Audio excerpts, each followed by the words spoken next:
England, 1810, Philip Evelyn Desborough Hawksbury, Earl of Rothermere, handed his gloves and riding cloak to the Marquess's butler, Ship, glanced briefly toward the array of footmen who hovered nearby and the great entryway of Chandos Chase, and said quietly, "How does my father?"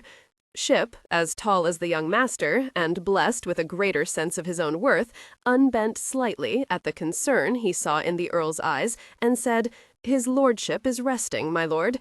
I know that he wishes to see you the moment you arrive." Hawk nodded, looking about him a moment at the vast house that was at the present moment quiet as a tomb. Even the liveried footmen looked like statues. It was as if there had already been a death. He resolutely dismissed that morbid thought, and added over his shoulder to Ship, "I've left my valises in the curricle. I shall see to it immediately, my lord. Please see that my valet, Grignon, is fed, Ship." A small smile flickered in his eyes. His testy after such an invigorating journey. "Certainly, my lord." Hawk turned and strode across the endless entryway, the heels of his Hessians clicking loudly on the black Italian marble squares.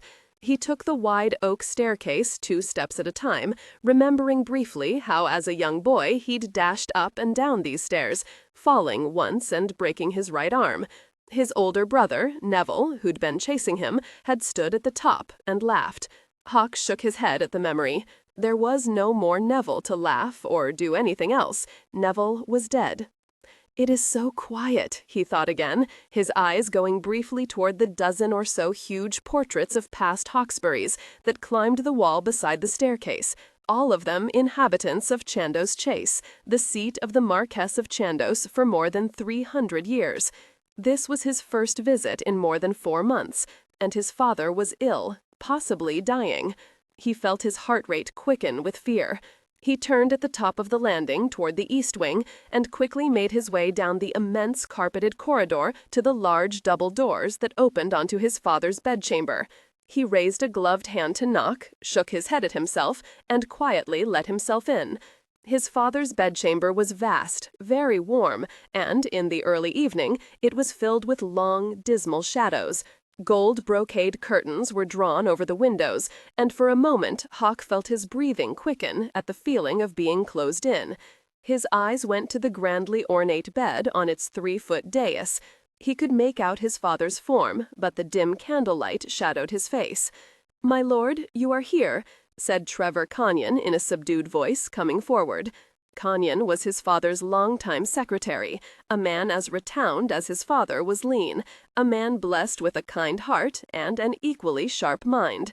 His bald head glittered like a beacon, shiny with sweat. Hawk had long before recognized Conyon's ceaseless loyalty to his father, had sensed his dislike of Neville, and wondered what the man thought of him. He was, he thought briefly, still a dark horse of sorts, despite the fact that Neville had been dead nearly 15 months now, and he, Hawk, was his father's heir. "Yes," Hawk said, "my father—" "Holding his own, my lord."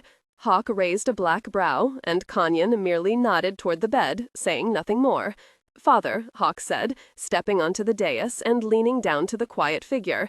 Charles Linley Beresford Hawksbury, the Marquess of Chandos, slipped a bony hand from beneath the brocade coverlet to clasp his son's strong fingers. "It's about time, boy," he said. His father should have been called Hawk, the Earl thought, staring down at his father's pale face with that jutting nose of his. He met his father's intense, hooded green eyes a shade darker than his own, and lightly touched his fingertips to the thick silver hair, smoothing it back from his broad forehead. "Yes," he said, "I came as quickly as I could. I received Conyon's message last night. How are you feeling, father?" "Could be my last prayers," the Marquess said, his voice sounding more frail than before, weaker. "Well, it doesn't matter. I've had a full life and a son to be proud of to carry on my line." Hawk winced a bit at that, feeling guilt flood him. Some son, carrying on in London as if gaiety were to be outlawed soon, and he had to have his fair share before it happened. "You're not going to die, father. Where is your doctor?" "In the kitchen, doubtless, stuffing his mouth with Albert's ham." The Marquess turned his head on the pillow and coughed. The cough was dry and harsh. Hawk felt himself grow cold with fear, felt his throat choke with tears, and he clutched his father's hand tightly, wishing that he could give him strength. What does Tringaggle say? The Marquess slowly eased his head back on the pillow, his eyes closing a moment. When he opened them on his son's face, Hawk felt seared by their intensity. He gives me perhaps 2 or 3 more weeks. It's this congestion in my lungs. The fool wants to bleed my life away, but I won't let him. No, father, you are right. I saw men fade into death when the damned leeches bled them after battle.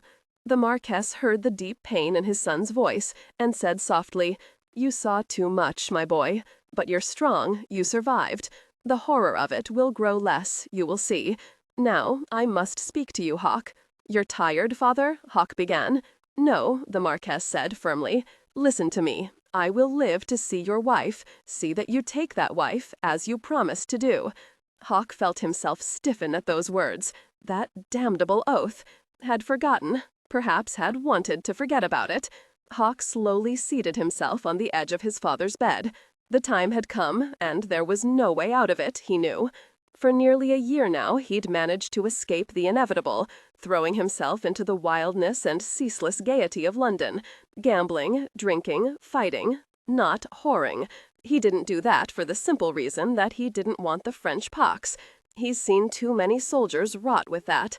He thought of Amalie, his fun-loving and passionate mistress, and closed his eyes a moment. A wife. He didn't want a damned wife, not now. But there was no hope for it. "Go to Scotland, son, and choose your wife, then bring her to me." I don't want to marry some little savage from Scotland, tie myself to a female I've never even seen, all because of your damned honor, your ridiculous oath made when I was 9 years old. Instead, he said, "Yes, father, I will leave soon. I suppose it would be only fair to send a servant to the Earl of Ruthven and inform him of my coming. Conyon has already seen to it. He dispatched a servant 2 days ago. You may leave in the morning." "I am well caught," Hawk said, more to himself than to his father. Honor, he thought, was sometimes a damnable thing. He'd said something of the sort a year before, when his father had told him of the oath, told him it was his responsibility to make good on that oath. Indeed, he remembered yelling at his father that he should marry one of the girls himself. "'Tis you who owe the Earl of Ruthven your life, not me. Why don't you elevate one of his sniveling daughters in the world? Make her your wife. Why leg-shackle me to some unknown girl? I did nothing, save be your damned son. Why didn't you force Neville to do the dirty work for you?" And his father had said, very quietly, "I wouldn't have forced Neville on a Soho trollop. It's not as if you're taking a pig in a poke, Hawk," the Marquess said, eyeing the myriad expressions on his son's face from beneath his heavily lidded eyes. "You've the choice of 3 young ladies. One of them is certain to please you. Alexander Kilbracken is a fine-looking man. He wouldn't birth any trolls. You are fortunate that none of the daughters has yet married." "So you've said, many times," Hawk said, and sighed deeply. "You're nearly 27, son. Time to set up your nursery and ensure the succession." The old Marquess allowed himself to cough again, his frail shoulders shaking. "Yes, I promise, father," Hawk said quickly, pain at his father's distress subduing his resentment. He thought of Lady Constance, daughter of the Earl of Lumley, well-dowered and beautiful, still hopeful of a proposal from him that would never come, that could have never come in any case. Damned honor, he thought again. He couldn't believe that he would marry a nobody, with no property, no wealth, no connections, all because Alexander Kilbracken, Earl of Ruthven, impoverished laird, had saved his father's life in Scotland 17 years before. And I am the prize, he thought, for what that's worth to anyone. Damned Neville for dying. If only he had married one of the Kilbracken daughters before he'd drowned. Hawk shook his head at the less than charitable thoughts. He knew that his father had chosen him to carry through on his vow, and not because he was the second son. What had Neville done to earn their father's dislike? Hawk didn't know, not really. He hadn't seen Neville for 3 years before his death. "Life is very unexpected," he said aloud. "Indeed," said the Marquis, his voice rumbling and deep. "You are tired, my boy, and you must rest before your journey. You will bid your farewells to me in the morning." "Father," Hawk said, and the Marquis knew his favored son was frightened that his father would be dead by morning. "No, Hawk, I shall be fine for several weeks yet. I will live to see your wife, 'tis a promise." Hawk felt tears clog his throat and shook his head. "You have never broken a promise to me," he said. "Never. I do not intend to begin now. Go now, my boy. I wish you well with your courting." It was dismissal, and Hawk rose as quickly as he had when he was younger, heeding his father's orders. He looked toward Kenyon, standing silently at the foot of the bed, lightly dabbing a handkerchief over his bald head, but Kenyon lowered his head. "I will return with my bride as soon as possible," Hawk said, turned, then paused a moment. "You will be all right, father." "I will be waiting," the Marquis said. Hawk stared down at his father, trying to control the burning tears that threatened to overflow. "You're a son to be proud of." Hawk could only nod. He turned and strode from the bedchamber. At 7 o'clock the following morning, Hawk bid his father goodbye, relieved that he looked no weaker. He had a hard journey before him, 5 days to the northern end of Loch Lomond, where the Earl of Ruthven lived in Castle Kilbracken. Another week to select one of the daughters, he thought, as he tooled his matched grays down the long drive lined by naked branched elm trees. Then a couple of days to let her ready herself for her marriage, then 5 days to return. No, he silently amended to himself, with a lady it would take him longer to return. Damned weak women. Damned miserable situation. He cursed softly under his breath. "We're going to Scotland," Grunion said the obvious after some 20 miles of silence. "Yes," Hawk said between his teeth, "to get me married." "Lucky girl," Grunion said in a dry voice. He added, seeing the frustrated fury mingled with deep concern for the Marquess in his master's green eyes, "His lordship is tougher than old Sergeant Hodges. He'll survive, my lord, you'll see. Old Sergeant Hodges died in his bed. I heard about it from Lord St. Leven just last month." A poor choice of examples, Grunion thought, picturing the crusty, one-legged old soldier who would follow Major Hawk to hell and beyond. Died in his bed? It wasn't to be thought of. Grunion sighed deeply. He sincerely doubted that life would be pleasant in the near future. Francis Kilbracken stood at the northwestern edge of Loch Lomond, staring out over the calm, clear water. A cloud drifted across the sun, and the March air chilled suddenly. She wrapped her shawl about her shoulders, knotting it over her breasts. It was absolutely silent. Since the trees were still naked-branched from winter, there were no leaves to rustle. The birds were even muted today. Instead of the peace that usually filled her when she came here alone, away from her family, away from everyone, she felt as if her nerves were disordered, a condition her younger sister, Viola, indulged in quite often. When Francis would tell her to stop being a silly ninny, Viola would turn her languid eyes on her and say in a voice that brooked no argument, "But Francis, I read that all ladies, real ladies that is, are highly sensitive." Francis smiled and closed her eyes, finally hearing the soft lapping of the water against the craggy rocks near her feet. Slowly she sat down, wrapping her wool skirt about her legs, and hugged her arms about her knees. She stared toward the tall, rugged peaks of Ben Lomond and Ben Vorlich. Just beyond her, in the narrow upper reaches of the loch, she could picture the wild torrents, the rough crags, and the thick pine woods. A true Highland glen, she thought, untamed, uncivilized, and her favorite place in the whole world. She wouldn't leave here. Never. She felt a frisson of dread as she played again in her mind the incredible scene with her father just an hour before. One of her sisters would have to leave. She didn't want to think about it, but she couldn't help herself. Frances, her older sister Claire, and 17-year-old Viola were seated in the sparse and severe drawing room. Their father strode into the room, flanked with Sophia, their stepmother, and Adelaide, the daughter's governess and companion, now the unofficial tutor of little Alexander, the Earl's only son. Alexander Kilbracken, Earl of Ruthven, a handsome man, a formidable man, tall, barrel-chested, still possessed of a full head of auburn hair, paused before his array of daughters, looking at them in an assessing way. "Papa, what is this?" Viola asked, fidgeting on the edge of her chair. "Kennard is to visit, and I must see to my toilette."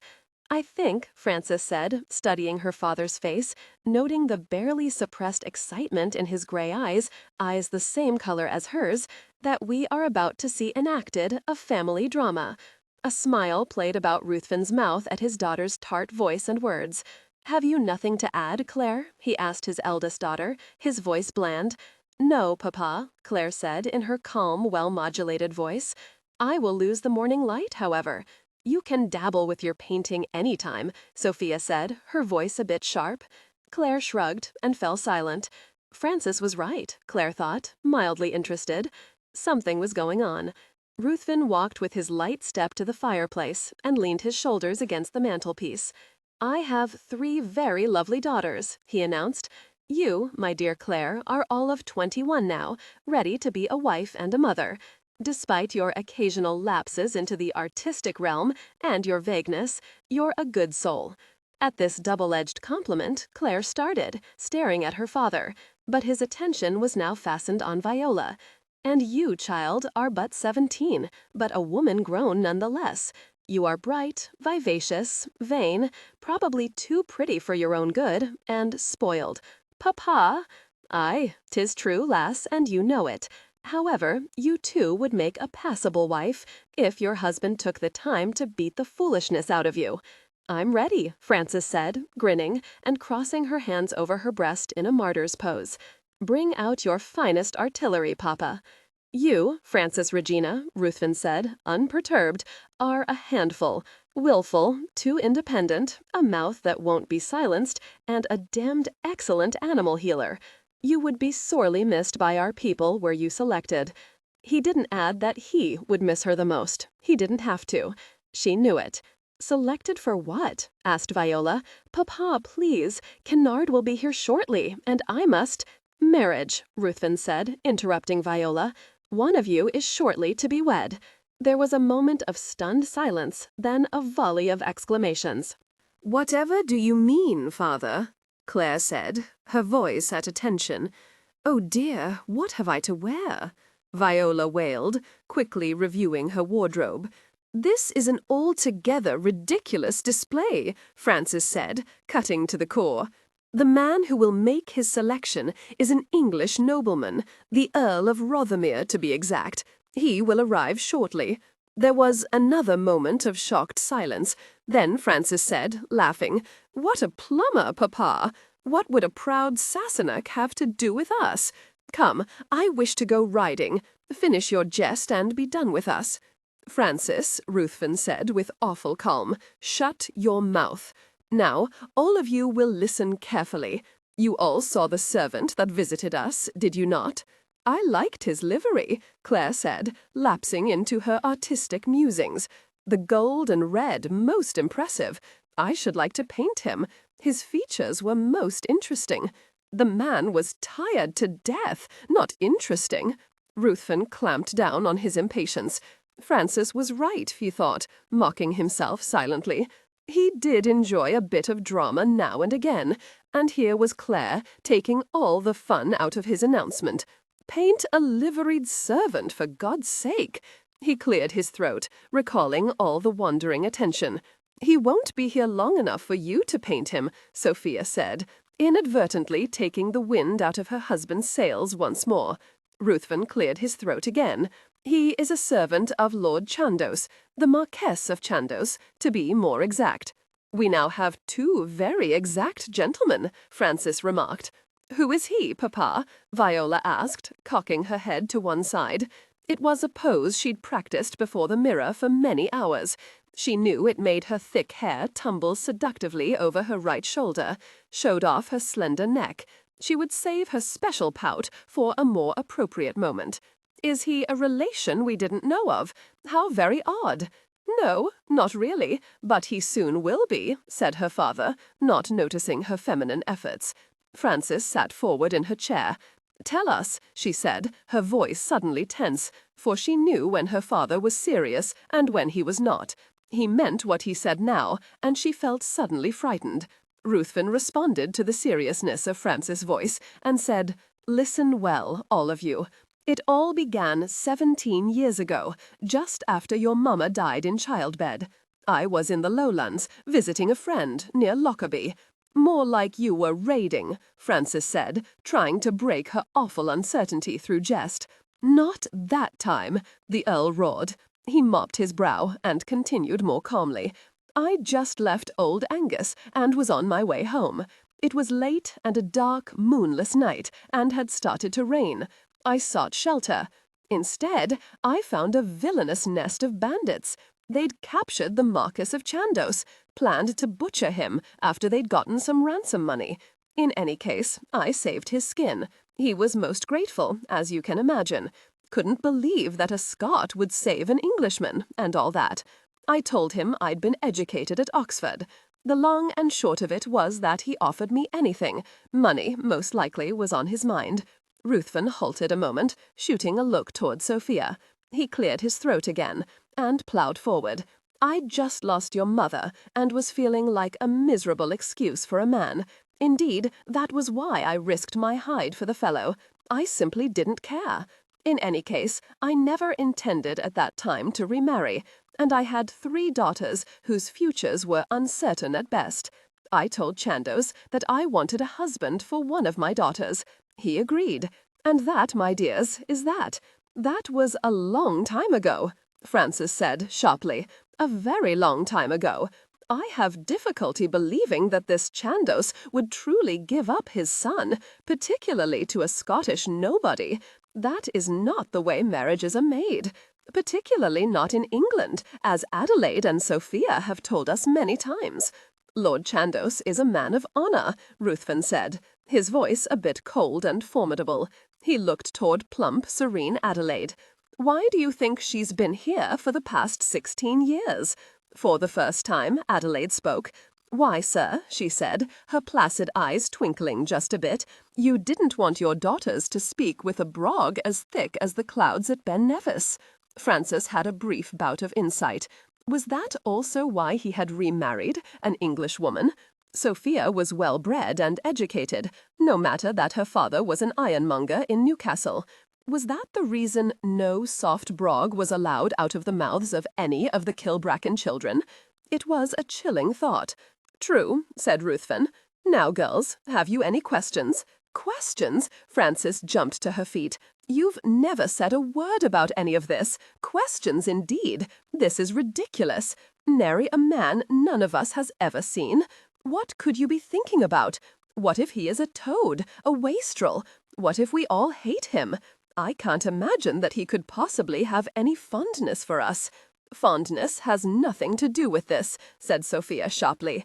"He will be here shortly, and, well, look each of you over, I expect. The advantages can't be lost even on you, Frances.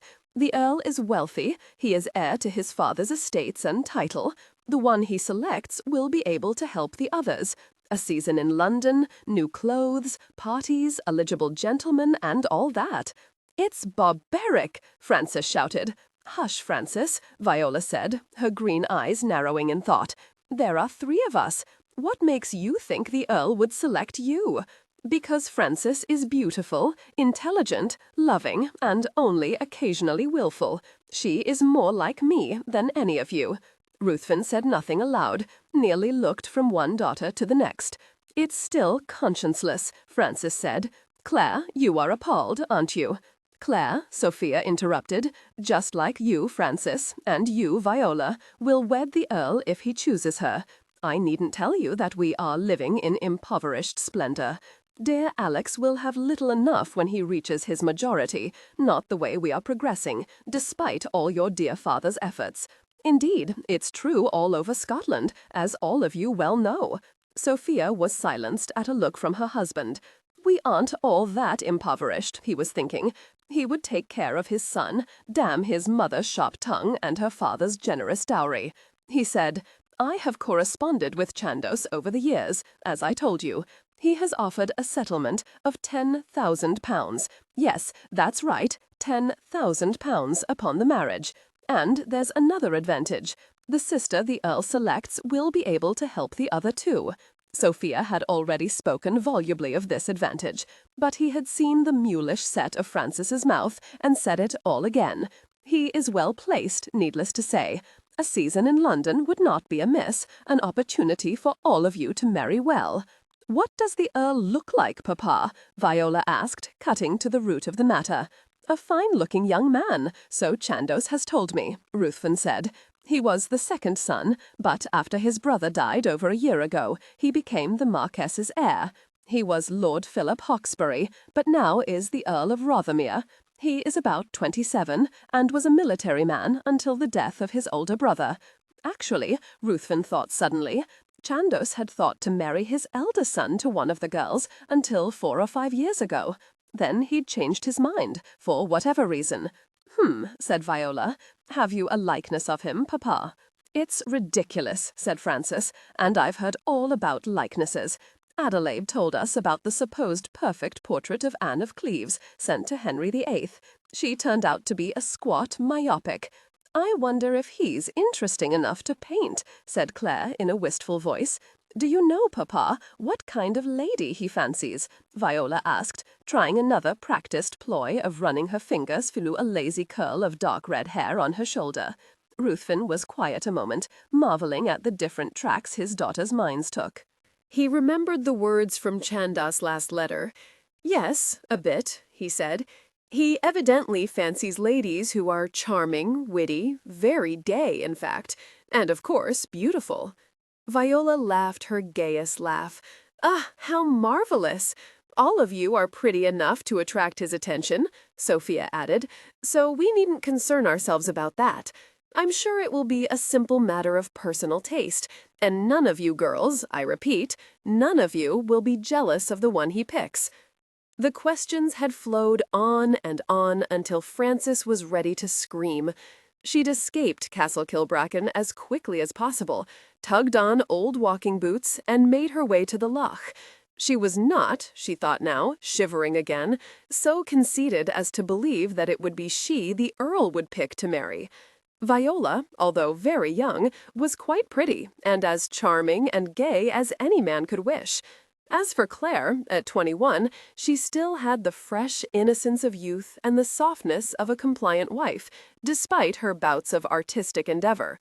A compliant wife was certainly something a man wanted, no matter how witty she appeared before company. "What a ghastly mess," she said aloud, and a bird chirped back at her from an overhead branch. It came to Frances suddenly, and she leapt to her feet, staring over the still gray water of the loch. "I will ensure he doesn't want me. He wants a witty, charming, gay lady. Well, I shall be a mouse-born, timid, diffident, a nonentity." "You're being silly," she told herself. "Such a ruse won't be necessary. He wouldn't want you." Still, she touched her hand to her thick, untamed hair that tumbled down her back in a profusion of wild curls. Her father had once told her that her hair was the color of autumn in the Highlands, an uncivilized blending of blonde, red, and brown. Since his thick hair was the same combination of unlikely shades, she'd ignored his brief outpouring of parental compliments. "A bun, I think. Yes, a very severe bun at the back of my neck. A high-necked gown, my old gray muslin, I think, should do it. It would make the Earl bilious. And a sampler to stitch. There must be one somewhere, perhaps tucked away in the nursery." She wasn't really undermining her father's plans, she decided, turning away from the shore. The dear Earl would be happier with either Claire or Viola as a wife. She was merely reducing the field, so to speak, saving the poor man time and effort. Smiling, she strode from the loch, through the thick pines, back up the steep rise toward the castle. And, she thought, as a crowning touch, I will save the precious Earl's groats. I should never want to go to London for one of their silly seasons. Never. 2. Oh, she is the antidote to desire. William Congreve. "Reminds me a bit of the rough hills in Portugal," said Grenion. The Earl cursed by way of reply as he gently eased his horses, beautiful matched bays, over the rutted stretch. "See yon, Major Hawk, in the distance. That must be Loch Lomond, and there, on that rise, Castle Kilbracken." "I'm enthralled," said Hawk, staring a moment in the distance at the stark, grey stone castle with its crenellated towers. "It looks to be crumbling." He closed his eyes a moment. "My father was senile 17 years ago." He ignored Grunyon's use of his army name, used now by his valet only in moments of stress or excitement. "His lordship never saw the castle," Grunyon said. "Poor country," he added. Hawk would have said that it was a beautiful, wild, clean country, but he was tired, irritable, dirty, and so depressed that he could barely bring himself to be civil to anyone. They'd seen so few people, and the villages they'd passed through seemed out of the last century, not this one. It did remind him of Portugal, at least the stark poverty did. He wished he was Major Hawk again. Even the poverty of Portugal was preferable to what lay ahead for him. The sight of Loch Lomond, the largest freshwater lake in Britain, didn't move him, nor did the striking 3,000-foot peaks at its northern end. Grunyon studied his master's profile silently, feeling right sorry for him, to be sure. He'd been the Earl's batman in the army for 5 years, when he was Lord Philip Hawksbury, an officer Wellington could count on when the odds were rough, as they almost always were. They'd been through battles together, seen more suffering and death than should be allowed. But now poor Hawk, as his friends still called him, all his military friends from the old days that is, was ripe in the middle of a god-awful mess, a mess not of his making. And there was his father, perhaps in his last prayers. "I feel like I did just after the Battle of Talavera de la Reina," said Hawk. "Well, dirty and tired at least. I feel none of the elation." "No, not likely," said Grunyon. "But young ladies are young ladies, my lord, and like you told me, the Marquess said they were all pretty." "Senile and probably blind," said Hawk. "They're in all likelihood as toothsome as Macbeth's hags. After all, my father was taking the word of Lord Ruthven for their collective beauty." "Jesus, I don't damned believe this." Grunyon clucked in sympathy, then sniffed. Both he and his master were gamey as could be. "You could bathe in the loch, my lord. The water looks nice." Hawk unconsciously scratched his ribs. "I think I will. That last inn we stayed in, if you could call that mouldering pile an inn, had fleas, I'm sure of it. And other beasties as well, I imagine," said Grunyon. Hawk's left eyebrow shot up a good inch. "Speaking like a Scot now, Grunyon. Beasties?" "We beasties," said Grunyon. "Your sense of humor will send you to the gallows." "Oh, very well, I'll bathe. After all, I want to be sweet-smelling for my future wife. I brought soap, my lord. I need to shave as well. Might as well have me as presentable as possible for my execution." Hawk guided his equipage through the undergrowth that bordered the loch. The day was warm for March, the sun bright. The water did look inviting, and he was tired of his own stench. Francis had spent the past 3 hours delivering Cadmus's only calf. Thank God both had survived. Cadmus and Mary needed milk for their new baby.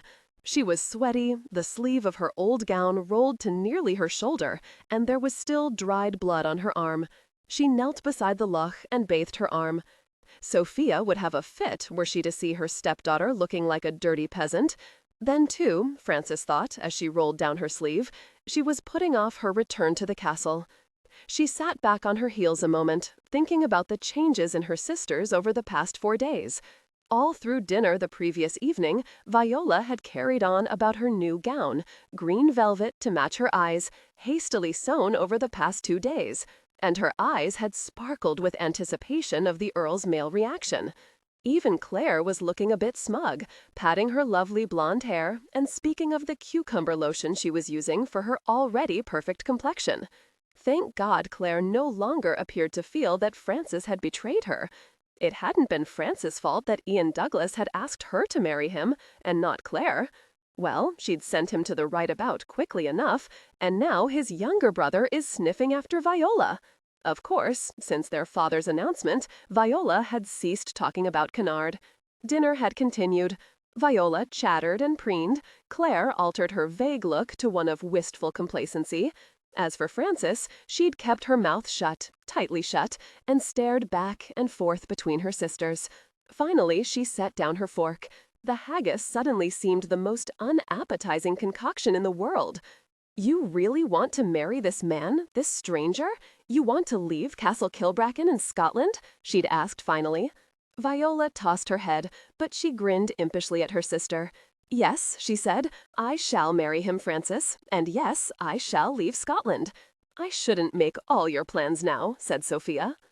"I think perhaps the Earl will like a more mature lady," said Claire, "one who exercises a bit more control over her tongue." "Not an ounce of vagance in Claire now," thought Frances. "But Papa said that the Earl preferred ladies with wit and charm," said Viola, "and beauty, of course. Am I not blessed with all of those things, Claire? I should allow others to make that observation before I did," said Adelaide, serenely taking another bite of her haggis. Viola ignored this mild stricture, and said in great seriousness to her sisters, "I shall marry him, but you needn't worry, Claire, or you, Frances. I shall find husbands for both of you, rich ones. There are so many rich Sassenachs, isn't that so, Papa?"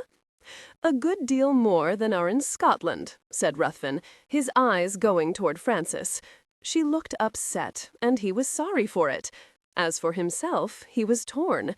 If the Earl chose her, he would lose the child who was closest to him in temperament, the child who rode beside him, free and easy as a boy, the child who hunted and swam with him, the child— He frowned, realizing that her attitude would most certainly put off any gentleman. He couldn't allow that. He supposed that he wanted the Earl to choose Frances. He wanted the best for her, and he knew that, in turn, she would care for her sisters. Hell, he thought, spearing a bite of boiled potato, he didn't know which would be worse, losing her or providing for her. "I think, Viola," Claire said, her voice becoming a bit more strident, "that you shouldn't be so quick to announce your victory, just as Sophia said." "Victory?" Frances repeated blankly. "We don't know this man. He could be dreadful, mean, and petty. He could be anything." "Frances," said Ruthven, pinning his daughter with a fierce look, "that is enough." Frances immediately lowered her eyes. She shouldn't have said anything but her stupid, quick tongue. She wanted no discussions, no questions about her own feelings toward this unknown Earl. Now, she knew, she was in for a lecture from both her father and her stepmother. Stupid twit! But neither of them had said a word to her. She sighed, looking out over the loch. She admitted now that she had been avoiding the lot of them. She laughed a bit, thinking that she was more conceited than Viola. All her machinations, she was in the way of believing that the Earl would pick her. Goodness, she could probably appear a goddess, and he wouldn't want her. Still, as old Marta was wont to say, "'tis better to wear a kilt than parade about bare-assed." Well, she was going to wear that kilt, in a manner of speaking. She would take no chances, none at all. Frances suddenly became aware that the birds had grown loud and nervous. She looked up, studying her surroundings. Was it a tinker, perhaps? No, it wasn't. Her eyes widened at the sight of a man, naked as a statue, but without the requisite fig leaf, climbing up some rocks that extended out over the loch. Dear God, he was going to dive in. She should tell him that the water, despite its inviting look, was cold enough to freeze off his muffins. She swallowed that thought. Lord, Claire should see him, she thought vaguely. If she didn't faint from shock, she would be salivating to paint him. He was lovely, tall and muscular, his legs long and well-formed. Her eyes resolutely avoided the bush of thick hair at his groin and his male endowments. He was dark, his hair was as black as a raven's wing, his complexion olive. His chest was covered with tufts of equally black hair. Frances felt an odd warmth in her belly and rocked back on her heels. She was being a silly fool. She'd seen naked men before. Well, actually, she amended, they'd been boys, swimming in the loch. He wasn't a boy. She saw him dive cleanly into the loch. He broke the surface quickly, and she heard his howl. However, instead of wading quickly out, he caught a bar of soap tossed to him by another man standing at the loch's edge. He has more fortitude than I do, Frances thought, watching him vigorously lather his chest, then his thick dark hair. She shivered when he ducked under the water to rinse himself. She felt gooseflesh rise on her arms in sympathy for him. He must be very dirty to stand that icy water. She gulped when the hand holding the soap dipped under the water. Who was he, she wondered. And then she knew.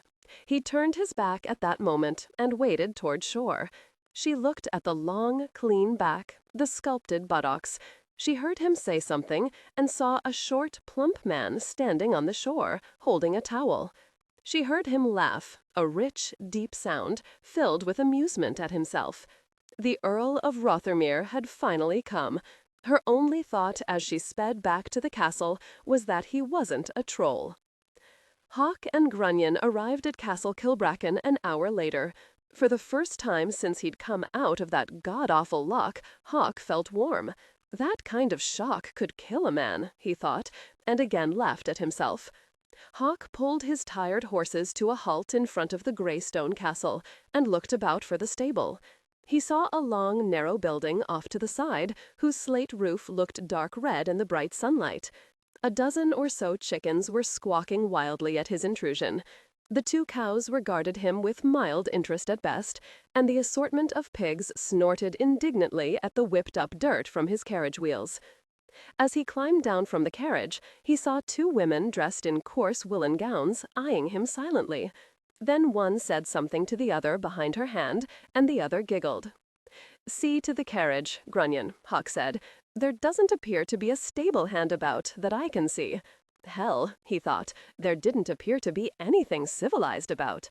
Suddenly, a tall man who had that indefinable aura of authority about him appeared through the great front doors of the castle. He was dressed roughly, in well-worn riding clothes, his black boots dusty. They stared at each other a moment, then the man called out, "Rothermere?" The Earl of Ruthven, Hawk thought, and managed to plant a smile on his lips. "Yes," he said, and strode forward. Ruthven extended his hand, and Hawk clasped it. A strong hand, Hawk thought. "That your man?" "Yes." Ruthven raised his head and roared, "Ethelard!" A scruffy boy appeared from behind the stables and raced forward. "See to the horses, boy. You, my lord, and your man come with me." Hawk followed the Earl through the great oak doors into an entrance hall that was in fact an old great hall, complete with blackened beams high overhead and a cavernous fireplace that could roast an ox. There were ancient suits of armor lying about, and weapons fastened to the walls between huge flambeaux. The very air felt heavy and somehow old. Hawk felt as though he'd just stepped back in time. He waved his hand about him and asked, "How old is Kilbracken?" "Built back at the time of James IV, in the 16th century, you know. Tottle," he continued, to a rheumy-eyed individual who had come up behind them in utter silence, "see to his lordship's man here. Feed him and show him his master's room." "Aye," said Tottle.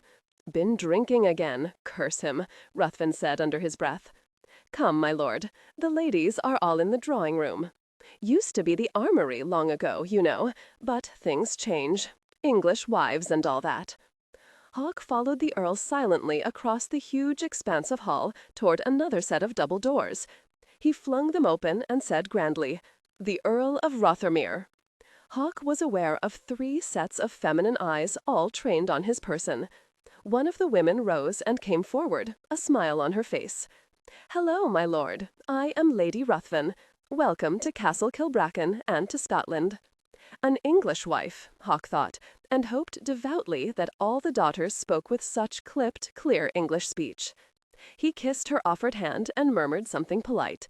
She was much younger than Ruthven, in her mid-30s, he guessed, and quite pretty. She had soft brown hair and large brown eyes, and, he saw with some appreciation, a very impressive bosom.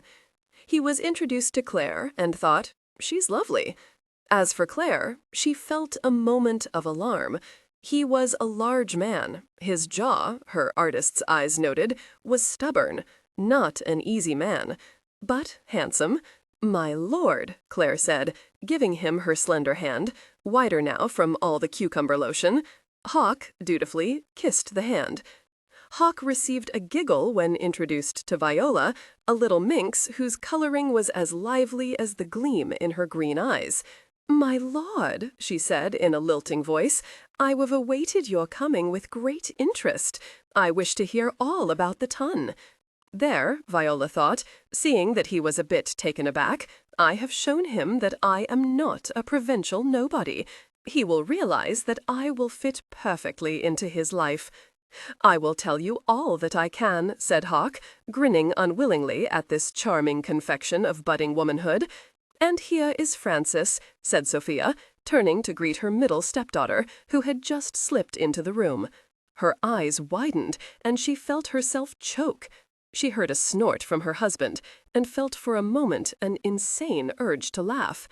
The Earl of Rothermere's thoughts didn't show on his face as he turned to study the third daughter, but he was thinking, as he took the tanned, somewhat roughened hand, a strong hand, he added to himself, that at least 2 of the 3 daughters were worthy of a second look. Good Lord, this one should be locked in a closet, a water closet. "Charmed," he said, shortly. Frances merely nodded, saying nothing, nor did she raise her head to look at him. How is that apparition possible? Hawk wondered, as he watched her move away from him. Her hair was scraped tightly back into a fierce bun at the nape of her neck. Her eyes looked like little raisins behind the distorting glass of her ugly spectacles. And her gown, it was shapeless, the color a sickening puce. He could just hear Grunion saying philosophically, "Well, my lord, all 3 of them pretty would have been heaven. Be thankful you've got 2 to choose between." The moment he released her hand, Frances walked toward a chair she'd carefully placed in the corner early that morning. She sat down, picked up the stitchery, only to find her eyes following the Earl of Rothermere. He was speaking to her father, and Viola and Claire were looking at him as if a Greek god had just come to earth. She heard swishing skirts and saw that Sophia was standing over her. "This is not at all amusing, Frances." Frances said nothing. "You look like—" Words failed her. "What is the meaning of this, Frances?" "Of what, Sophia?" Frances said, striving for bravado. She stuck up her chin. "Adelaide has always told us that the good Lord loves us for what we are, not what we look like." Sophia snorted. "We're not talking theology, Frances. Your father will whip you for this, young lady. You may be certain of that." Sophia marched away from Frances, striving to regain her polite hostess manners. She saw that Viola and Claire were staring at their sister, and she heard Viola giggle. She shot them a look that threatened retribution, and they immediately quieted. She closed her eyes a moment, wondering where the devil Frances had found those immensely hideous glasses that perched on her nose. And her hair, pulled back from her face so severely that it looked painful, and plaited into the ugliest bun Sophia had ever seen. She'd stolen the old lace cap from one of her mother's trunks, she imagined, and the gown as well, a muslin puce that had seen better days 20 years ago. She saw that Alex kept glancing over at his daughter, his gaze questioning, then somber, then narrow with anger. English tea was served by Tottle, a relic, Hawk thought, that belonged firmly to the last century. He thought of Ship, his father's noble butler, and shuddered. "I don't believe this is happening. My God, surrounded by a gaggle of females, one of whom will be my wife." He couldn't bring himself to look closely at any of the girls, save Viola. It was impossible not to notice her. She was young, as pretty as any young lady in London, and was staring at him with admiration and something akin to awe. Stiff, formal conversation floated about him, and he responded with all the breeding with which he'd been blessed, but very little of the charm for which he was noted. Somehow, he couldn't find it in himself. An animal on the block, smiling at his butcher. Drinking his tea, he could fancy that he was in England. All the ladies spoke without a Scottish burr. The Earl of Ruthven spoke an odd mixture, interspersing his very English comments with Scottish idiom. "I'm sorry, what did you say?" Hawk asked, suddenly aware that he'd been addressed by the Countess of Ruthven. "Please, call me Sophia, my lord. I was just telling you that our Claire here is something of a painter." That was at least something, Hawk thought, and forced himself to study Lady Claire again. She was leaning toward him, her face rendered more lovely by its intensity. "What is it you paint?" he asked. "Mostly people, my lord," said Claire. "Ah," said Hawk.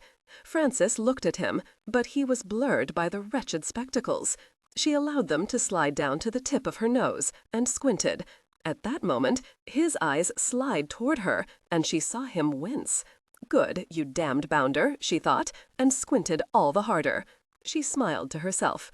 Hawk thought, poor little Dowd, surrounded all her life by beauty.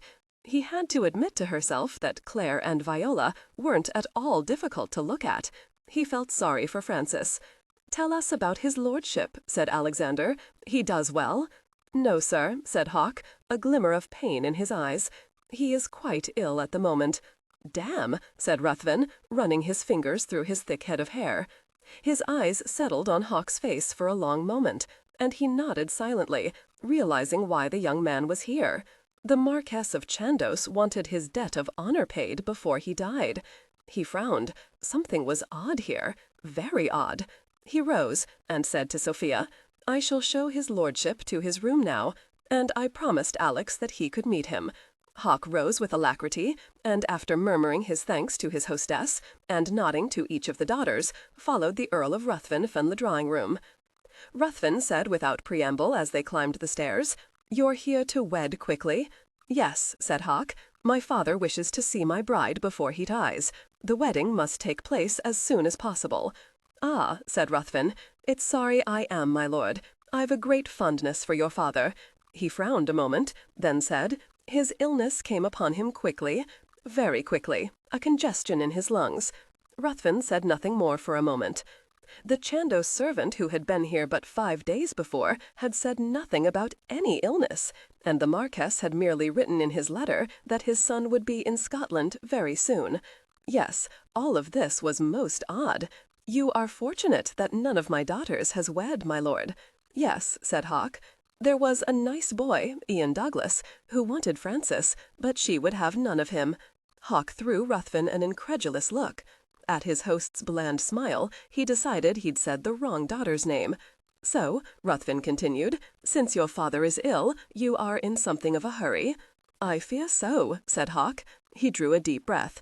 "I have no intention to insult you or your family, my lord, but I must needs be quick to make my choice. I have promised my father that he will see his daughter-in-law before he—" Hawk broke off, fear, concern, frustration clogging his throat. He felt Ruthven's hand gently touch his shoulder. "'Tis all right, lad. You have something of a schedule, then?" "Yes," Hawk said. "I've given myself 3 days to make my—oh, hell, sir, my selection. Then another 4 to prepare for the wedding, and it's back to England." "Your father is proud of you," Ruthven said unexpectedly. "He wrote to me of all your exploits." "With Wellington on the peninsula?" "Yes. When I sold out, things still were in chaos. There are rumors flying about that Napoleon plans to invade Russia. One but prays that it will be ill-fated." "Ah," said Ruthven, "here is my son Alex, the very image of his father." Hawk thought at the sight of the small boy standing in the open doorway of the nursery, his clear gray eyes fastened upon Hawk's face. "Do your best, boy," Ruthven said, grinning down at his son.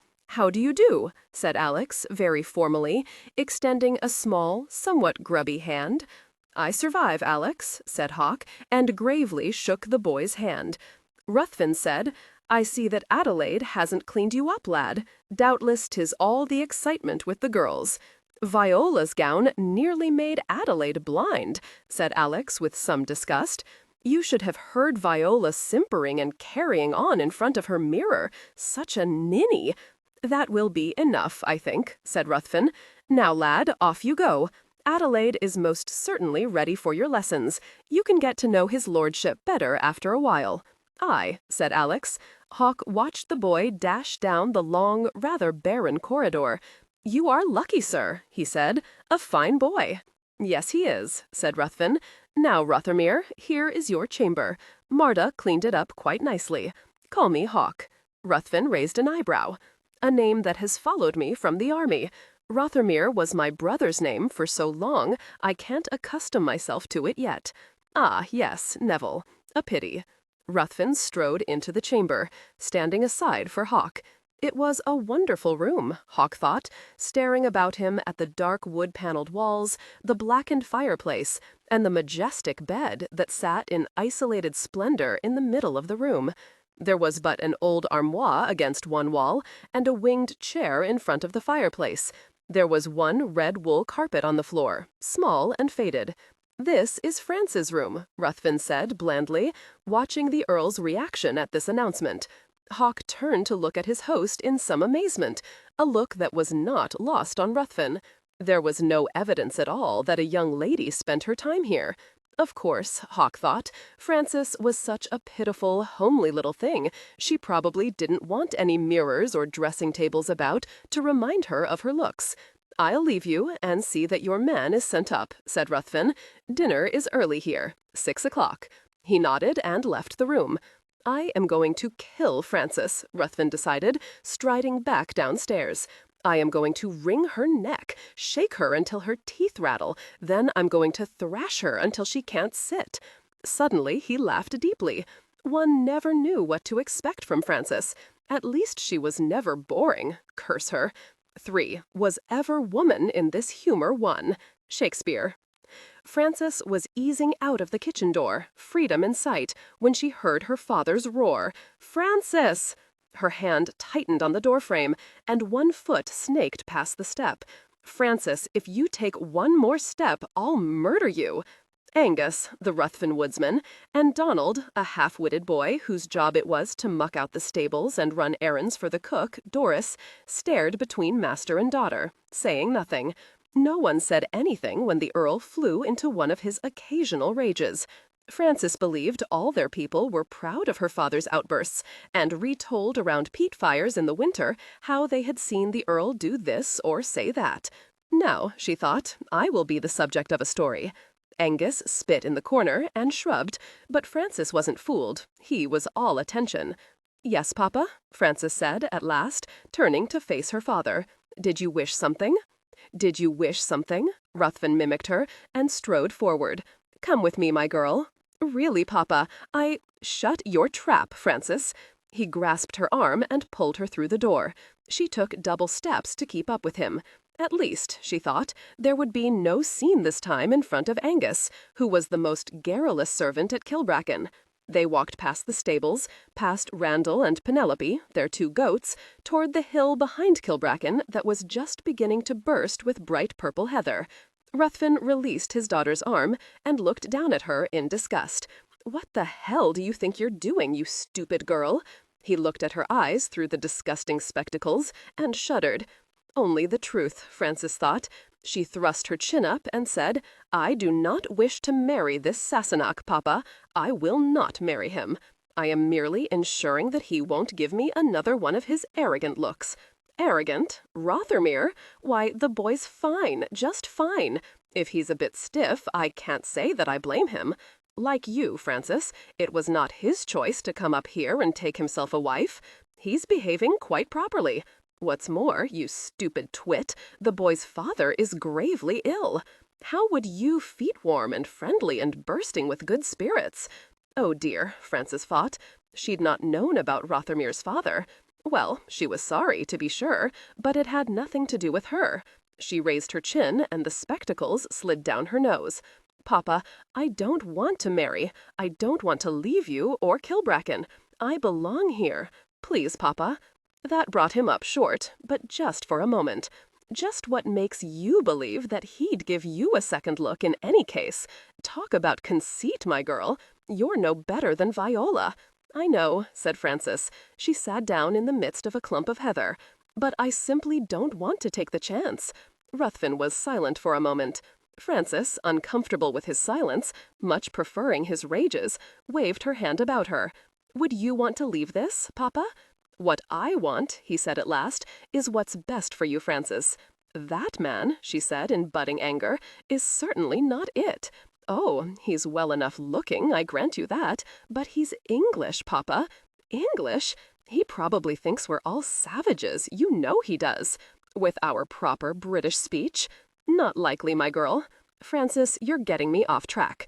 Now, I want you to appear as yourself at the dinner table." "No," said Frances. Ruthven, who had seldom heard any form of negative from his favorite daughter in all her 19 years, merely stared at her. He said finally, "Do you have any idea how awful you look? How homely and dowdy? Of course, I practiced in front of the mirror before I removed it from my bedchamber." She tilted up her face. "The bedchamber Sophia so kindly gave to him. I can't see the men camped amongst pink frills, for God's sake, or breathing in Claire's oil paints. He could have slept in the tower. Stupid girl. And have the floor collapse beneath his feet? That was true enough, Frances thought. But now she had to sleep amongst Viola's pink frills. Where did you get those damned spectacles? From a trunk in one of the attics. I rather thought they were a fine touch. I'm going to thrash you, Frances. If you do, I'll look even more awful." The both of them knew it was an empty threat. Ruthven didn't know what to do. Damn her for being so much like him. "You refuse to obey me, Frances?" "Please, Papa," Frances said, rising and grasping his hands in hers. "Please don't make me. Besides, he won't want me anyway. Did you not see how he was gazing at Viola? She's young and malleable, and gentlemen want that. And she's pretty as Claire and so vivacious. You said the Earl preferred lively ladies. I would make him miserable, you know. Even Claire would please him more than I would. She could be quite an asset. She could paint portraits of all his friends. Think about the poor man, Papa." Ruthven was thinking about the poor Earl. He was fond of his other two daughters, but they weren't Frances. They wouldn't make the Earl of Rothermere remotely happy. And if he weren't happy, how could they be? Unlike Frances, Ruthven knew of Hawke's character, at least from his sire's undoubtedly biased perspective. He decided to think about this. Perhaps he could speak to Hawke, tell him of the deception, tell him what a fine girl Frances was, encourage him to be— He frowned. Hellfire, he could just see the look on the young man's face were he to tell him that his middle daughter couldn't abide the thought of being his wife and had made herself purposely ugly to avoid it. He cursed fluently. Frances could see the pulse pounding wildly in his throat. "At least change out of that rag you were wearing," he said, his voice rough, "and rid yourself of those wretched spectacles." "Very well, Papa. And you will not be rude." "All right, Papa." That stopped him cold. Frances was never so submissive. Ruthven sighed, then winced at the sight of her hair. Her beautiful hair looked like a hag's crop. Even if he forced her to appear as she should, he knew well enough that she would manage to make herself exceptionable. He wouldn't put it past her to spit in the Earl's face if provoked. No, he amended, she'd insult him down to his boots, and so cleverly that he would in all likelihood look like a gape-mouthed fish, and no one would be able to accuse her of being precisely rude. It was too much. "I will see you later, Frances," he said, and left her. What was he to do? He finally decided, after 2 glasses of his finest sherry, that he would study the Earl of Rothermere's behavior very closely, then decide if he was worthy of Frances. If he was, then he would act. Frances stared after her father, so relieved that she wanted to shout. She already had selected a gown for dinner. Its pale yellow color made her look so sallow as to appear ill with the plague. "I'm sorry, Papa," Frances said to the spindly gorse bushes with their budding yellow flowers, "but you don't really want me to leave. Who would see to the sick animals? Who would drink whiskey with you and listen to all your stories? Who would trade jests with you? Who would ride with you, spend long nights camping in the mountains in the summers?" Frances rose and stared about her. Why couldn't life be simple again? She forced herself to shrug. The Earl would select either Viola or Claire. There would be peace again at Kilbracken. She could look worse, Ruthven thought, as he settled himself into his high-backed chair at the head of the long dining table. Still, she didn't hold a candle to Viola or Claire, both of whom looked as delicious as treats from a confectioner's shop.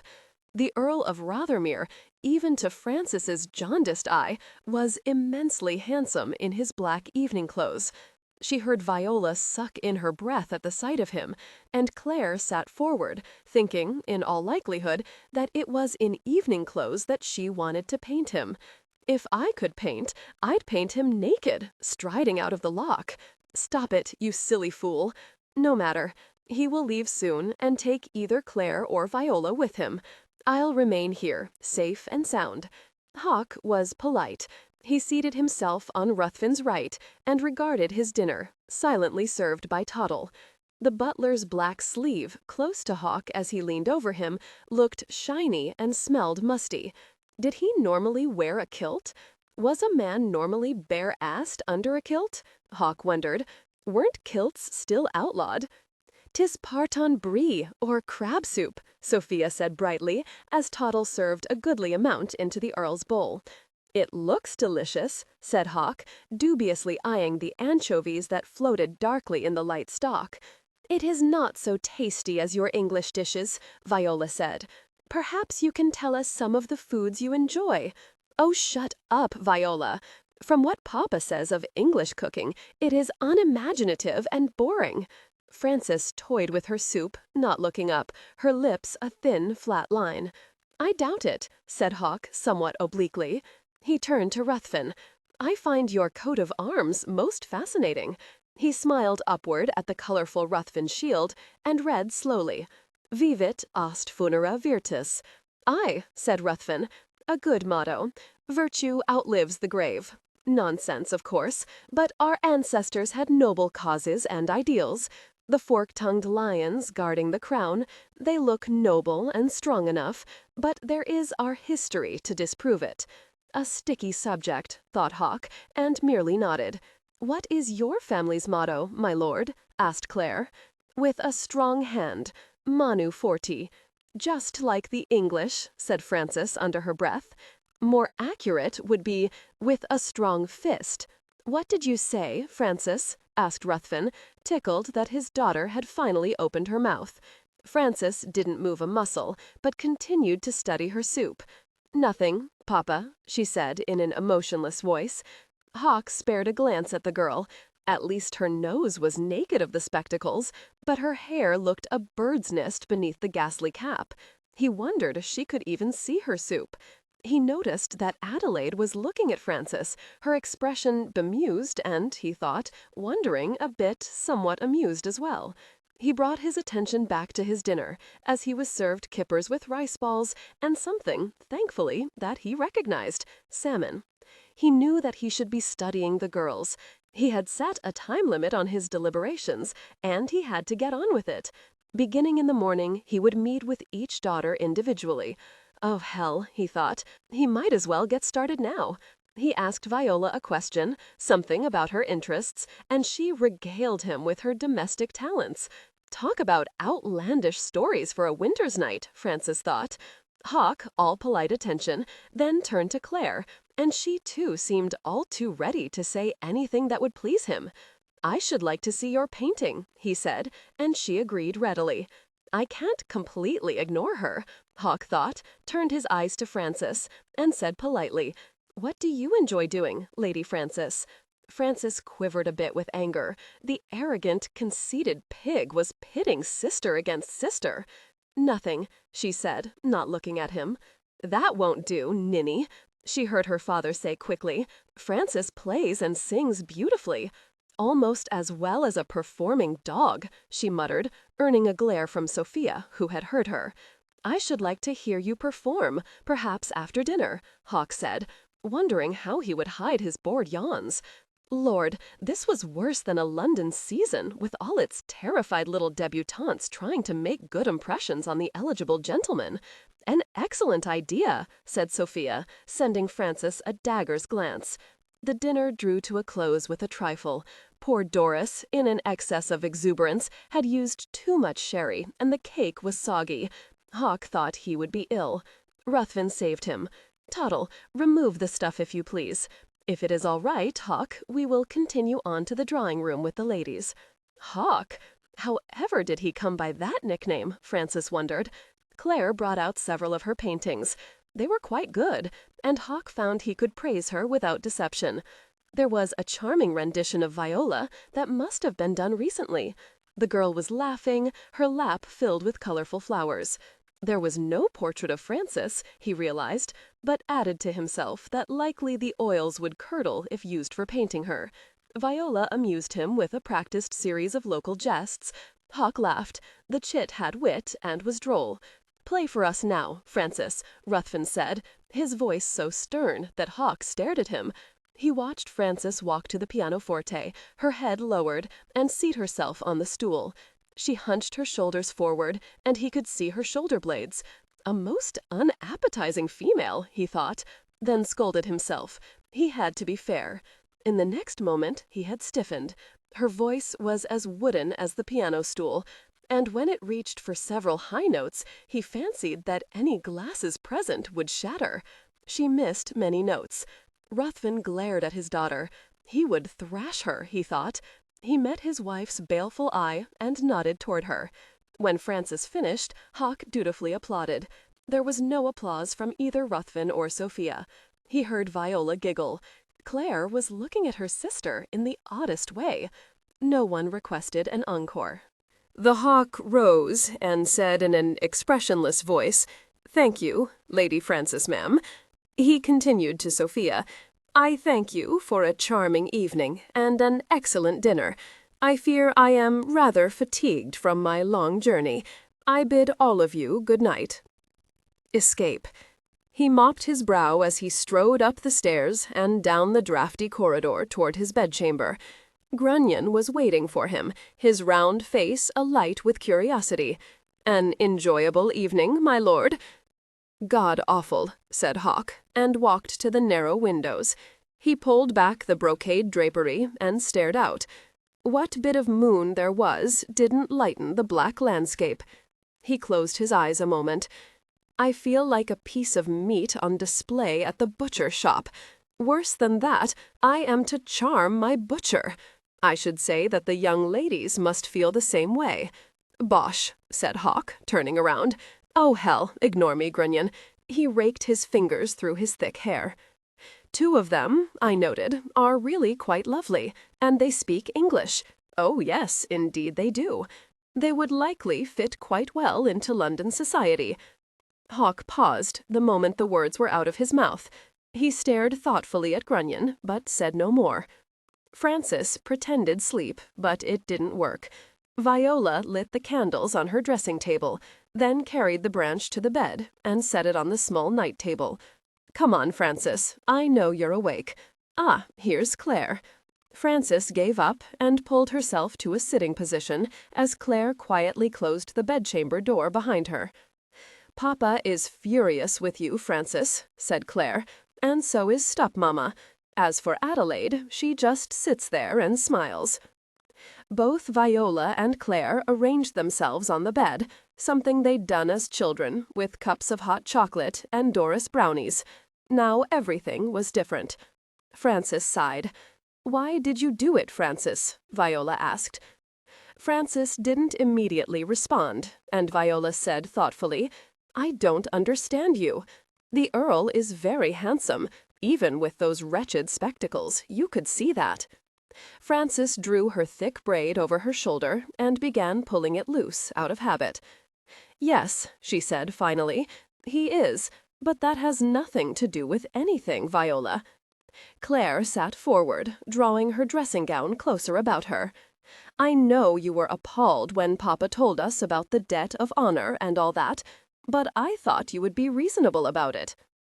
"I am being reasonable," Frances said. Viola continued in mid-thought, "And he's rich and titled, everything a girl could want in a husband." "He wants nothing to do with us, Viola," Frances said. "He has to offer for one of us. How could you want to marry a man who didn't love you or even care about you? Viola shrugged. Ian cared about you, yet you didn't want to marry him. Frances shot a look toward Claire and saw her sister stiffen just a bit at Viola's thoughtless words. Claire had wanted Ian, but the damned man had been blind. Frances was in the mood to believe that Ian had wanted her simply because she would care for all his wretched animals. No, she said finally, I didn't want to marry him. There simply has to be something more. Her voice dropped off, for she didn't know what that something more was. She simply knew it had to exist, somewhere. You're being a silly romantic, Claire said. Goodness, I am the only one who loves poetry, but I realize that marriage has nothing to do with all those high-flown, lovely sentiments. Papa loved our mother, said Frances. Frances, that has nothing to do with us. Now, I don't mind that you appear like a witch because it will make the Earl's decision easier. He now has to choose only between Claire and me. He's awfully large and dark, said Claire, and she shivered. If you would stop giggling long enough, Viola, Frances said, you would see that he's also cold and arrogant. He doesn't like being here, that's all, said Viola, shrugging. But once married, things would be different. Besides, what choice do we have? None, I tell you. I heard Papa telling Sophia that whichever of us the Earl picks, he won't argue, and neither will we. There's the £10,000 from the Earl's father that will come to Papa upon the marriage. It's sordid, said Frances. Well, Viola said, I for one don't wish to talk you out of your marvelous disguise. I want to marry a rich man. I want to be somebody. What else can a woman look forward to, anyway? That was perfectly true, of course, Frances thought, suddenly depressed. But it wasn't fair. She repeated her thought aloud. It's not fair. We should be able to do anything we wish to do. Claire shook her head. I fill my time with my painting and my poetry. Viola enjoys flirting and her stitchery. You, Frances, you fill your time with animals and swimming and wandering about the hills. But it's not enough. A woman must marry, or she becomes less and less every year. She becomes an object of pity, an embarrassment to her family. I agree with you, Frances. It isn't particularly fair. But there is nothing else. And the Earl of Rothermere is the grandest gentleman available, said Viola. I know Papa doesn't have enough money to send us to Edinburgh, much less to London, to meet many different men. Viola giggled suddenly and tossed a pillow at Claire. We shouldn't try to talk her out of this. Heavens, the poor man would have a very difficult time if he had 3 equally beautiful daughters to choose from. Frances looked closely at each of her sisters. You, Claire, you would marry the Earl gladly if he chose you. Yes, I would. I would even bear the other. Titled gentlemen in particular must have an heir. And what else is a woman good for? Frances said, her eyes darkening to a cold gray. Viola said in a reminiscing voice, I kissed Kennard, and I didn't mind it at all. With all the Earl's experience, I'll wager he's even better at it than Kennard. That's another thing, you two. Gentlemen husbands are taught to be very sensitive to their wives' feelings about that sort of thing. At least that's what Adelaide said. They don't act like animals with their wives. You're not making sense, Viola said. Do you want the Earl to kiss you passionately, or do you want him to be a gentleman husband? Unbidden, Frances saw the Earl striding out of the loch, his beautiful body glistening with water. Stop it, you fool. I don't know, Viola admitted. He is awfully handsome. And just think of all the fun. Parties, routs, balls. Oh dear, I hope I'm not talking you out of your spectacles, Frankfist. No, Viola, you're not. Frances smacked her fist into a feather pillow beside her. This is awful, all of it. I wish... Both Viola and Claire looked at her patiently. Frances drew a deep breath. I wish I could meet a man I could respect and like, perhaps fall in love with. Claire said in a soft, resigned voice, But then again, maybe the man you wanted wouldn't feel the same about you. Oh, Claire, I'm sorry. I didn't mean. I know. I also know that if the Earl selects Viola, I will still get to go to London. Maybe there I will find a gentleman who will feel properly. There was a soft tap at the door, and the daughters swiveled about. Adelaide peeked in, took in the scene, and smiled. "How lovely you look, Frances," she said. "I can hear the Earl pacing. This will prove most interesting. Yes, most interesting. Good night, girls. Come along, Claire." Claire dutifully slipped off the bed and followed Adelaide from the bedchamber. "Well," said Viola, not bothering to stifle her yawn, "I for one don't want smudges under my eyes.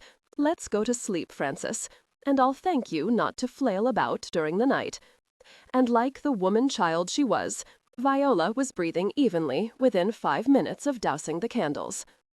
Frances lay awake, staring into the darkness. Something more, she thought. There must be something more. Ruthven reined in his stallion, Sterling, and pointed toward the southern end of Loch Lomond. "A sight I never tire of," he said to Hawk. "All the small islands, quite uninhabited, you know." "But Frances and I have always enjoyed rowing out to them and tromping about. Frances?" "Yes," said Ruthven. "Frances." He eyed Hawk and saw that the younger man looked quite surprised. Then he nodded, and Ruthven realized he was thinking that a homely little thing like Frances would like that sort of thing. He said no more. "I bathed in the loch before I arrived. It was cold, but most invigorating." It was on the tip of Ruthven's tongue to say that Frances loved to swim in the loch, but he didn't say it. Lord, what to say to him? What gentleman wanted a hoyden for a wife? And that would certainly add to the impression he'd already given the Earl. How to describe his daughter? Warm and loving and pig-headed and honorable and looks like a hag. "Damn," said Ruthven. "Pardon?" said Hawk. "Nothing, my boy. Ah, here comes Alex on his pony. A shaggy little beast, isn't it? It's from the Shetland Islands, you know." "Papa! Adelaide told me you'd ridden out with his lordship. Good morning, sir," Alex added, staring up at the English Earl. "Good morning, Alex," said Hawk. "Are the ladies up and about yet?" He knew he should use all available time to study Viola and Claire. "Just Frances," said Alex. "She went off to help Robert." Ruthven lurched forward in his saddle at that bit of information. Surely Frances, as an animal healer, wouldn't appeal to an English nobleman. "Enough, Alex," he said sharply. "Hawk and I are riding back soon. You have lessons, do you not? You mustn't keep Adelaide waiting."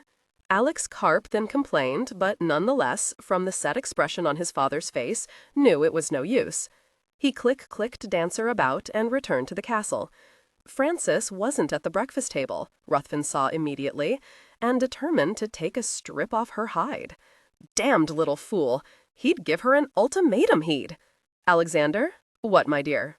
Ruthven said to his wife. "Viola and Claire are going to take his lordship visiting this afternoon. The Campbells are visiting the Dougals, you know." "Excellent," said Ruthven without much enthusiasm. "Yes, indeed," said Hawk. He'd spoken briefly to Ruthven before they'd entered the castle. He would meet briefly with Claire, alone.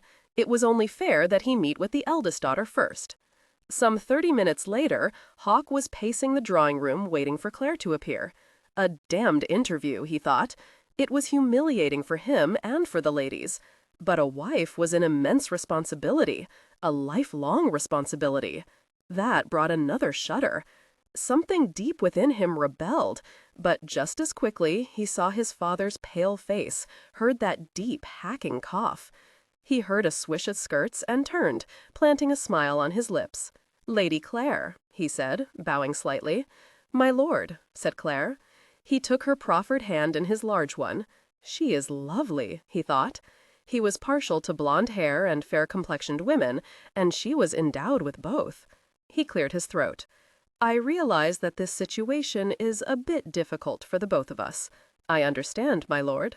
More so for you, of course. I doubt that sincerely, my lady." Claire's hands fluttered a bit, and she forced down her nervousness. He was so very large. It was disconcerting. "Have you seen the Elgin marbles, my lord?" she asked abruptly.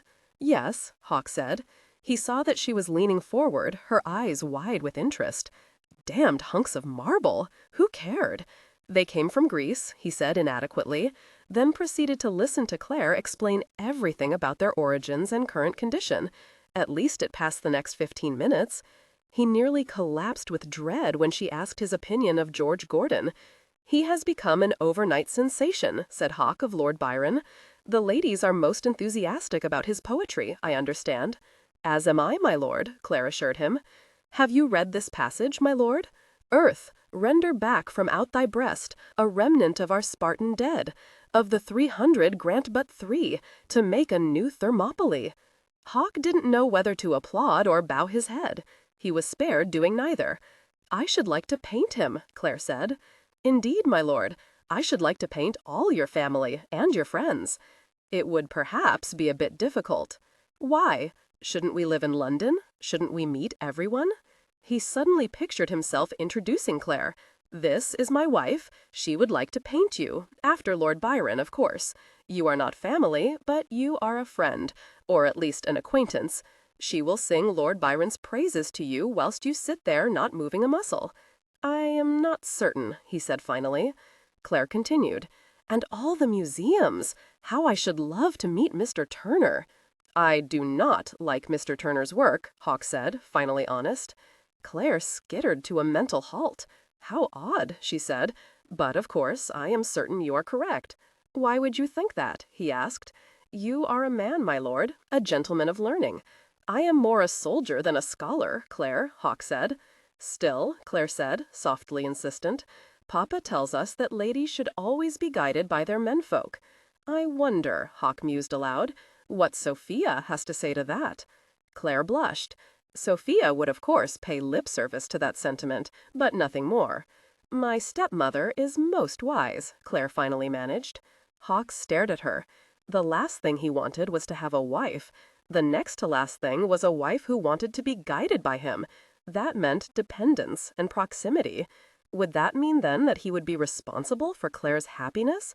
Would she fall in love with him? He sent a surreptitious look toward the clock on the mantel. The 30 minutes were blessedly up, one down. Well, my lord, Grunion asked some minutes later in Hawk's bedchamber. Hawk sighed. He wanted to say that she would suit him about as well as a 6-fingered glove, but he knew he wasn't being fair. Then again, life had ceased being fair. She is lovely and talented, and excessively malleable, I would say. Oh dear, said Grunion. She told me all about the Elgin marbles. Gracious, no. Hell and damnation, said Hawk. Pour me a glass of something strong, Grunion. I am due to see Lady Viola in 10 minutes. Like night and day, Hawk was thinking after 5 minutes in Viola's flittering company. She was so young and so anxious to please, and she chattered endlessly. Please tell me of Almack's, my lord, Viola said, her voice a blend of pleading and flirting. I cannot wait to visit and meet all those marvelous people. It is a boring place, Hawk said, and the refreshments are niggardly, to say the least. He was not cooperating in the least, Viola thought. A lady must mind her figure, she said. There is dancing, is there not? Oh, yes, said Hawk. Some nasty imp made him add, I do not like to dance. Even that new German dance I have heard about, my lord, the waltz? Hawk felt a stab of guilt at the wistful tone of her voice. He sighed. She was so eager. Lord, he would feel like a rapist taking her to wife. I enjoy the waltz, he said finally, but it is rarely danced in public. The patronesses of Almack's haven't approved of it yet, you see. Viola beamed at him and gave him one of her practiced smiles. It worked quite well on Kennard. Indeed, it made him blush adorably and stammer. Hawk arched a dark brow. The little minx was trying her feminine wilds. He wanted to laugh at her budding efforts, but of course he wasn't completely lost to good breeding. He thought suddenly that within a year, with practice, Viola could flirt with the best of them. It was a chilling thought. Do you like poetry, Viola? He asked, clutching at one of Claire's straws. Goodness, no, Viola exclaimed, her voice so appallingly earnest that he was hard-pressed not to smile. Well, of course, Adelaide forced all of us to read good works, sermons, and such things. Frances also? He asked, wondering how she could manage to read with her bad eyesight. Viola gave him a very fetching grin and a pretty shrug. Oh, Frances does what she pleases. And you don't please her, my lord. But I shan't tell you that. I see, said Hawk. He slid a look at the clock on the mantel and saw that the time was up. 2 down. After a quiet luncheon with Viola, Claire, and Lady Ruthven, Hawk dutifully arrayed himself in the togs Runyon set out for him. 30 minutes later, after Viola had found her missing glove, he found himself sitting between the 2 sisters in his own carriage. Frances, seated upon a hill that gave a full view of the castle, watched them leave. She grinned, rose, and shook out her skirts. She kissed her fingers to her lips at the retreating carriage. She had a lot to do before they returned. She'd left Robert's Croft after treating his one sway-backed horse for Thrush. "Robert, you mustn't let Sally stand about in her own muck," she said, adapting her speech to the farmer. "I've treated her as best I can, but you must keep her hooves clean, you can." Robert canned. At least she trusted that he did. She returned to the castle, hoping to slip up to her temporary quarters in Viola's room. One thing Frances could be certain of, neither Viola nor Claire would say a word to the Earl about the strange behavior and the equally ugly appearance of their sister. Frances! It was her father, of course, and he was livid. She felt a strange sort of calm wash over her and turned to face him. "Yes, Papa?" "Don't you 'yes, Papa' me, my girl. I have endured more than a parent should have to, and this is the end of it, Frances." He strode toward her. Frances stood her ground. "Then beat me, Papa," she said, "for I shall not change.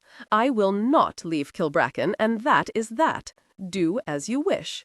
Damn you, Frances. He even applauded your miserable performance last night." "Yes, he did. What did you expect? That he would start laughing, howling, cover his aristocratic English hands?" Ruthven was silent a long moment, and Frances didn't like that, not one bit. "Please roar, Papa," she pleaded silently. Instead, Ruthven said finally, "Very well, Frances." He turned on his heel and strode away.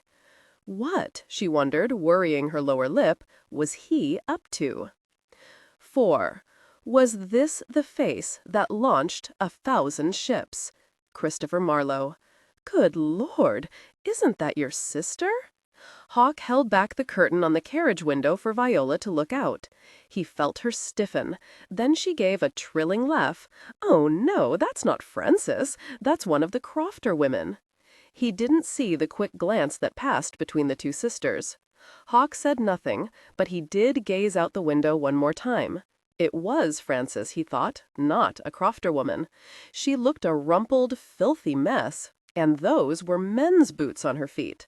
The sleeves of the fading gray wool gown were rolled up beyond her elbows, and she was striding, yes, striding about like a damned man.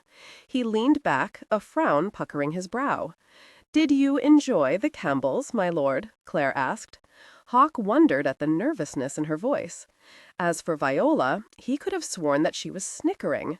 "Yes, of course," he said, lying fluently.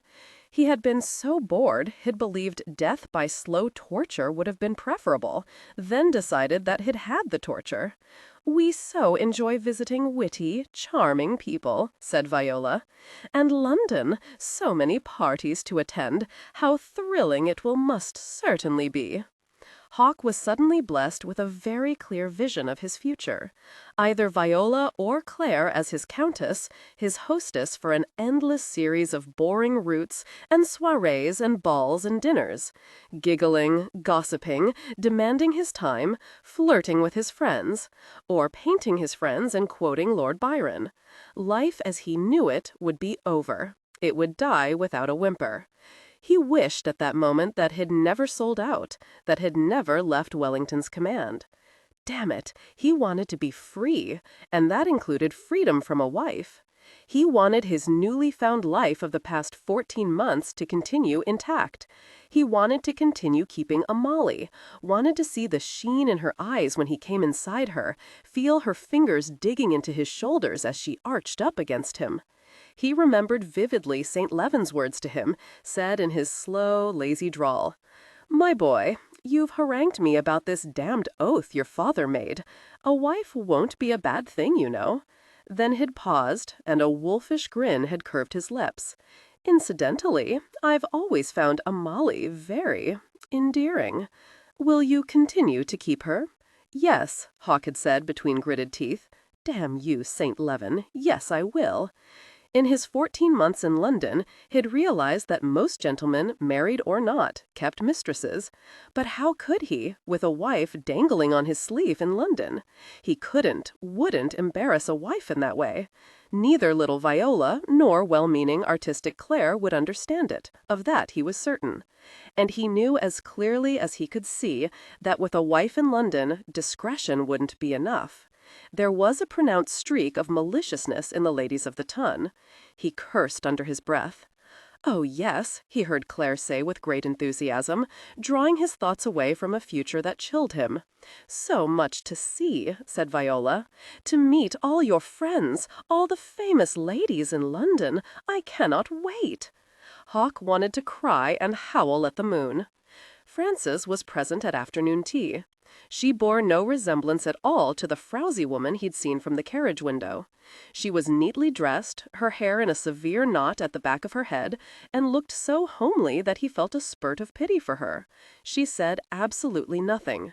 Viola regaled him with spicy gossip and flirted outrageously. Claire gave him wistful looks, but thankfully made no more mention of the Elgin marbles.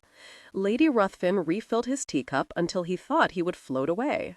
He was on the point of excusing himself when he saw Frances ease out of her chair and walk briskly toward the door. He had to do it. He had no choice. "Lady Frances," he said, rising quickly, "may I have a moment of your time?"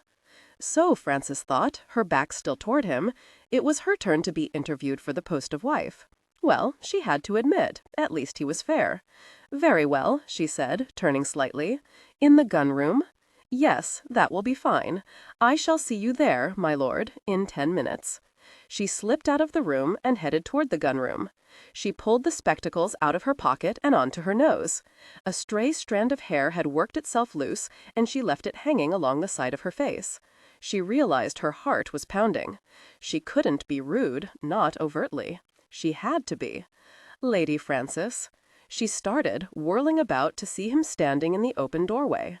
"Yes," she said, not moving an inch. "I haven't had much chance to speak to you." "No," she said. Damned ungrateful wench, Hawk thought, then immediately felt guilty. She couldn't help her appearance, couldn't help that she looked a fright next to her lovely sisters. "Claire showed me many of her paintings. Has she done one of you?" Frances looked over at him for the first time. She squinted and wanted to grin at the slight stiffening of his face. "Yes. I should like to see it." He was trying to be pleasant, damn him. "I don't know where it is." "Oh, a pity. Do you like to read?" She heard the distaste in his voice, and realized that Claire must have gotten carried away with Lord Byron. She should have known that Claire wouldn't realize that English gentlemen had blocks in their heads for brains. Poor Claire, wasting her precious poetry on an oaf of a man. Frances raised her chin, wishing she could see him more clearly through the murky lenses. She realized that she was a bit disappointed that this man in particular fit her image of English gentlemen in general, gentlemen who thought the printed word a pleasure only for fools. "Yes," she said, forcing her voice into a boring monotone. "I read the classics, of course, in Greek and Latin, and I much enjoy reading Chaucer aloud on long winter nights." Did he look as if had just swallowed more of Doris' soggy trifle? Take that, you arrogant! Do you like to visit and go to balls and parties? He likes gaiety, wit, and charm. "No," she said, with not so much as a creak of hesitation. "I much prefer being alone. With your Greek and Latin? Yes. And you like to be outdoors, do you not? Yes, alone. Ah." There were several minutes of absolute silence. She felt no compunction to say anything. It was his bloody interview, after all. She kept her eyes on her toes. Hawk cleared his throat. "Thank you, Lady Frances," he said, turned and left the room. His brow was furrowed as he strode to his bedchamber. By the time he opened the door, he was smiling with grim determination. Grunion wasn't there. Hawk finally found him in the North Tower, gazing out over the barren landscape. "Toddle told me where you were. I think the bloody butler was drunk." "I have reached a decision," he continued baldly. Grunion searched his master's face. He seemed calm, morbidly so. "If I wed either Lady Viola or Lady Clare, my life will change. I will have a prattling wife hanging on my sleeve, demanding my time, quoting poetry, painting, giggling, flirting." "I see," said Grunion slowly. "There is, however, Major Hawk, the matter of the oath." "I know. God, I know. I will wed Lady Frances." Grunion could only stare at his master. "What, my lord?" Ruthven stood below, listening with unabashed interest. He'd planned to discuss things with Hawk this very evening, in his library, over a brandy. He leaned outward, his ears ready to be filled, a crooked smile on his face. "Lady Frances," Hawk repeated. "Yes," he went on doggedly, as if convincing himself. "She is homely. That is her only failing. On the other hand, she dislikes people and parties. She doesn't carry on like a damned magpie. She would leave me alone. The servants would learn to put up with her wretched singing and playing." "That appears to be true," said Grunion, "but I do not believe I understand." "For God's sake, Grunion, I could take her to Desborough Hall, breed a child on her, then take myself to London. Everyone would be content, especially the lady. Lord knows if I don't wed her, she'll end up a spinster. You pretend that you are doing her a favor. Don't you try your damned sarcasm on me. It is the solution, I tell you." Ruthven wanted to laugh at the poor Earl's misguided impressions, and he had to press his hand over his mouth to keep himself quiet. "Ah, my smart little Frances, you've done it this time. Outsmarted and outflanked. As for you, my boy, you don't know what you're in for." "It still doesn't seem very fair," said Grunion, digging in. He felt sorry for the lady.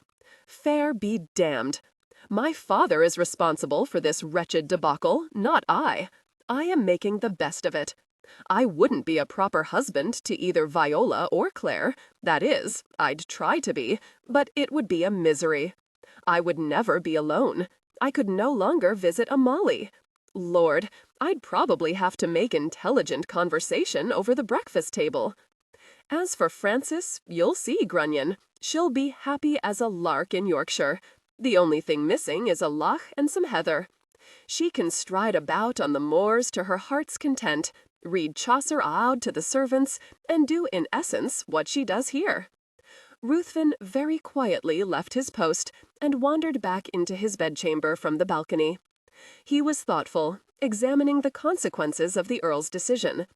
The decision was, after all, cold-blooded in the extreme.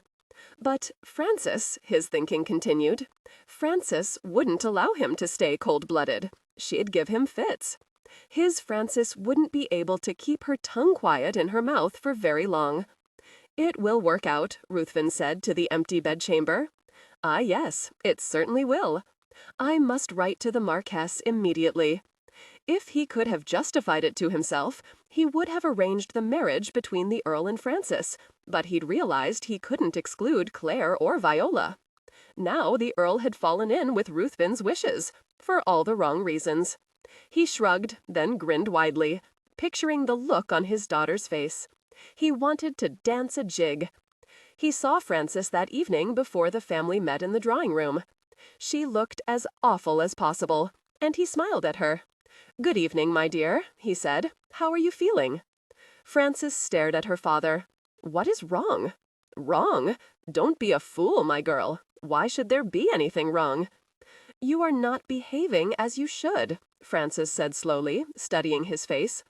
"Has the Earl offered for Viola or Clare yet?" "No, no yet," Ruthven said. "But I suspect that he will speak to me soon enough now." Ah, yes, he did allow himself 3 days, did he not? You have a sarcastic mouth, Frances. On those less than loving words, he patted her shoulder, leaving her to flounder like a ship in a storm, sails flapping in the wind. What was he up to, she wondered, but there was no answer, none at all.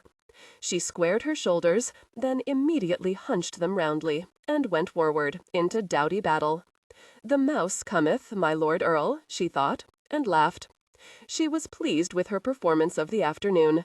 She was certain the Earl was disgusted with her, and not just her face. Her answers, short and curt, had been inspired. She felt smug and safe. She was unaware that during the interminable meal the Earl was gazing at her beneath half-closed lids. He was relieved that she ate like a lady. He was more than relieved that she said not a word, unlike her sisters, who seemed to be competing with each other for his attention. The time he would have to spend with Frances in the future stretched out before him in peaceful silence. He could always have the pianoforte removed from Desborough Hall when he visited. He determined to take an axe to the pianoforte himself after a half-hour of Frances singing and playing. He'd known the servants at Desborough Hall since he was a boy. They were loyal. He didn't want them to run from the hall with their hands over their ears and leave his employ. He forced himself to applaud when she finished. To his surprise, this time both Sophia and Ruthven applauded also. He did notice the odd looks passing between Viola and Claire. It was as if they were restraining themselves from bursting out in laughter. It angered him. How could they treat their sister with such barely veiled contempt? It wasn't her fault, after all, that she lacked so much of everything that they had in abundance. "Frances, my dear, a moment, please." Frances halted her long stride at Adela's bedchamber door. Her long-time friend, clothed in a voluminous white nightgown, motioned Frances into her room. There was but a single candle burning. Everyone else was long abed.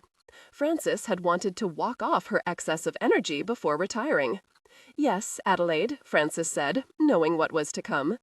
"My dear child, you've been behaving outrageously. You know that, of course. There is no need for me to point it out. You're being dreadfully unfair to your papa, and that, perhaps, you haven't realized." Frances couldn't quite meet Adela's concerned eyes. She said at last, "Not really, and I know what's best for papa. He would miss me dreadfully, Adelaide, you know that. Frances, you know that every young lady must wed. It is a fact of life. The alternatives for ladies aren't to be considered, at least in your case." Frances heard no bitterness in Adela's voice, and she'd never married. She tried to lighten things. "I plan to be the most indulgent aunt imaginable, Adelaide." "Don't be a bore, Frances," Adelaide said sharply. "You've been overly protected, despite all the freedom your father gives you. You must realize that life is waiting outside the confines of Kilbracken. You cannot stay here forever." "Perhaps," Frances said, her voice just above a whisper. She hated to feel guilty, particularly when she deserved to. "But you would say the same things about Viola and Claire. At least one of them is assured of a grand marriage. Neither of them has your strength, Frances. So you're now telling me that you believe the Earl a hard man, a man who will make them miserable." Adelaide sighed, realizing her words had come too late, far too late now. "It no longer matters," she said, wondering if her little sermon would have done any good before. She kissed Frances on her cheek. "Good night, dear. Sleep well." "I wish you wouldn't be so nice," Frances said. "You make me feel like a selfish wretch." "Don't. As I said, it no longer matters." Adelaide stood in the open doorway of her bedchamber, watching Frances stride down the corridor to Viola's room. Frances was whistling as she made her way down the stairs and across the entrance hall with her long-legged stride. The 3 days were up today, she thought, grinning at a suit of armor that was sagging against the wall next to the fireplace. Lucky Claire. Or lucky Viola. She cringed just a moment at the memory of her conversation the night before with Adelaide. "Frances!" She turned about to see her father beckoning to her. "Yes, Papa."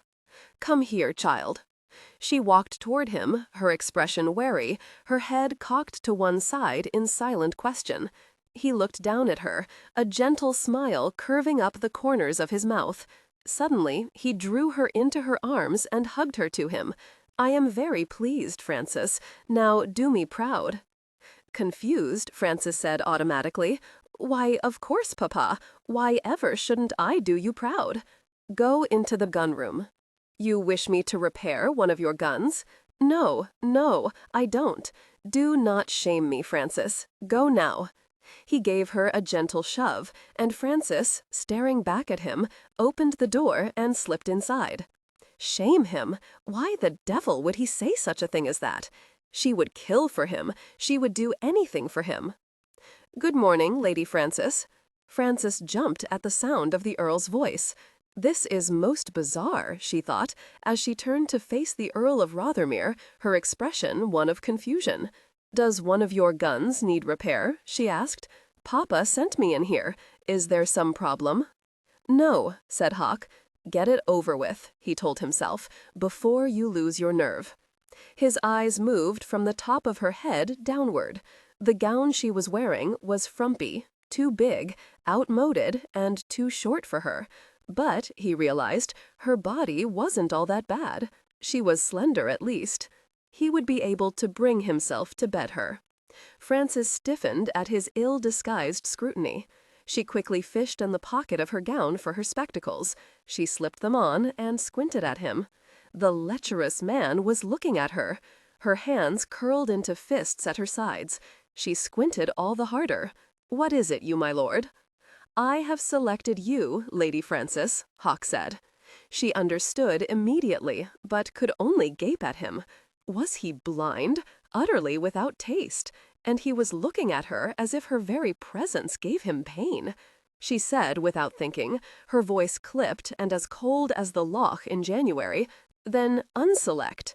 Hawk blinked. He couldn't have heard her aright, could he? He repeated himself, trying to keep the awful fatalism from his voice. "Lady Frances, I am choosing you as my wife." "Are you mad?" Frances asked, looking him squarely in the eye now, no longer squinting over the spectacles hanging precariously on the tip of her nose. "Why?" Her clipped voice, her words startled him. He'd expected her to accept him immediately, in all likelihood with gushing pleasure. After all, how often did the ugly sister win out over the other two? Perhaps, he thought, she didn't believe he was truly serious. The poor girl probably couldn't believe her good fortune. He smiled at her and said, "I do not believe I am mad. I believe we shall suit admirably. Now, your father and I have worked out the details of the marriage settlement. I am leaving for Glasgow.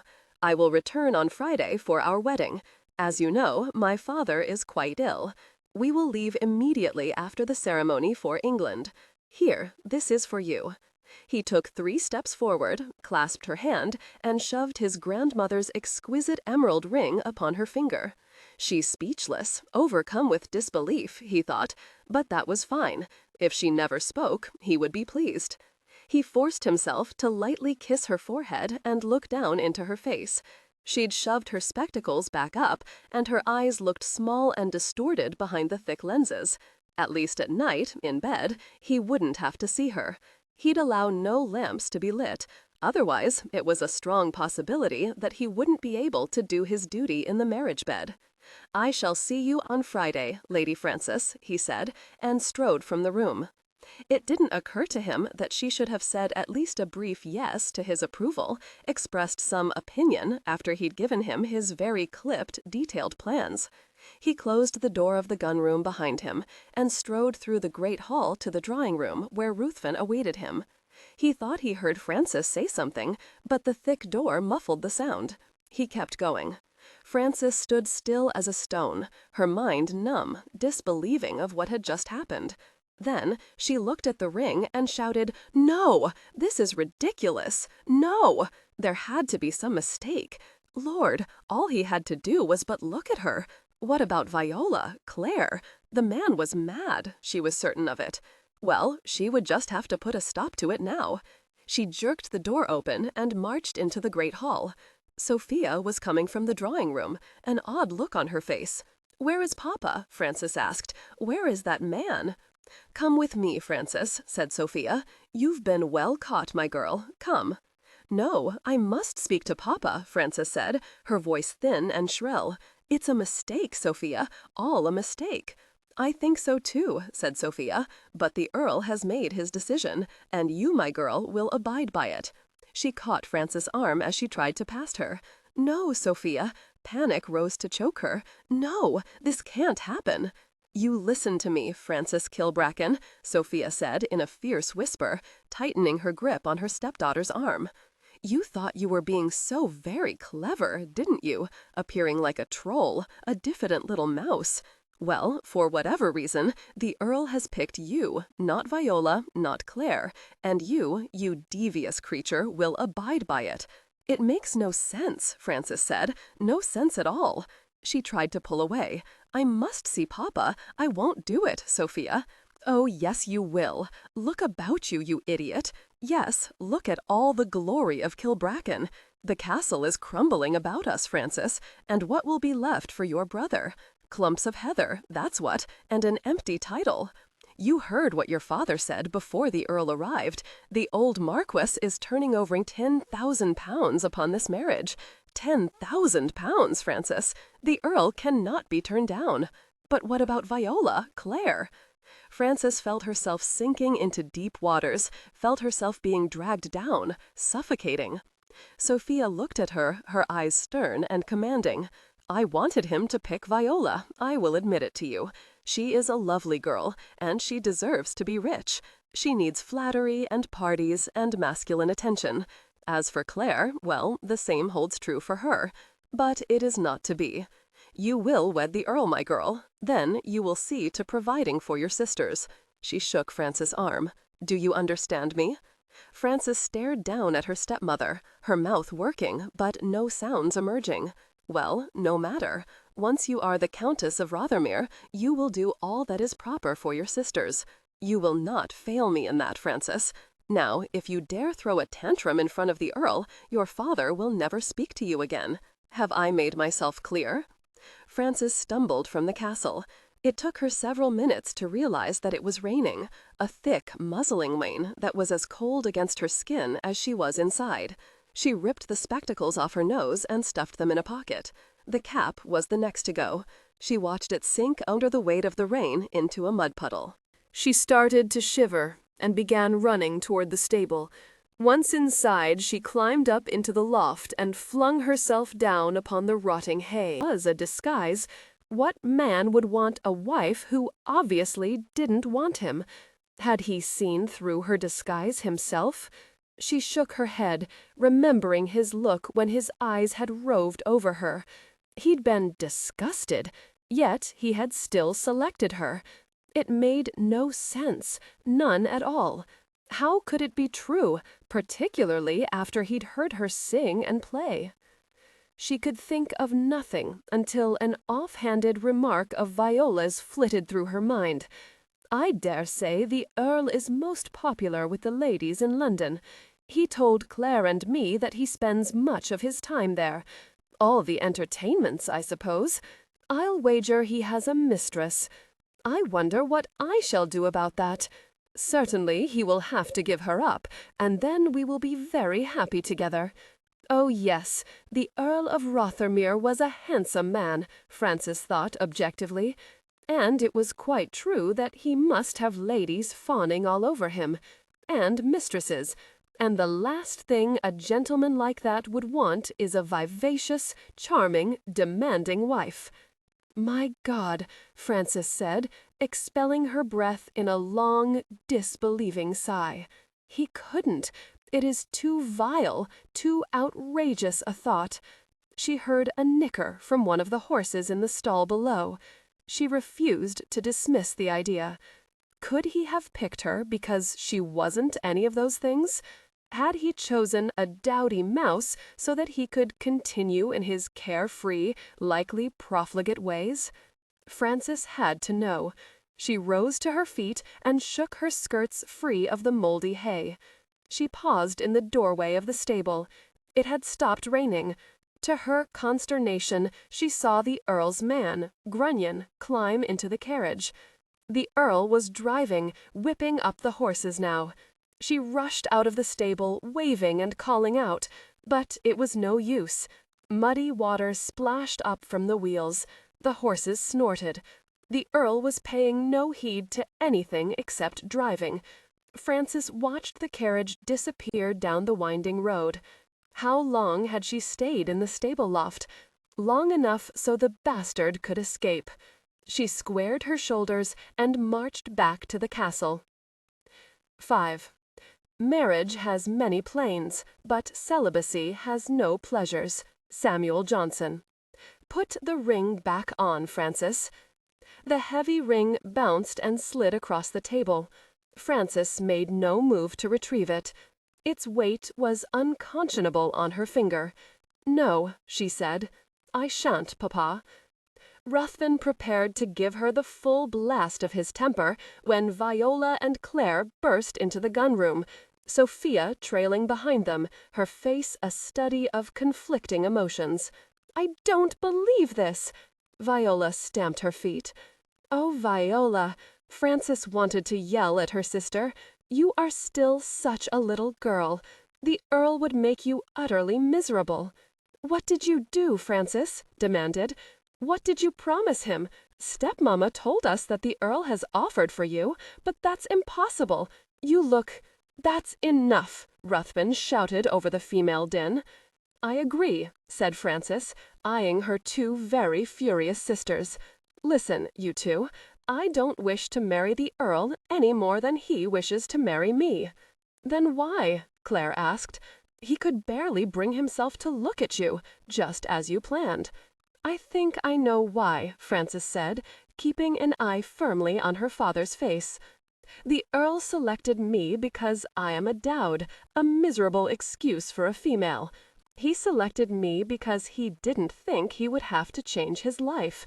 I imagine he plans to dump me somewhere, probably one of his mouldering estates, and go about his business, as if none of this had ever happened."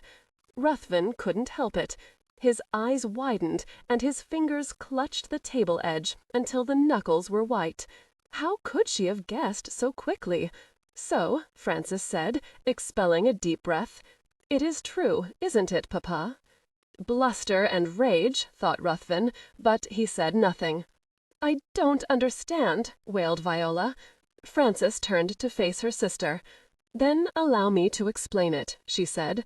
"You, Viola, and you, Claire, are exactly what the precious Earl likes in ladies. You are both very pretty, charming, gay. However, the Earl doesn't want a wife. A wife, in his mind, would change everything, and he doesn't want anything to change. Now do you understand? He is a bounder, a cad," said Claire. "At the very least," agreed Frances. "I still want him," said Viola. "I could change him, make him happy, content—" "Don't be a fool, Viola," Frances interrupted. "He would eat you for breakfast and spit you out. The man is selfish, ruthless, and unworthy. But, of course," she added, giving her father a furious look, "he will provide money. Rather, his father will."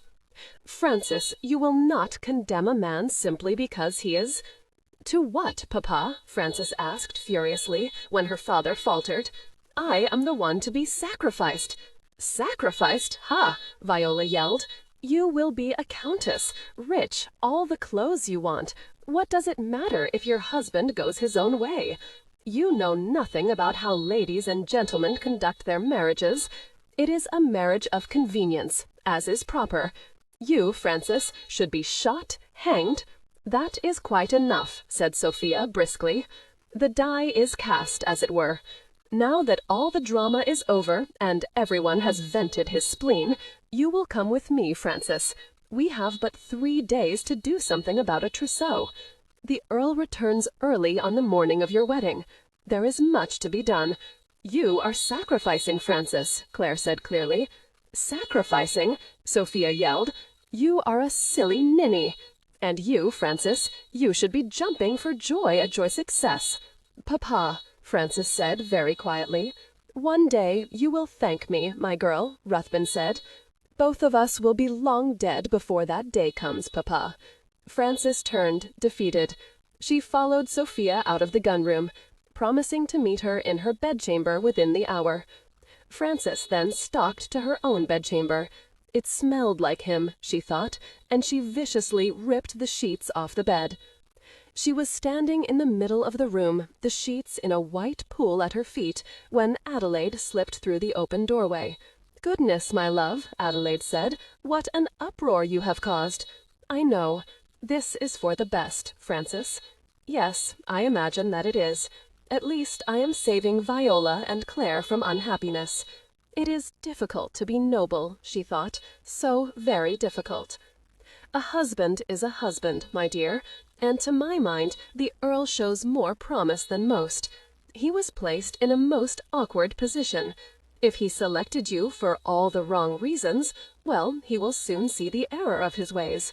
Frances looks much struck. "I hadn't thought of that, Adelaide. What shall I do?" Adelaide patted her arm. "You will gather up these sheets, love. Then I imagine you will give quite a bit of thought to your alternatives." Frances did give furious, endless thought to her very limited number of options. She spent many hours imagining the look on the Earl's face, were she to appear lovely, charming, and gay, and demand that he take her to London. That made her smile, but she wondered if he would beat her for her earlier deception. Men were such unpredictable creatures. She'd observed enough of them to be certain of that. She didn't come to her decision until the evening before her wedding. She was standing in front of her bedchamber window, staring out into the impenetrable darkness. "Frances?" "Yes." "Sophia, do come in." Her stepmother was wearing a silk dressing-gown, and her lovely hair was long and loose down her back. She looked younger. "Is there a problem?" Frances asked. "Has Doris broken out into spots? Has Reverend MacLeod had another argument with Papa?" To her surprise, Sophia didn't meet her gaze directly, nor did she respond to Frances's attempt at humor. "Papa!" Frances exclaimed. "He is all right, is he not?" "Yes, yes," Sophia said. "Sit down, Frances. There are things I must speak to you about." "Things?" Frances walked to her bed and climbed to the center to sit cross-legged. "Your responsibility as a wife," said Sophia. "I assure you, Sophia," Frances said, her voice a bit nasty, "that I shall be quite able to have the Earl's meals on the table when he wishes them." "No, Frances, I'm speaking of your intimate duties as a wife." "Oh!" Frances stared at her blankly, then cursed herself silently for 8 kinds of a fool. She hadn't realized, hadn't thought, that the Earl, that stranger, would touch her, and she swallowed. "Yes," said Sophia. "Do you understand what husbands and wives do together? In bed?" Frances knew enough, and she was horribly embarrassed. She kept her head lowered and merely nodded. "Your father believes, as I do, that the Earl will be sensitive to your feelings." That wasn't precisely the truth, but Sophia chose to severely edit her spouse's remarks on the subject. "Aye, love, 'tis a lusty man, Hawk is. He'll teach our Frances a thing or two." "Sensitive to my—" What does that mean, Sophia? "It means that he won't embarrass you. He'll treat you with the respect due a wife. Of course, when he sees what you really look like, he will doubtless be quite pleased and more attentive, despite his— well, I'm not certain exactly." Her voice trailed off. Frances gulped. "I see," she said. Sophia felt a stab of concern for her stepdaughter, despite all her husband's assurances. She said very gently, "He will, of course, want an heir, Frances. That is your primary duty as his wife." "An heir," Frances repeated. Sophia sought for some reassuring words, and was surprised when Frances raised her face and said quite calmly, "Thank you for telling me, Sophia. I understand. I truly do. How stupid of me not to have realized. Well, now I know." After Sophia had left, Frances huddled under her covers, drawing her knees to her chest. She pictured him naked, striding out of the lock. She knew well enough that that male appendage swelled to a horrible size and was shoved between her legs. It was a ghastly thought, repellent and embarrassing, so utterly sordid. But he would do it, because it was his right. If she struggled, he would probably beat her. That was his right, too. She didn't seem to have any. None at all. Frances hadn't realized until that moment that she was crying. Angry with herself, she dashed the silly tears away with the back of her hand and sat up. She remembered clearly how he had looked at her with such distaste when he had proposed to her. No, she added angrily to herself, when he informed her of his decision. As for her decision, she'd made it. She would be as dowdy, timid, and stupid as could be until he left her, which she was certain he would do, as quickly as he could honorably manage it. She wanted him to leave her, preferably without laying a hand on her. No, a hand she could manage. It was that other thing she couldn't bear to think of. It won't be bad, she told herself. I shall live in my own house and do as I please. He can go to London and enjoy all the charming, lively ladies he wishes to. Hawk lay back, sated and sleepy. Georgina Morgan, a delectable bit of womanhood, snuggled beside him, her thigh thrown over his belly. She was a widow, several years older than Hawk, and very affectionate. "You're an excellent lover," Georgina said. "So are you," Hawk said, and lightly kissed the top of her head. "I must leave before dawn. I have to return to Loch Lomond and Castle Kilbracken. You have business with the Earl of Ruthven?" Hawk should have told her it wasn't any of her business, but he wasn't in any mood to play the gentleman. He said, his voice cold and clipped, "Yes, indeed. I am to marry one of his daughters on the morrow." Georgina sucked in her breath at this unexpected news. She'd rather hoped that the Earl would stay in Glasgow for a while longer, and in her bed. "Pity," she said. "I agree," said Hawk. He felt her knee slowly move over his manhood. "You'll wear me out, then?" "Aye, 'tis no more than ye deserve." Hawk glided his hand over her belly, his long fingers gently searching for her. "And what do you deserve, I wonder?" "Frances, damn you, girl, I won't allow this." Ruthven reached for the offensive spectacles, but Frances ducked out of the way. "No, Papa, leave be. I am marrying your precious Hawk, and that is all you can ask of me. You look like a damned witch." "No, my lord, not a witch," Adelaide said quietly, coming into the bedchamber. "More like a girl who is very frightened to be herself." That drew Ruthven up. "Is this true, Frances?" "Leave be, Papa," Frances said, sending Adelaide a wounded look. One tended to forget that Adelaide was so very perceptive. "The Earl proposed to a mouse, and that is what he will marry. I shan't disillusion him." Ruthven gave her a long, searching look. "Very well, Frances. I shall say no more about it. And you won't say anything to the Earl, Papa?" "No, I won't." When her father had left, Frances turned to Adelaide. "Is it time?" "Yes, love." "Frances, don't cheat yourself out of what can rightfully be yours." Frances merely nodded, beyond words. "I shall be along in just a moment, Adelaide." When she was finally alone, Frances walked to the window and gazed out. The day was gray, cold, and it had begun to drizzle. "If I were of a romantic disposition," she thought dispassionately, "I should keep a journal, and I should write in it that I am deliriously happy." She meant to giggle at her foolishness, but instead it was a sob that broke from her throat. The Reverend Mr. George MacLeod, a longtime friend of the Earl of Ruthven, presided over the ceremony. The two men had spent many satisfying hours arguing the merits of Presbyterianism versus the Church of England. MacLeod thought the English groom was polite, a well-bred young gentleman. When Frances finally entered the drawing-room, he saw the Earl's expression change. Now, MacLeod thought, he looked about as happy as a dead trout. His eyes went to Frances and widened. Good gracious, he thought, stunned. She looked like a nightmare, and miserable to boot. What the devil was going on here? What had happened to his bright, laughing Frances? He knew this was an arranged marriage, but he'd had no idea that... He shot a questioning look at Ruthven, but Alexander was smiling benignly. The words were spoken, and he blessed the couple. The wedding breakfast was less festive than a funeral. The Reverend Mr. MacLeod, who had held Frances on his knee when she was 2 years old, managed to catch her alone after she changed into traveling clothes. She looked sullen and pale. Where had she gotten those wretched spectacles? What was he to say to her? "Goodbye, my dear," he said, and lightly kissed her forehead. "I will pray for you and your new husband." "I should certainly appreciate that, sir," Frances said, squinting up at him. "In fact, a bolt of well-placed lightning at this moment would be most welcome. You marry against your will, Frances?" "No," she said, seeing clearly that he was worried for her. She saw her father frowning at her from the corner of her eye. She saw her husband impatiently slapping his gloves against his thigh. "Goodbye, sir," she said, and stepping to her tiptoes, kissed him on the cheek. Frances was thankful for the spectacles. They hid her brimming eyes. Viola, Claire, Sophia, and Adelaide each hugged her. She reached her father. "Frances," he said very quietly, "trust me, my girl, and trust yourself. You are strong." "Yes, Papa." She took one last look around the hall. She wondered silently if she would ever see Kilbracken again. She followed her husband out of the castle. She eyed the closed carriage for a moment with dread.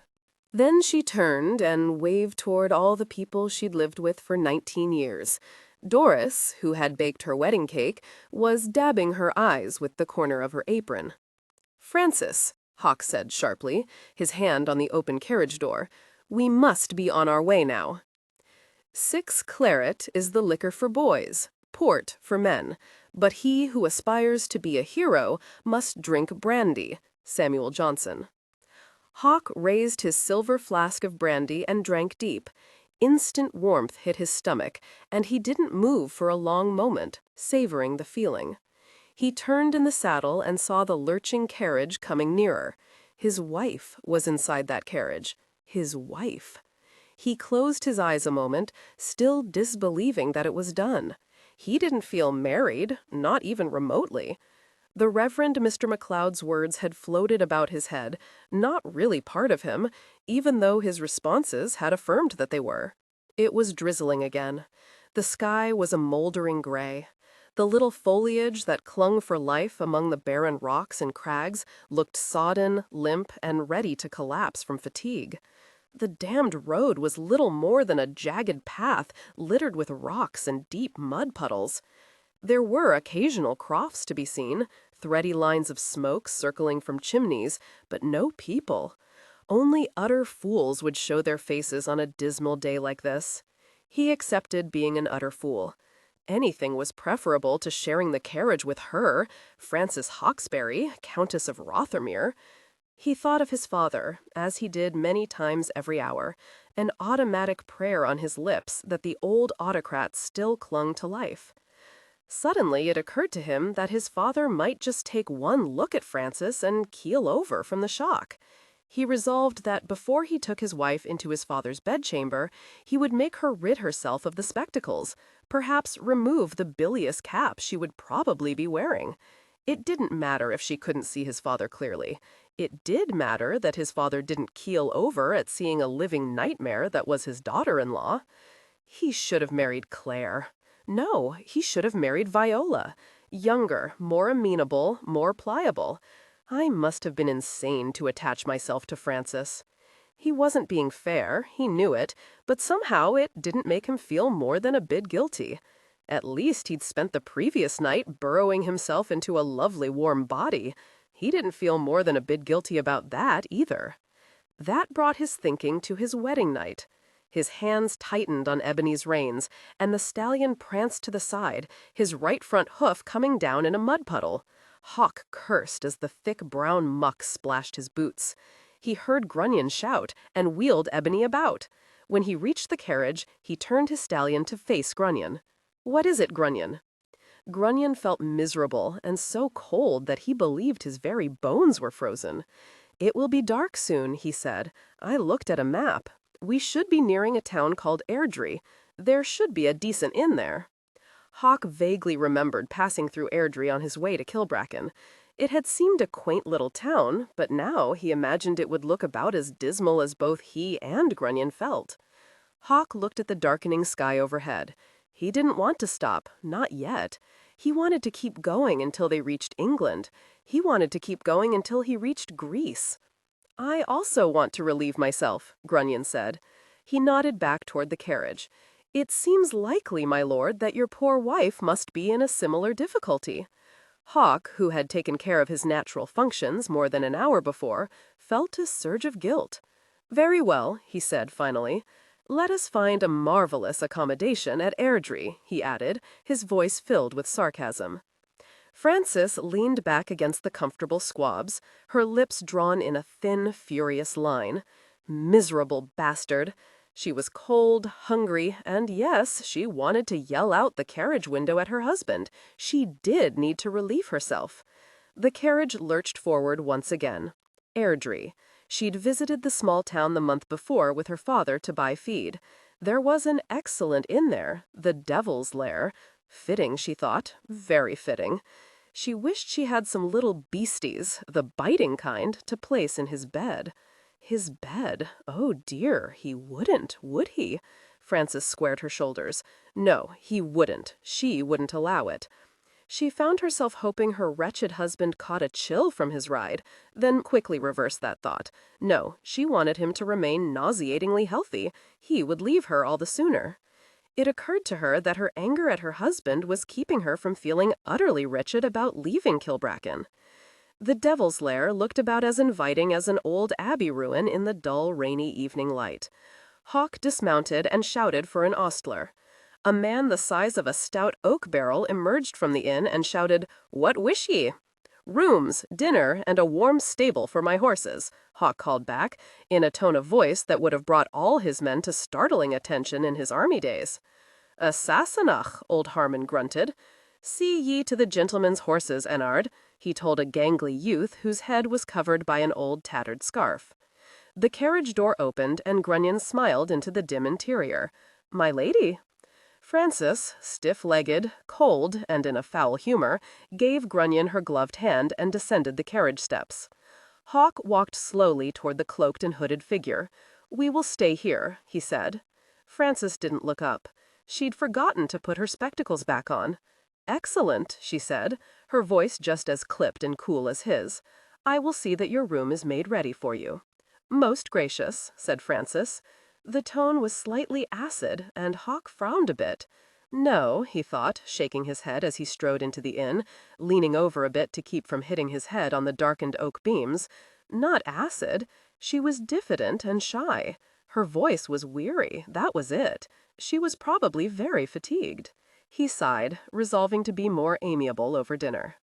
There was no private parlor at the Devil's Lair, but the miserable weather had kept all the usual habitués away. There was only one snoring old man in the corner, curled up next to the fireplace, and old Harmon quickly roused him out and into the tap-room. Frances, having scraped her hair into a ferocious bun, adjusted her spectacles and marched into the parlor. She paused, sniffing delicious smells. Her stomach growled loudly. Hawk looked up and caught himself smiling at the sound. "My lady," he said, rose and pulled back a chair for her. Frances kept her head down and seated herself. So much for a polite greeting, Hawk thought, and reseated himself. "A glass of wine, perhaps?" "Yes, please. Look, I'm sorry if you're tired. It's just that I want to get to my father as soon as possible." "I understand. And I'm not tired. I'm bored from riding by myself in that awful carriage, and I don't like you." He poured wine into her goblet and watched her wrap her fingers about the blunt stem. He found himself frowning a bit. Her hands were slender, the fingers long and graceful. The fingernails were buffed and short. Without thinking, Hawk reached out and took her hand in his. He turned her hand over. There were calluses and a few scratches. It was a strong hand, a capable hand. Frances yanked her hand away and raised startled eyes to his face. For a moment she forgot to squint. "You have lovely hands," Hawk said. "Oh?" There was a wealth of sarcasm in that one word, and Hawk found himself surprised at it. He repeated again to himself that she was tired, and kept an equally stinging comment to himself. Old Harmon's wife, Netta, entered carrying 3 huge covered trays. Frances' stomach growled again, and Hawk laughed. "Oh," she exclaimed as one tray was uncovered beneath her nose. "Clootie dumplings, how marvelous! And for far bridies." What the devil were clooties and bridies? Hawk wondered, but the delicious smells dampened his revulsion at the bizarre names. "Bâtillé, Lady Frances? Frances cursed herself, aware that Netta was regarding her with something akin to horror. She managed to say calmly enough, "Aye, 'tis I, Mrs. Rapple. What do ye wi' this mon?" Scots were known for their bluntness and their lack of class distinction, Frances thought, grinning to herself. "He is my husband, Mrs. Rapple. I am leaving Scotland." "But what do ye wi' yourself? Ye don't look kippers with rice balls. I'm certain everything will be delicious, as usual." She shot Mrs. Rapple a pleading look, and the good lady, confused but sensitive to that look, merely nodded and left the parlor. "You are acquainted with our good hostess?" Hawk asked as he served Frances' plate. "Yes, of course. We are not that far from Kilbracken. I should like a lot of everything, if you please, my lord." Hawk obliged. He took a gingerly bite of the bridies and nodded. "Quite acceptable." "What is it?" "Steak pies." "Ah, where is Grunion?" "In the kitchen, eating his dinner. Incidentally, perhaps you should call me Philip or Hawk, as you wish." Frances' hand halted its progress to her mouth. "Where did you get the nickname Hawk?" "During my army days, in Spain, to be exact." She would have liked to know more, but was so hungry she didn't want to interrupt herself. How kind of him, she thought acidly, as she chewed on a rather tough piece of steak. His lordship giving the pitiful savage permission to call him by his given name or the name of a stupid bird. She swallowed the bite, then drank more of her wine. The meal continued in silence. "I prefer Philip, I think," she said some time later. "I shall try to answer to it," Hawk said. "It's been some time since anyone called me that." "Do you prefer being called Frances?" "It's better than ugly hag, which is what you're thinking." "Frances is fine," she said. Silence again. Frances was licking her lips free of the thick sugar from the clooties when Hawk said suddenly, "After you have seen my father, we shall buy you some clothes." Frances stiffened as straight as a board. She swallowed at least 3 thoroughly insulting retorts. So now she was the poor little mouse whose husband didn't want to be embarrassed if someone chanced to see her with him. She chose to say nothing. Hawk found himself wondering aloud. Both Claire and Viola dress beautifully. "I find I am curious as to why I am very fatigued," Frances said, pushing back her plate. No, she thought quickly, that wasn't the way to proceed. She carefully schooled her features, her brain working furiously. Finally, she said coldly, "I do not find lovely clothes at all desirable. 'Tis sinful to turn oneself out in a gaudy fashion. It goes against all my religious beliefs." My God, Hawk thought, astounded, staring at her. I've got a religious bigot on my hands. He felt ill, and was uncertain if it was from the clooties or the frightful realization of the real woman he had married. "Take that, you bounder." Frances rose slowly and said, "I am going to my room now. I assume that you will wish to leave early on the morrow, my lord?" It was nearly painful to look at her, but he did. Odd, he thought, during the visual passage up to her face, but her body was really quite acceptable. She was slender, indeed, his hands could span her waist, and her breasts looked full and well-formed. Frances wasn't stupid, nor that ignorant. She understood that look, indeed had seen it on Ian's face, and sucked in her breath, backing away. "Good night, my lord." His eyes were on her face then, and he saw the fear and panic. "Frances," he said, his voice gentle now, "we are husband and wife. I know, too, that we are strangers. We will, however, consummate this marriage." His very calm orders made her forget herself. "Why? There is no reason I can think of for you to want to. Well, you understand what I mean. As I said, we are husband and wife. No, I will not allow it. Frances, stop carrying on so. We will consummate this marriage, but not tonight. You are tired, and so am I." He saw the utter relief make her shoulders sag, and smiled ruefully to himself. Never in his life had a woman not wanted to share his bed when he wished it. Frances turned without another word, and bolted toward the door. She didn't stop bolting until she reached her small bedchamber on the 3rd floor of the inn. She was huddled in the soft bed within 5 minutes, the bedchamber door bolted securely from the inside. Hawk toyed with his brandy. She was nervous about sex, something to be expected from one's bride, he supposed. Well, he would be kind to her, get it over with quickly, not embarrass her more than was inherent in the act.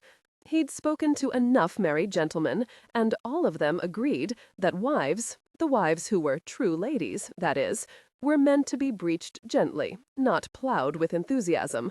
They were to be treated with thoughtful decorum until they conceived, then left alone. He would give her another day to accustom herself to the idea. He would not embarrass her by speaking of it again. He would simply do it. He downed the rest of his brandy. He simply couldn't imagine making love to Frances in a lighted room. The thought of her squinting up at him made him shudder. He did wonder, though, what she looked like naked, from the neck down. Ruthven pulled Sophia closer, and she felt the rumbling laughter in his deep chest. "What is it?" she asked, tugging on the hair on his chest. "I was just wondering how long it would take my Frances to show her true colors. Lord, to see the look on Hawk's face when she does. I find myself pitying the poor fellow. You believe her so impervious, so strong?" Ruthven was silent for a moment, no longer laughing. Sophia always had the knack of cutting through his bravado. "Yes," he said finally, "she must be. But you are worried now, aren't you, Alex? All your plotting. Oh, yes, I know that you've written to the Marquess about Frances, and how you hoped she would be the one his son selected. But that young man doesn't care for her, not at all, Alex. Your Frances had made quite certain that he doesn't. It is possible that he will be cruel to her. No, damn it, Sophie, he won't. The boy's a gentleman. Frances, Sophia said dryly, is known to enrage you, my dear, and you are also a gentleman. I am her father. That is much different." Sophia could practically hear him thinking, worrying, shoring up flaws in his logic. She hugged him. "Why don't you try to sleep now, Alex? You don't think that he will really hurt her, do you, Sophie?" "No," she said truthfully, "I don't. If she maintains her pose, there would be no reason. Who would want to strike down a timid mouse?" Said Ruthven. "Tonight is their wedding night. If I know Frances," said Sophia in a dry voice, "she will somehow have convinced him that love-making with his bride is the last thing he desires. I heard him say he wants to breed an heir quickly. Not tonight, he won't." But Frances' father didn't manage to ease himself into sleep for quite a long time. At least it wasn't raining, Frances thought, as she stared out the carriage window at the countryside. She'd give anything if she could ride, and not be a prisoner in this wretched carriage. She could already feel a headache beginning. Curse him! He could have at least inquired what she wished to do. But he hadn't, of course. She supposed that in his vast experience, and she never doubted for a moment that all his experience was vast, a lady was to be protected from the elements, even if the elements were pleasant and sunny. Hawk had said over breakfast, "I wish to continue until it's dark today. Granion tells me we have a good chance of reaching Peebles if we suffer no mishap. How many hours would that mean closed in this dreadful carriage?" Her headache came on in earnest. It was dusk when the weary horses trudged into Peebles and came to a halt in front of the Flying Duck Inn. Frances felt so ill that she wanted to vomit. The only thing that saved her from that ignominy was her husband's curt voice coming from the inn-yard. She felt dizzy and befuddled when Grunion assisted her from the carriage. "My lady?" he asked, seeing her pallor. "I'm all right," she managed. Her husband, curse his vitality, strode over to her and announced in a nauseatingly enthusiastic voice that he'd ordered up a neat dinner for them. "I'm not certain," Grunion began, only to be cut off by Frances. "I wish to dine in my room. Do you feel ill?" "Yes, I do. A headache." Hawk's lips thinned. Damnable excuse for a wife to present a husband on their second night of marriage. Well, it wouldn't do her any good. "Fine," he said, and strode into the inn. A few moments later, he found himself watching her climb the stairs, a chattering maid in her wake. "You're pushing too hard, my lord," said Grunion. "What do you expect me to do? Stop every hour and let her smell the daisies alongside the road? There ain't any daisies. Damn it, Grunion, you know what I mean. Do you so easily forget about my father?" He saw that his valet would remonstrate further and raised his hand. "No, no more. I'm dining now, then I'm going to see to my bride.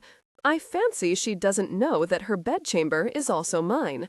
Grunion stared at him, and Hawk suddenly realized that such a speech was most inappropriate. He cursed under his breath and strode into the parlor. Frances stared at the tray of food and quickly covered it. The headache was ferocious, one of the worst she'd ever experienced. But then again, she'd never been forced to spend 10 hours in a closed carriage. She didn't like to dose herself, but the thought of sleep induced by laudanum was appealing. She searched through her valise and unearthed a small vial of laudanum. She poured several drops into a cup of now tepid tea and drank it down. She undressed quickly, donned her nightgown, and staggered to her bed. It didn't occur to her until she crawled to the center of the bed that both the bed and the room were much larger than the one of the night before. She fell back against the soft pillow, too ill to think about anything. Hawk finished off his meal in fine style. Every few minutes he found himself thinking about the woman upstairs.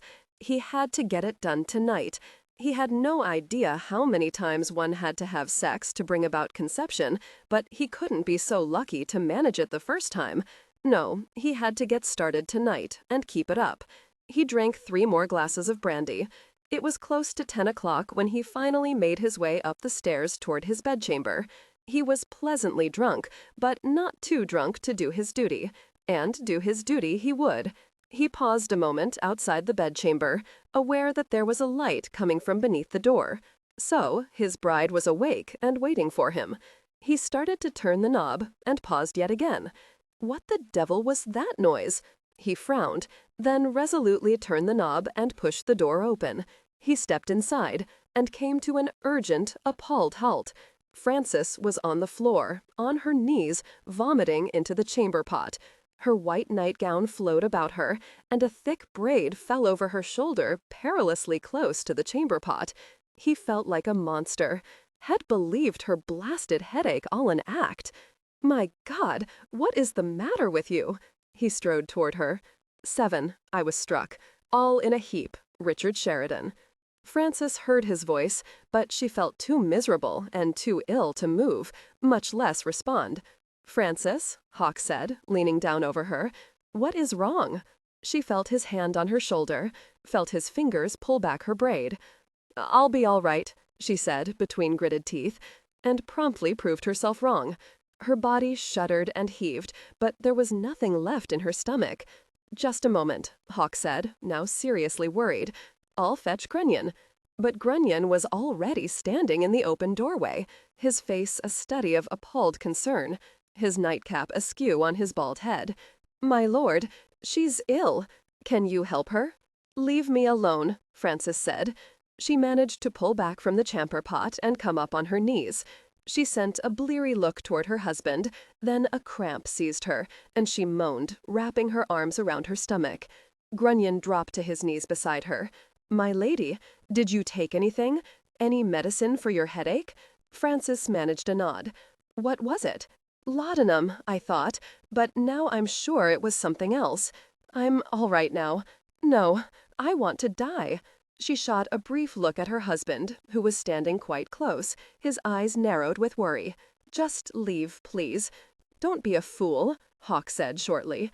He leaned down and pulled her to her feet and then into his arms. "Grunion, get me some water and a clean cloth. She's sweating like a pig." Frances felt too awful to take more than a passing exception to his words. Another cramp seized her, and she twisted in his arms. "Shush," he said. "You'll be all right, Frances." He laid her on the bed and covered her shaking body with the blankets. Grunion handed him a wet cloth, and he wiped her face. If anyone could look colorless and green at the same time, she did. Her eyes were tightly closed, her lips pressed firmly together. "My lord," Grunion said from behind her, "here's the vial, but I can't tell the contents." Frances couldn't bear to have this stranger, this husbandman, staring down at her as if she were some sort of freak. She forced her eyes open and saw him take the vial from Grunion and sniff the contents. She turned her face away and said, "I think it was a medicine I packed for colic." "Colic?" Hawk asked blankly. "Why the devil would you pack something like that? Horses get ill. It's a special mixture of herbs. I didn't want to forget it." "Dear God," Hawk thought, stiffening. "What the hell was it?" he said, without thinking. "We must rid your system of it. Come, There's nothing left in my system," Frances said, gritting her teeth against another cramp. "I think tea, my lord," said Grunion, hovering beside the bed. "Lots of strong hot tea." Frances groaned. "Fetch it now," said Hawk. He watched Grunion's nightcap slide off his head as he rushed toward the door. He continued wiping Frances's face with the damp cloth. He said more to himself than to her. "So, you were really ill with a headache after all." Anger at him fought with nausea, and the anger won for the moment. "You thought I wasn't? You believed me a liar?" "Yes," Hawk said honestly, "but not a liar exactly. I just thought you'd do anything to keep me from betting you." "You're right about that," Frances said. The nausea faded, and she allowed herself to relax. She sighed deeply, but still kept her face averted. She wasn't wearing her spectacles. That, she decided, in a moment of irony, would have been the final touch. She could imagine what she looked like. Heavens, with the spectacles, he would probably have left her hanging over the chamber pot and escaped the room without a word. He realized she was on the verge of feeling a bit better, and remembered well enough that distraction was a good thing for a sick or wounded soldier. For anyone, he supposed. But why? He asked, after a moment, wanting to distract her, but also utterly serious. He doesn't even realize how arrogant and conceited he is, Frances thought. We are married, Frances. You know that we must sleep together and be intimate. He sounded so genuinely confused that she wanted to laugh. "I saw you naked, you know," she said. "What?" He quickly placed his hand on her forehead, wondering if she'd lapsed into delusion. "When you were bathing in the loch, the day you arrived at Kilbracken. I was there. I didn't know who you were at first." "Ah," he said, and grinned. He remembered clearly the shock of that icy water. "In that case, you must know from your first-hand observation that I'm not ill-formed." "No," she sighed. "No, you're not. Not excessively, in any case, save perhaps for the hair. You've a lot of it, and it's black." Hawk stared down at her, amused. "Just to keep her distracted," he said smoothly. "At least, I provided you the opportunity to see what you were getting in a husband. I wish I had enjoyed the same opportunity and assurance." She sucked in her breath. "My lord, here is the tea. Thank you, Grunion. I'll see that she downs all of it. I'll call if I need you." Grunion gazed a moment at his mistress, lying in a wretched huddle in the center of the large bed. Poor little mite, he thought, shaking his head. Then he looked at her, really looked. Without the spectacles, she wasn't at all homely, not at all. Even though her hair looked sweaty and lank in its braid, it was a lovely color, and the braid thick as his wrist. Was the Earl blind? He stepped back and watched his master gently lift his wife and put the teacup to her pale lips. "It's not too hot," Hawk said, feeling her resist him. "Come on, drink it." She felt too weak to argue with him. She drank, all of it. He eased her onto her back, turned, and poured another cup. "Please, please just leave," Frances said. He'd seen her vilely ill. It was mortifying. "I can't. This is my bedchamber as well as yours. Come on, my girl, drink some more." "No, no more." Her refusal had no effect on him. She drank 2 more cups of the bitter hot tea, but with ill grace. "Well done," Hawk said. It needed but this, she thought, realizing she had to relieve herself. At that moment, she wished she could throw up the damned tea, but she didn't. It had washed right through her. "Sir," she began, "I would ask that you leave me for a while. Please." "Sir?" "Why? Really, Frances, I'm not such a cold-blooded brute to leave you alone when you're ill. I have to use the chamber pot," she said, baldly, beyond niceties. "Again? Ah, good." Grunion emptied it. "Come along, I'll help you." "Sir, Philip." Hawk, please, go away now. Francis, stop being an ass. He was getting impatient with her. For heaven's sake, my sensibilities won't be unduly lacerated by your vomiting, for God's sake. It's not my mouth that needs the chamber pot. He laughed. He couldn't help himself. I see, he said, and quickly rose. Can you manage alone? Get out. You have 5 minutes. I don't want to take the chance of finding you sprawled unconscious in a heap on the floor. With that, Hawk strode out of the room, closing the door behind him. My lord, why are you leaving her ladyship? You still up, Grunion? Of course you are. I'm turning into a blithering idiot. Yes, I left her alone. She had to use the chamber pot. But in that case, Grunion headed toward the door. I'll help her, my lord. A Hawk laughed. She had to relieve herself after the 3 cups of tea. Oh, Grunion said, and surprised Hawk by blushing right to his eyebrows. Hawk grew abruptly serious. Do you think we should fetch a doctor? Grunion shook his head. If she managed to keep the tea down, she will be all right, I believe. Down and through, said Hawk. My lord. Sorry, Hawk said. He thrashed his fingers through his hair. This has been the strangest 2 days of my life. I really thought she was lying about the headache to keep from. Yes, my lord, Grunion said quickly. I do understand. I think her 5 minutes are up. Go to bed, Grunion. I intend to. He grinned. Hell, a first time for everything. Sleeping with a woman and not making love to her. My lord. He quirked an eyebrow at his valet, then quickly entered the bedchamber. Actually, it was also a first time to sleep with a woman who had been vilely ill. There was but 1 candle lit on the small table beside the bed. Frances was turned on her side away from him, the blankets drawn to her nose. How do you feel? All right, she said, not emerging from the warm and protective cocoon. He wanted to leave, but knew that he couldn't. He said, Look, Frances, I'm staying with you tonight. If you get ill again, you don't want to be alone. I won't get ill again. You won't, huh? If you're so smart, then why did you drink down horse colic medicine? Go the devil, she said, very clearly. Hawk was taken aback for a moment. So she wasn't all dimness and diffidence. There was a bit of bite to her when pushed hard enough. Go to sleep, he said. You may be certain that I shan't ravish you tonight. Tonight. Hawk turned away and stripped off his clothes. Out of long habit, he neatly folded them over the back of a chair. When he returned to the bed, he saw that Frances was hugging the far edge, so close that he expected her to crash to the floor at any moment. It would serve her right, he thought, feeling suddenly completely out of charity with her. Silly twit. Did she find his hairiness that repugnant? Now, if she was really against male hair, she should have met his old sergeant, Dickie Hobbs. Lord, the man had a mat of hair on his damned back.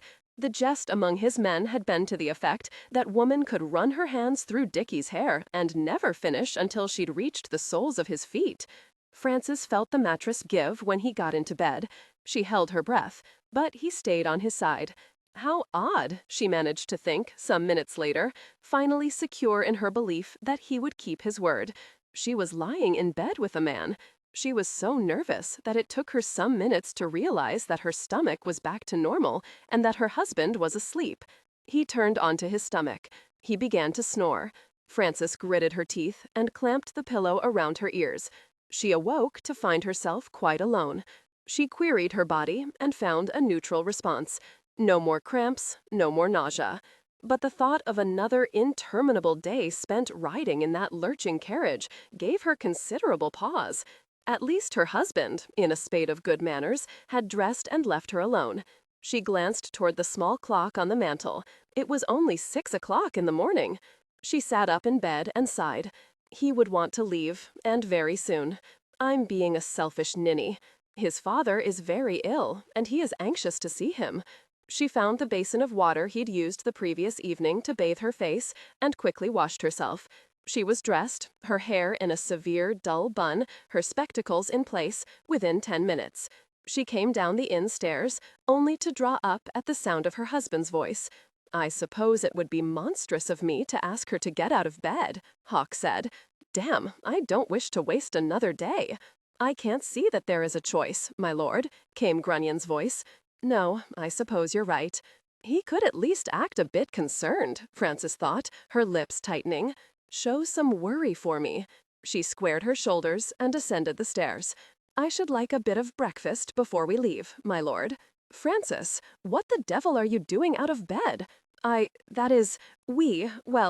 think we should continue, my lord. Philip, he said. Yes, well, Philip. Are you certain? She flinched a bit, seeing that he was closely regarding her. She remembered to squint at him. Of course. They breakfasted in silence. 30 minutes later, Frances was standing by the open carriage door. Hawk, who had just mounted Ebony, saw the look of strain on her face, the dread. He started to say something when he saw her stiffen and climb into the carriage. She wasn't a bad sort at all, he thought. No weak-willed, fragile little lady. She had guts. Still, Hawk had Grunion pull off the road at least every 2 hours during the day. Frances realized his kindness, but couldn't bring herself to say anything conciliatory to him. When they stopped for the night in Jedburgh, she didn't have the slightest twinge from her head. More's the pity, she thought, wondering what the devil she was supposed to do tonight to keep him at bay. She thought of the horse colic medicine and grinned ruefully. She was silent as her mouse image all during dinner. Hawk said at last, "I'm tiring rapidly of haggis." Frances forked down an extra large bite. Hawk studied her bent head a moment, then said, "You're feeling the thing now." Frances jerked up, unable to help herself. And he saw the wariness, the distaste on her face.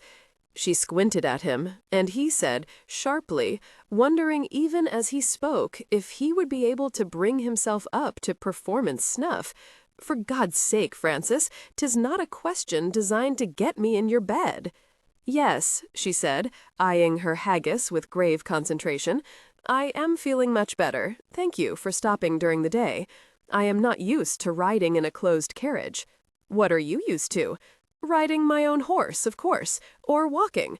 "I have no extra horse, and you can't walk to York." "No, I can't." He eyed her with mounting frustration. Why the devil couldn't she carry on a civil conversation with him? Then he wanted to laugh at himself, remembering clearly his reasons for selecting her over her sisters.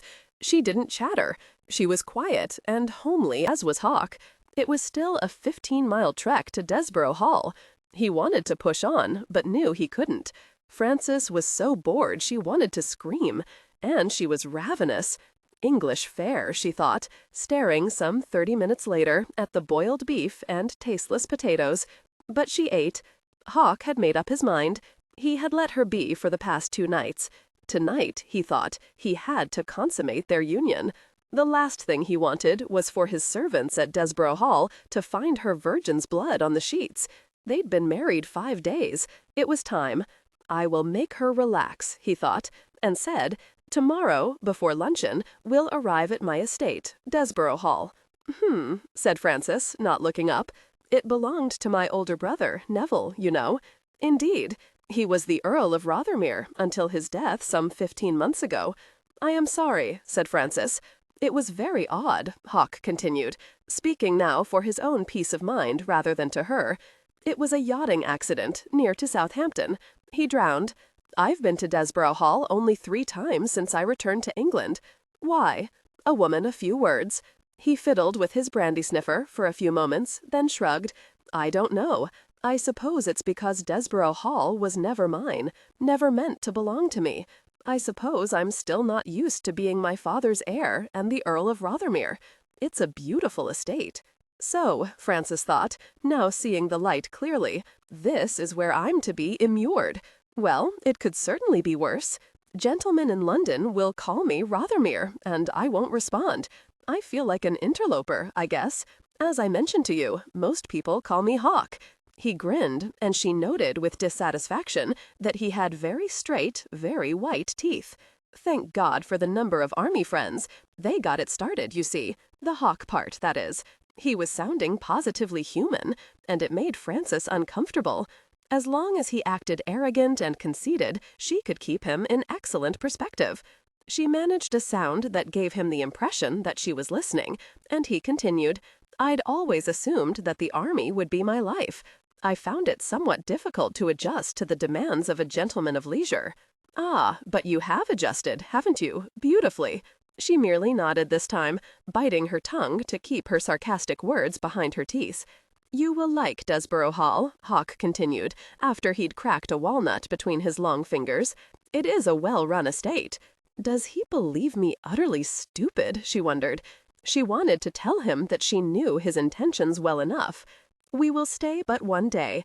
Then we must leave for Chandos Chase, my father's estate in Suffolk. I'm sorry, Francis, that there won't be more time for you to rest, but I understand, my lord. You wish to see your father as quickly as possible. Philip, yes. If you wish, I shouldn't mind continuing directly to your father. No, we must stop. The horses are blown. I'm certain you'll appreciate not riding in a closed carriage for a while. A very short while, she thought. He fell silent, and Francis, after some minutes, decided his confidences, such as they were at an end. She carefully folded her napkin and placed it beside her plate. "I will bid you good night, my lord. Philip." "Yes, in any case, I am tired. I will see you in the morning." Hawk watched her rise, and his eyes went over her body. It won't be too bad, he thought. He elected to say nothing to her. He would simply appear and get the damned business over with. "Good night," he said, and watched her walk from the private parlor. To Francis's delight, a tub of hot water was waiting for her in her bedchamber. At least there was one good thing about being in England. And there was a maid, whose name was Margaret. She sank into the water with a blissful sigh. Margaret washed her hair for her. I've died and gone to heaven, Francis thought. No one had ever washed her hair for her before, save for that one time when she was 12 and ill, and Adelaide had assisted her. She thought of Desborough Hall, her future home, while Margaret combed her hair before the fireplace. She tried to imagine living there, not knowing a single soul, and shuddered. "You're cold, my lady?" "No, Margaret." "Is my hair dry yet?" "Almost. Just a few more minutes." "You have beautiful hair, my lady." "Thank you." I'm in England, she thought, and shuddered yet again. A foreign country, a foreign husband. She wanted to cry, but she didn't. "I wish to go to bed now, Margaret." She began to braid her hair, but stopped at Margaret's gasp. "I shouldn't, my lady. I'll comb it for you tomorrow." "Very well," Francis said. 10 minutes later, she was lying in the middle of her bed, her hair spread on the pillow, the room utterly dark. She heard footsteps in the corridor outside her room, and frowned. Then the doorknob turned. Heart pounding, Francis sat up, jerking the covers to her nose. Her husband walked into her bedchamber and closed the door behind him. 8. Great souls suffer in silence. Friedrich von Schiller. "What are you doing in here? What do you want?" Her voice rang out shrill and hoarse. Hawk saw her outline in the bed from the dim corridor light. She was sitting up, the covers pulled to her chin. He closed the bedchamber door and calmly walked into the room. "Get out of here, my lord. You shouldn't be here. 'Tis not your bedchamber." He could hear her breathing, fast, nearly gasping. "Francis," he said, trying to sound reassuring, "I am here to consummate our marriage. It won't take long, I promise you. All you have to do is— No! Get out! Lie quietly. I'll try not to hurt you." Francis heard the determination in his voice. She stuffed her fist in her mouth at the sounds of him undressing. When his boots hit the floor, she nearly shouted, "I won't have it, my lord. Philip," he said. "Hush now, Francis." "You are my wife, and you will obey me. Let me remind you that this is your duty as a wife." She knew all about duty, but she'd hoped that he believed her ugly enough to forego this, whatever it was, for a while longer. "I really don't feel well," she tried, and flinched of his chuckle. "Did you drink more horse colic medicine?" "No, but I wish I had." He suddenly sat down on the side of the bed, and Francis scrambled away. He reached out his hand and touched soft, slightly damp hair. He wondered, not at all amused, if she wore one of her ridiculous caps to bed. He could hear her breathing again, nearly feel her fear. He wished had left a candle burning, but imagined ruefully that he'd be unable to do his duty if he had to look at her. "Francis," he said, his voice still calm and gentle, "you must trust me. I know that you are worried about this." That was a seemingly vast understatement, he thought. But it won't be so bad, I swear it. I know what I'm doing, and if you'll just cooperate, it will be much easier for you. Don't fight me, Frances." Frances thought suddenly of the dreams she'd had as a girl, dreams of a man who would love her and woo her and respect her and want all of her. It was nearly too much, this cold deliberation, this ghastly objective of his. She closed her eyes, knowing well enough that there was no hope for it. "All right," she managed, in a thread of a whisper. "Just lie still. All right." And she did, on her back, her eyes tightly closed, even though the room was completely dark. She felt him draw back the covers, felt him lightly touch her cheek with his fingertips. She flinched away. I had more fun in a raging battle, Hawk thought. He quickly grasped her nightgown and pulled it up to her waist. "Hold still," he said, his hand coming down on her stomach. She was very soft, he thought, his fingers seeking lower. He felt the nest of curls between her thighs and paused a moment. He heard her suck in her breath and quickly moved down and parted her legs. Her flesh was soft, her thighs slender. He paused a moment. "Frances, you do know what we will do, don't you?" "We?" She wanted to spit at him, tell him to go to the devil, but the words stuck in her throat. Hawk waited a few more moments for her to answer, then said, "You are a virgin, aren't you?" "Of course she is, you damned fool." "Frances, I understand that it is natural to be afraid of something you don't know about. I understand," she whispered, just wanting it to be over with and him gone. "Good," he said, for want of anything better. His fingers stroked up to find her, and he realized at that moment that he would hurt her if he came into her now. Not just because of her virginity. She wasn't ready for him. She wasn't fighting him, but her body certainly was. How did one make one's wife ready? He certainly couldn't caress her like he did his mistresses. It would embarrass her horribly and make matters but worse. He shook his head, wishing now that he'd thought to cover his member with cream to ease his way into her. Still, he touched her lightly, his finger gently seeking her entrance. Her flesh was soft and cold. She jerked away and made a soft, frightened cry. "I can't do it, not this way," he thought, and retreated. "Lie still, Frances. I'll be back shortly." He quickly pulled on his trousers, then he was gone. Frances jerked her nightgown down, then lay back again, not moving. Where had he gone? What was he doing? She looked wildly toward the area where the window was, and considered jumping. Ninny. She swallowed, her body tense, her mind whirling. There's nothing you can do, save bear it. Nothing at all. Don't carry on like a silly fool. He told you to lie still and that it would be over with quickly. But where had he gone? The bedchamber door opened again, then closed. "Frances?" "Yes?" she managed on a croak. "Just stay put." What he had expected? That she would be cowering in the corner? That she would have jumped from the window? That she had a pistol and would shoot him? She had a sudden picture of him pulling her out from under the bed. Hawk rubbed himself with the cream and approached the bed again. Hell, he thought, when he realized that she'd pulled down her nightgown. He worked it up again over her hips to her waist. "Don't be frightened," he said, his hands pulling her legs apart. He was hard and ready. Surprising, considering this was the last woman on earth he wanted to take. Frances felt him press against her. He was naked. She could feel the hair on his legs against her. She felt his large hands clasping her hips and drawing her up. "Just hold still," he said again, almost a litany now. Hawk had never before made love to a woman in the dark. It was damned difficult. He parted her quickly with his fingers, feeling her flinch, then guided himself forward. He eased inside her and stopped when she cried out. Had he hurt her already? "It's all right, Frances," he said.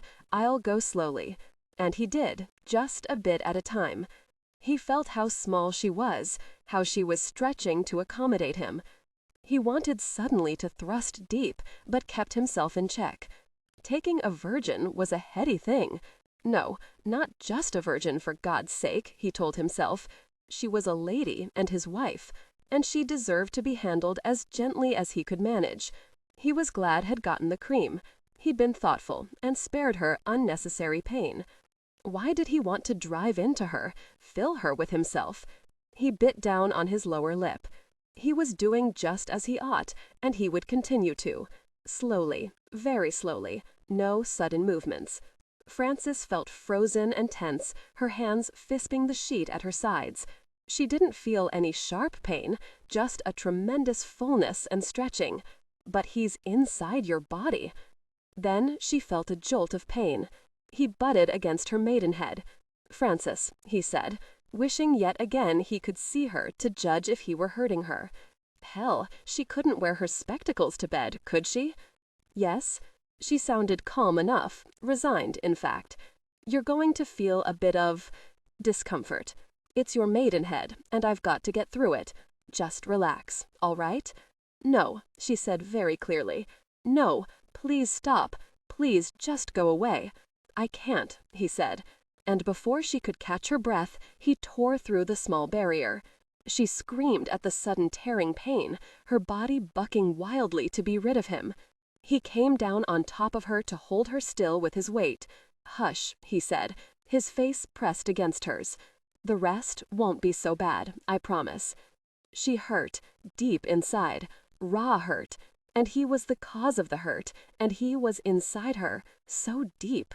She hadn't known, hadn't realized that her body could allow for such an invasion. She didn't want to cry, but besides the pain, she felt defiled and used and angry and helpless. She stuffed her fist into her mouth, but the sobs broke through. She tried to shove him off, but her hands come in contact with his naked shoulders. She dropped her arms back to her sides and clutched at the rumpled sheet beneath her. She felt him rear above her, felt him moving inside her, back and forth. It hurt, but not as much now. "That's it, Frances," Hawk said between gritted teeth.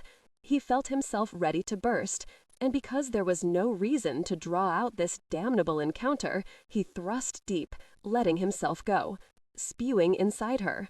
She felt him tense, heard a deep sort of growl come from his throat. Then she felt the wetness and knew it was from him. She didn't move. She hated him. This thing he'd done to her was vile, unforgivable. Hawk caught his breath, feeling her flesh convulse about him, and quickly withdrew from her. He felt her flinch and was sorry for the pain he'd caused her, but damn it, he'd done it quickly, as efficiently as he could manage it. "Next time, it won't hurt," he said. Did a husband always have to use a cream when he took his wife? He supposed so. Since ladies and wives experienced no passion, a husband simply had to make things as easy as possible. He rolled off the bed and rose. His heart was still pounding from his release. "Are you all right, Frances?" he asked, suddenly concerned at her silence. "Yes," she said, her voice dull and utterly lifeless. He frowned toward her, then sighed. Suddenly, he wondered how little she knew. He cursed softly, then said, "When I came in to you, I broke through your maidenhead. Please don't be worried if tomorrow you see blood. It happens like that the first time. There won't be any pain for you the next time, or blood." At least, he hoped not. He'd never taken a virgin before, and was uncertain. With those comforting words, he quickly dressed and strode toward the door. "I will see you in the morning, Frances," he said. Sleep well." And he left her. Now, Frances thought, now I shall jump through that window. But she didn't move. She felt sore, her body ached, and there was wetness between her legs. Blood? His seed? She didn't want to know.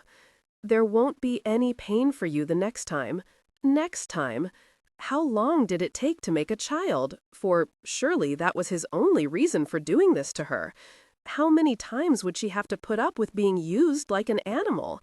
She wondered if he had really hurt her badly and only pretended it was her maidenhead.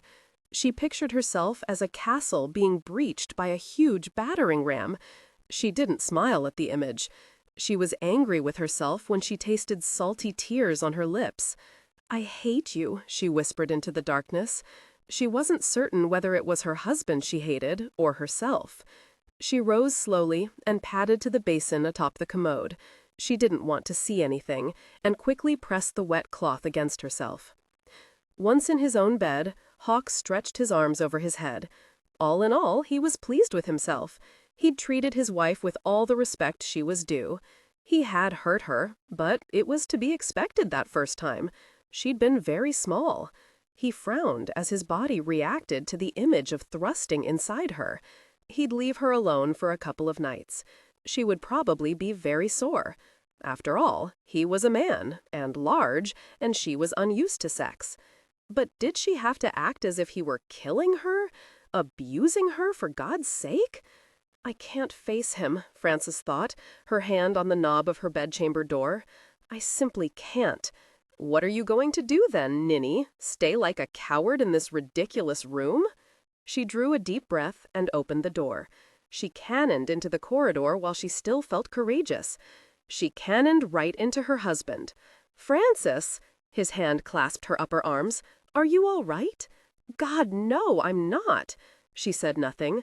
She wished he would suddenly, magically disappear from the face of the earth. To her utter chagrin, when he released her, her eyes fell downward, to his belly and groin. He'd been so large the night before. Where was it? How? Was he like a stallion? Did he increase in size only when? Hawk chuckled. He couldn't help himself. Her thoughts were so clear on her face. Her eyes flew upward. Belatedly, she squinted, but he was too amused to notice the small, distorted eyes behind the thick lenses. He said, rumbling laughter still deep in his chest, I thought you said you saw me naked in the loch. I did, she said, choking with embarrassment. I'm certain who realized that the water was damnably cold, frigid, in fact. What did that have to do with anything? Of course the water is cold this time of year, she said, hoping her voice was as cold as that water. I enjoyed watching you shiver. That sounded nice and nasty. But still, that wretched smile was on his face. Then you must know that men aren't always ready to indulge in... I didn't look at that part of you. Oh, stop it. She flung up her hands to ward off further drawing comments from him. She quickly turned on her heels and fled down the inn stairs. She heard his laughter behind her. You miserable animal. Stallion, she said under her breath. She met Grunion at the foot of the stairs, and flushed to her puce cap. He smiled at her with grave understanding. Good morning, my lady. Breakfast is served in the private parlor. Hawk joined her some minutes later. He was no longer laughing, or smiling for that matter. He was looking quite serious. Frances, he said gently, for he was now writhing in guilt for embarrassing her and baiting her, are you all right? No. After effects? No, she said. I bathed, in the dark, after you took yourself off. So much for my concern, he thought, and seated himself. He looked with satisfaction at the array of food on the table. Ah, thick sirloin, rare, just as he liked it. As he chewed on the delicious beef, he remarked upon the disgusting cap that covered most of her head. He could just imagine the reaction of the staff at Desborough Hall, much less his father's reaction. He cleared his throat, wondering how to tell her that she looked deplorable. He shook his head at himself. He couldn't bring himself to criticize her, not just yet. We will go immediately to Desborough Hall, he said after a long, strained moment.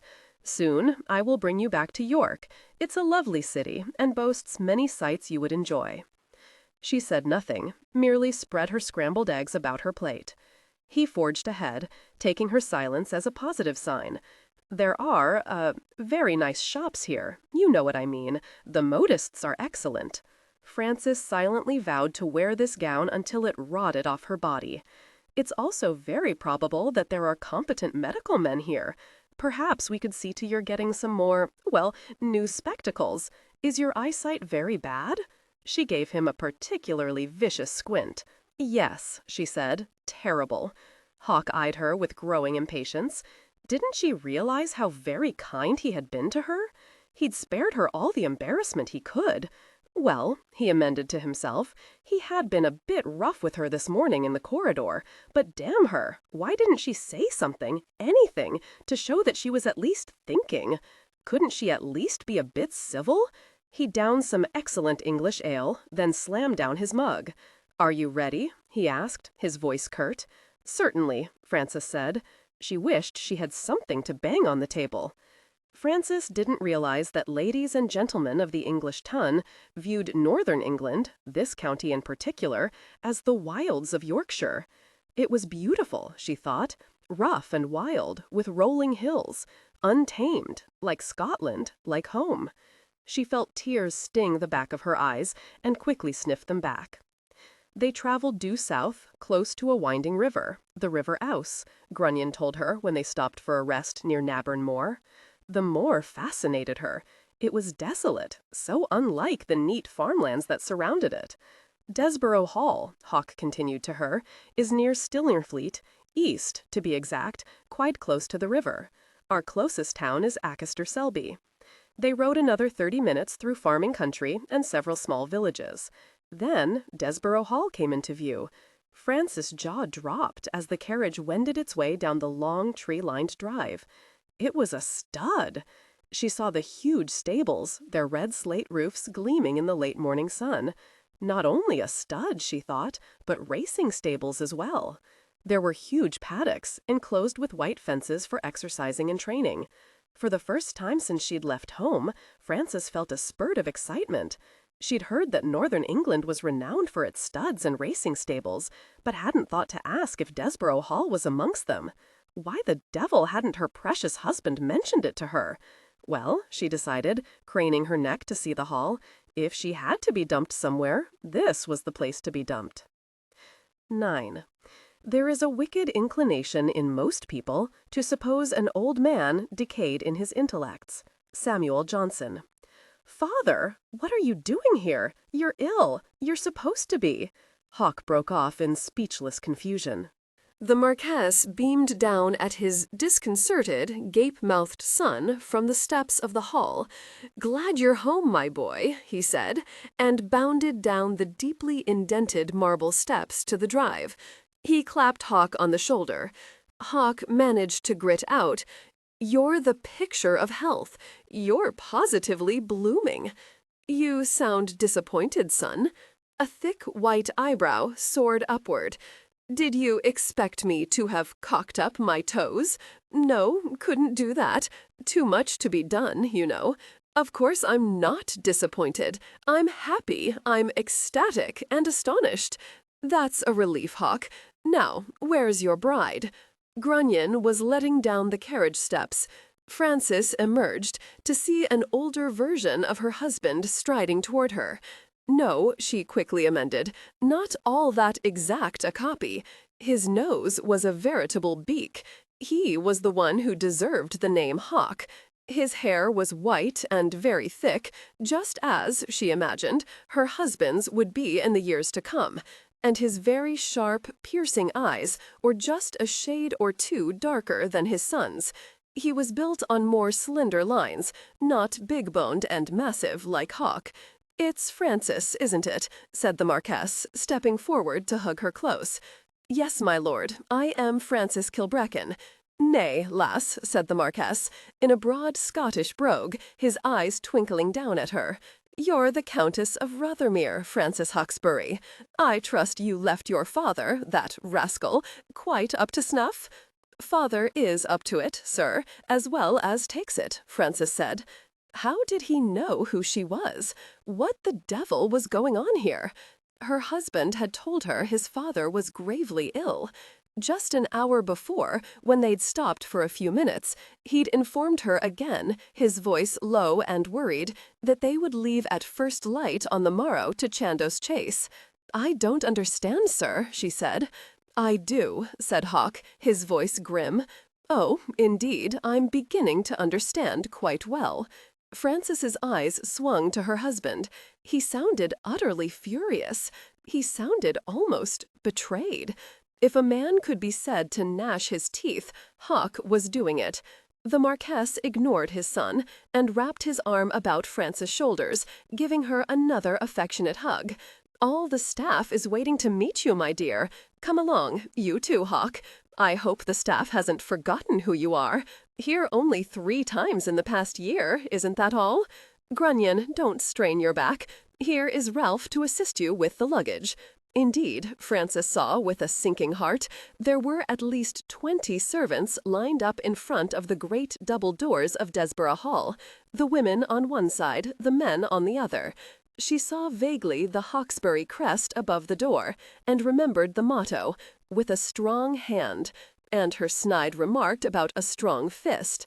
Whose fist here was the strongest, she wondered, darting a glance from her husband to her father-in-law. "How does he know which daughter I am?" she wondered yet again, her feet dragging as the Marquess walked beside her toward the array of well-dressed servants. English servants. They would hate her, despise her. She looked hideous, she well knew it, but the Marquess didn't seem to have noticed. If he had noticed, it hadn't fazed him in the least. Her hand went up to pull off the spectacles. "My damned servants are garbed better than you," she heard Hawk say in an angry undertone. "God, I don't believe this." She left her spectacles firmly balanced on her nose and thrust her chin upward. What didn't he believe? Why wasn't he delighted that his father wasn't dying? Why was he acting like such a boorish lout? The Marquess said jovially, "This devout personage, my dear, is Otis, the butler of Desborough Hall. Otis, this is your new mistress, Lady Frances." Not a muscle moved on that lined, austere face, but to Frances's sensitive eye there did seem to be a slight spasm of distaste about the man's thin lips. An English butler, she thought, the most terrifying of God's creatures. "Hello, Otis," she said in a clear voice. "My lady," Otis said, bowing from the waist, "welcome to Desborough Hall. And this, Frances, is Mrs. Jerkins, a gem of a housekeeper. She and I are growing into dotage together." Mrs. Jerkins, looking stolid and terribly efficient in an array of black bombazine, proffered Frances a curtsy. She looked to be a long way from the state of dotage, as did Frances' exuberant father-in-law for that matter. "My lady," she said in her low, somewhat hoarse voice. "A pleasure, Mrs. Jerkins." Goodness, Frances thought, her courage dropping to her toes. The housekeeper should be on Wellington's staff.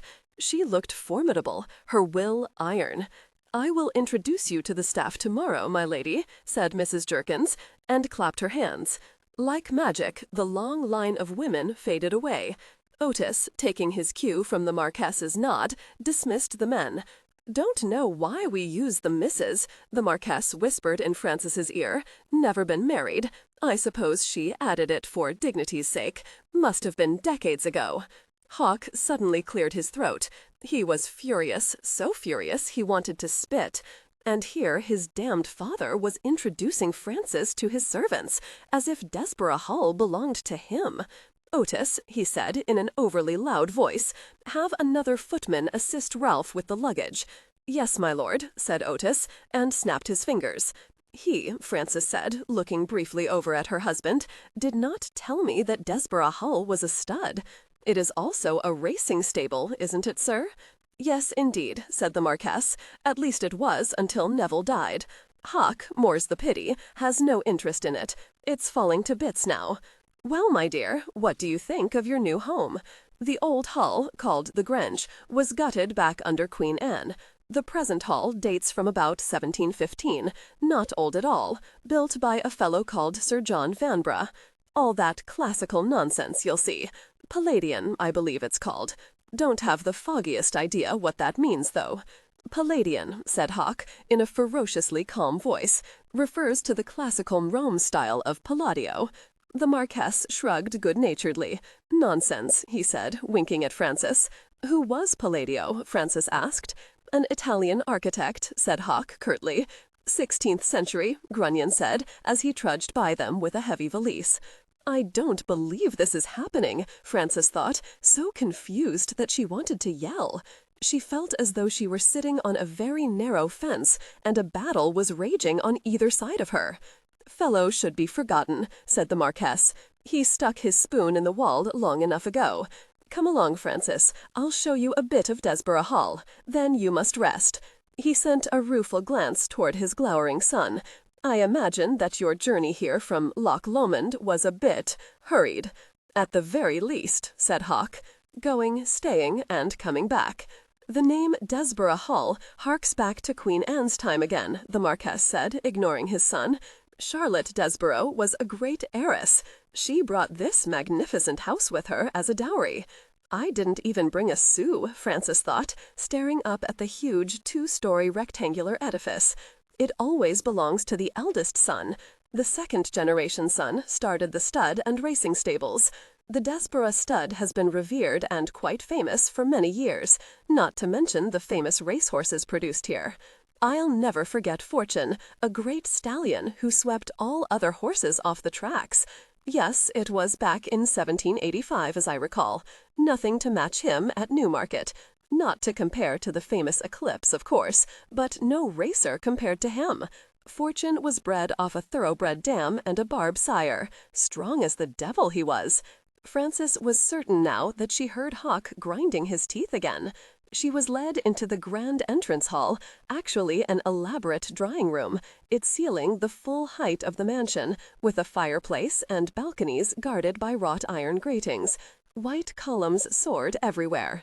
She followed the Marquess into the western corridor, through the smoking room, and finally into the west drawing-room. There were George Stubbs' paintings of horses on many of the walls. She was aware of elegant furnishings, of so many white walls that it was nearly blinding.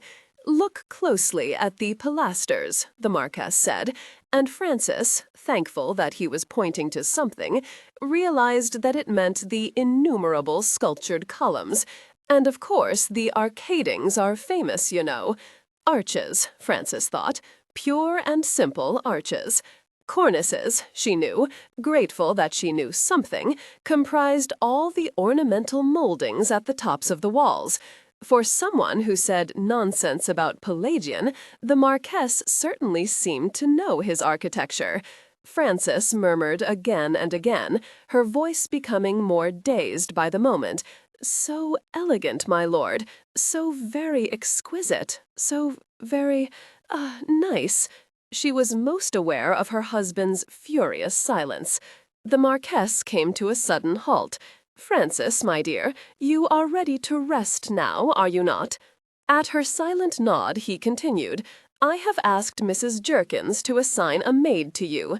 He pulled on a bell cord, and very quickly a young woman appeared, fresh-faced, shyly smiling. She gave Frances a deep curtsy. "My name's Agnes, my lady," she said. "And the old reprobate has the gall to assign my wife a maid, all without consulting me." Hawk stood silently, fuming. Frances nodded, then turned to her father-in-law. "Thank you, sir," she said, and he smiled at the obvious gratitude in her voice. "You rest until dinner, my dear," the Marquess said, and patted her cheek. She looked toward her husband, but his face was a closed thundercloud. As Frances followed Agnes out into the main entry hall, she heard Hawk say furiously, "You damned old bounder! You planned this whole thing, didn't you? You wanted me married, so you pretended that affecting final illness. God, I don't believe it. You will forgive this pious old fraud, son."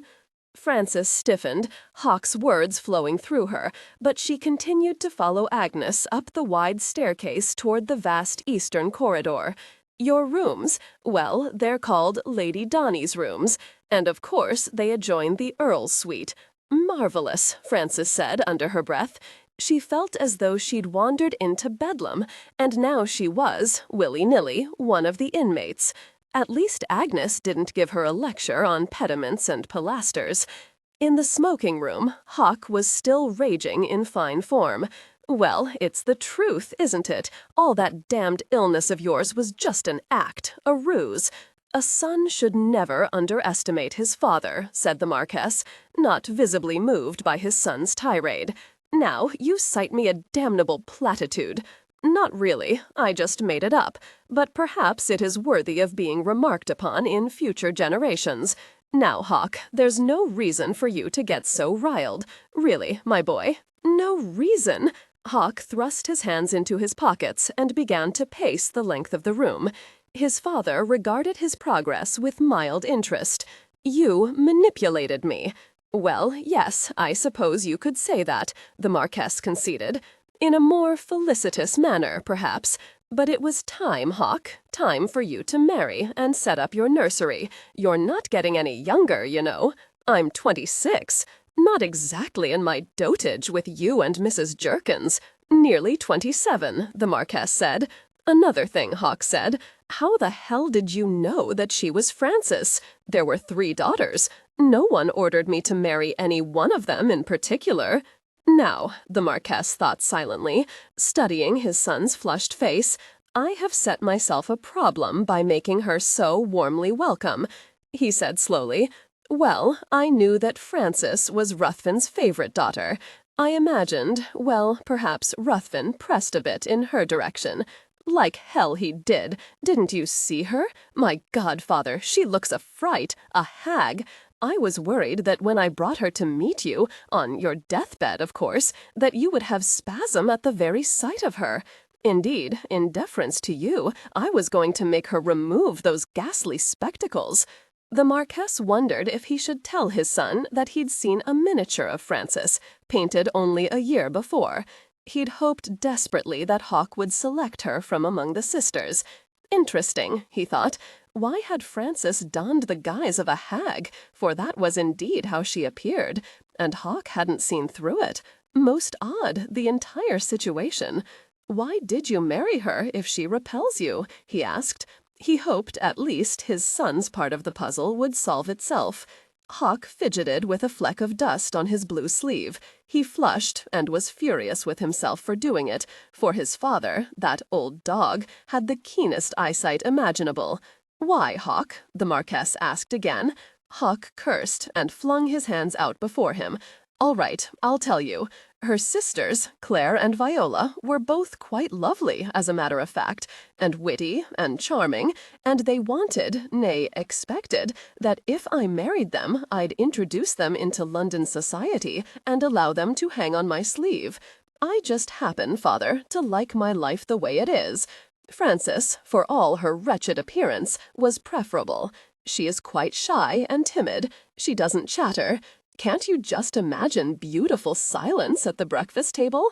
She doesn't like crowds or gaiety of entertainments. So, despite her looks, she is perfectly suitable. And she won't."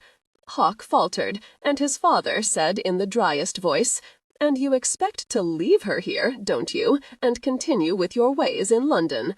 Hawk cursed again. The Marquess wanted to tell his son that his motives were those of a bourgeois, but he didn't, for the simple reason that Frances was, according to Ruthven, beautiful, charming, witty, intelligent, and a handful. No matter his son's motives, he had ended up with the right daughter. He suddenly wanted to laugh at his son's folly, his blindness, his gullibility. But Frances did look awful. Well, he would take care of that, eventually. First, he had to find out from his new daughter-in-law the reason for her elaborate charade. Then he would deal with his son. He was not allowed any conversation with Frances that evening, for she sent word through Agnes, who informed Mrs. Jerkins, who very straightly told Otis, who in turn announced to Hawk that "her ladyship is not feeling well, my lord. She begs to be excused." Just as well, Hawk said. He could enjoy his dinner without chancing to gaze upon that fright in the middle of a bite. "Pity," said the Marquess, frowning a bit. "I trust Frances is not sickly." "Nary a bit," Hawk said, then frowned. "Well, she was ill during our journey from Scotland. She mistakenly quacked herself with horse-colic medicine, thought it was laudanum. Lord, what a fracas!" The Marquess appeared thoughtfully silent throughout their very formal dinner, and Hawk, still peeved with his sire, said little to enliven things. No, he was thinking, Frances wasn't ill, not this time. What she was a damned coward. After 3 snifters of brandy, consumed in splendid solitude in the smoking-room, Hawk was in a proper way of blaming Francis for all his misfortunes. "I want nothing more than to escape this place," he said aloud to the empty room. His voice reverberated off the high ceiling. "But I can't, not until she's conceived." He had to do it, and keep doing it. Hawk rose, doused the candles, and made his way to the eastern corridor. He stripped off his clothes in his own bedchamber, shrugged into a velvet dressing-gown, and strode purposefully to the connecting door. If it weren't for her, everything would be as it should be. He opened the door and strode in. The room was in darkness. Who is it? Who's there? Hawk heard her sit up in her bed, heard the shrillness in her voice. "It's just me," he said. "What do you want?" Frances felt her heart begin to pound, felt herself begin to sweat. Not sweat, she thought wildly, perspire. She could picture Adelaide in her mind's eye, lecturing her in her placid way. "Just be still, Frances. I'll be gone in no time at all." "No, you certainly cozied up to my father, didn't you? Did everything he asked of you? My Lord Philip, I want you to leave me alone, please." How she hated herself and the damned pleading, nay, begging. Go away! But he was now standing beside her bed, and she could hear his breathing. "Just lie on your back," he said. "It would help if you pulled up your nightgown." Bastard! Cold, unfeeling, selfish oaf. "No," she said, and quickly scurried to the far side of the immense bed. Hawk gritted his teeth, all thoughts of treating her gently fleeing his mind. "This gives me little pleasure, Frances. It must be done. Now, just lie still." She sucked in her breath on the helpless sob. "God, I hate you," she whispered. He grunted, but she wasn't certain whether or not it was a grunt to signify he'd heard her and didn't care, or just an isolated male sound. She felt the bed give under his weight, felt his hands clasp her about the waist and pull her under him. "Oh, damn," Hawk said. He'd forgotten the wretched cream. He frowned into the darkness, but was loath to leave her to fetch it from his bedchamber. He'd just have to make do. Without further words or sounds, he jerked up her nightgown and pulled her legs apart. He could feel her trembling, and that slowed him a bit. "Just hold still," he said, beginning to feel like a half-wit. He eased his hands between her thighs, his long fingers finally touching her. He slipped his finger into her and began to move. To his relief, he felt her accommodate him, felt her small body becoming damp. "Don't move," he said, and without another word came into her. Frances cried out and pounded his chest with his fists. He could feel her pain, and for a moment cursed himself for treating her badly. She was so damned small, and he prayed he wouldn't tear her. Then he was seated to the hilt within her. He stopped and waited. She was filled with heat and pain and fullness. "I hate you," she said, her voice a hissing sob. He ignored her words and began to move within her. "You animal!" He thrust deep, arching his back, and groaned as his seed spewed within her. He fell on top of her, not really from the strength of his release, but from the vague knowledge that he shouldn't leave her, not yet. His seed had to take hold in her. She lay still as a stone beneath him, her only sign of life the occasional bursts of rasping gasps. His breathing slowed, and he felt himself retreating. He pulled out, felt her flinch with pain, and rose. "Don't bathe just yet," he said. "I'll see you in the morning, Frances." Even before he'd closed the adjoining door behind him, he heard her scrambling out of bed and knew she was running to the basin of water on the commode. So much for wifely obedience, he thought, but said nothing. He was tired, he realized, very tired indeed, and he was still furious at his father's duplicity. And Frances was the result of that duplicity. He sighed and eased himself between the cool covers on his bed. It wasn't her fault. He'd acted a rutting bastard. Tomorrow night, he would use cream. He wouldn't hurt her again. "I hate you." She hadn't meant that, not really. Still, it bothered him. A wife shouldn't say such things to her husband, much less mean them. A wife owed her husband respect and obedience. Life had become excessively grim. Hawk finally fell into a deep sleep, but his dreams were filled with shadowy women who shrank away from him whenever he approached them. He couldn't make out their faces, but he knew that they were fearful of him, that they wanted to escape him. 10. The march of the human mind is slow. Edmund Burke. You have the brain of a damned turtle. No, that isn't quite true. A turtle keeps his head tucked inside, while yours, Philip Hawksbury, is above ground and sticking out of your collar. Hawk eyed his father with faint interest. A village idiot, that's what I begat. Father, you will cease insulting me. I am going riding now. Damn you, boy, what did you do to her? Hawk looked his father over very coolly, an expression he had perfected in his army days. It was nearly always effective, particularly with recalcitrant troops. I did nothing to my wife, he said finally, his voice as forbidding as the wretched cold water in Loch Lomond. Oh, yes, you did, the Marquess said, his eyes gleaming with fury. Her maid told Mrs. Jerkins, who just happened to let slip to Grunion, who told me, as is proper, that there was blood on her bedsheets and that she was pale as a ghost this morning. Hawk cursed very softly. Surely your wife wasn't a virgin until last night. Hawk was silent. No, I can't believe that. Not with you, you randy young goat. Goade, Hawk said. No, she wasn't. Then why blood, damn you? What did you do to her, you half-wit? It's what I didn't do, Hawk said. He wondered vaguely if a village idiot was worse than a half-wit. And that being? Hawk shrugged and walked to the long windows in the drawing-room. I didn't use any cream, he said over his shoulder. I forgot. The Marquess closed his eyes. Why the devil would a husband have to use cream with his own wife? It was ridiculous, unless he was rough with her and uncaring. He looked over at his beautiful son. He was standing tall and straight, his eyes locked on the elm tree outside the window. His hessians gleamed in the morning sunlight that poured into the room. He was wearing buckskins and a gray sporting jacket. A husband shouldn't hurt his wife, the Marquess said slowly. I didn't mean to, Hawk said, turning to face his father. I thought that if I left her to get the cream, she would hide herself somewhere in this tomb of a house to escape me. Well, that's truth of a sort. What are you going to do about it? I'm going riding.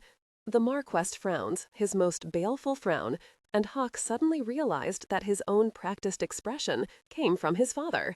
He wondered suddenly if his own son would carry the same expression. You shouldn't, you know. Look, father, I'm weary to death of all this idiocy. If you're so concerned about Frances, why didn't you marry her yourself? I did consider it, the Marquess said frankly. Hawk looked surprised. But, Hawk, I realized it wouldn't be fair. What young girl would want to be bound to an old man? Hawk threw up his hands. Quite a rich old man, he said. I'm quite certain Ruthven would have been delighted. I never believed until this moment that you had more of your mother's brains than mine. With those blighting words, the Marquess strode from the room. Hawk went riding. He returned late in the afternoon and closeted himself with his new steward, Marcus Carruthers. An intelligent young man, the son of a vicar, Marcus felt his head reel with all the bits and pieces of gossip he'd heard since the Earl's return to Desborough Hall with his homely little wife. Well, Hawk asked, as he seated himself behind the huge mahogany desk in his estate room. Marcus cleared his throat. Why, he wondered silently, was this man, younger than he, so intimidating? Marcus took his time gathering the appropriate papers. My lord, he began, it's about the stud. What about it? It is not being used. The estate is losing a good deal of money. There are 3 superb stallions, their bloodlines as grand as the king's, who are mouldering in the fields. 2 are thoroughbreds, 1 is an Arab. Stud fees would be enormous. Speak to Belvis if you wish, Hawk said, but not caring one way or another one way. Very well, my lord, Marcus said. He wasn't up to telling the Earl that Belvis, a crusty old man and an excellent trainer and manager, had left the estate some 3 months before, mumbling to Marcus that there was nothing for him here, not any more. Hawk laughed suddenly, very harshly. My lord? Nothing, Carruthers. If we wish to treat our stallions as trollops and charge for their services, who am I to quibble? Any worthy light skirt, or mare in this case, would do the same thing. Marcus had nothing to say to that observation. Their meeting continued for another hour, and by the end of it, Marcus was ready to pound his lordship into a desk drawer. The man was infuriating and utterly uninterested in the running of his own estate. No, Marcus amended to himself, it wasn't lack of interest exactly, it was a barely suppressed abstraction. His lordship was miles away in the middle of more pressing problems. "It is tea time," Hawk said, finally, rising. "I will have the dubious honor of sharing this precious time with my family. I will see you sometime tomorrow, Carruthers." Marcus shook his head as the Earl strode from the estate room. Hawk found his father and Francis seated comfortably in a cozy room called the Double Cube. He'd never understood the genesis of that particular name, and although he was interested, he didn't feel this was precisely the right time to seek enlightenment. Frances looked her usual self, perhaps even more so, for when she looked up at his entrance, she paled to the color of the white walls. "Good afternoon," Hawk said, nodding to the two of them. He walked to the ornately carved fireplace and leaned his shoulder against the mantelpiece. "Tea, my lord?" "Philip," he corrected loudly. "With or without milk?" "Hawk likes his tea strong and plain, Francis," the Marquess said. "Doubtless because there weren't enough goats to milk in Portugal." "Exactly, sir," Hawk said, giving his father an ironic nod. "I was just speaking to Frances of bridal visits. Your neighbors will want to meet her, of course." The horrified look on her husband's face was enough to make Frances thrust up her chin and declare, "I should enjoy meeting everyone, my lord." "Not," Hawk said very slowly and very precisely, "until you do something with yourself, Francis." Frances gave him a long, squinting look, rose, and walked out of the room, her back ramrod straight. "She's still wearing that same ghastly rag," Hawk said to no one in particular. 20 years out of date if it's a day, and that caput should have been burned before it was sewn. The Marquess wanted to plant his beloved son a facer. Stupid half-wit, stubborn idiot. He'd tried to speak with Francis before Hawk's belated arrival, but hadn't gained much ground. In fact, he hadn't gained anything. He hadn't known what to say to her.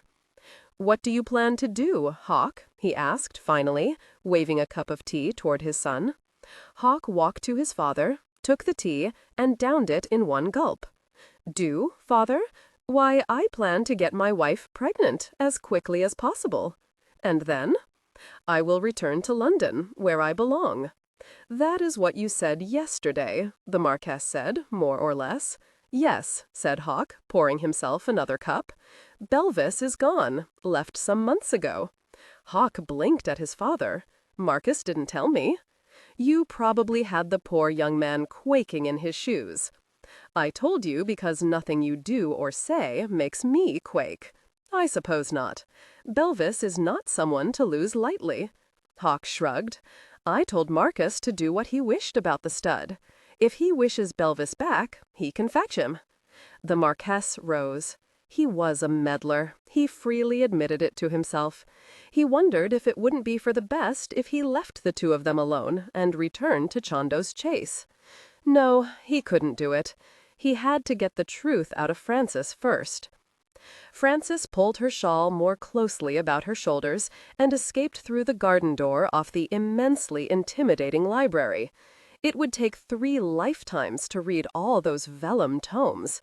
She breathed in the sweet, clean air. Spring was making itself felt. There were full buds on the trees, and some flowers were coming back to life. It would be lovely here in the summer.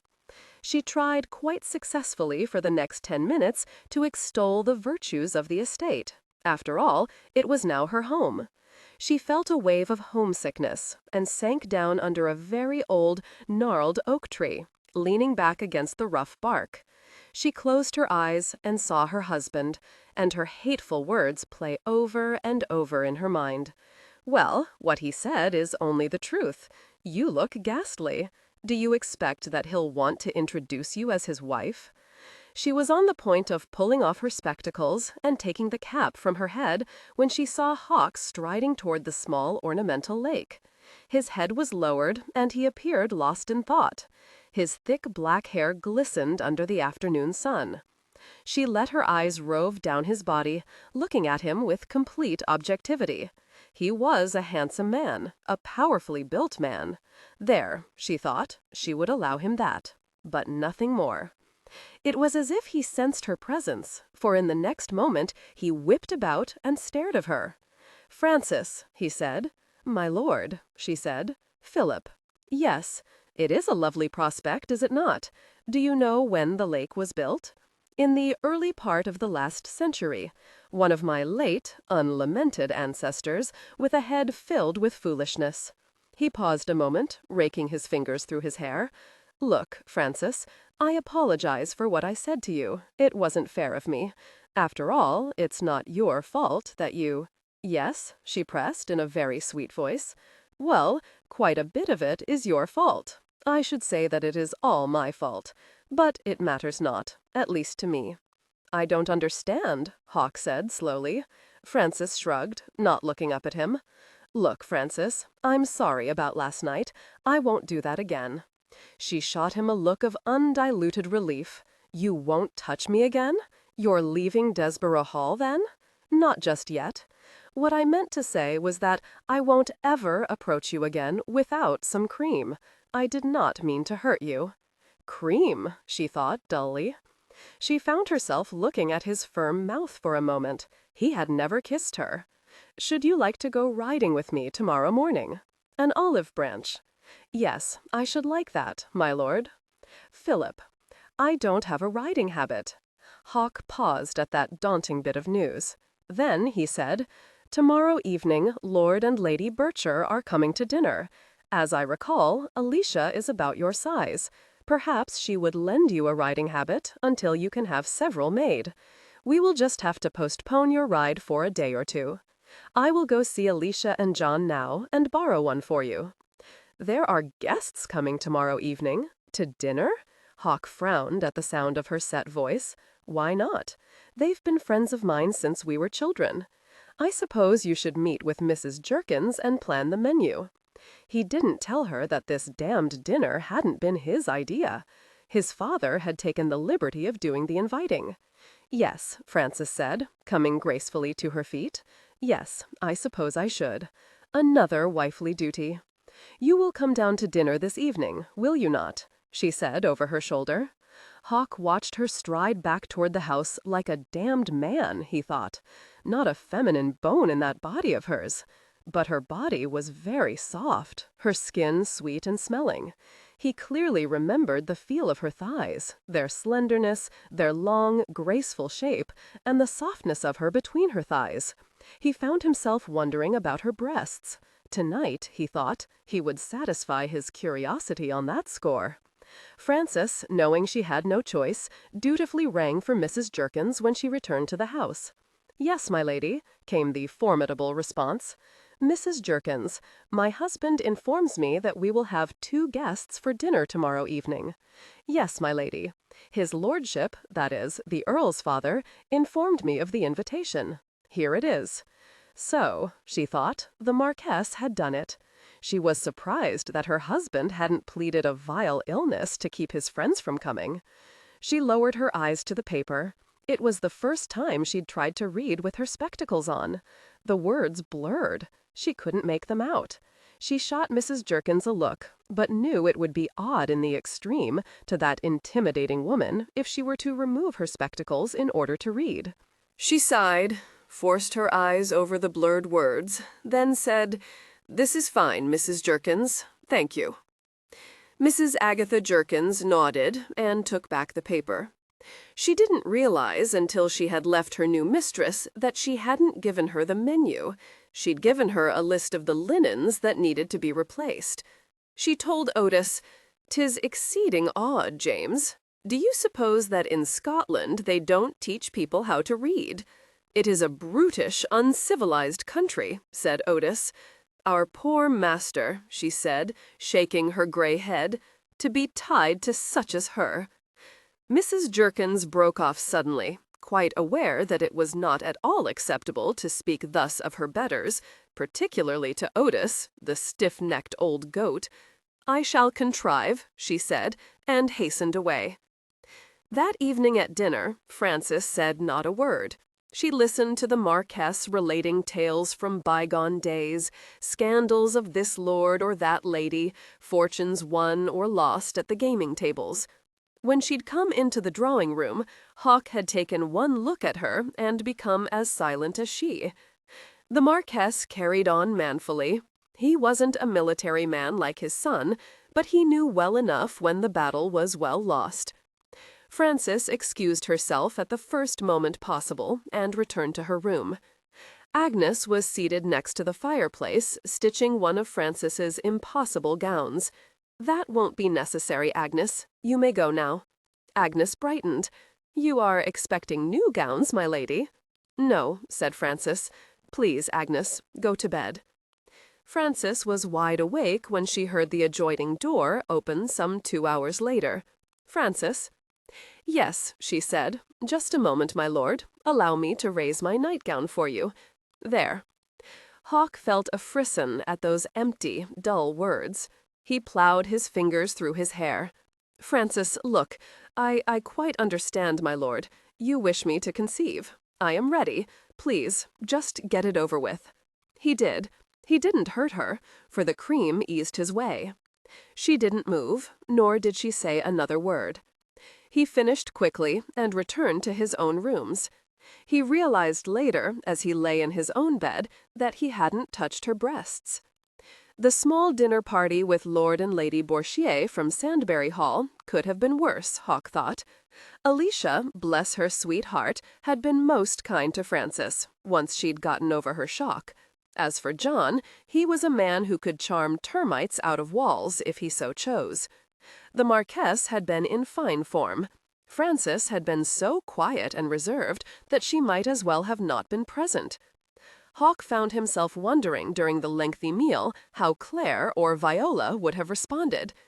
They would have been charming, he thought, and well-gowned and lovely. But he'd married Frances, and she detested him. He shrugged as he mounted the stairs after bidding his father a good night, and set his jaw. Frances obviously wanted to see the back of him, and he resolved to give her her wish. Why couldn't she try, just a bit, to make herself more presentable? He'd held his breath when all of them had adjourned to the drawing-room after dinner, and the Marquess had begged Alicia to play for them. Hawk couldn't bear the thought of Frances playing, particularly after Alicia, who was blessed with a soft, clear voice and nimble fingers. He didn't want her to embarrass herself. His father had asked her, and Hawk sent an agonized plea heavenward. It was heard. Frances refused, her voice emotionless. Had the woman no feeling at all? He knew she was shy and diffident, but he hadn't quite realized to what extent it was true. She was shy almost to the point of rudeness. He signed, dismissed Grunion, and stripped off his clothes. When he quietly opened the adjoining door, he heard Frances say in a weary, bored voice, "Again, my lord? Are you not too fatigued?" "Yes," he said, "but it doesn't matter." "Very well," she said. "You know, Frances," he said, as he drew closer to her bed, "you could have made a bit of a push to be more pleasant to my friends. Both John and Alicia are quite nice." "I'm sure they are." He heard her moving about in the bed, and could picture her pulling up her nightgown. This is not right, he thought, suddenly miserable. Life shouldn't be like this. He sat down on the edge of the bed, his hands clasped between his knees. "I would that things were not so difficult between us, Frances. I would that there were no things at all," Frances said. "Between us, that is. Are you homesick?" "Yes, I'm sorry, but—" He heard her draw a deep breath. "Yes," she said quietly. "There is always a but, isn't there? I am tired. Cannot you be done with it?" "Very well," he said, his voice curt. It relieved him that he was able to enter her immediately.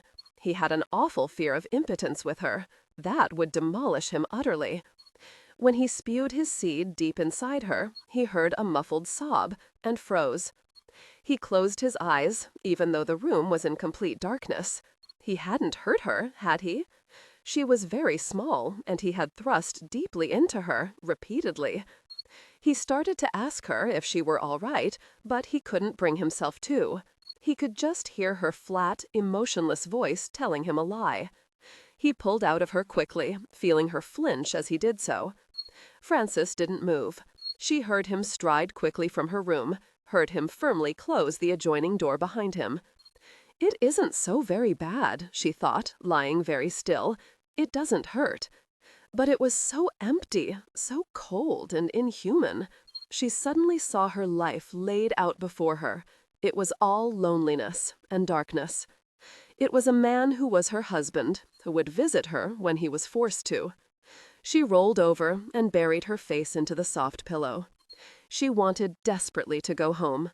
She wanted desperately to be free again, to be herself, to laugh and visit all the Kilbracken crofters, to swim in the loch, to sun herself in the midst of heather during the summer. Silly, weak twit! Your whole charade was designed to have him leave, and it's working. Indeed it is. He can't bear to look at you, much less be in your company. Soon she would be free again. Soon he would be gone. And then, what will you do? She awoke the next morning with no answer to her question. She realized soon enough that she would not be riding. Her husband hadn't inquired about a riding habit from Lady Bourchier. 11.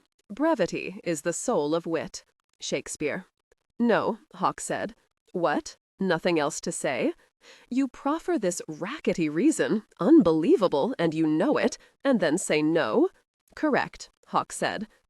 If a look of absolute ire could destroy, Hawk would have collapsed, slain at his father's booted feet.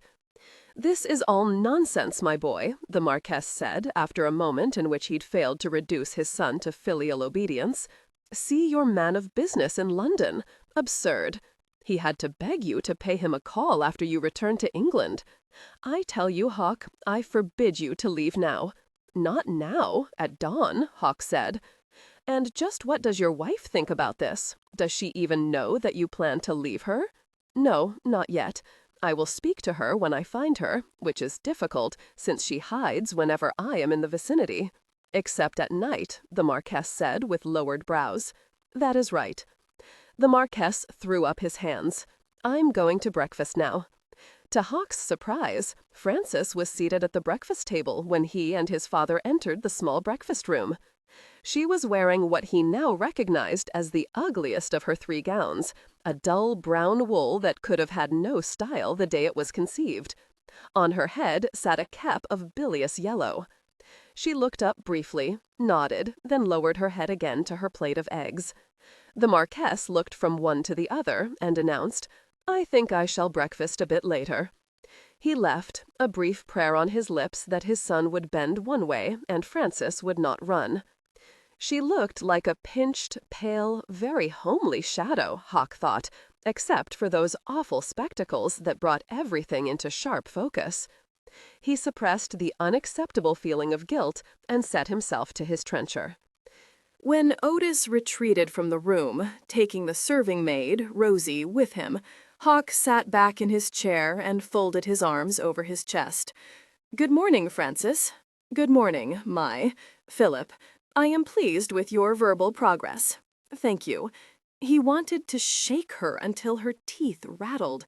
Instead, he said, Do you think you could be with child? Frances dropped her fork. She wanted to hurl her cup of very hot tea into his face. She wanted to scream the best of her invectives at his head. She said in a low, tight voice, It certainly seems possible. You have, after all, done your duty quite assiduously. That is quite a number of words you have strung together, Hawk said. It pleases me that you realize I deserve more than a nod or a shrug from you. Oh, yes, she said, you deserve much more. Hawk frowned. Her voice was flat, utterly emotionless. Didn't the woman have a shred of sensibility? But perhaps her words had held a shred of sarcasm? I am leaving in the morning. I wish you a good journey. Do not you care when I shall be back, or where I am going for that matter? His tone was irascible, his words perverse, and he knew it. "No," she said. She began to spread the soft, sweet butter on a slice of bread, concentrating to her full powers on the strokes of her knife. His hands clenched, and he said in a nasty voice, "I shall visit you again tonight. I wouldn't want to be at all remiss in my duty now, would I?" Frances felt her heart plummet to her toes. She had begun her monthly flow. Oh dear, what was she to do? It was time to attack, she knew it. The mouse couldn't lie still for this. It was her only hope. She said very coldly, "Why do you not leave a list of eligible gentlemen who live in the neighborhood? If you have indeed not succeeded in your husbandly endeavors, perhaps one of them will." Hawk stared at her, for a moment completely taken aback, then threw back his head and burst into laughter.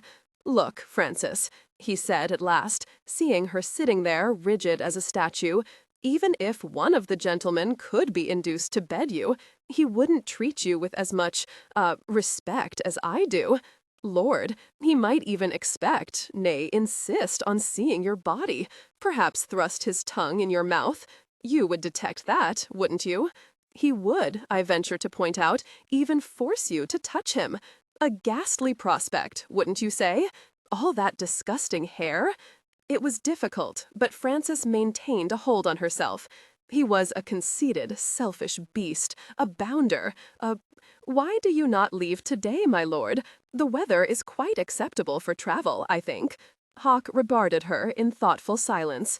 He supposed that a homely, very dowdy female would feel some bitterness about her looks, but this very agile sarcasm, it didn't set right on her hunched shoulders. Somehow it didn't fit her nondescript character. Frances realized she'd made a mistake. She bit her tongue. "Fool, don't give him reason to question you, to bait you into anger. Give him no reason to stay." She tossed her napkin beside her plate and quickly rose. "Perhaps I shall see you before you leave, my lord," she said, and nearly ran from the room. Hawk sat quietly, looking at nothing in particular. What the devil was the matter with her? Hell and damnation, he'd picked her instead of her sisters, given her a title, given her a home, given her consequence, and she detested him. And he did treat her well at night, didn't embarrass her or insist upon seeing her naked, or demand that she touch him. He decided at that moment that he would leave today, but it wasn't to be. 2 hours later, Grunion interrupted him in his bedchamber. "My lord, Otis informs me that you have a visitor. It is Lord St. Leaven." "Good God," Hawk said blankly. "I wonder what Lionel is doing here. I thought he was firmly ensconced in London. I heard him mention to your father, my lord, that he was visiting a great aunt who lives near Escrick." "Oh, yes," Hawk said, dredging up a bit of memory. "It must be his great-aunt Lucia, an old Tartar, he told me once. He likes her immensely." He joined his father and Lionel Ashton in the smoking room. "Hawk, old fellow," Lionel said, coming forward to clap his friend on his shoulder, "you are now a married man. My congratulations. About time, I should say. You say, Lionel? You, as I recall, arrived on this earth only 1 year before I did." "Some of us fellows mature more quickly, Hawk," said Lionel, his dark blue eyes twinkling. "Where is your lady wife? I should like to meet his paragon who pulled you into the parson's mousetrap." Mouse. Hawk felt as if his tongue had become dead meat in his mouth. Lionel frowned at the sudden silence. He heard the Marquess clear his throat, but still Hawk stood there like a stupid puppet. "Where is Frances, father?" Hawk said finally. "I don't know," the Marquess said. "I sent word to find her, but no one has yet succeeded." Hawk remembered the awful scene at breakfast and imagined that Frances had indeed escaped. "Frances," Lionel said. "A very nice name. Who is her family, Hawk?" "Her father is the Earl of Ruthven, a Scot. She lived near Loch Lomond until a week ago." Lionel felt at least a score of questions hovering, but he held himself silent, not in front of Hawk's father. There was a mystery here. "Brandy, Lionel." At that moment, Frances slithered into the room. That was the only word for it, Hawk thought, frowning at her. Damnation, she looked ready to be whipped. He cleared his throat. "My dear," he said in his most pleasant voice, "please come in. I should like you to meet one of my best friends, Lionel Ashton, Earl of St. Levan. Lionel, my wife, Frances." Not a clue to his thoughts appeared on Lionel's face. "My pleasure, mem," he said smoothly, and raised Frances's hand to his lips. Lord, Frances thought, staring at the bent head. She had believed Hawk the most handsome man she'd ever seen, but this elegant male creature easily rivaled him. His hair was a rich, thick, dark brown, nearly the color of Hawk's mahogany desk in the estate room. When he straightened and smiled down at her, she realized he was even of Hawk's size. Warily, she met his eyes, but saw no distaste in them. Indeed, she saw only pleasure and intelligence. She ran her tongue over her suddenly dry mouth, terrified of his perception, and muttered, "Yes, indeed, a pleasure to meet you, sir." She sent an agonized look toward her father-in-law, and obligingly, the Marquess said in a very relieved, quite loud voice, "Let's have that brandy now." "Excuse me," Frances said, retreating. "I do not drink brandy, truly. She quitted the room before anyone could say a word.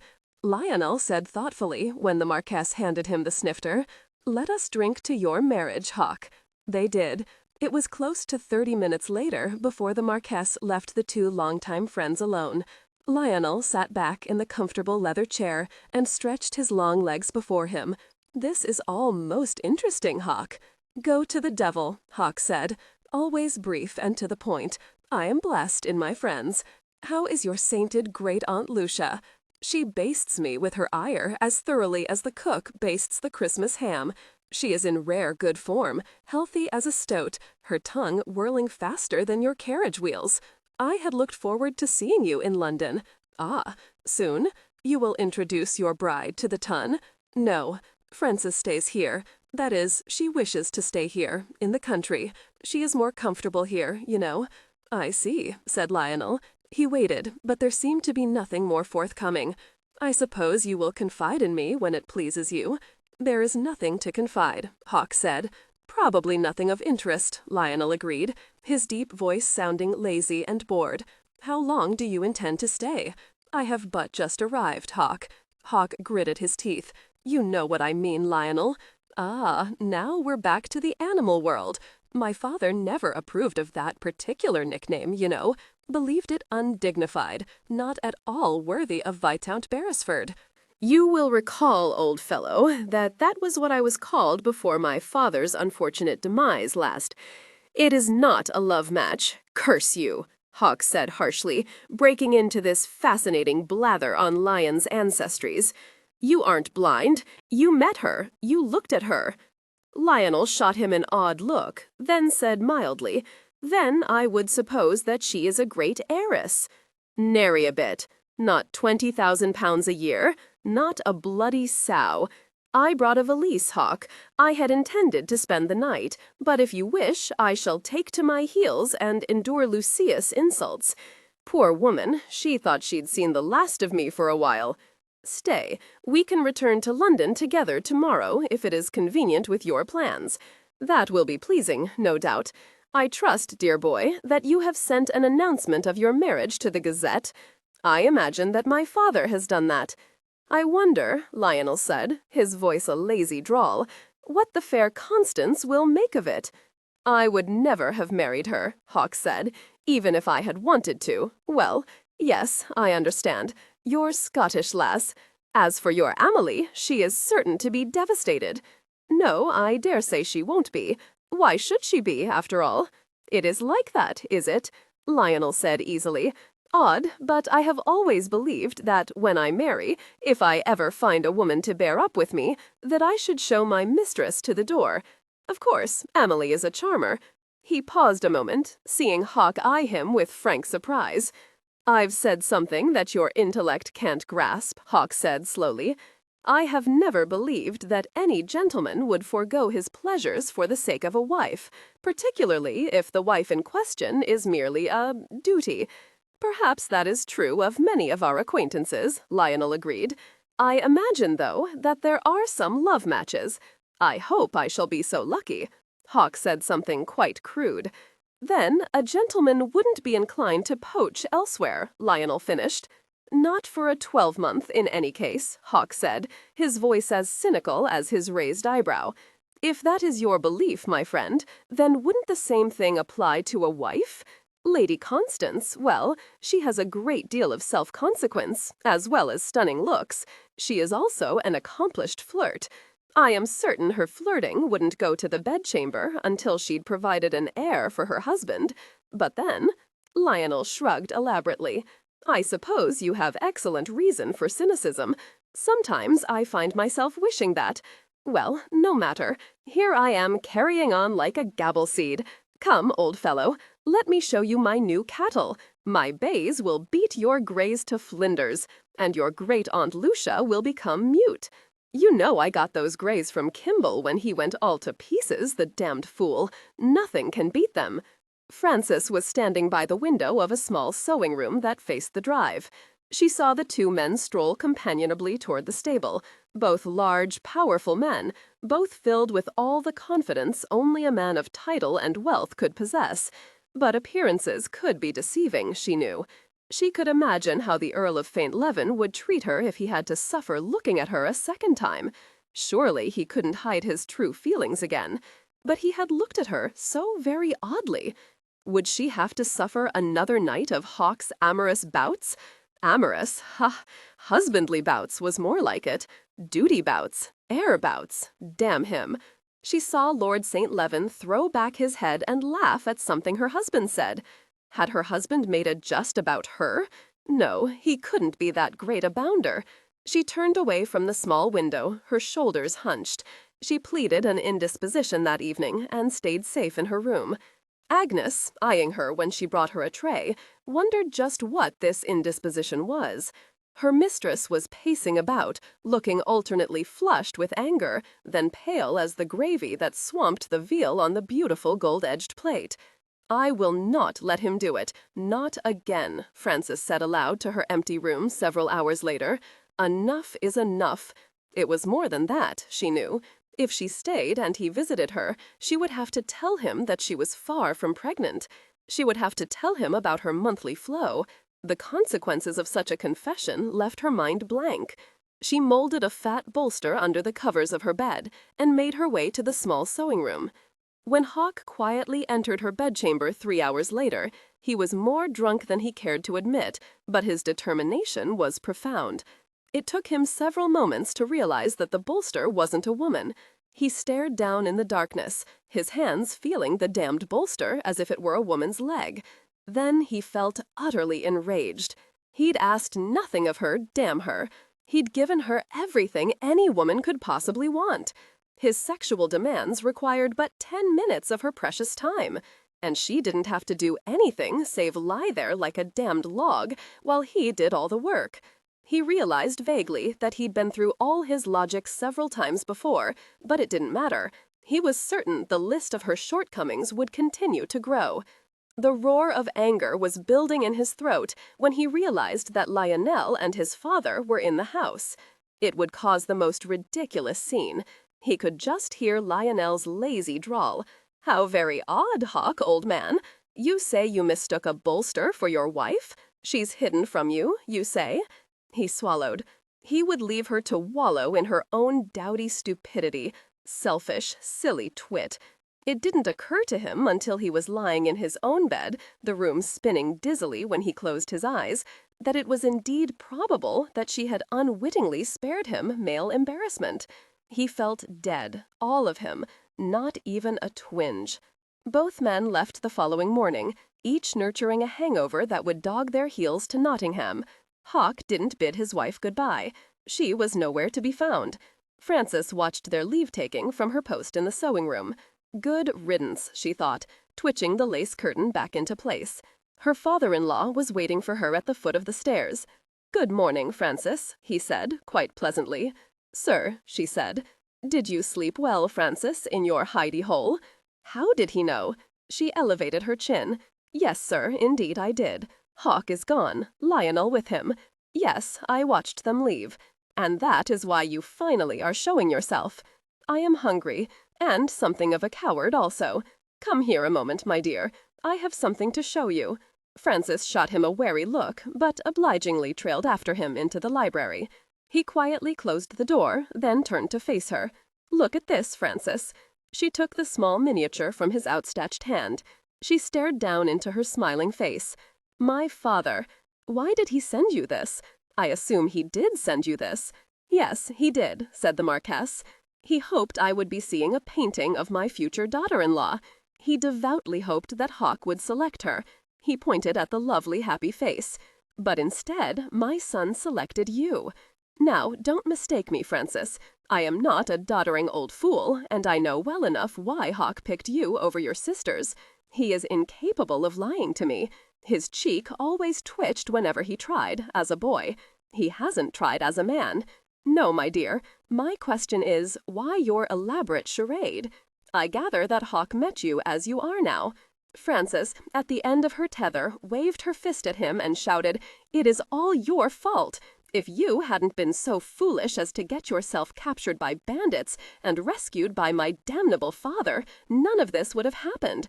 I didn't want to marry the Earl of Rothermere. I didn't want to leave Kilbracken or Scotland.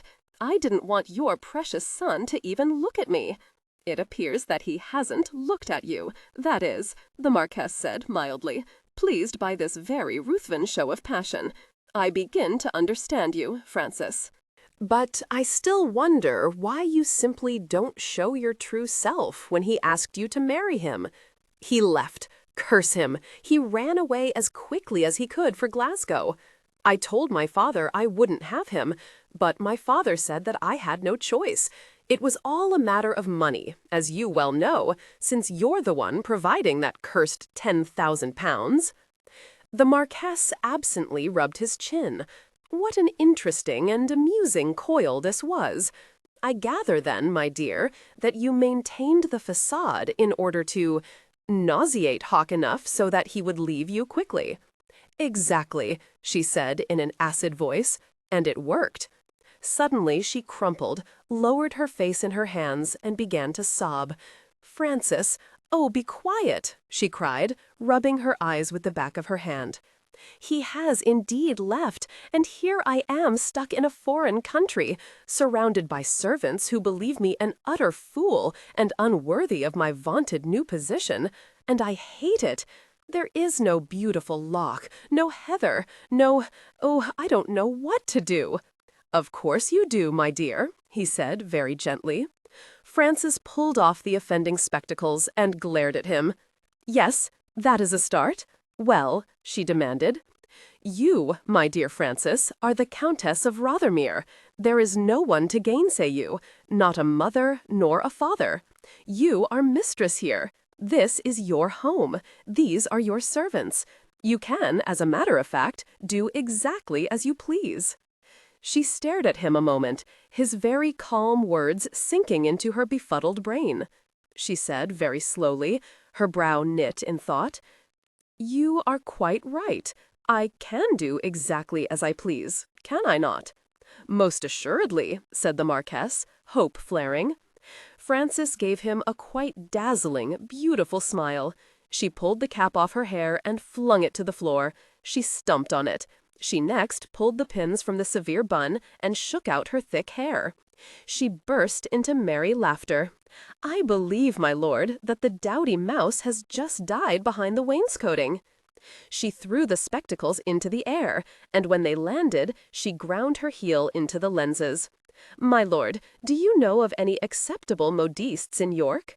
"We will invite Lady Alicia Borcher to tea, Frances. She will know of a top-of-the-trees modiste, doubt it not.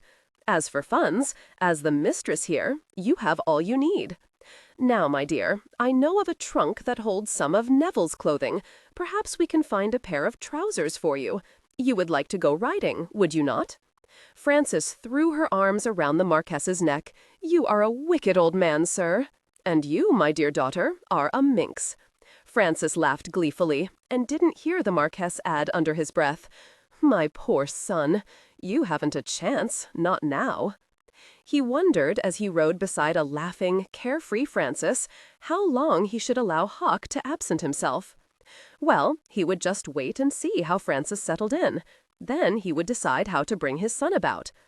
If it were not for wicked, meddling old men, he thought, heedless young men would not gain their just deserts. As for Frances, didn't she realize that her husband would return? He wondered what she would do when that realization struck her between the eyes, as it surely would, sooner or later. 12. She lays it on with a trowel. William Congreve. Mrs. Jerkins gawked at the vision, her mouth opening in a most undignified manner. Agnes had gasped that her ladyship had changed, but Mrs. Jerkins was of a tenacious, unchangeable nature, thus retrenching proved difficult. My lady, what? Frances gave her a sweet smile and said gently, "Please be seated, Mrs. Jerkins. I believe that you and I have some plans to make." But here, in his lordship's estate room, no lady in Mrs. Jerkins' experience would ever poach in a masculine preserve. Frances understood well enough, but her smile never faltered. Mrs. Jerkins was quite used to being the oracle of housewifely behavior at Desborough, but Frances was taking over Delphi, and without further delay. She delayed too long as it was. "Please be seated," she said again, and Mrs. Jerkins sat, the keys at her waist jingling loudly. "Now," Frances said, "here is what you and I shall do. First of all, I will go over the menus for the week each Monday morning." "But," Mrs. Jerkins sputtered, "you can't read." Frances laughed at that. "What a poor impression I first gave you of my countrymen, Mrs. Jerkins. I assure you that I can read. It was just that I was in my spectacle mode, and thus was quite blind. I gather that menu you showed me wasn't for a dinner. It was a linen list. Ah, I trust you still have it, for I should like to see to that this morning." Then a complete tour of the house. Mrs. Jerkins was still looking like a full ballasted three-rigger floundering in the shoals. Frances sat forward, her hands flat on the beautiful mahogany desk. "I believe that you and I will deal quite well together. It has been difficult, I would imagine, not having a mistress here. A household of men must have made your life less than harmonious." That hadn't been the case at all, but Mrs. Jerkins wasn't stupid. She thought suddenly of the chipped dishware, of the linens that were tattered and moth-eaten, of the draperies in the crimson room that had seen better days a generation ago. "Well, perhaps," she began, her tone grudging. After all, this still was a savage little Scottish girl. Well, perhaps not savage. "There are the dogs, my lady." "Dogs?" Frances repeatedly blankly. "What dogs?" "His lordship. His former lordship's hunters. His new lordship normally brings them into the hall, but he didn't this time, for what reason I don't know, but still I perceive the problem, Mrs. Jerkins. There will not, of course, be any more animals allowed to frolic in the hall." Mrs. Jerkins pulled her scattered wits together by a thread. Everything was changing so quickly, at a dizzying pace. She could but nod. Their tour of the vast house produced a surprise for Frances. Mrs. Jerkins was marching her through the long, narrow portrait gallery in the west corridor when Frances spotted the painting of a young woman who looked like the feminine counterpart of her husband. She walked to the picture and stared up at it blankly. "That is Lady Beatrice, my lady," said Mrs. Jerkins, his lordship's older sister. "I can't very well tell her that I never heard of a sister," thought Frances. She said instead, "Tell me about her, Mrs. Jerkins, since of course I have yet to meet her." Mrs. Jerkins' lips thinned a bit, but blood loyalty was strong. "Well, you know of course that Lord Neville was the eldest, would have been 31 had he not drowned. Lady Beatrice is 28, and his lordship 26. Lady Beatrice was a very high-spirited young lady, married against her father's wishes when she was 19, to a man older than her father, a Lord Dunsmore." Frances frowned a bit at that. It wasn't as if Beatrice, her sister-in-law, was impoverished. Why did she marry this man? I shouldn't know, but old Lord Dunsmore was quite wealthy, and Lady Beatrice wanted to be her own mistress. Where do she and her husband live now? Lord Dunsmore died 2 years ago. Lady Beatrice is in London, I believe, now betrothed to a much younger gentleman, a Viscount Chalmers. Frances didn't wonder why Hawk hadn't mentioned he had a sister. Heavens, he hadn't told her anything about himself or his family for that matter. She wondered now if she would ever meet Lady Beatrice, particularly since her husband wanted her in the north, out of his way. She forced a bright smile. "Onward, Mrs. Jerkins." Mrs. Jerkins said later to Mr. Otis in the privacy of her small sitting room, "Just like a whirlwind she is, James. And her looks! I don't mind telling you that I was bold about the head." "She informed me," said Mr. Otis, unbending just a bit at this confidence, "that she doesn't care for the footman's livery. She said she's been studying the Rothermere coat of arms, and that our colors aren't quite right." Mrs. Jerkins clasped her bosom in instant commiseration. What his lordship will say, I can't begin to imagine. The change in her, 'tis astounding, though. The two old martinets drank their tea in silence for some minutes, each thinking that life as they had known it was long gone and wouldn't likely return. "More milk for your tea, James?" "No. Well, I tell you, she needs to be put swiftly and firmly in her place. That's what I think. Why, his lordship left her without a backward glance. It's all very odd, you know. And her appearance, her former appearance, very smoky, I say. Agatha, she is the mistress, no matter what his lordship has done, no matter what she has done to herself. It is very odd, but it appears that she has just realized the fact that she is mistress here. It is the Marquis's doing. She knows how to read, Mrs. Jerkins exclaimed, as if it were a mortal sin. "That is a relief," Mr. Otis said, sipping his tea. "A bit more milk, please, Agatha." More dresses and gowns arrived for her this morning from York. Agnes is all agog. What his lordship will say with her spending all his blunt. "Her need was most pressing, I should say," said Otis. Mrs. Jerkins glanced toward her small clock on the table beside her. "Oh dear, I believe that Lady Bourchier is to arrive shortly. Her ladyship requested a special tea. I believe," Mr. Otis said calmly, a glimmer in his rheumy eyes, "that Mr. Carruthers is to join her ladyship for dinner. She has given orders that only the second dining-room is to be used. Scandalous, I call it." Lady Alicia Bourchier was a very pretty woman who had been much infatuated with Lord Philip Hawksbury some 6 years before, when he was in London at the Hawksbury town house on leave, his arm in a sling. He'd flirted with her, healed, then left again.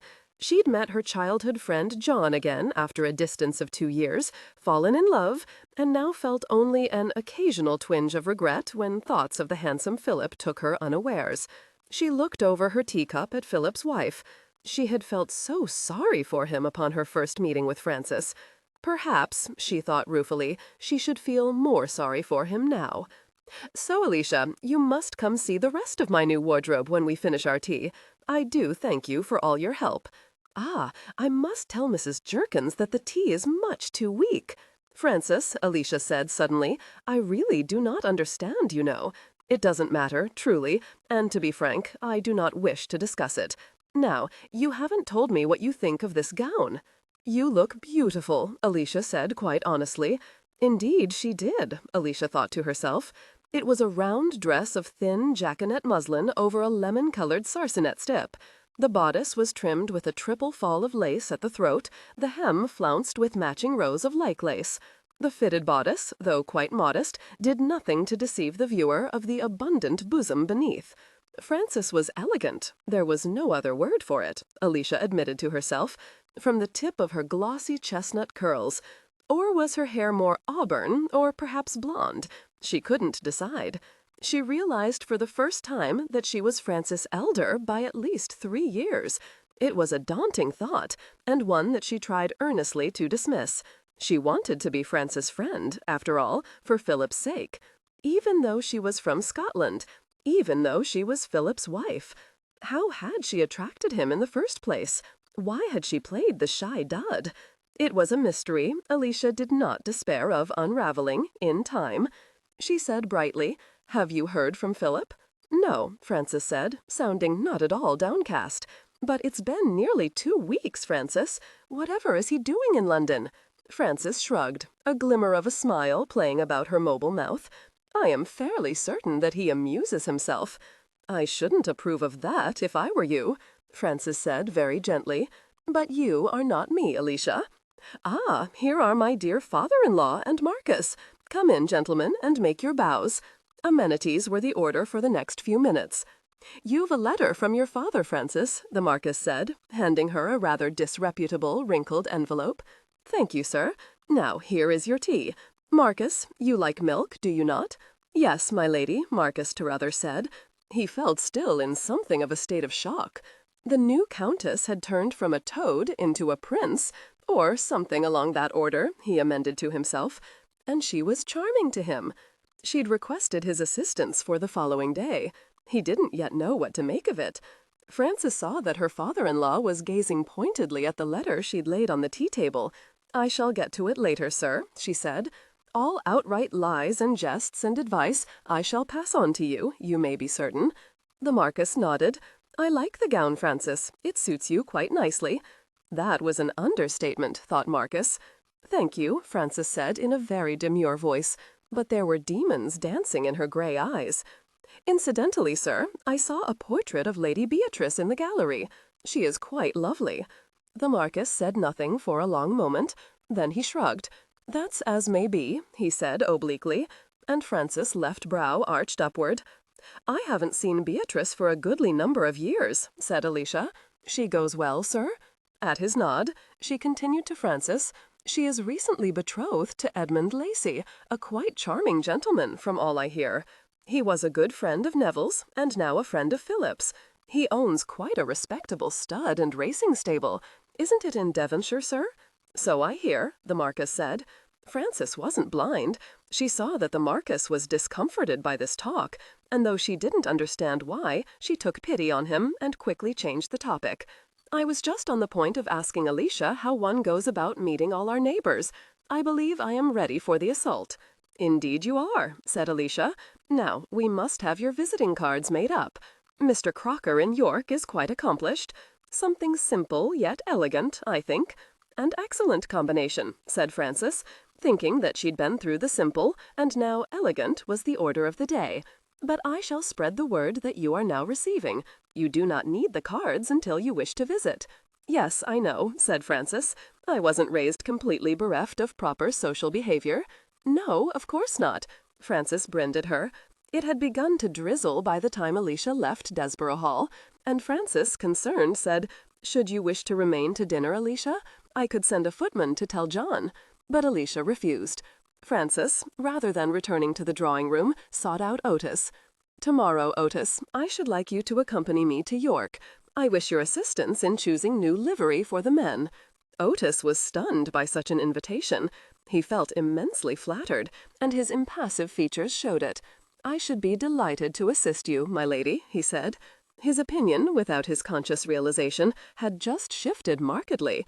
"Yes," he said later to Mrs. Jerkins, "her ladyship has asked me to help her. What do you think, Agatha?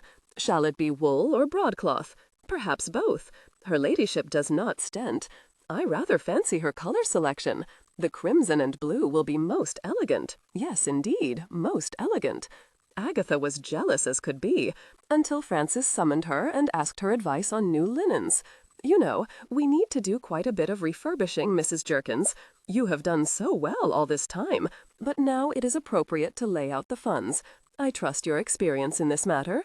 Mrs. Jerkins expanded under Frances' twinkling eyes. "Ah, another thing. The dishes the staff use, they're in deplorable shape. You and I shall select a new set.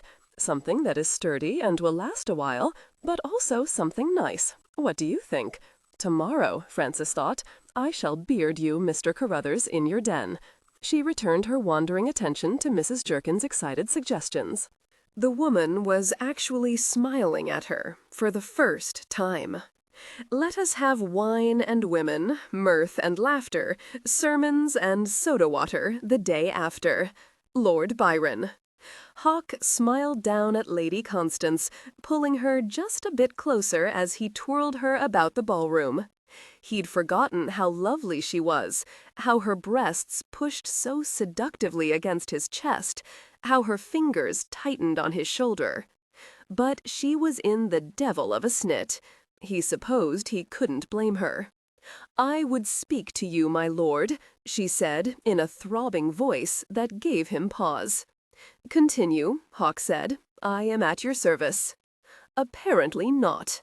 The question, my lord, is why you are here without your bride. That is not part of the service, Constance. Is there anything else? Well, you know there are the strangest rumors going about. There always are. Mine aren't terribly interesting or titillating, I wouldn't imagine. Sally Jersey doesn't agree with you." "She will grow bored soon enough," said Hawk, trying out Lionel's lazy drawl. Constance managed to make her chin tremble just a bit. It was, in her experience, a very effective ploy. "I had thought, indeed hoped, my lord, Hawk, that there were something more between us, something that—" "Ah," said Hawk, "the music has come to a halt. Would you like a glass of champagne, Connie? An old married man like myself would be most gratified." She drew a deep breath, one so profound that his eyes were drawn to her very ample bosom. He still wanted her, she knew it. Why this ridiculous marriage? Why had he left his bride in Yorkshire? They were sipping their champagne when Lionel strolled by. "Quite a crush," he said, lazily surveying Lady Bellingham's ballroom. "Your servant, Lady Constance. Hawk, but not your servant, old fellow." Constance wondered if she would try for St. Leven. It was her second season, and she knew her parents wanted her to make a push to attach an appropriate gentleman. He was handsome, she thought, and seemed pleasant enough. She listened with half an ear to the gentleman's conversation, pausing, her eyes widening, when Lionel said, "I should think Frances would much enjoy herself here." "Does she enjoy the scandalous waltz, Hawk?" Frances! So that was the bride's name. Lord St. Leven had met her? "I don't have the foggiest notion," said Hawk, trying his best to frown Lionel down. To his relief, Lord Bellamy minced up at that moment to claim his dance. "Silly fop," said Lionel, watching the Baron lead Constance into a country dance. "Please drop that damned eyepiece of yours, Lionel. It reminds me of Frances in her spectacles. Miss her already, do you, my boy? And this only your second night in London." "What I miss," Hawk said, "is Amélie. If you will excuse me, Lionel, I'm off to Curzon Street. Amélie, unlike others, is awaiting me, with great sweetness, no doubt." "Sweetness," mused Lionel. "What an odd way of putting it. Do enjoy yourself, old fellow." Hawk had every intention of enjoying himself immensely. When he arrived at Amélie's very charming house on Curzon Street, a house he'd allowed her to select and furnish, at his expense, of course, he was greeted by her pert little French maid, Marie. "Madame is expecting you, monseigneur." Hawk felt himself becoming aroused even as he strode up the stairs to her bedchamber. Amélie was lounging in the center of her pink-frilled counterpane, her favorite book open on her lap. Ah, Diderot, she was thinking, a man of talent, a man of wit. She heard Hawk's footsteps and quickly stuffed Diderot's thin volume under her pillow. She'd missed her, no question about that. She wondered if his father had died. Hawk had been distraught when he'd left London for his father's estate. She should have read the Gazette, but she found it boring, much preferring her countryman's elegant writing. He appeared in the doorway, beautifully handsome, his large body filling her very feminine bedroom.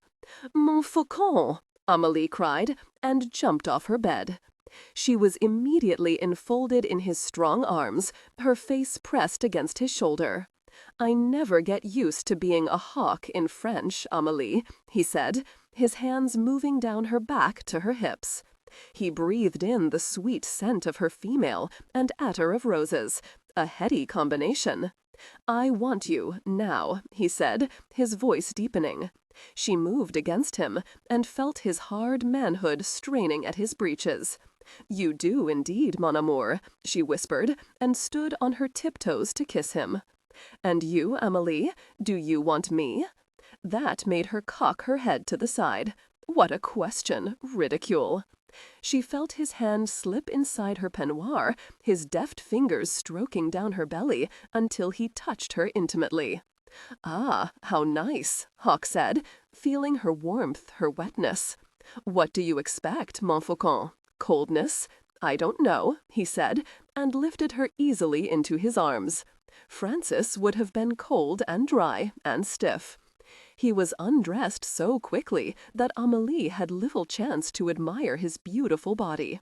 Then he was on the bed beside her, drawing off her pink silk peignoir.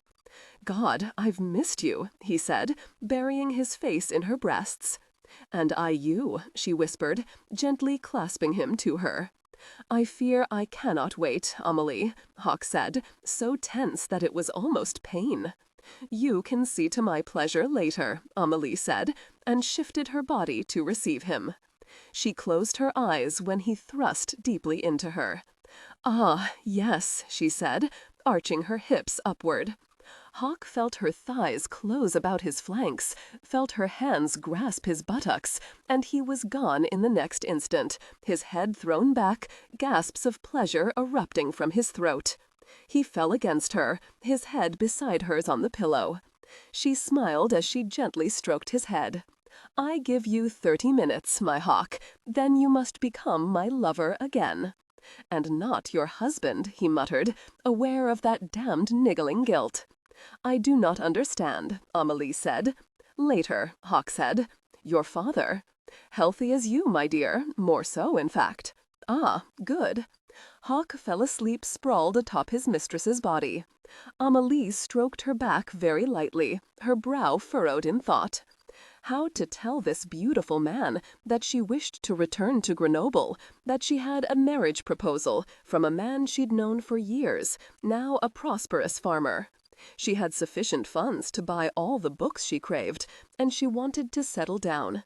She wanted Robert, and she wanted children.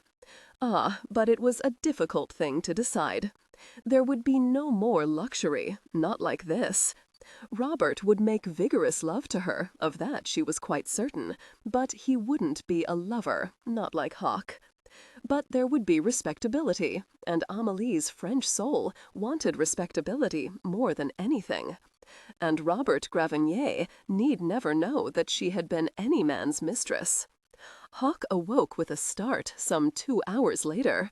"Oh, my God," he said, realizing that he was crushing Amélie beneath him. "I'm sorry. You should have awakened me." "Ah, no," Amélie said, kissing his chin. "I fell asleep also."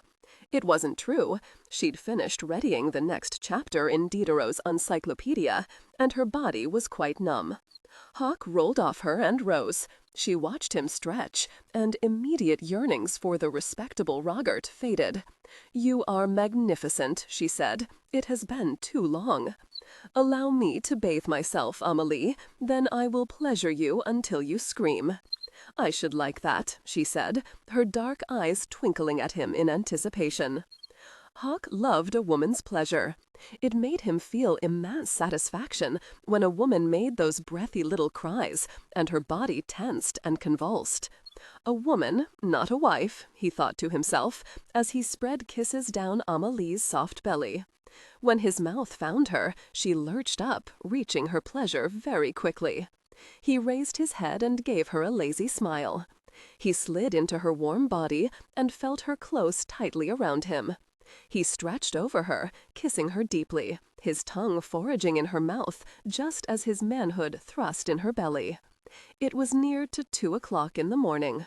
They were eating sweet rolls and drinking tea, seated, naked, on Amélie's bed. "I'm married," Hawk said abruptly. Amélie's sweet roll fell onto the bed between her crossed legs. She stared at him, certain she'd misunderstood. Her English was good, but "I'm married," Hawk said again, and sighed deeply. "I do not understand," said Amélie slowly, her dark eyes fastened intently on his face. "It is most curious, yet so fascinating." Because she was serious and not a gossip-monger, because her voice was soft, her eyes wide with concern, he found himself pouring out everything that had occurred, from his race to his father to his race to Scotland. When he completed his recital, he felt drained and exhausted. "You have left your lady wife in Yorkshire?" He nodded. "She will fall in love with you, Montfaucon. No woman could resist you for very long." "Ha! She detests me. She spits on the ground I walk. She bosh. You bring her pleasure, and she melts all over you, n'est-ce pas? After all, you are an excellent lover, and not at all a bête." Hawk realized it was most odd to be speaking of his wife to his mistress, but the floodgates had burst open. "Amelie, you must realize that a gentleman doesn't treat his wife as he would his mistress." "He doesn't? How very curious." "It isn't curious at all. A wife is a lady, and, well, she doesn't want to be bothered with sex. I have been most respectful of her feelings, I promise you." Amelie could only stare at him. "You do not melt all over you, Hawk?" Hawk shuddered. "I've never even seen her," he said. "I've never even touched her above the waist." "As I said, Amelie, things are different between a gentleman and his wife." Amelie was thoughtfully silent. She saw Hawk gazing intently at her breasts, and stretched lazily, seductively. She was a bit sore, but what matter? She quickly removed the remains of their tea and food. "Come," she said softly. Hawk didn't leave Curzon Street until gray streaks of dawn were lighting the London darkness. 13. She pays him in his omnicoin. Jonathan Swift. Marcus Carruthers stared at Frances, reminding her forcibly of Mrs. Jerkin's initial reaction. "But, my lady, I don't think it would. No, 'tis quite impossible. His lordship. What will I? I am from Scotland, sir, and yet I am capable of stringing together a logical thought." Her eyes twinkled at him, and her tone was teasing, robbing her words of any offense. Marcus Carruthers mopped his brow with his white handkerchief. "Now, listen, Marcus. You are new here. I am new here. I am telling you all about my outlay of money, not only for my own wardrobe, but also for household items, and you have no real choice but to agree. After all, my husband isn't present, as I'm certain you notice, nor is he particularly interested in this estate of his." "We spent a good deal of time together before he left," Marcus said defensively. But he was thinking, "His lordship gives not a damn about Desborough Hall. What am I to do?" "I see. But now he is gone, Marcus. What instructions did he leave you?" He told me to continue." "Continue what?" "Well, keeping things afloat, I suppose." "That is not acceptable, Marcus." Frances sat forward in her chair, clasping her hands in her lap. "I am taking over management of the Desborough stud and racing stables.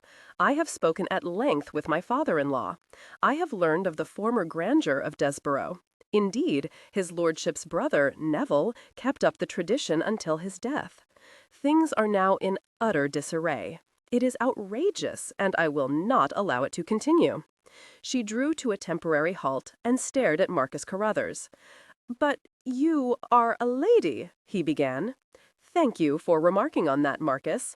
Now, I have seen at least 4 3- and 4-year-old colts, thoroughbreds, mind you, that are wandering about the paddocks, getting no training, eating their heads off, in short, costing us money rather than winning us money.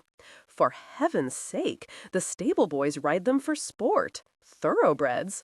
In addition, we have 2 magnificent Arabians and 3 Barbs, all with impeccable bloodlines, that could be earning us quite respectable sums in stud." "I know," said Marcus, warming a bit. "I told his lordship that." "And he said?" He wasn't much interested." "No? Well, I am, and you are. The first thing we must do is secure the return of Mr. Belvis. His experience, I understand from my father-in-law, is most impressive, and he knows the Desborough stock." "That is true." Marcus lowered his eyes a moment. There is something I should tell you, Lady Frances. His lordship mentioned to me that he'd an offer for the entire Desborough stock racing stock, stud stock, the barbs and Arabs you mentioned, everything, all the prize mares as well. None of our mares have even been bred, he added. Frances sucked in her breath. What? He would consider destroying a tradition all because he doesn't wish to be saddled with the responsibility? Oh, I could kill him. His lordship, told me he was just thinking about it. He has not made a decision, my lady. Frances bounded out of her chair and began pacing about the drawing room, her steps astride, not ladylike and mincing. Marcus watched her perambulations with a good deal of wary interest. She paused, her hands fisted at her sides, her gray eyes dark with emotion. I think it is time that I consulted my father-in-law about funds. It will cost a great deal of money to bring the stables back into shape. I do not think I can myself authorize such expenditures. No, I am sorry, but you cannot. His lordship said. Oh, bother his lordship. Frances clasped the bell cord and gave it a vicious tug. Otis appeared as swiftly and silently as an omnipresent genie. Is his lordship about, Otis? Frances asked. I shall endeavor to locate him, my lady. Otis remarked her flushed face and wondered what she was up to now. The Marquess, refreshed from his nap, strode some minutes later into the drawing-room. Well, my dear, what bee have you in your bonnet now? No bee, sir. Did you know that Hawk is considering selling all the Desborough stock? The devil, you say? The devil's identity is uncertain at this moment. However, I have a proposition for you, sir. I believe I'll have a brandy first. Carruthers, will you join me? What about me? Frances demanded. I am more in need of the brandy than either of you. After all, it appears that I am now responsible for Desborough Hall. The world is made up for the most part of fools and knaves. George Villiers, Edmund Lacy, Viscount Chalmers, calmly regarded his betrothed, Beatrice, Lady Dunsmore. Not a single word to me about this, Beatrice raged, her famed pale complexion now in high color. It is my father's doing, you may be certain of that, Edmund. Didn't you say that my dear brother is here in London quite alone? Yes, that is what I said, replied Edmund, gently twirling his looking-glass on its velvet ribbon. He is enjoying himself most thoroughly, I should add. Back to his mistress? Indeed, it would seem so. He could have had the decency to call upon me. Edmund shrugged, and she added, her eyes glittering, I wonder what Constance has to say to all this nonsense. The lady is perturbed, I gather. I saw her but yesterday, out with her damned Pekingese and her cowering maid. She was most vocal in her dissatisfaction. Beatrice didn't really care a snap about Lady Constance, the eldest daughter of the Earl of Lumley.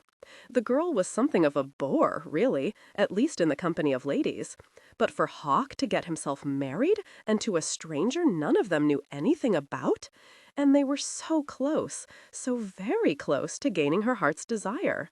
She wondered if the new bride had any power over her husband, and if she did, what she thought about Desborough. Beatrice shook her head. No, indeed. If this ramshackle marriage had been her sire's idea, then Hawk's presence without his bride was explained. He couldn't bear the sight of her. Have you asked him again about Desborough stock, Edmund? One does not press like a tradesman, my dear, Edmund said gently. He saw her flush and smiled. Soon, Beatrice. Hawk can be stubborn. I will not push him unduly. Oh, if only I'd been born a male! 'Tis not fair, Edmund. It would be mine now, all of it. And Hawk doesn't care a penny for the stud or the racing stables. But then, my dear, we would not be betrothed if you were a male, that is. That brought Beatrice up short, but only for a moment. Oh, that, she said, waving a pale, elegant hand, oblivious of the fact that she'd insulted her future husband. Well, I suppose if my dear brother agrees to the sale, I shall have it in any case. Yes, that is quite true. You know, all Hawk ever knew was the army, and now he's like a bird let out of his structured cage. He told me once, some months ago, that he'd never wanted Neville's title and fortune. Is he gambling much, do you think? He is not a fool, Beatrice. Even if he were, he would have to lose vast sums at the table before he would have to consider selling the stock. Beatrice grew silent, and Edmund watched her, amusement deepening the rich amber color of his eyes. She was a witch, no doubt about that, but he would control her quite nicely once they were married, and she need never know that he needed her fortune to help pay for the stock once Hawk agreed to sell. Well, they would both be getting what they wanted. Edmund didn't love her, but he wanted to bed her, and planned to do just that very shortly. She was a widow, after all, and he reckoned that her ancient relic of a husband hadn't given her much satisfaction, if any. She was also quite pretty, her features so like her brother's, but feminine at the same time. Her hair was glossy black, her eyes a gleaming leaf green. She was tall, deep-bosomed, and if she was gaining flesh, she would retain her bodily charms for a number of years yet. It occurred to him that there wasn't much love lost between brother and sister. He trusted that he hadn't made a miscalculation. He had assumed that Beatrice would assist him in gaining Hawk's agreement for the sale. "Why do you not invite your brother to dine, Beatrice? I would be there also, of course. It might prove an appropriate time to broach the subject again." Her eyes flashed. "An excellent suggestion, Edmund. Would you like to search him out?" "I cannot pay a visit to his mistress," Edmund said dryly. "He cannot be with her all the time." Edmund merely smiled at her. Then he caught her hand, drew it to his lips, and kissed her palm. "Ah," he said, feeling the pulse quicken at her wrist. He looked directly into her eyes, and slowly stroked his hand over her breasts. He felt her nipples harden beneath the thin muslin. Soon, he said, turned and left her without another word. He could hear her quickened breathing behind him.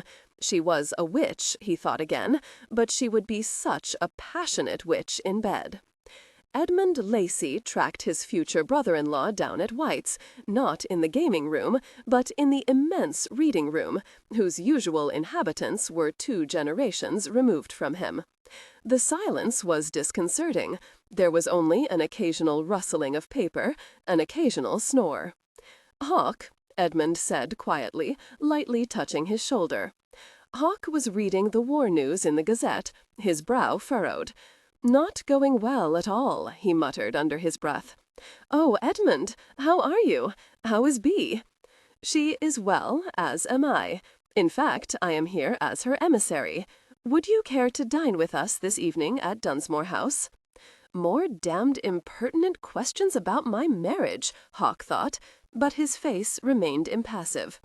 He felt a stirring of guilt that he hadn't yet seen his sister. She looked so much like him, but he should have felt closer to her, but he didn't, never had, in fact. Not that he'd ever seen her very much during their growing-up years at Desborough Hall.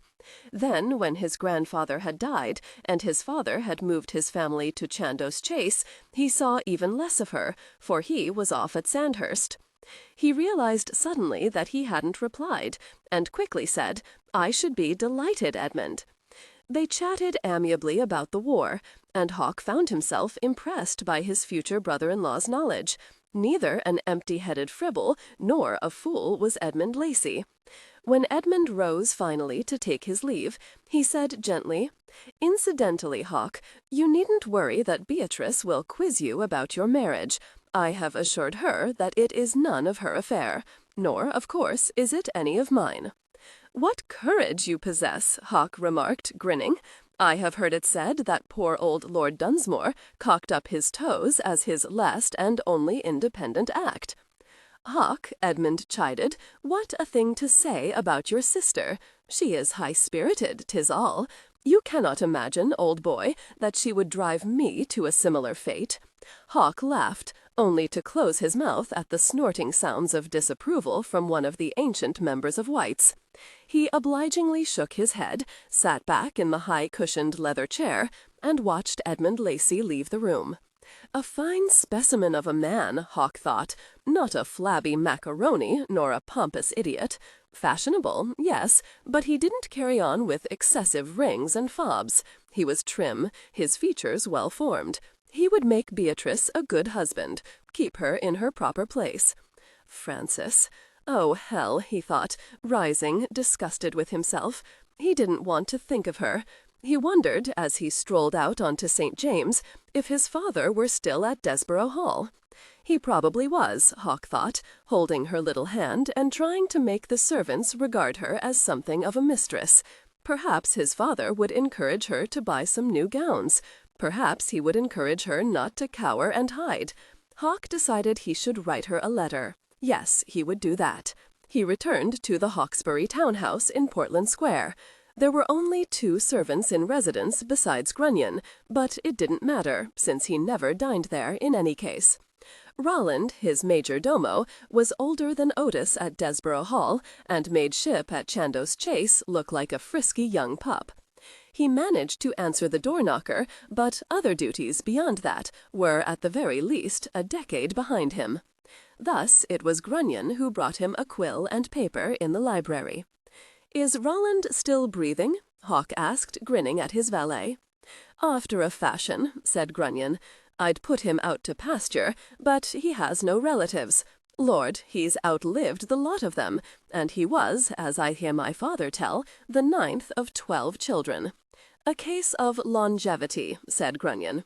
"You are writing to Lady Frances?" he asked, with the assurance of a long-time retainer who knew quite well his head wouldn't be removed from his shoulders. "Curse it, yes," said Hawk, dipping the quill into the ink-pot. "I shall be dining this evening with my sister and Lord Chalmers. See to my togs, will you? Grunion?" "Yes, my lord. Ah, do give Lady Frances my, best wishes." "Impertinent fool," Hawk said. "Sartorial splendor," Grunion said that evening, regarding his lordship with approval. "What? I heard that said of you, my lord. What utter nonsense! Damnation, I don't even know the meaning of that word." "It refers, my lord, to the elegant appearance you present in your evening clothing." Hawk snorted, accepted his cape, gloves, and cane, and took his leave. He took a hackney coach the short distance to Grosvenor Square. He was met by a charming, gay sister at Dunsmore House, a sister filled with his presence, and suffered her kiss on his cheek. Edmund shook his head at her display, and retreated, allowing Beatrice full rein. Dinner concerned itself with exquisitely prepared French dishes, veal in a delicate wine sauce, partridge stuffed with raisins, chestnuts, and rice, lamb so tender that it melted when touched by teeth. "I think we should both visit Gentleman Jackson tomorrow, Edmund," Hawk said, sitting back in his chair, sated. "I agree," said Edmund. He gave Beatrice a nod, and she dutifully rose from her chair. "I shall see you, gentlemen, after you've imbibed your port," she said, and left them to themselves. "Congratulations again," Hawk said, and toasted Edmund. "Thank you. We will deal well together, you know. It is my feeling that your father is relieved." The Marquis rarely spoke of his daughter, and, upon hearing of the engagement, had merely snorted and muttered under his breath, "Maybe the chit will have the good sense to have some children now." And then he'd said something that had made Hawk frown. "The only thing that concerns me about Lord Chalmers is that he was one of Neville's closest friends. Odd, that. Not what one would expect from a father." "Perhaps," Hawk said. He suddenly grinned at Edmund. "I also congratulate you on your strength of character. Beatrice has said not a word about my unfortunate alliance." "Unfortunate?" Edmund let it pass. He poured Hawk another glass of the excellent port, leaned back in his chair, and said in a meditative voice, "Did you hear what happened to one of the Earl of Egremont's prize racers?" Hawk wasn't particularly interested, but he shook his head and leaned forward a bit. The horse's name was Falcon, and he was lamed by his trainer before a quite important race at Newmarket. The trainer has taken to his heel. To the continent, one supposes. "Unfortunate," Hawk said. I mention it just to remind you that the racing world isn't one of unblemished character. One must really be utterly committed to succeed, like the Duke of Portland and the Duke of Richmond, for example. The men live their lives for their horses and their races. It is the only way. He paused a moment, then added, Neville was the same way. He lived and breathed his horses. There was nothing else that gained his attention. Hawk, to Edmund's brief chagrin, responded, but not as he had hoped. It is odd, but you knew my brother much better than did I. I scarce ever saw him for the last 6 or 7 years of his life.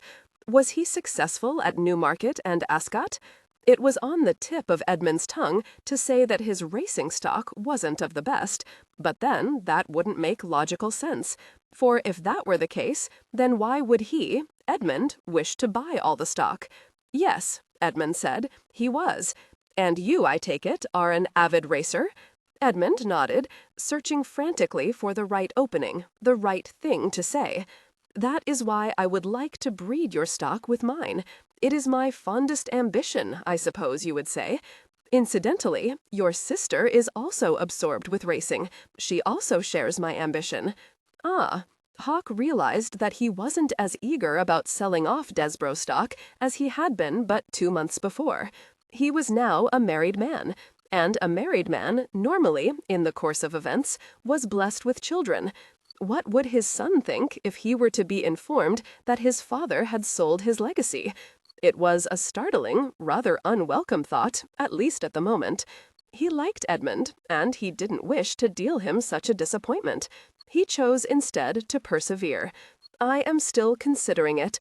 As you know, old man, my life has undergone severe buffeting during the past month. I am still not certain. He shrugged. But of course you aren't interested in my mental machinations. Shall we see if Bia will play for us? Hawk saw the brief questioning look that passed from his sister to her betrothed. What to do, he wondered. He listened with half an ear while Beatrice regaled them with her talented fingers at the pianoforte. He winced, thinking of Frances's playing and singing. Belvis, he is truly magnificent, isn't he? Indeed so, my lady, said Belvis, pleased at the excitement in her eyes as she stroked Flying Davy's sleek neck. Nearly 16 hands he is, and a beautiful rich bay. You know that most thoroughbreds are bay, many chestnut. Rarely will you see a gray or a black. From his elegantly curved neck, fine muzzle, it's obvious Flying Davy has much Arab blood in him. As for the white star on his forehead and the white tufts on his fetlock, 'tis inexplicable. Who were his sire and dam? Odd that you should ask, Belvis said, scratching his thatch of curly gray hair. His papers seemed to be missing when he was delivered here nearly 4 years ago.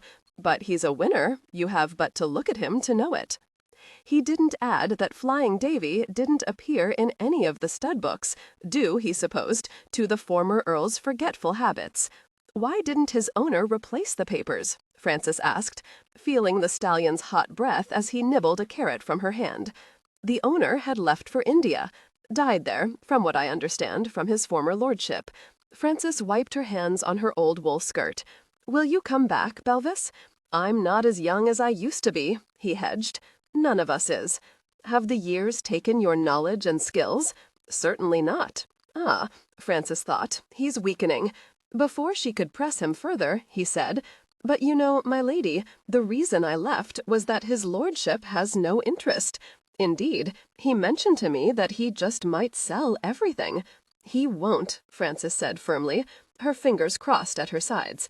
Well, it appears you're a strong-willed lady, ma'am, but still, Please, Belvis. She studied the older man.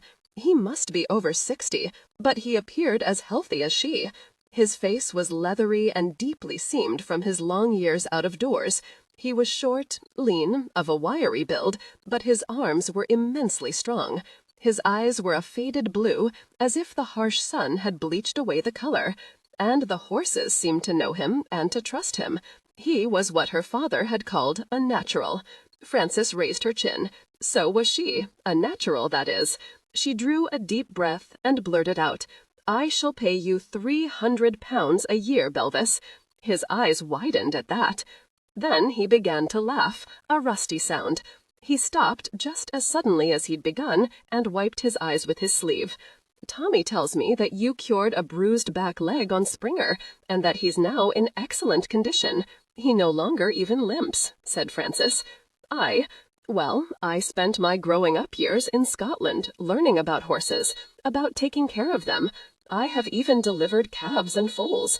As for Springer, I simply applied frequent fomentations, then some liniment for the swelling. Doesn't sound like much of a ladylike hobby to me, ma'am. I am a Scot, Belvis, Frances said, her grey eyes darkening just a bit. I am not a useless creature, to be cosseted. And I know, my lady, he said, cutting her off, and it wasn't a hobby, Belvis. Evidently not, he said, rubbing his rather pointed chin. My lady, don't misunderstand me. 'Tis not that I don't wish to return to Desborough. 'Tis just that when all is said and done, it's his lordship who owns everything. His lordship isn't here, Belvis. Yes, but I have no idea if he will return within the next 6 months. Ah, and when he does return, you plan something of a surprise for him? Frances' smile was radiant. Yes, she said. Oh, yes, indeed I do. And if he sells before he returns? That drew Frances up short. She gnawed on her lower lip, considering various possibilities. I suppose, she said finally, that I shall have to write to him in London. I shall plead with him not to sell. Flying Davy butted his nose against Belva's sleeve at that moment. The old man smiled. He said to Frances, I shall stay until we know one way or the t'other. Excellent, Frances said, and shook his hand. She was smiling until she sat down in the estate room, a quill in her hand, a blank sheet of pressed paper before her. Oh, curse you, my lord, she muttered, and set the quill to paper. 14. There was all the world and his wife, Jonathan Swift. Hawk tapped his long fingers against the sheet of paper. He hadn't appreciated being reminded of Frances's existence, and here she had written him a letter. And what a letter! Odd, he thought, frowning as he studied her neat black script. Why the devil did she care about the stud? And she knew nothing of racing. At least, he didn't think she did. He felt a moment of sheer perversity, then grinned at himself. He slipped the page back in its envelope and shoved it into his desk drawer. No, he wouldn't sell anything, but not because of her letter. Such a show of excitement, of passion, from such a little dowd. He shook his head. He simply couldn't imagine Frances interested in his high-strung racehorses, for God's sake. Certainly she would cower, afraid that they would bite her. He wondered if his father had set her up to do this, then shook his head at himself. That was not, to his first-hand knowledge, his sire's way. He toyed with the idea of writing to her, to assure her that he had no further plans to sell. No, he decided. Memory of her coldness, her ill-mannered behavior toward her husband, rekindling his anger at her. Let her stew in her own juices.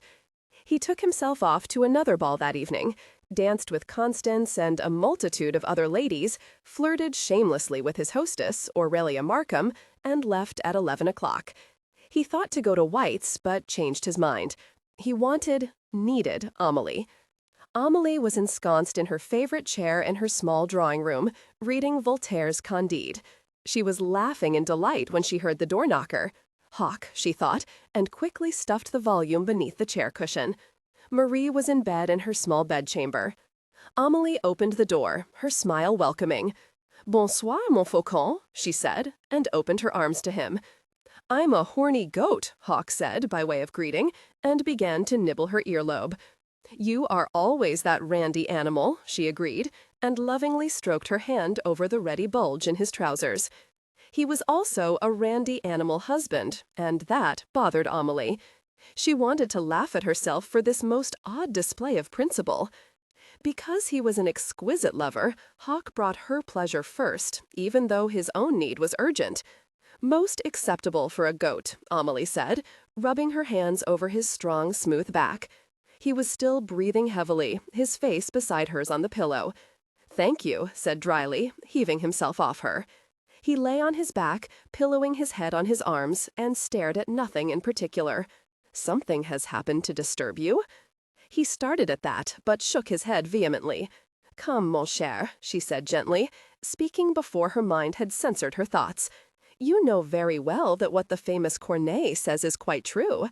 By speaking of our misfortunes, we often relieve them."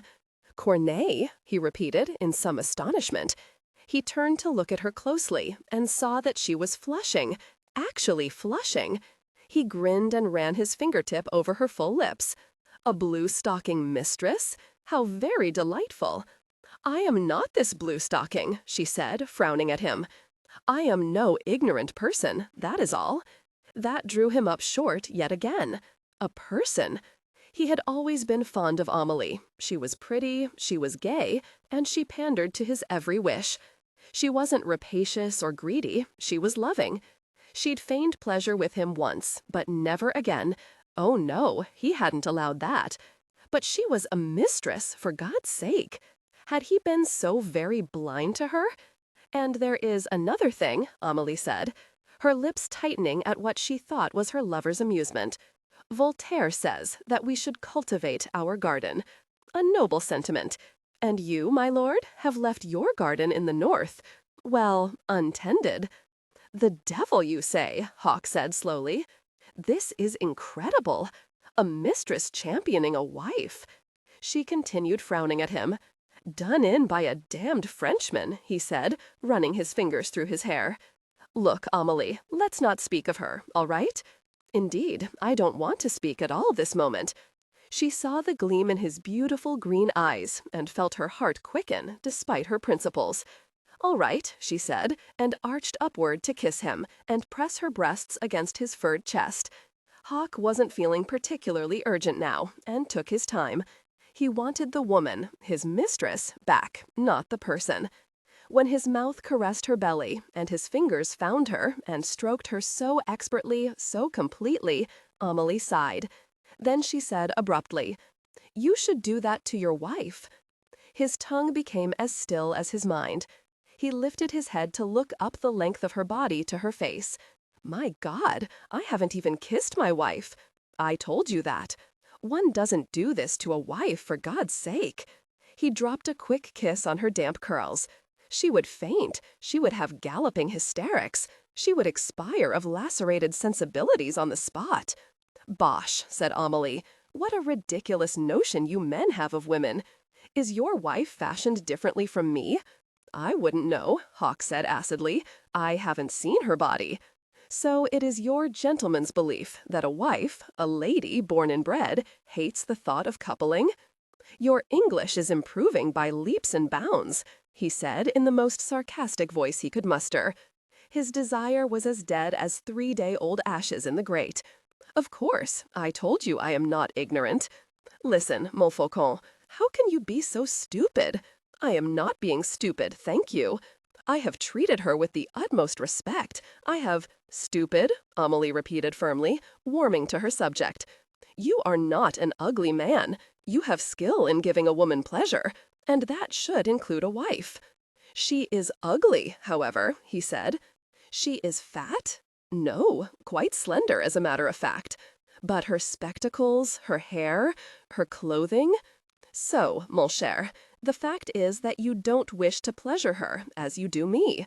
You are repelled by her, thus you hide behind this ridiculous notion that ladies are to be protected from gentlemen's baser needs."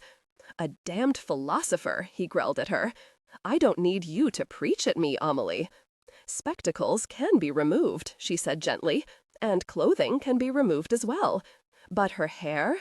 She looks like a nun with her ridiculous ugly caps. Stupid, quite stupid, as I said. Caps, as well as everything else, can be removed."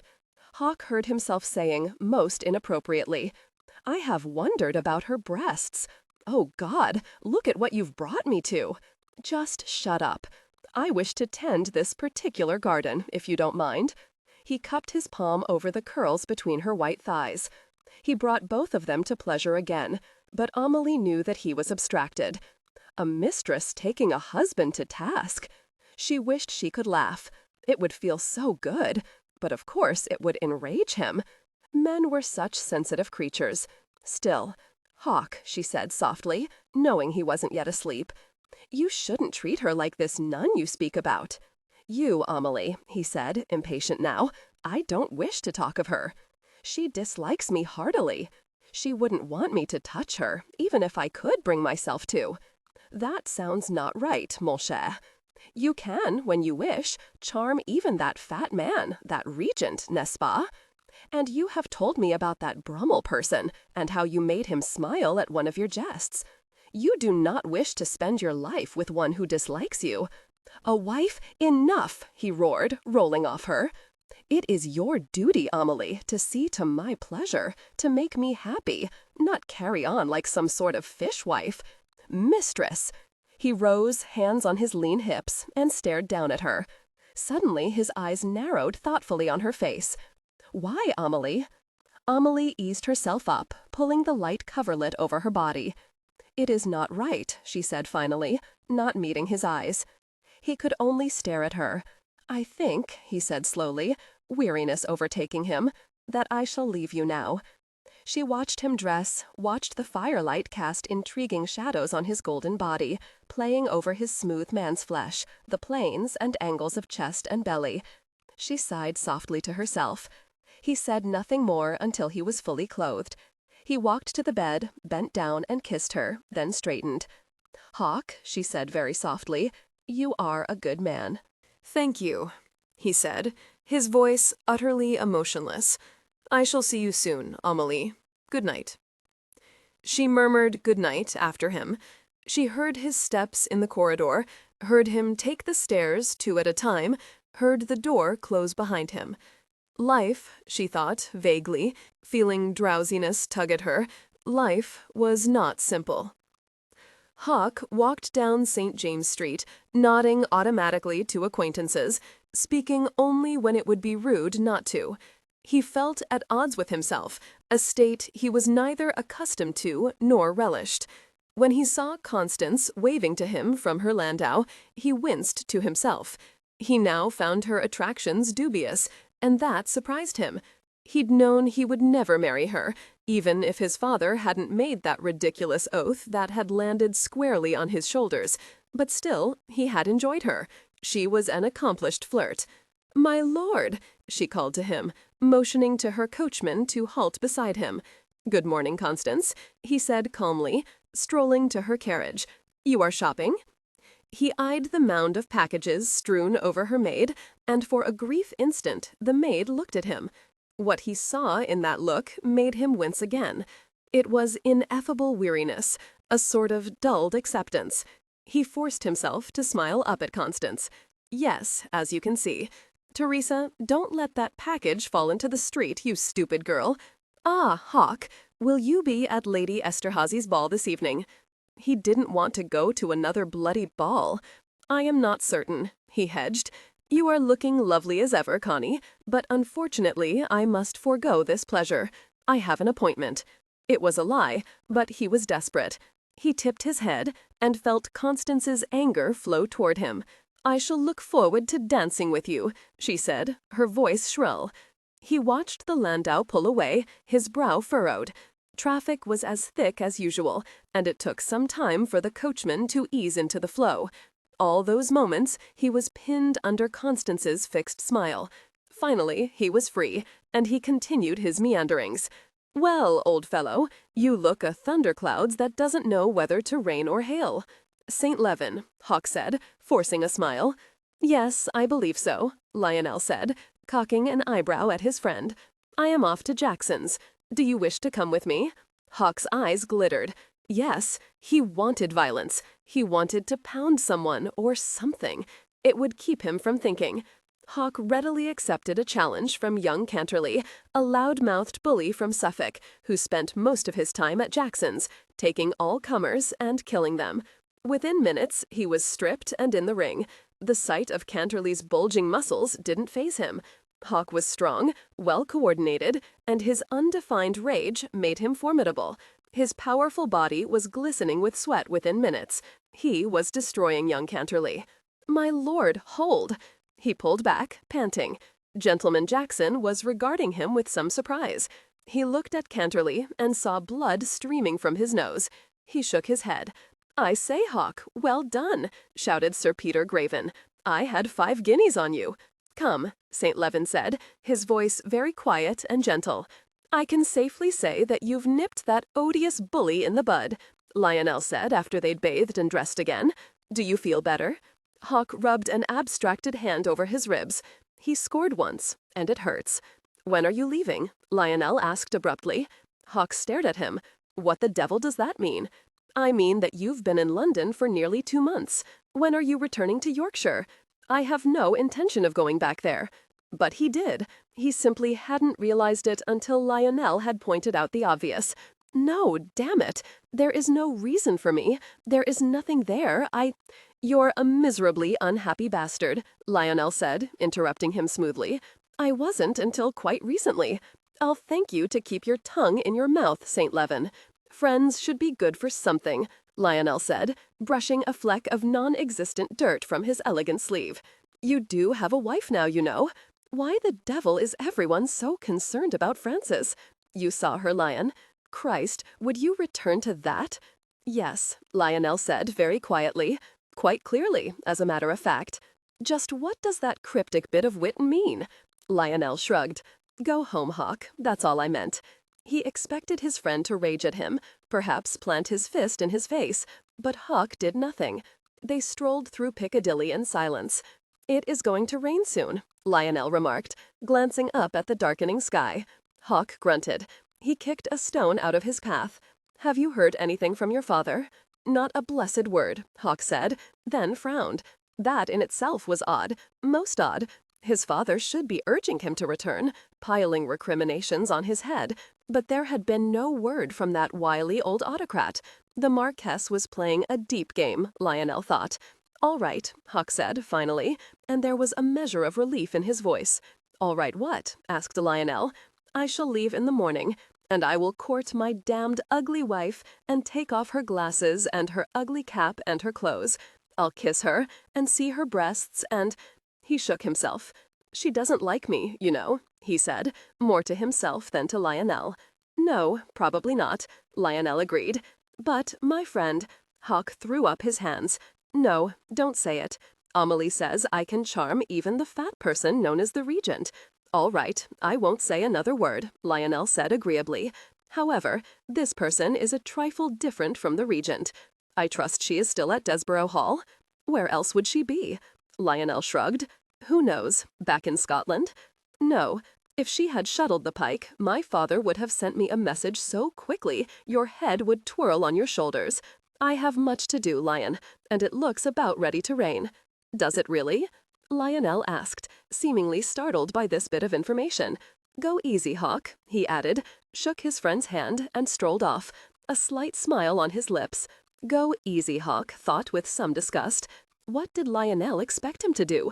Fling his wife onto the ground and ravish her? What an odd thought, he realized later as he absently watched Smallpiece pack his valises. Seducing one's wife. Wooing a wife. 15. All hell broke loose. "Milton, my lord, we weren't expecting you. You have— Good day, Otis. Where is my wife?"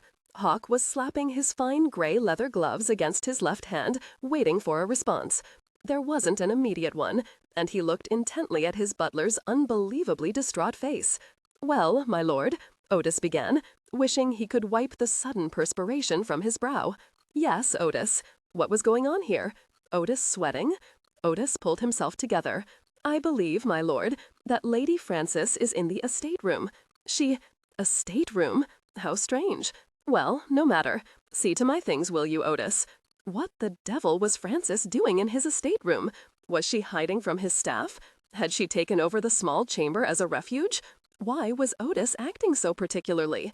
He strode across the vast entry hall toward the back of the house.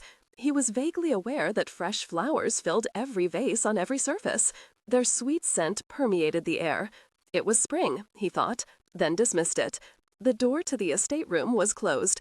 He frowned at it a moment. Little fool. Was she so diffident, so timid that— He caught the knob, half expecting it to be locked. It opened smoothly, and Hawk stepped into the room, coming suddenly to a complete and utter halt.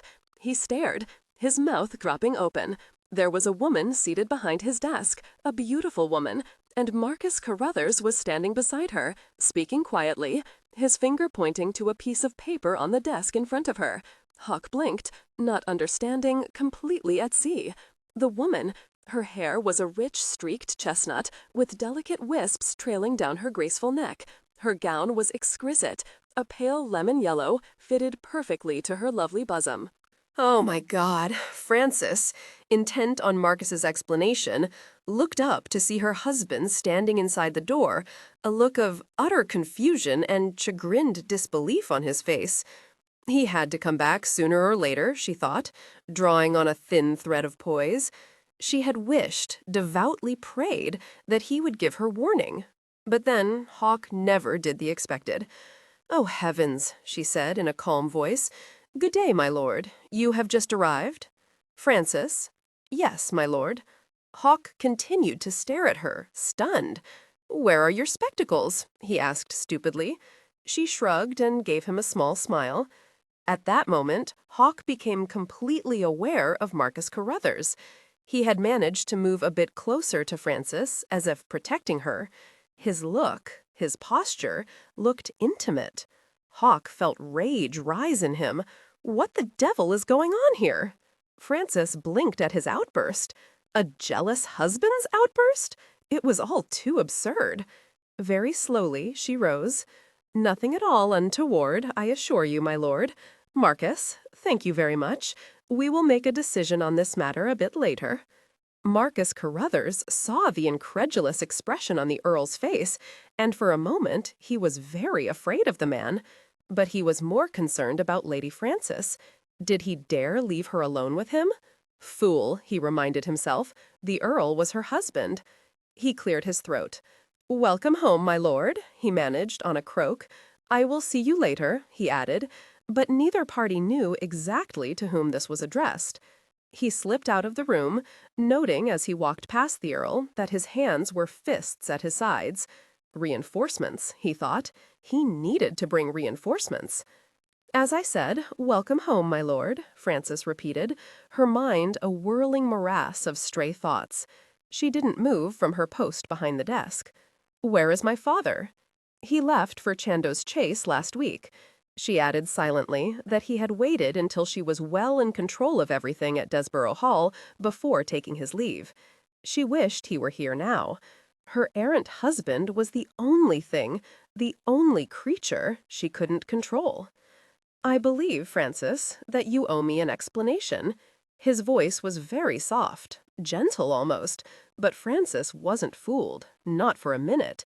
He was furious, very probably wanted to strangle her, and was barely in control of his temper. "Someone must see to things here, my lord," she said mildly. "You weren't here. I was." "Damn you, you know that isn't what I mean." He strode toward her, his eyes growing wider as he neared her. What the hell happened to you? He still couldn't believe it. She was lovely enough to make a man ache just gazing at her. Her eyes were large and gray, fringed with thick, dark lashes. Eyes grayer now, cold like the North Sea in winter. Her delicate chin rose, as if in challenge. No, he silently amended, not just delicate, stubborn as the devil. Who and what had he married? "I see that someone took you in hand," he said, his voice a sneering drawl. "Yes," she said calmly, willing herself not to react to his baiting. "I did, though it didn't really require much of a hand-taking." She smiled at him then, and he sucked in his breath. His eyes roved over her face, noting the high cheekbones, the beautifully shaped brows, the high, smooth forehead. How could he have thought her eyes looked like tiny, mean raisins? How could he have believed her complexion sallow as a dead prune? His eyes fell to her breasts, and he saw their fullness. "Why, damn you!" Frances cocked her head to one side as if in question, but she knew well enough exactly what he meant. She had known that when she saw him again he would ask, and her response was well rehearsed. She realized now that she'd never intended to retreat into her dowdy shell again, even though she'd told herself she would. Oh no, she had lied to herself. She'd consigned the dowdy mouse to oblivion once and for all. She said straightly, "I didn't want to marry a Sassenach, that is why." That drove him up, and he stared at her in stunned silence. He couldn't quite comprehend that. He spoke aloud his confusion.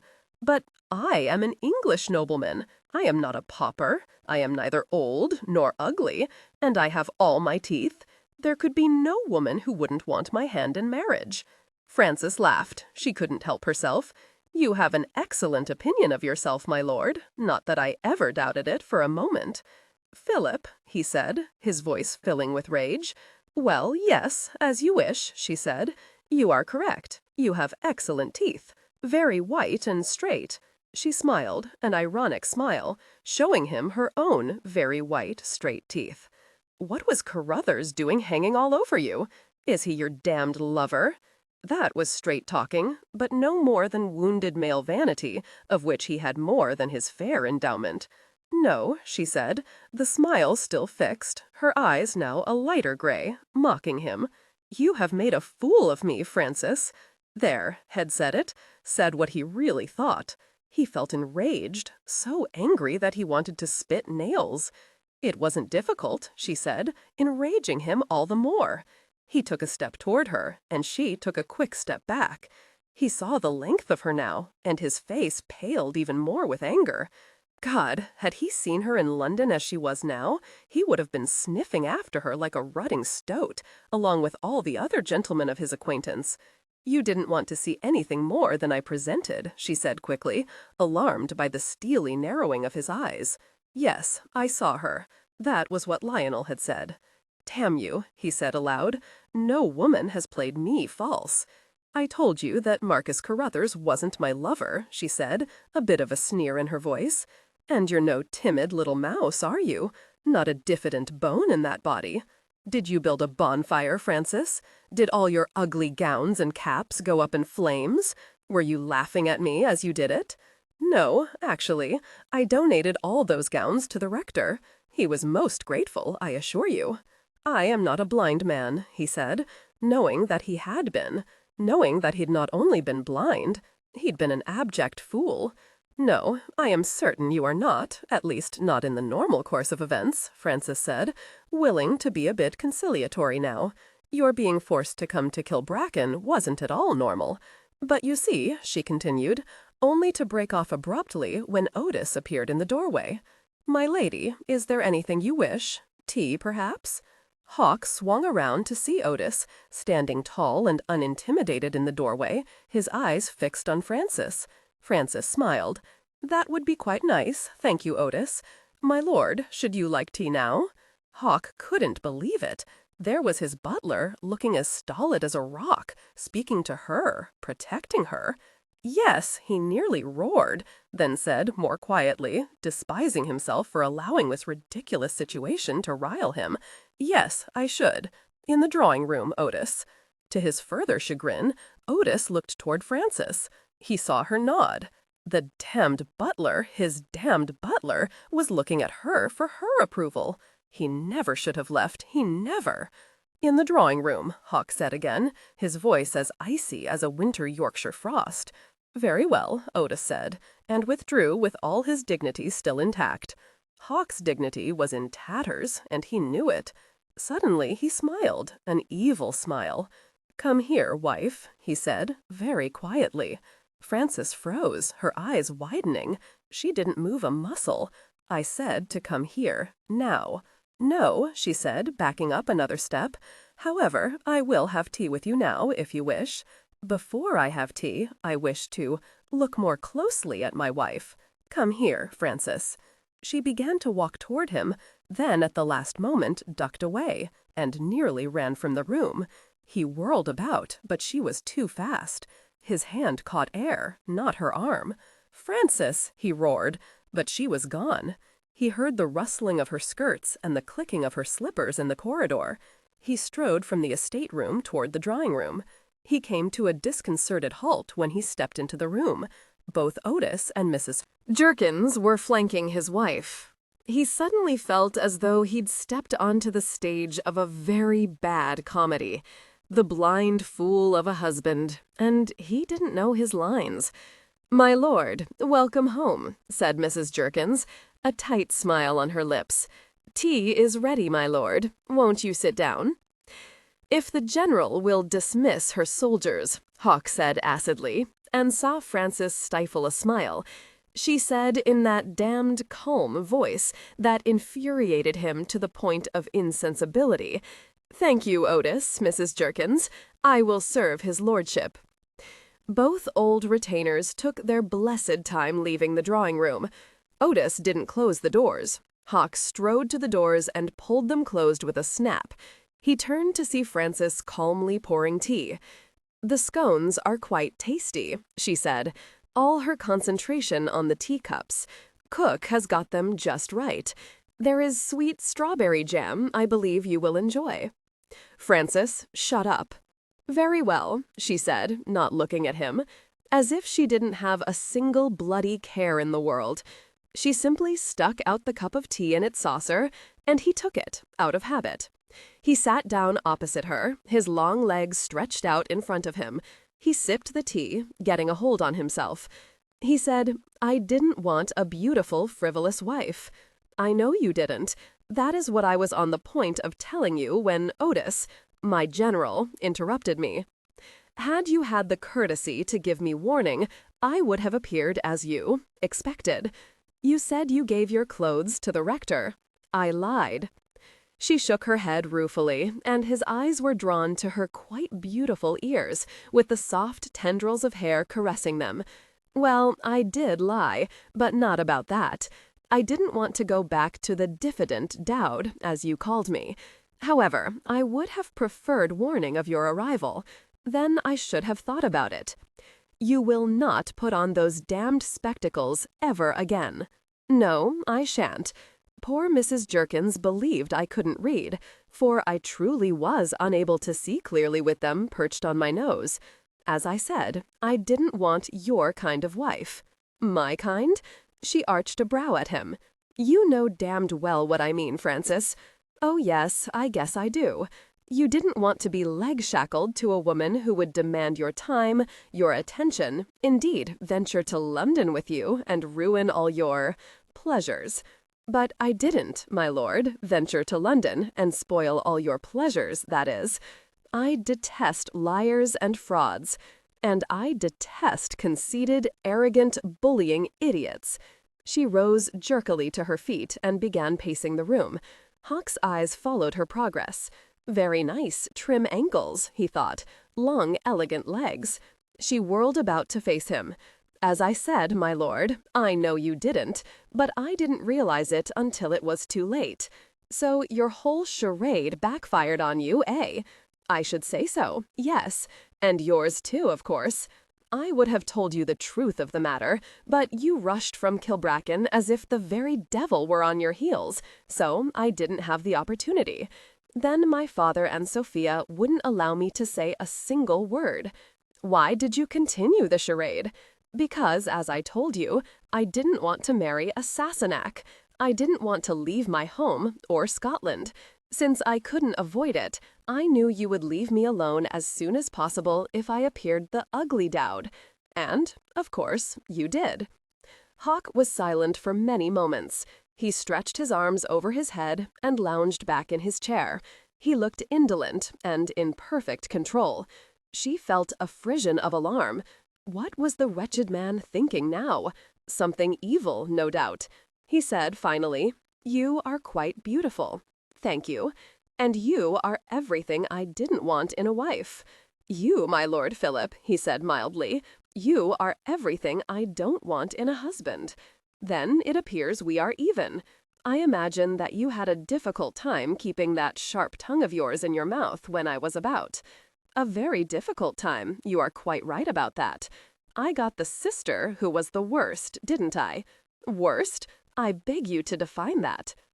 "I should say," Hawk said thoughtfully, stroking his fingertips over his jaw, "that you are headstrong, willful, too independent, and quite used to having men fall all over you like panting puppies." To his fury, she grinned at him. "You sound just like my father. And on such short observation, she marveled aloud. Most impressive, my lord. Francis, I can beat you, you know, and indeed I shall if you don't cease your sarcasm. No, you can't. If you tried such a thing, I should lay you low, I swear it. I should be curious to know just how you could bring me low. You're half my size. I would think of something. Yes, oh yes, she would, he knew. Hawk swept his mind nearly clean to find something that would intimidate her, put her back in her woman's place where she belonged. He sat forward suddenly and bestowed upon her his most leering smile. Would you like to know why I came back unannounced? No, but you will tell me, I suppose. I came back to seduce my wife. My guilt drove me back. I wanted, finally, to see your breasts. To his immense satisfaction, a flush started at her shoulders and spread upward to her eyebrows. My mistress informed me very tartly that spectacles, ugly caps, and gowns could be removed. That is what I intended to do. That is what I now plan to do, very soon. Frances licked her lips. She stared at him. No, she said, shaking her head, her voice a thin, high sound. You are my wife. You will obey me both in our bed and out of it. He had terrified her, he knew it, but something deep within him was angered at her immense and obvious distress at him betting her. He wasn't ugly, for God's sake. He was an excellent lover. And you've got excellent teeth, stupid sod. Go back to your mistress, my lord. No, I want nothing to do with you. How very curious, he said thoughtfully, drawling out his words so his brain could formulate more. The dowdy mouse lay as still as a martyr, suffering my attacks on her body. But the beautiful woman now believes to deny me my husband's rights? Frances was silent. Why hadn't she realized that he would be far more interested in sex with her new appearance? What would he do? Would he treat her as he had before? Abruptly, quickly, with determined silence, save for his curt instructions? I don't know, she said, her shoulders slumping for the first time. He'd won, and he smiled. He had her now where he wanted her. He realized that he wanted to take her upstairs this very moment, strip off her clothing, and throw her on his bed. He wanted to kiss every inch of her. He wanted... I shall give you until this evening to think about it, Frances. You know, he continued thoughtfully, I have never had a wife. Perhaps I will enjoy sleeping with you the entire night. Perhaps waking you to love you. Perhaps... Shut up! I don't have to listen to your... Cruelty? Making love to my wife is cruelty? Making love? She nearly shouted at him. Is that what you wish to call it now? Now that you don't regard me as beneath your exalted notice?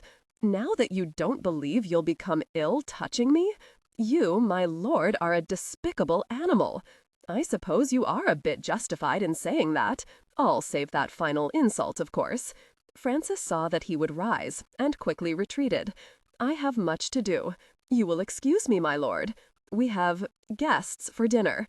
John and Alicia Borchier are to arrive. I must speak to cook. I must. It was a lie. He knew it, but said nothing. He watched her rush from the drawing room and knew her next task was to send a plea to Alicia and John to come to Desborough Hall. He couldn't wait. The evening should prove to be like the second act of the bad comedy. Only this time, he knew his lines, and Frances didn't. He was grinning broadly as he rose and left the room. 16. The best laid schemes of mice and men, gang oft agley. The tone, it's not fair, Alicia. Oh, why did he have to come back? I had thought that he wouldn't return until Christmas. All my plans, everything is in a heap. Now, Frances, calm yourself, Alicia said, gently patting Frances on her bare arm. I'm pleased that you didn't retreat again. Indeed, my love, you look quite lovely. The blue silk does wonders for your eyes. I am not certain what color they are now.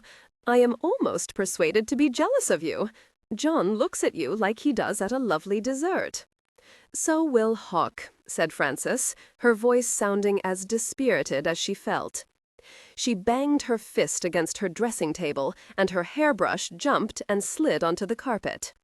He told me it was guilt that brought him back. Likely tale, that. Indeed, he would think her beautiful, thought Alicia. What a marvelous tangle! So Hawk had told her he felt guilty. Most curious. She said, "Come along, Francis. We must go downstairs. The gentleman will be waiting. You don't wish to take the chance of Hawk coming up and dragging you down, do you? He would, wouldn't he? Alicia, stop laughing. None of this is in the least funny." "Oh, very well. Let us join the precious gentleman." John Bourchier, a slender, somewhat myopic young gentleman, was standing next to the fireplace, speaking in his measured way about his estate. He had said nothing about Francis's transformation. He was a gentleman. Still, he couldn't wait to observe Francis and Hawk together. He droned on about drainage problems in his northern acres, and Hawk, barely concealing his impatience with his longtime friend, downed more sherry. "Good evening again, Alicia," said gaily, sweeping into the drawing-room. She trusted that Francis was following her. "John, dear, may Francis and I have a glass of sherry?" "Certainly," said John, not daring to look at Hawk's face. Francis looked so lovely it was like staring directly into the sun. Hawk felt something deep inside him tighten, but he was easily able to ignore it at the sight of 2 angry spots on her cheeks and the wary, irritated look in her eyes. Were they more blue than gray? His eyes fell to her bosom. "How very charming, my dear," he said, his voice honey-smooth, his gaze moving reluctantly from her breasts back to her face. Francis merely nodded and let him lift her hand and plant a light kiss on her wrist. He held it, and she shot him a look that could kill were it a pistol. "Most fetching," John agreed, nodding to both ladies. "I fear that Francis has quite outdone me," Alicia said, her eyes twinkling at Hawk. "She has outdone all of us, it would seem," Hawk said, to no one in particular. Francis knew her hands were sweaty, and she rubbed them on her skirt. She looked up to see Hawk gazing at her with such a knowing look that she wanted to strike him. Ah, Otis! Her relief at the butler's presence was as palpable as a Christian being rescued from the lions. "Dinner is served, my lady." Hawk proffered his wife his arm. She looked at it like it was a snake. "Francis," he said, very quietly, but she heard the warning. Indeed she did. She thrust up her chin and lightly laid her hand on his arm. "My dear wife," Hawk said, after he had seated Francis, "has doubtless ordered up my favorite dishes. She is so very delighted at my homecoming." There was dead silence. Otis hovered. The 3 footmen looked blank. Otis had trained them well. In fact, he had particularly threatened them for this evening. "Aren't you, my dear?" At her grim silence, he added, "Delighted to see me, that is." "The soup, if you please, Otis," Francis said, ignoring him. "Julienne," she added, as the footman served. "My favorite," Hawk said fondly. Such a caring wife. "It is John's favorite," Francis said. "Yes, indeed it is," Alicia added, and quickly spooned a mouthful to keep herself from giggling. Poor Francis. Only the sound of spoons dipping in and out of their bowls broke the silence. Hawk said, "My dear wife has quite charmed all the staff. I have nothing to do save bask in her adoration." Francis's spoon hit her bowl, and some delicious julienne soup splashed onto the white tablecloth. A footman rushed forward and tripped against her chair. Otis drew up stiff as a poker. "It is all right," Francis said quickly. "No harm done." "John was telling me all about his drainage problems," Hawk said. "A subject doubtless close to your heart," said Francis, her voice so acid it would have curdled the soup. "Indeed," Hawk said blandly. "I am always most interested in problems, of all sorts. There are usually so many solutions available to one. Don't you agree, Francis?" "He is doing me in quite well," Francis thought, her lips tight. "I can't allow him to continue." She raised her face and met his eyes head-on, saying in a clear, honeyed voice, "I have found that to be true, particularly in running this estate. Marcus," her voice softened markedly, "he is such a help, such insight from a man so young." Hawk froze, frowning before he could stop himself. Alicia said quickly, "Our Stuart is equally efficient. I was just telling John the other day." She broke off abruptly, sending a heartfelt glance toward Otis, who was serving fried whiting and red mullet. "How is Beatrice, Hawk?" Alicia asked. "And her betrothed, Lord Chalmers?" "She is, as she always was, perhaps more so," Hawk said easily. He looked toward his wife. "I believe that Edmund Lacey will handle her quite well, however, after they are wed. It is a husband's responsibility, after all, to see that his wife heeds his wishes, and he sees to her well-being. Don't you agree, Frances?" Frances raised her empty wine-glass, and it was immediately filled by Otis.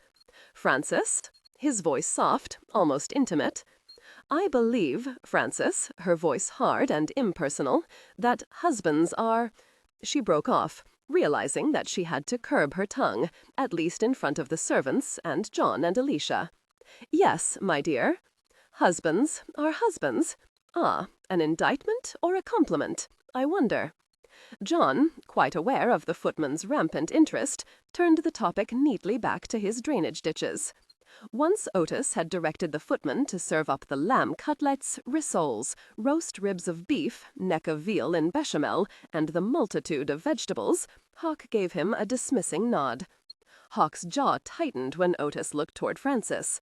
"Thank you, Otis," she said calmly, not missing her husband's look. "We will see to ourselves now." She didn't know him well enough. Would he create a scene, jump up from his chair and roar and embarrass all of them? "Excellent," Hawk said, as he chewed on the veal. "Do you have veal, Scotland, Frances?" "Only at Christmas, my lord," she said, "and then only a small portion, of course."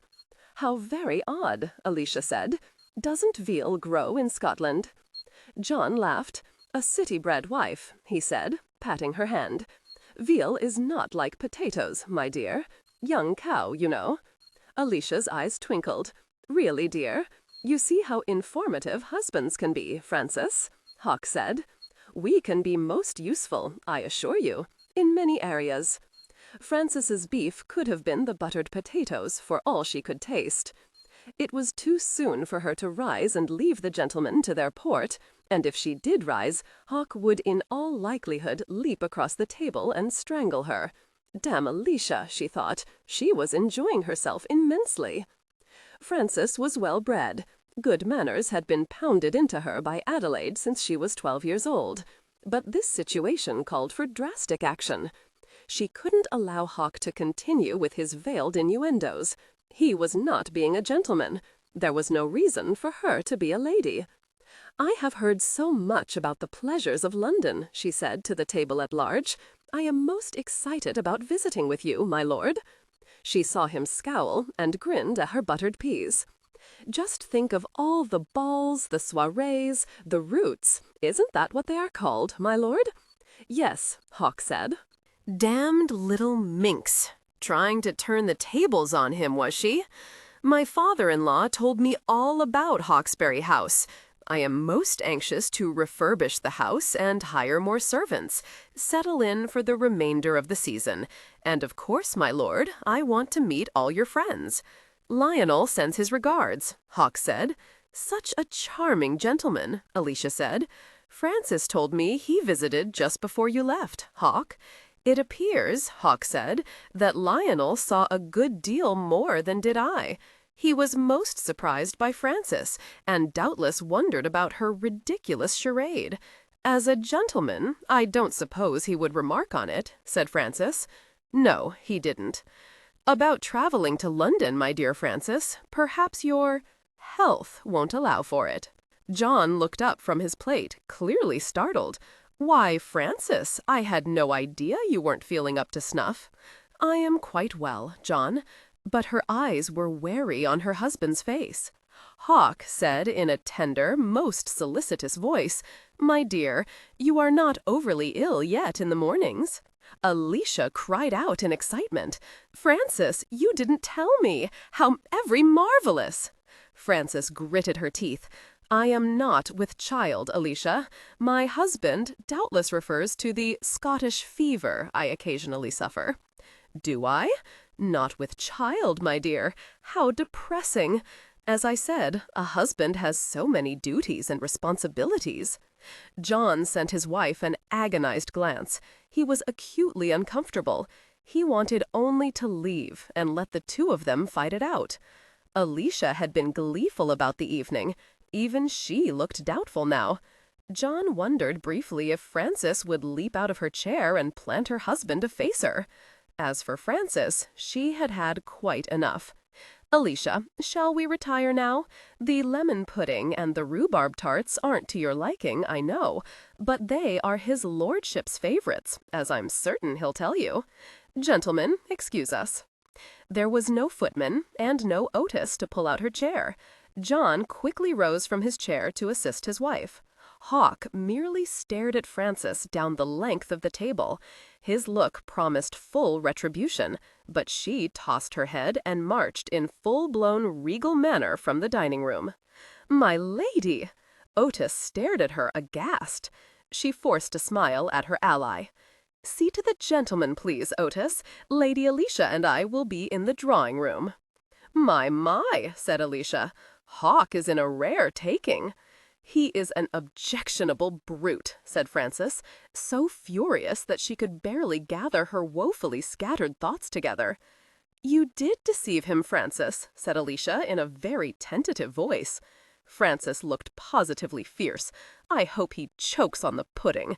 He looks so outrageously handsome in his evening togs, don't you agree?" "Alicia," Frances said in a warning voice, "you are giving me a headache." Alicia tripped onward. "His hair is so thick and shiny, don't you agree? And his beautiful green eyes." She gave a delicious shudder, daring a sideways glance at Frances's glacial face. "And he is so very virile and strong. I will strangle you, Alicia." "He is your husband," Alicia said reasonably. "I like rhubarb tarts," she added. "Curse you, Alicia! Whose side are you on? I think I shall play some ballads. You listen, Frances. It will soothe your savage feelings." The gentleman joined them all too soon. Hawk strolled to where Frances sat in splendid isolation and moved behind her chair. She felt his hand on her shoulder and froze. She felt his fingers curl and uncurl in her hair. "Leave me alone," she hissed between her teeth. "Oh, no, my dear, I shan't do that. Not until I wish to, at least." John and Alicia escaped. That was the only word for it, Frances thought, as she and Hawk walked with them to the front doors. Alicia gave Frances a quick hug. Otis hovered, to Hawk's displeasure. He took Frances' hand and drew her back into the drawing-room. He closed the door firmly and stood against it. "Now," he said, grinning at her, "we are finally alone. So, you present a lovely picture. I am most anxious to see more of the picture, perhaps with less paint." He spoke in a most normal tone, but it took Frances but a moment to glean his meaning. She stared at him, her eyes widening. "I dislike you intensely," Frances said. He arched a black brow, but said nothing. "You are no gentleman. I also suspect that you, my dear, despite being the daughter of an earl, are no lady, a hoyden, perhaps. I am going to bed." She squared her shoulders and walked resolutely toward him. "My idea exactly," he said. "Come, my dear, I wish to begin my knowledge of the real Frances Hawksbury." What to do? He was standing in front of the door, blocking her way. Pretend, she thought. Yes, pretend. She said, in a very shy, frightened voice, well, all right, my lord." "Philip," he corrected, smiling down at her. He felt a surge of lust so strong that it startled him. She was his wife. She belonged to him, and now she was obeying him. He stepped aside. "I shall be up shortly, Frances." "Very well, my Philip," she said in that same shy little voice, darting him a quick, embarrassed look. "Frances," he said, touching his fingers lightly on her shoulder. He felt her tense, hastened to reassure her. "It will be different this time, I promise you." She lowered her head and stood silently. He leaned down and lightly pressed his lips to hers. He raised his head and studied her face. "You are very lovely," he said, almost absently. "I am pleased with you." She said nothing, and he allowed her to walk from the room. "Soon, Frances," he called softly after her. He walked into the entrance hall and watched her progress up the stairway. He pictured those long legs of hers wrapped about his hips, and swallowed. How could he have been so blind? He shook his head. He wondered if he would have approached her sexually in the same manner had he seen her the way she was now on their wedding night. He didn't know. "Ah, Amelie," he thought fondly, "tonight I shall follow your instructions to the letter." He thought of Frances squirming with pleasure in his arms, perhaps crying out softly, and he shook again with lust. He drank a brandy, then quickly made his way upstairs to his bedchamber. Grunion was there, fussing about, with nothing in particular that Hawk could see. "You may seek your bed," he said shortly. Grunion darted a quick glance toward the adjoining door, a glance filled with concern that was not lost on Hawk. Damnation! Didn't he have anyone's loyalty? "Go to bed," he repeated. "Yes, my lord." Grunion walked as slowly as a snail across the expanse of the bedchamber. He turned, swallowed at his master's cold, determined look, and left, shaking his head. Hawk waited only until the door was firmly closed before he stripped, donned a dressing gown, and softly knocked on the adjoining door. His hand on the doorknob was shaking a bit. "Randy fool," he said to himself. He opened the door. There was but one lone candle flickering on her dressing table. Good, he thought. He wanted to see her, really see her. Frances? He looked toward the bed and smiled. She was burrowed under the covers, in all likelihood embarrassed and a bit frightened. He would soothe her, make her comfortable with him. He would forgive her charade, perhaps. "Frances," he said softly again, and eased down beside her. His hand touched her shoulder and froze. He roared with anger. He jerked back the covers and stared with fury at the same damned bolster. "Frances!" He bounded out of bed and strode across her room. He halted suddenly, frowned, and lowering himself, peered beneath the bed. Nothing, not even dust balls. He pulled himself together by a thread. He couldn't go yelling through the house for her. It would awaken all the servants, and he could just imagine the ensuing fiasco. "I'm going to murder you, Frances," he said, his voice deep with building rage. Where could she be hiding? His mind was set. He would search every damned room. Oh yes, and when he found her, he grabbed the candle and left her bedchamber. His anger increased as he entered and left each empty room. He approached a small room, crookedly set off the corridor, facing the main entrance to the Desborough Hall. He opened the door, raised the candle high, and peered about. Then he saw her, huddled on a pile of different materials. There was a loom nearby, and tables. It was the damned sewing room. Had she hidden from him in here the last time? The light of the candle fell on Frances' face, and she stared at him. 17. I am at the end of my tether. Royal Tyler. You have pushed me too far this time, Frances. No more. I should have gone to the stables, she said, and he drew up a bit, for she didn't appear to be speaking to him in particular. Yes, he said, you probably should have. I am stupid. He smiled at that observation and let his mind rest briefly, very briefly, on the notion that perhaps she had wanted him to find her. Then she said, "Go away, my lord," in a strong, very certain voice, and his own stupid notion disappeared in a flash. No. He strode toward her, and she jumped to her feet, scurrying behind the bolts of material, until her back was pressed against the wall. Hawk stopped. "Come to bed, Frances. Now." She shook her head, and her beautiful hair swirled about her pale face. "No," she said, her voice a small whisper. "No," she repeated, her voice stronger, more assured. "You really have pushed me too far this time. Now you willfully disobey me?" "I have never pushed you, far or otherwise," she said, striving for calm, striving for— to what? She looked at the scissors on one of the tables and smiled pitifully. She met his eyes in the wavering candlelight and moistened her lips. "You hid here before, didn't you?" You do not count that act as willful or pushing me. I am not willful, so you give me unwillful disobedience? She drew herself up. He was toying with her, baiting her. I do not want to give you anything. I want you to leave me alone. I want you to leave Desborough Hall tomorrow and return to London, to your mistress. But you are not yet with child, wife, he said very softly. Not for want of your trying. Her voice neared a shout, and Hawk quickly turned and closed the door. If you do not lower your voice, I will gag you. I will have no talk amongst the servants. Do you understand me? Go away. She saw him look thoughtfully at some strips of cloth on one of the tables, and she lowered her voice, repeating, "Please, just go away." "Ah," he said, "there is some obedience in you. Come." He held out his hand toward her. She didn't move a muscle. Her eyes were wide and frightened. That bothered him, but not that much. He felt his sense of ill use surge to the fore, and said coldly, "Now, Francis, I will not tell you again. You are an animal. So you have the grave misfortune of allying yourself with an animal? It is done." Still, she didn't move. Hawk laid the candle on a table and walked slowly toward her. She tried to duck past him, but he was prepared this time and jerked her against him.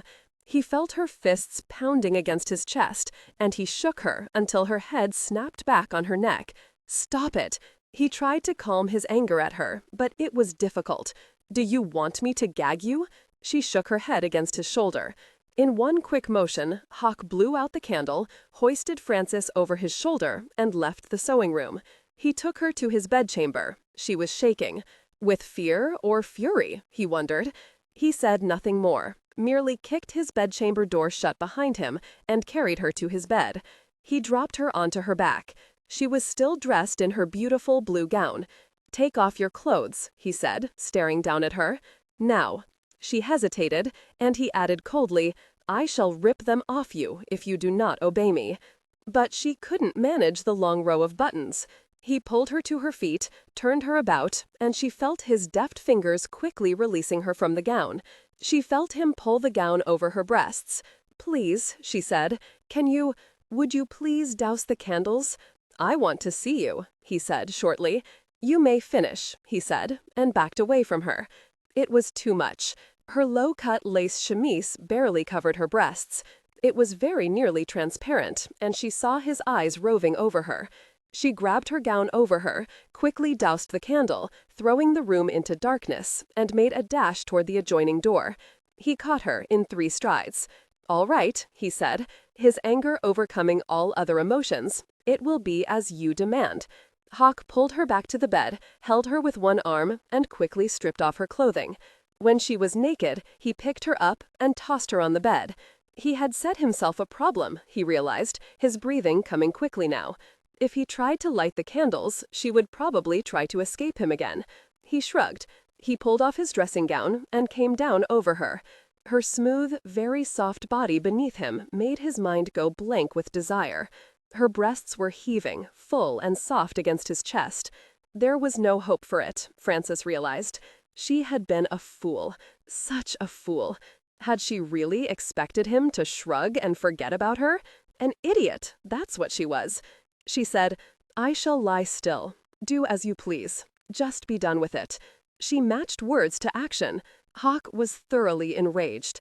She was limp beneath him, even had managed to slow her frantic breathing. "Very well, wife," he said, and jerked her legs apart. He realized quickly enough that he couldn't enter her without hurting her. She deserved it, damn her, but he couldn't. He frowned in the darkness, trying to remember what he'd done with the wretched jar of cream. He rose and said very softly, "Do not move." She didn't. When she felt his weight come onto the bed, she forced herself to lie very quietly. "Inside you this time, Frances," he said, and she felt him part her legs again. She lurched upward at the feel of his finger, slick with cream, entering her. She heard him suck in his breath. He slid his finger slowly, gently, in and out. He heard her catch her breath in sharp gasps, felt her quiver, but not with desire. He cursed, reared over her, and drove into her. Frances felt him deep within her. It didn't hurt. It felt very tight, and she could feel her body stretching to accommodate him, but there was no pain. She lay perfectly still. He would finish with her soon. The few times he'd done this to her, he had finished with her in minutes. She heard his harsh breathing, felt him plunging deep, pulling away, then plunging again. Then he moaned, deep in his throat, and froze over her. Suddenly, he began driving furiously in her. She felt the wetness of his seed bursting deep inside her. Hawk rolled off her immediately and onto his back. His lust was gone, as was his rage. He felt nothing. "Go to your room, Francis," he said, his voice sounding dulled and weary. She nearly leapt from the bed, and he heard her quick footsteps as she raced toward the adjoining door. She didn't slam the door behind her, but closed it very softly. "Damn," he said aloud to the dark room. "Ah, Emily, I was a rutting bastard." He felt guilt. He didn't like it, and it made him feel very uncomfortable. It made him question himself and his actions. He raged silently. It was her fault, too. She'd lied to him, pretended, played him for a fool. She did deserve whatever he meted out to her. Still, he felt himself plunging into her small body, felt his mind turn into liquid mush, felt his lust and his anger driving him over the edge. Frances scrubbed herself until she felt raw. She pulled a nightgown over her head and crept into her bed. I should have kept wearing my spectacles, my ugly caps, my shapeless gowns. Then, at least, he would have felt honor-bound to continue his kindness to me. Kindness of a strange sort, she amended silently to herself. Kindness tempered with condescension, distaste, and boredom.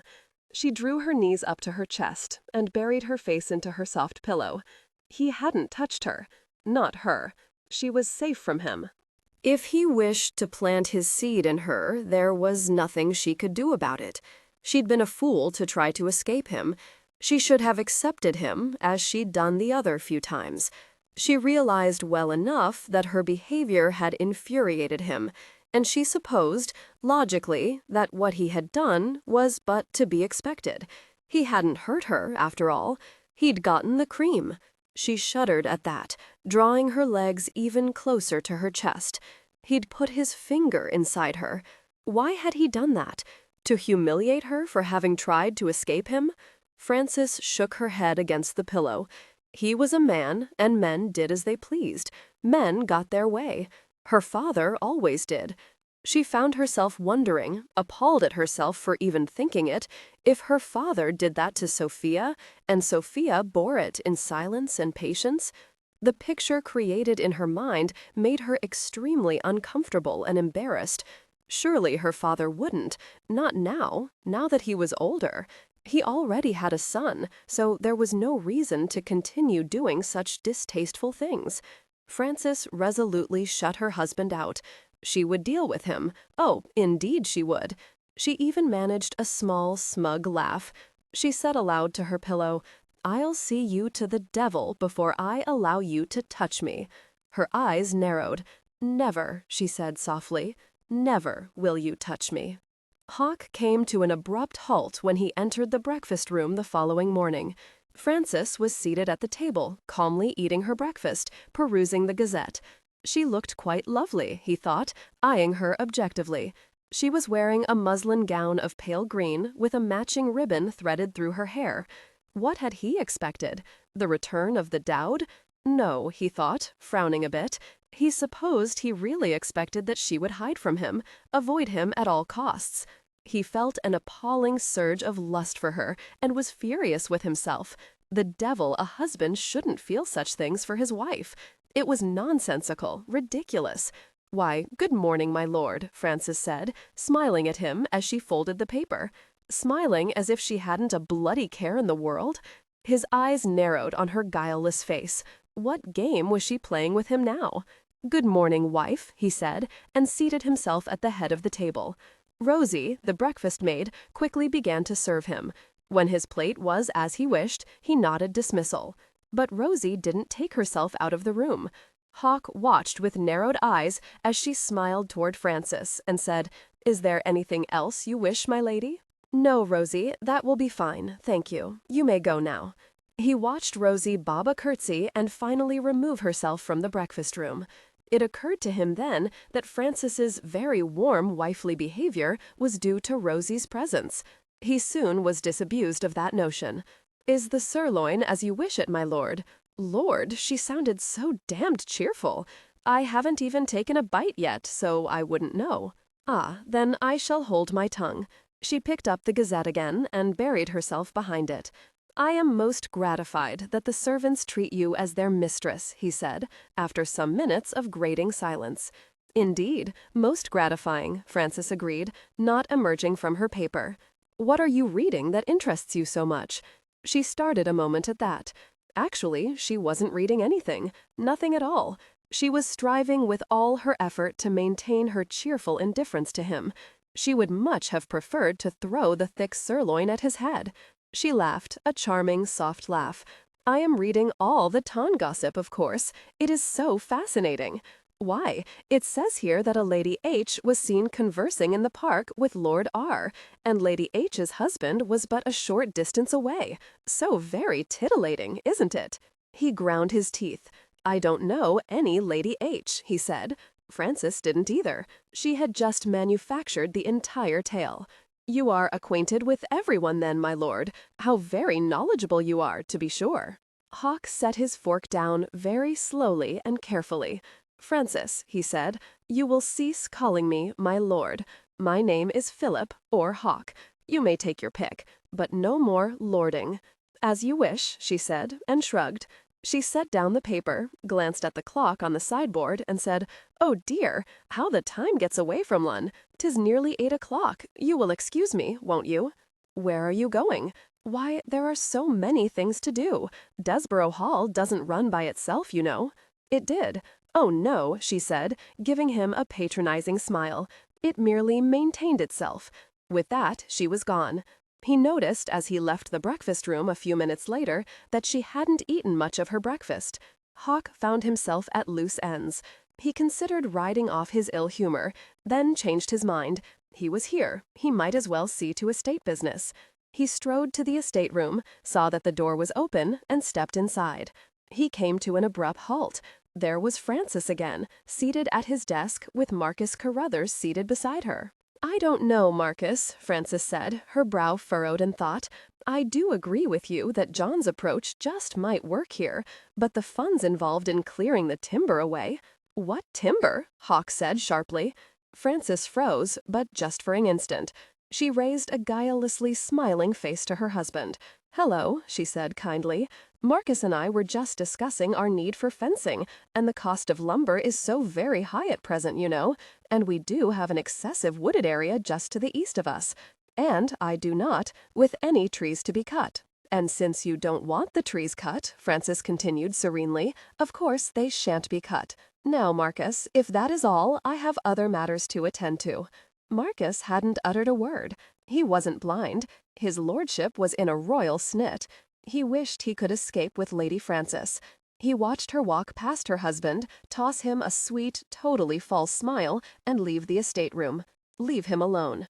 He tugged at his collar, adjusted some papers on the desk, and endeavored to look industrious. To his utter relief, his lordship said curtly, "Carry on," and was gone. He stiffened again in some alarm when he heard the Earl's voice outside, roaring, "Frances!" He wiped the perspiration from his brow, wondering, as he did so, if his father, a very calm, utterly serene gentleman, was ever in a snit with his mother. He felt himself in the middle of a maelstrom, and wondered if he could ask for several weeks away from Desborough to visit his parents. Frances wasn't to be found. Hawk discovered Otis in the nether regions of the kitchen, his presence causing some consternation among the kitchen staff. "My lord," Otis said, bowing formally. The kitchen staff came to immediate wary attention. "I noticed the footman's new livery," said Hawk. "I should like to know when and why this was done." "If I could explain, my lord," Otis said very kindly, as if Hawk was still a boy at Eton. He moved away from the staring staff. "Her ladyship believed the staff's appearance could be improved upon. Her ladyship and I ventured into York and disposed of the matter. Satisfactorily, I trust, my lord." Hawk grunted. "The females were also improved upon," Otis added. "Mrs. Jerkins accompanied her ladyship into York for that matter. Anything else her ladyship wanted improved upon?" You will have to speak with Mrs. Jerkins to determine the extent of the improvements, Otis said, his voice as bland as his visage. Curse you, Hawk said, and took himself off. And, of course, my lord, new cutlery and crockery and new linens, for the old ones were in a most deplorable condition. And thank you, Mrs. Jerkins, Hawk interrupted, his jaw set. But Mrs. Jerkins, who had known Lord Philip since he was in short coats, continued undaunted. Her ladyship is a most proper and efficient young lady, my lord. She has taken a great interest in Desborough Hall. Her tone implied that it was about time someone did. And she is most kind and pleasant to the staff, my lord, but she doesn't allow laxity, of course. That wouldn't be appropriate. Hawk, let her run her course. When she reached a pause that lasted more than a second or two, he said, more mildly now, but it was a distinct effort, "Thank you, Mrs. Jerkins. I'm certain her ladyship has been most thorough." Mrs. Jerkins beamed at him, his attempt at sarcasm floating blissfully over her grey head. Hawk ran his fingers through his hair and stared about the drawing-room. "Will there be anything more, my lord?" she inquired, watching him closely. "No, no," he said absently. "Oh, yes, can you tell me where her ladyship is?" "At the stables, I should imagine. She always is there this time of morning. Works too hard, she does, but what with getting the stud back into operation and working with Mr. Belvis to determine the racing horses and their training—" She broke off at this sudden, quite unexpected exclamation from the Earl. "She is what?" "At the stable, my lord," Mrs. Jerkins repeated patiently, with Mr. Belvis. "She spends every morning there, sometimes into the afternoon. As I said, my lord." "The devil!" he said, but under his breath. At that moment he wanted nothing more than to have Frances's very pretty neck between his hands. What had she done now? He strode from the room, leaving Mrs. Jerkins to gawk after him. He galloped down the front steps of the hall and headed for the stable offices. It was beginning to rain, and he thought, very stupidly, that Frances should take a care. She might become ill. Silly fool! You're the one who should take care. "Frances!" His roar brought forth 4 stable hands as if they'd been shot from a cannon. "Where is her ladyship?" Dan, the eldest, said with a very small, nervous quiver in his voice, "Her ladyship is likely in the training office with Mr. Belvis, my lord." The training area was away from the stables, near the eastern paddocks. It had begun to rain in earnest, and Hawk felt water trickling down his neck by the time he gained shelter. The office door was ajar, and he strode in. The comforting smell of leather, linseed, and various unguments assailed his nostrils. "Belvis! What the devil is going on here? I thought you had left." The moment of reckoning, Frances thought, trying to hide her nervousness. She should have told him, perhaps over breakfast, when he had sirloin in his mouth. "Hello, my lord," she said in a ridiculous attempt to stem the tide. Did you wish something?" Hawk looked at Belvis. He was a short, very wiry little man, balding, his face merry, but seemed from years spent working in the out-of-doors. He looked younger than Hawk remembered. "Yes, Frances," Hawk said, his voice now well controlled. He even smiled. "I should like to see you, if you please. We will go to the tack-room." "I don't want to go." "As you wish, my lord. I will be back, Belvis. Please continue." "Continue?"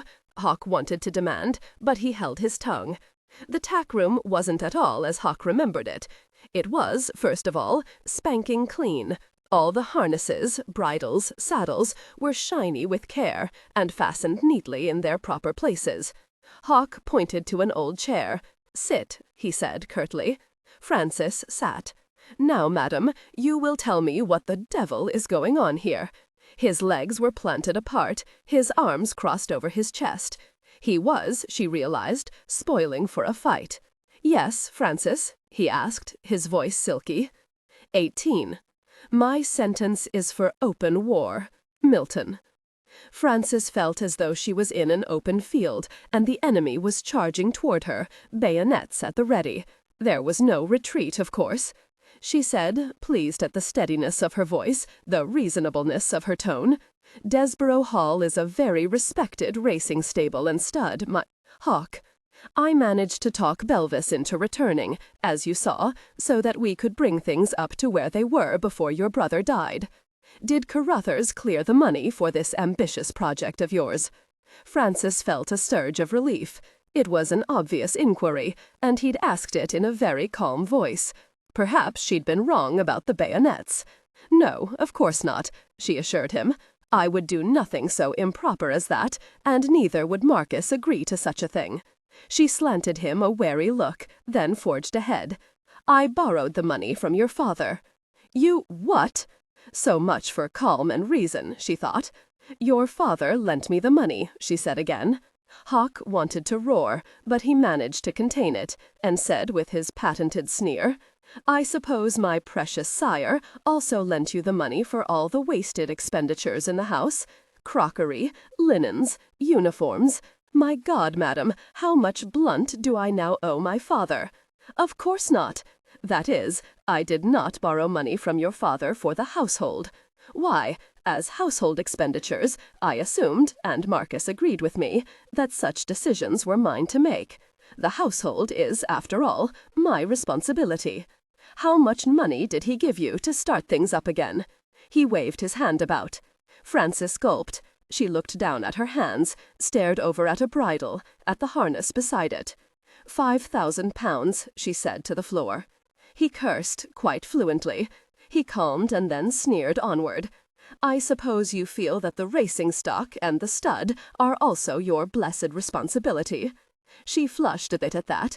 "Well, not exactly, but, my Philip, I would you kindly make up your mind, Francis. Is it to be Philip or Hawk? Since I wish devoutly for you to take yourself off, I think I shall select Hawk." She immediately regretted her insult, for his face hardened with fury. She rushed into speech. "I couldn't just stand by and watch everything continue to rot." Hawk stroked his hand over his jaw. He was well in control again. "Marcus informed you that I was considering selling off everything. You knew. It was all in that letter of yours." "Yes, but I couldn't. That is, I didn't think you really meant." "How the devil would you know what I meant or didn't mean?"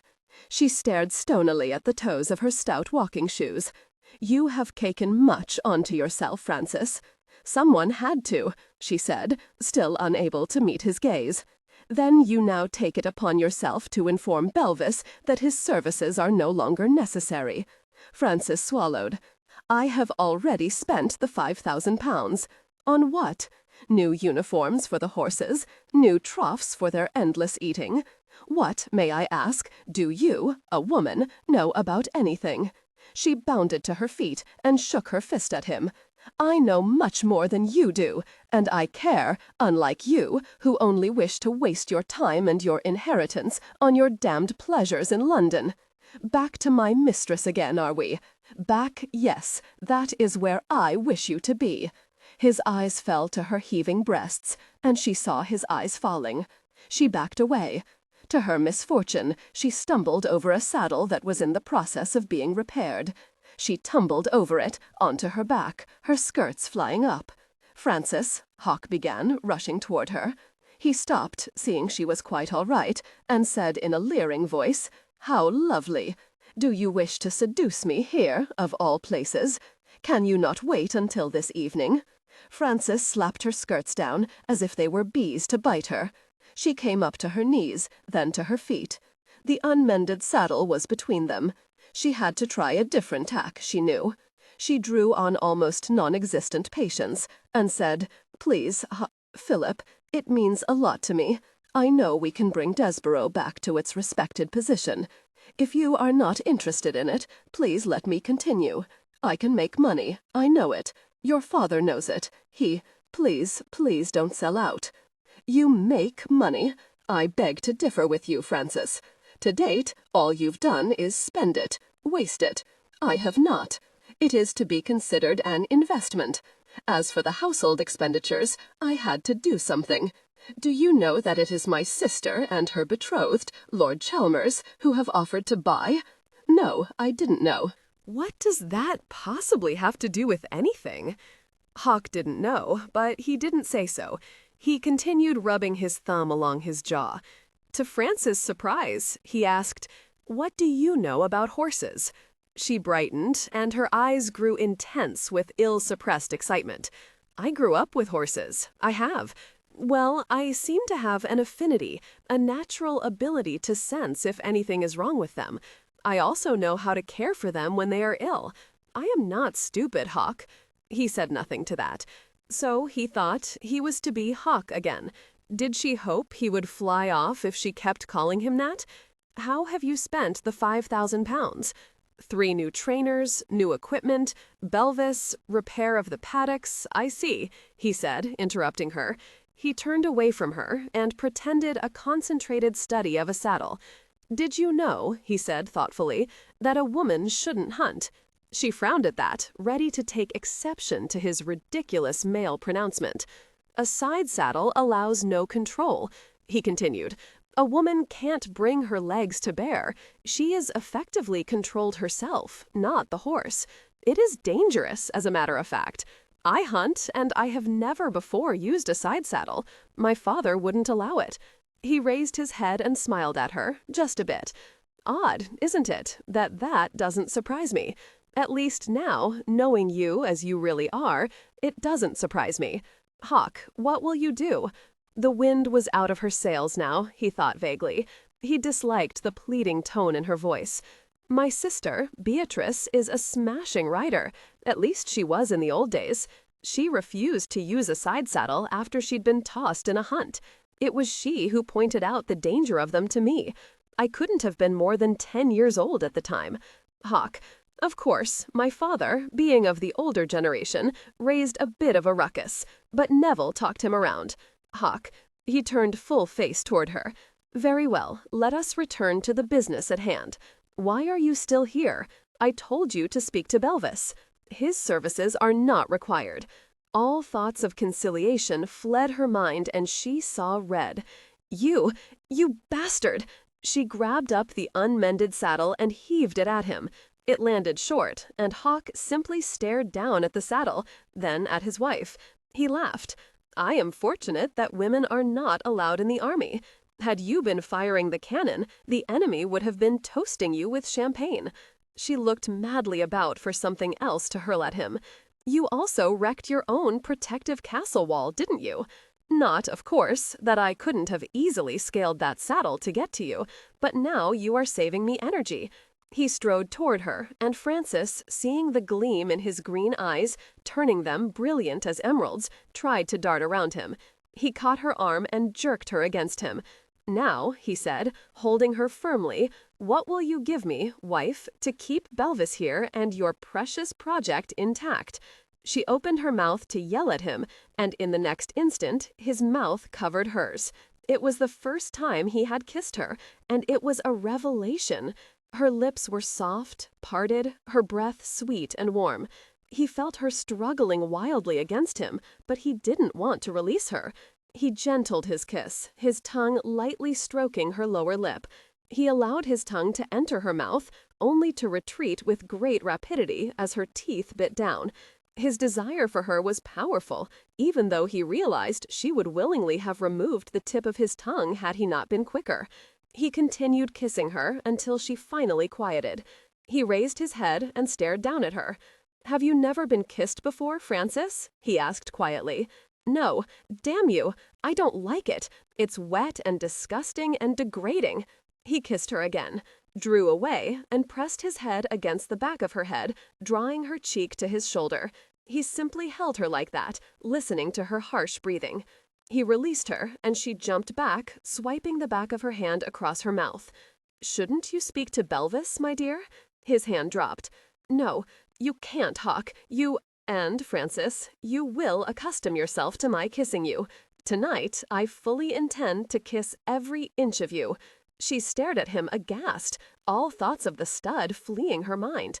"You can't. It's impossible." "No, it isn't, I promise you. I don't want you to.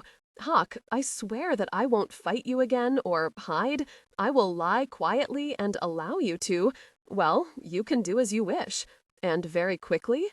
In the dark? Without touching you or caressing you? Why would you want to? You want your precious air, that is all. Why do you want to torment me? I didn't trap you into marriage, my lord. I wanted nothing to do with you.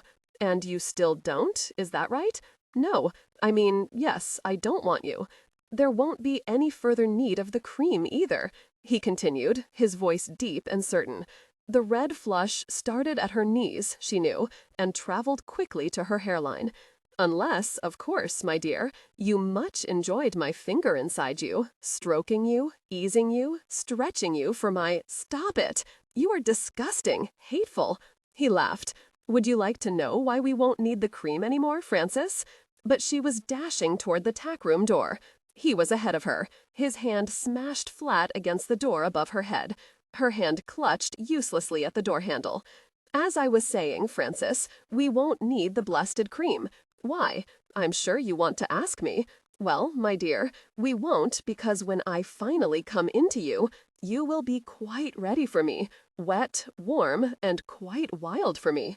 You are disgusting, she said in a low, shaking voice. He drew back his hand and stepped away. We will see, Frances. I don't think we'll be downstairs for tea this evening. He watched her frantically jerk the door open.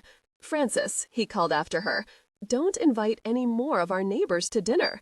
The Melchers are to arrive at 5 o'clock. The vicar, Frances, you will send a message immediately, my dear. Plead illness, plead anything you like. If they come, Frances, I shall tell them that my beautiful wife and I are anxious to get back to our marriage bed. Don't doubt me, Frances. She fled. Hawk strolled to the doorway and watched her run in the rain back toward the house. He smiled to himself. He'd regained control, and the little witch knew it and hated it. Still, he thought, frowning slightly, that kiss had surprised him. It stopped raining in the early afternoon, and Hawk took himself off to see John and Alicia.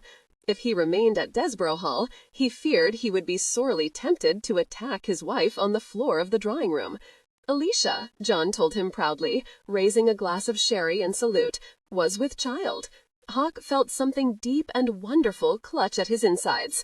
Hawk, Alicia exclaimed, a bit pink, you're grinning like a fool. 'Tis not your child. He was still grinning as he rode back to Desborough Hall. He was humming as Grunion assisted him into his evening clothes. Most heartening, Grunion said, as he handed Hawk a neckcloth. What is? All the changes Lady Frances has made. Hawk grunted, concentrating on the folds of his cravat. The 3 new trainers she hired seemed to be good men.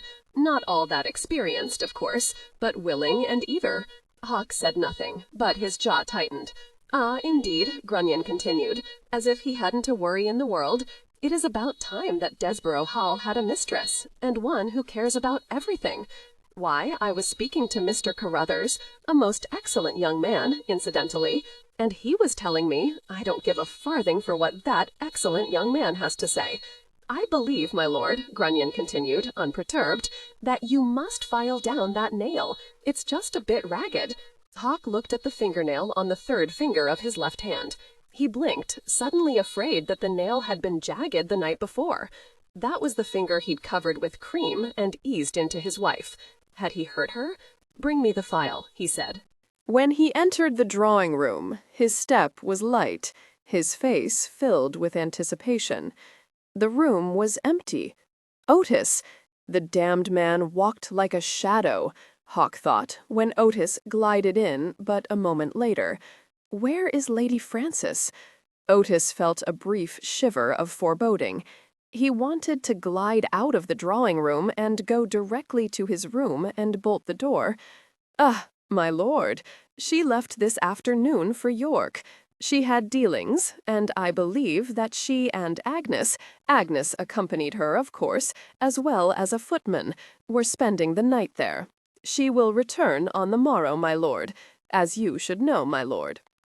Otis had known she was fleeing, and at this moment he wished that he had taken the footman's place.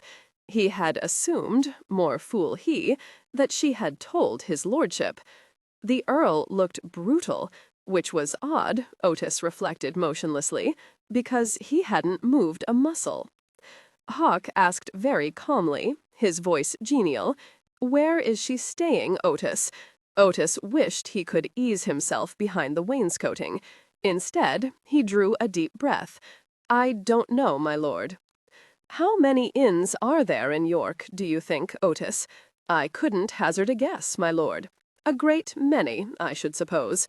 "You are doubtless right," Hawk said, smoothly. "Fetch Marcus for me, if you please, Otis. I desire his company at dinner, unless, of course, he also accompanied my wife on her little jaunt.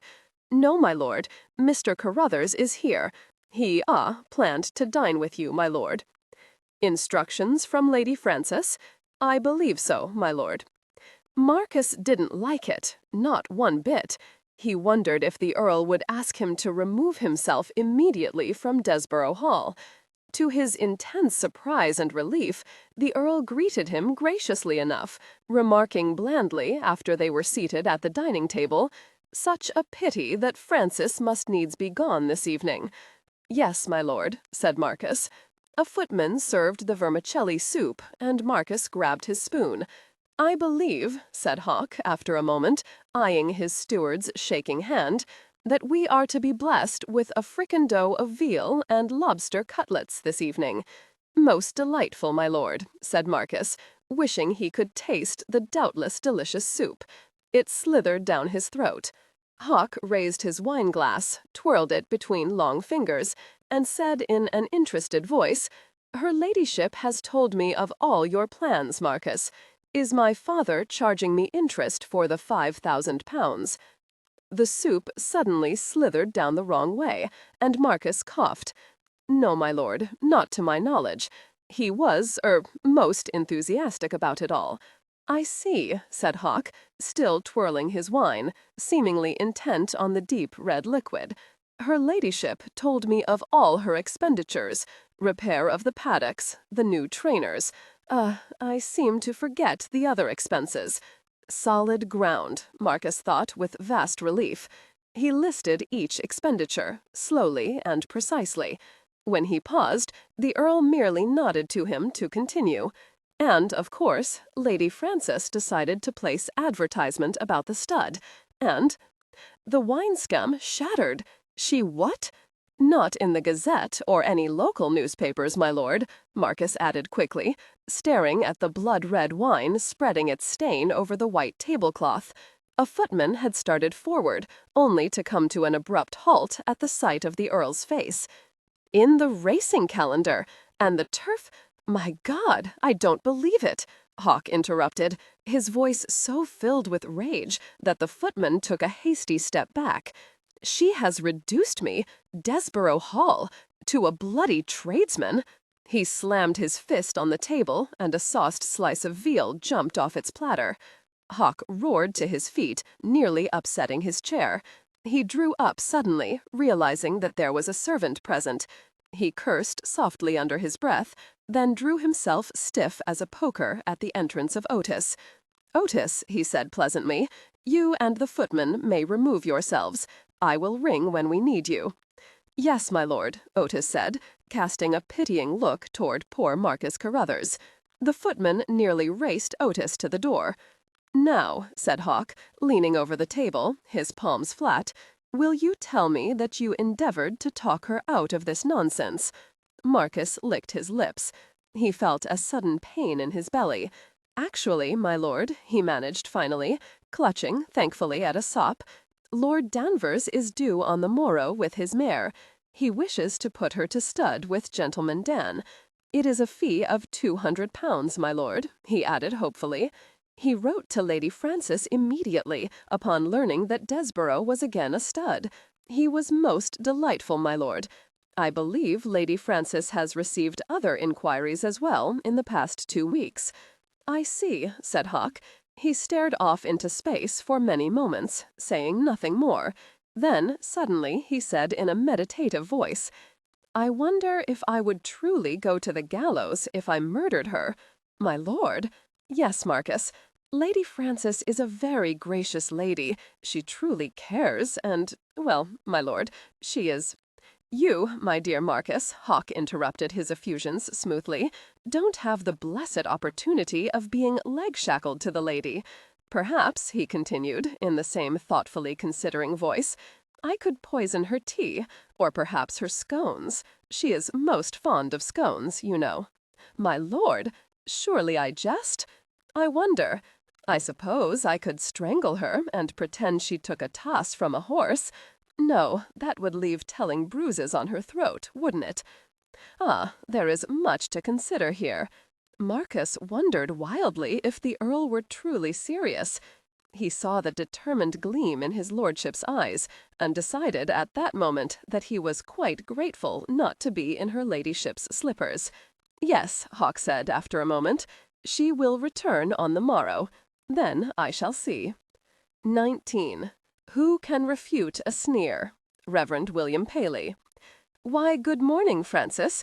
How well you are looking. Was your brief trip to York successful? Francis' hand fell silent on Flying Davy's silky nose. The stallion tossed his head, and Belvis murmured in that magic voice of his, "Now, old lad, enough nonsense out of you. You mind your manners with her ladyship." Frances turned slowly to face her husband. It was 10 o'clock in the morning, and she had returned at 8 o'clock. She had changed quickly, eaten, and gone immediately to the paddocks. Hawk was dressed for riding, in buckskins and buff riding-coat. His hessians glistened in the morning sun. He looked perfectly calm, and his voice showed only mild interest. "Yes, my lord," she said, tilting her head up just a bit. "It was most successful." Flying Davy snorted, and Belvis chuckled. "This beast is the jealous sort, my lord," he said to Hawk. "He is well used to Lady Frances's undivided attention." "Only because he has but to look at me, and I feed him shamelessly," Frances said on a smile. "It doesn't matter," Belvis said. "I've cut down on his feed, you may be certain. The fellow is too fat for his own good. His time will increase markedly within the month, my lord. He will be our fastest racer, and will do you proud at Newmarket." "Newmarket?" Hawk stared from Belvis to his wife. "May I inquire as to your success in York?" Frances drew a deep breath. Actually, I had heard, from Belvis, that a smithy there had come up with a most ingenious idea. You see, Belvis has told me the difficulties in getting the horses to, say, Newmarket, or Ascot, or Doncaster. It takes days, and the horses are naturally tired at the end of their journey. This smithy believes he can construct a sort of closed stall with wheels, so that the racers won't have to walk. They, in turn, are drawn by other horses. It is ingenious, my lord, Belvis added. The fellow, his name is Crix, sent the plans back with Lady Frances. If you would like to study them— Yes, I should like to, Hawk said. To Frances, he continued, a brow raised, "May I inquire if this commission is part of the £5,000? Yes, Frances said, but her slight flush betrayed her. To her immense relief, her husband said nothing more about it. "I understand, Belvis," Hawk said, "that Lord Danvers is due with a mare today." "Yes, indeed, my lord. Gentleman Dan is ready, you may be certain. I am certain that he is. Would you and Flying Davy excuse me for a moment?" Hawk gently took Frances' arm and strode away from the paddock. She waited for the explosion, but instead she got a very calm, sneering look. She wasn't certain what to say to that look. She said nervously, plucking at her skirt, "You will allow this, won't you, Hawk? It is £200. It will cover the cost of the horse stable." "Oh, I shall allow Gentleman Dan to have his fun." His eyes lit up as from within, and Frances blinked. "Indeed, my dear," he continued, his voice now evilly mocking to her sensitive ears, "I believe that you should watch the process. It is most enlightening, you know. Perhaps you will learn something." His sneer became only more pronounced at her disbelieving expression. "You have never seen a stallion cover a mare before, have you, Frances?" She shook her head, mute. Such a thing wasn't allowed. She'd never considered, never thought that.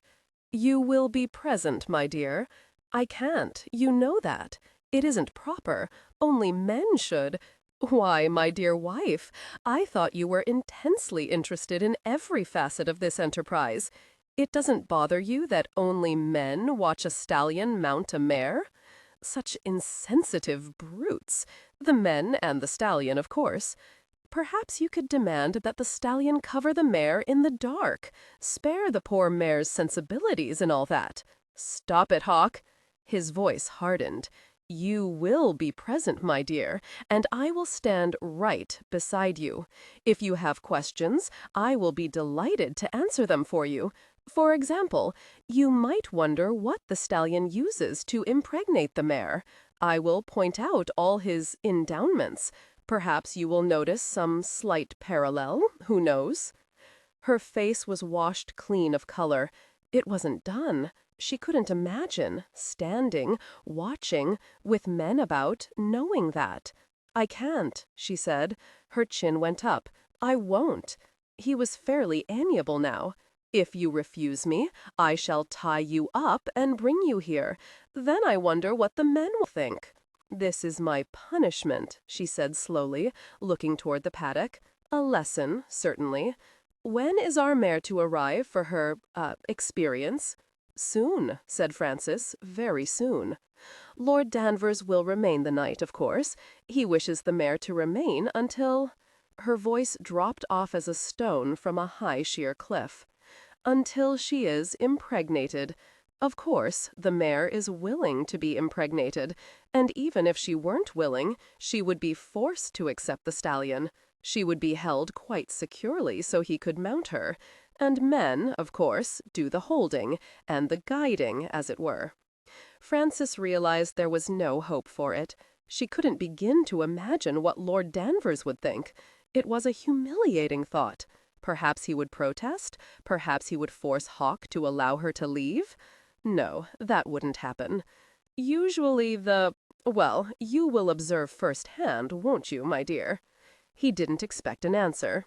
He released her arm, and she quickly stepped away from him. Francis, attend me. She turned, unwilling to face him. You will be present. If you flee, I swear that you will regret it.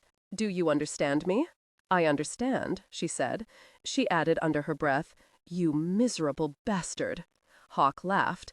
Oh, my dear, he said, of course Lord Danvers won't be present at your education. We will wait until he is well gone from Desborough Hall. At least, she thought, he was sparing her some humiliation, but not much. Lord Danvers and his entourage arrived within the hour. He was a bluff, good-natured man in his early 50s. He greeted Francis graciously, then turned immediately to Hawk. Pleased I am, my lord, that you've started the stud up again. My Miss Margaret is ready to breed, and I don't mind telling you, I've always wanted Gentleman Dan to sire a foal. That's a steady fellow, I've heard. Always ready to— He broke off, reddening just a bit, as he realized there was a lady nearby. Yes, indeed, said Hawk smoothly.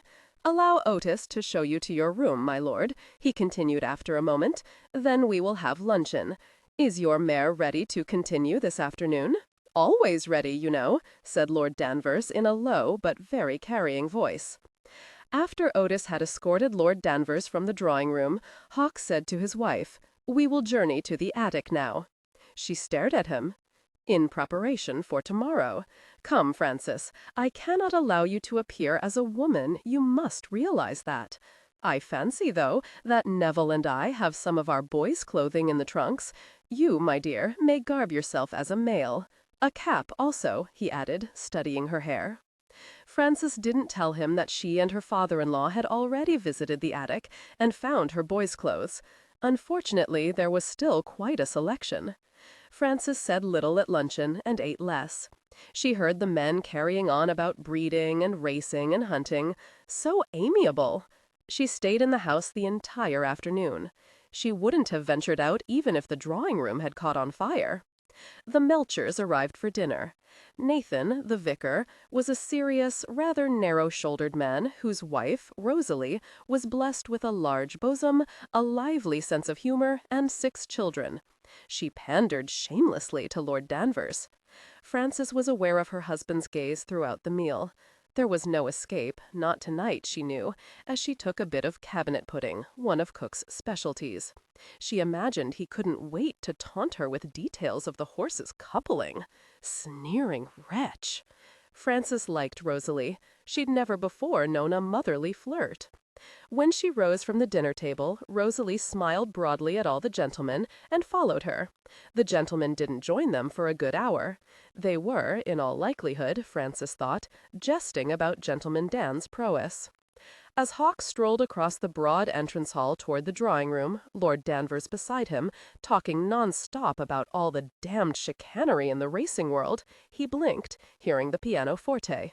It was a Mozart sonata, played beautifully. He shook his head at himself. The vicar's wife, of course, but Rosalie had such pudgy fingers. He wondered how they could race so gracefully over the keys. But it wasn't Rosalie, of course. Hawk stiffened as he'd entered the room, his eyes going to his wife, who was seated gracefully before the pianoforte. Her lovely chestnut hair glistened with red and blonde highlights in the candlelight from the branch of candles beside the pianoforte. Her white neck was long and graceful. She wore no jewelry. He wanted to kiss the nape of her neck and strangle her at the same time. Frances finished, not looking up for a moment, calming the excitement the rapid last movement always brought to her. When she heard the loud applause, she nearly snapped her neck in her haste. She met her husband's eyes. She'd forgotten the prize performance she'd granted him at Kilbracken. Fool! "How enjoyable, my dear Lady Frances," Rosalie said. "Such talent and ability! I vow you must be very proud of her, my lord." "Oh, I am indeed," Hawk said, in his blandest voice. "When I first heard her play at her home in Scotland, I remember thinking, now here is a talent that makes an audience react with unbelievable fervor. And such a lovely picture she is, sitting there," continued Rosalie, more motherly now than flirtatious. "Indeed," agreed Lord Danvers, "you are a fortunate man, my lord." Hawk saw the older man's eyes rest on Frances's white shoulders, and he was surprised at the sudden jolt of anger he felt. "Incidentally," Hawk said, his attention still on Rosalie Melcher, "has my wife sung for you yet? You will not believe that such a voice can possibly exist. Frances, my dear, please give our guests more pleasure." His look was a dare and a command, and Frances knew she was remembering quite clearly her singing of that night. She nearly shuddered every time she thought about it. Did he believe her voice would crack the crystal on the mantelpiece? Curse him. "Very well, my lord," she said, sending him a sweet, very false smile. "If our guests are certain they wish to take the chance—" There was vociferous agreement. Frances bowed her head a moment, looking at her fingers spread over the keys. "I am Scottish," she whispered to herself. Her fingers lightly came down on a soft major chord. Her voice was a gentle contralto, well controlled, well trained. She sang, "Oh, my love is like a red rose that's newly sprung in June. Oh, my love is like the melody that's sweetly played in tune. As fair art thou, my bonny lass, so deep in love am I, and I will love thee still, my dear, till the seas gang dry." Hawk silently watched her face, letting her gentle voice and the beautiful words flow through him. He was startled when he heard the applause from his guests. It was on the edge of his tongue to tell her how lovely her voice was, but memory asserted itself, and the memory brought anger, and that brought his sneer.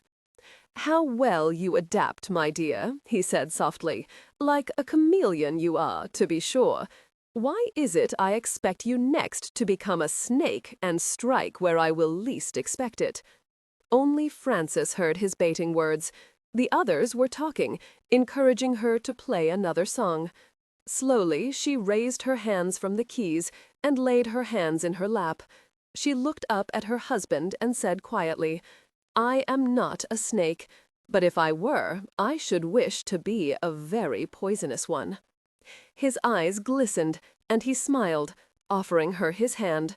"Just where would you bite me, Frances?" She said nothing, merely rose and took his hand. She knew Rosalie was probably regarding them with dewy, romantic eyes. All are blind, she thought, when it suits them to be, or when the proper picture is presented to them. Perhaps, Hawk continued as he lightly stroked his fingers over her palm, you would bite me in my most vulnerable male spot. Not that I shouldn't mind your beautiful mouth there, but biting? I think not. She quickly turned her hand and pinched his thumb. His smile faded, just a bit. My lord, how about a game of cards? Lord Danvers' booming voice brought the both of them back to their responsibilities. I've heard it said you're quite the piquet player. Perhaps I can win back my stud fee, eh? He is an excellent player, my lord, Frances said quickly, seeing a ray of escape light through the fog. I imagine your game or games would be quite interesting. The vicar and his wife took their leave after tea.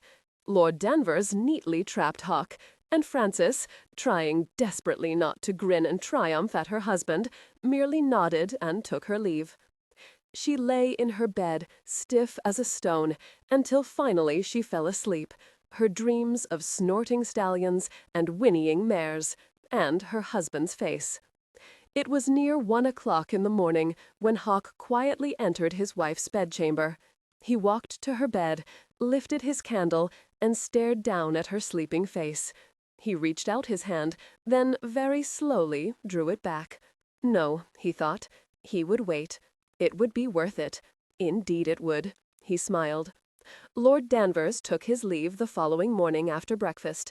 He was jovial, even though, he informed Frances, her husband had quite taken the wind out of his sails over cards.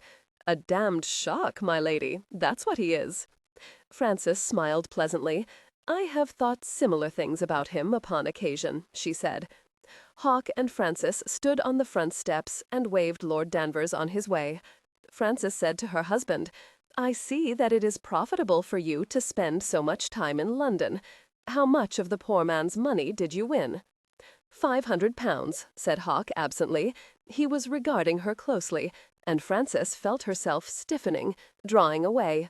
He continued, You look quite innocent and trusting in your sleep. A man could imagine that you are most malleable and charming, with your mouth shut. She refused to let him draw her, but still she couldn't prevent the words that blurted themselves out. You didn't touch me. He slowly shook his head.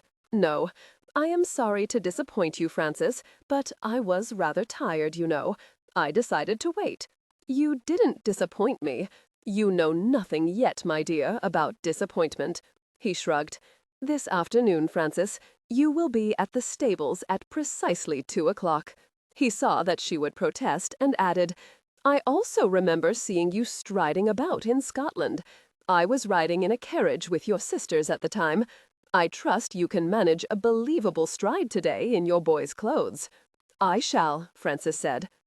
Frances dithered until it was very nearly 2 o'clock. Even though her husband had told her to come to the stables, she wasn't particularly surprised to hear a tap on the adjoining door. A moment later, Hawk strolled in, stopped, and looked her over thoroughly. Very nice, he said. Now the cap. He watched her finish braiding her hair and pin it firmly on the top of her head. He took the woolen cap and pulled it down over her ears.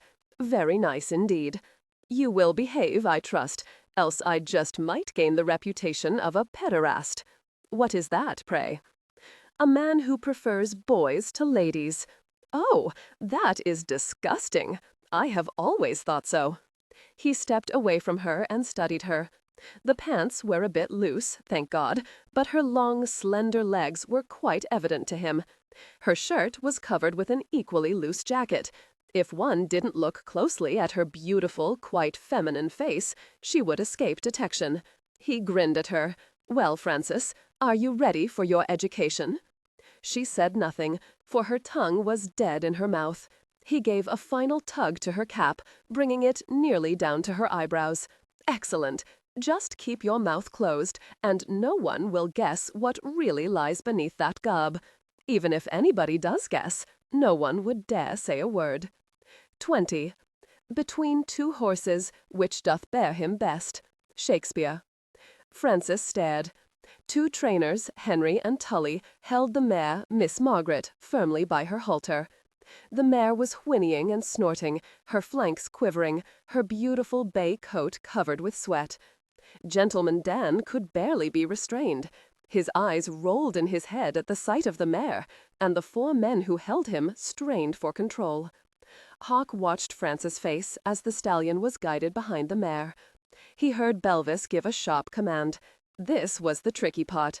It was always possible for the mare to be injured, and everything was done to prevent it. The stallion's hooves were wrapped in thick white wool. Gentleman Dan was snorting, tossing his beautiful head, so excited by the sight and smell of the mare that Frances believed he would break loose at any moment. She held her breath. Suddenly, the stallion was allowed to rear over the back of the mare, and she gulped. "You are remarking the horse's endowments," Hawk said, regarding her wide-eyed stare. "He is going to hurt her," Frances whispered. "Perhaps, but we will do our best to see that he doesn't." The stallion was bucking at the mare, straining forward to bite her on her neck. The mare was trying to pull free of her holders, her hindquarters trembling. "Now look closely, my dear," Hawk said. He saw that she had closed her eyes and roughly shook her arm. "You will look well, Frances." She opened her eyes to see the stallion thrust wildly into the mare. There was unearthly shrieking from both animals. It was a sight she could never have imagined. The stallion was huge, but the mare pushed back against him, craning her head back, snorting frantically. Frances couldn't have closed her eyes against the sight. The horses seemed beside themselves. The stallion was allowed to thrust and withdraw as he wished to. He was enormous, and Frances wanted to feel revulsion. She truly did. But the mare suddenly kicked her hind legs upward, and the stallion, with a furious cry, drove into her. The mare screamed, and Frances knew, deep down, that it was a cry of pleasure. The felt her palms grow sweaty, her breath grow jerky. The men were encouraging Gentleman Dan, but there was no leering, no stupid jests. It was only she herself, Frances thought vaguely, who was responding to this incredible scene. She felt a deep stirring, but didn't understand it. She felt a tension building in her belly. No, below her belly, between her legs. She wasn't aware that Hawk was watching her closely, his eyes glittering at the sight of the pounding pulse in her throat. She wasn't aware that Hawk's hand had clasped her, and that her fingers were working spasmodically against his. She drew a deep, shuddering breath when Gentleman Dan gave a wild cry and quivered, then stiffened over the mare's back. Suddenly, she felt Hawk take her hand and lead her away. She felt dazed, utterly out of herself, which was foolish, of course, but she couldn't seem to calm the rampaging feelings deep inside her. She kept pace with him, not looking at him. He finally gained the tack room and closed the door. "Frances," he said very softly. She raised glazed eyes to his face. He slowly turned her around so her back was pressing against his chest. Suddenly, his hand was on her belly, kneading her, caressing her, very gently, feeling her through the boy's trousers. She wanted to object, but her body wouldn't allow it. His hand, just as quickly, stroked down her and cupped against her. She gave a jerking start and cried out. She felt his other hand press against her breasts, holding her still against him. She gave a whimpering cry, not understanding, as the palm of his hand pressed against her. She felt wet and hot and furiously urgent. She vaguely heard his harsh breathing in her ear, felt his fingers now searching over her breasts, finding her taut nipples, stroking them. Then his fingers were wild on her, in a rhythm that made her whimper and press forward. "That's good," he said, his voice raw and low against her cheek. "Yes, move against my fingers."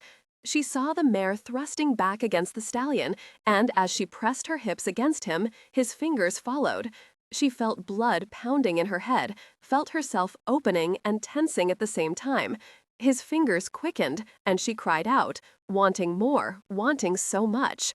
"My lord, Belvis needs to speak to you." "My lord?" The knock on the tack room door, the groom's voice, brought Frances plummeting back to earth. She felt Hawk's fingers leave her, felt him draw a deep breath, heard him curse vividly. His hands were on her upper arms now, gently squeezing her, as if trying to calm both of them. "Just a moment," he called out. "Frances," he said very softly. He turned her about, saw the dazed shock in her eyes, and pulled her close. His large hands stroked down her back, kneading the tense muscles. "It's all right," he said against her left ear. "I'm sorry about the damned interruption. You were so very close." Close to what? He gently set her away from him. "Will you be all right?" She felt a sudden violent surge of embarrassment.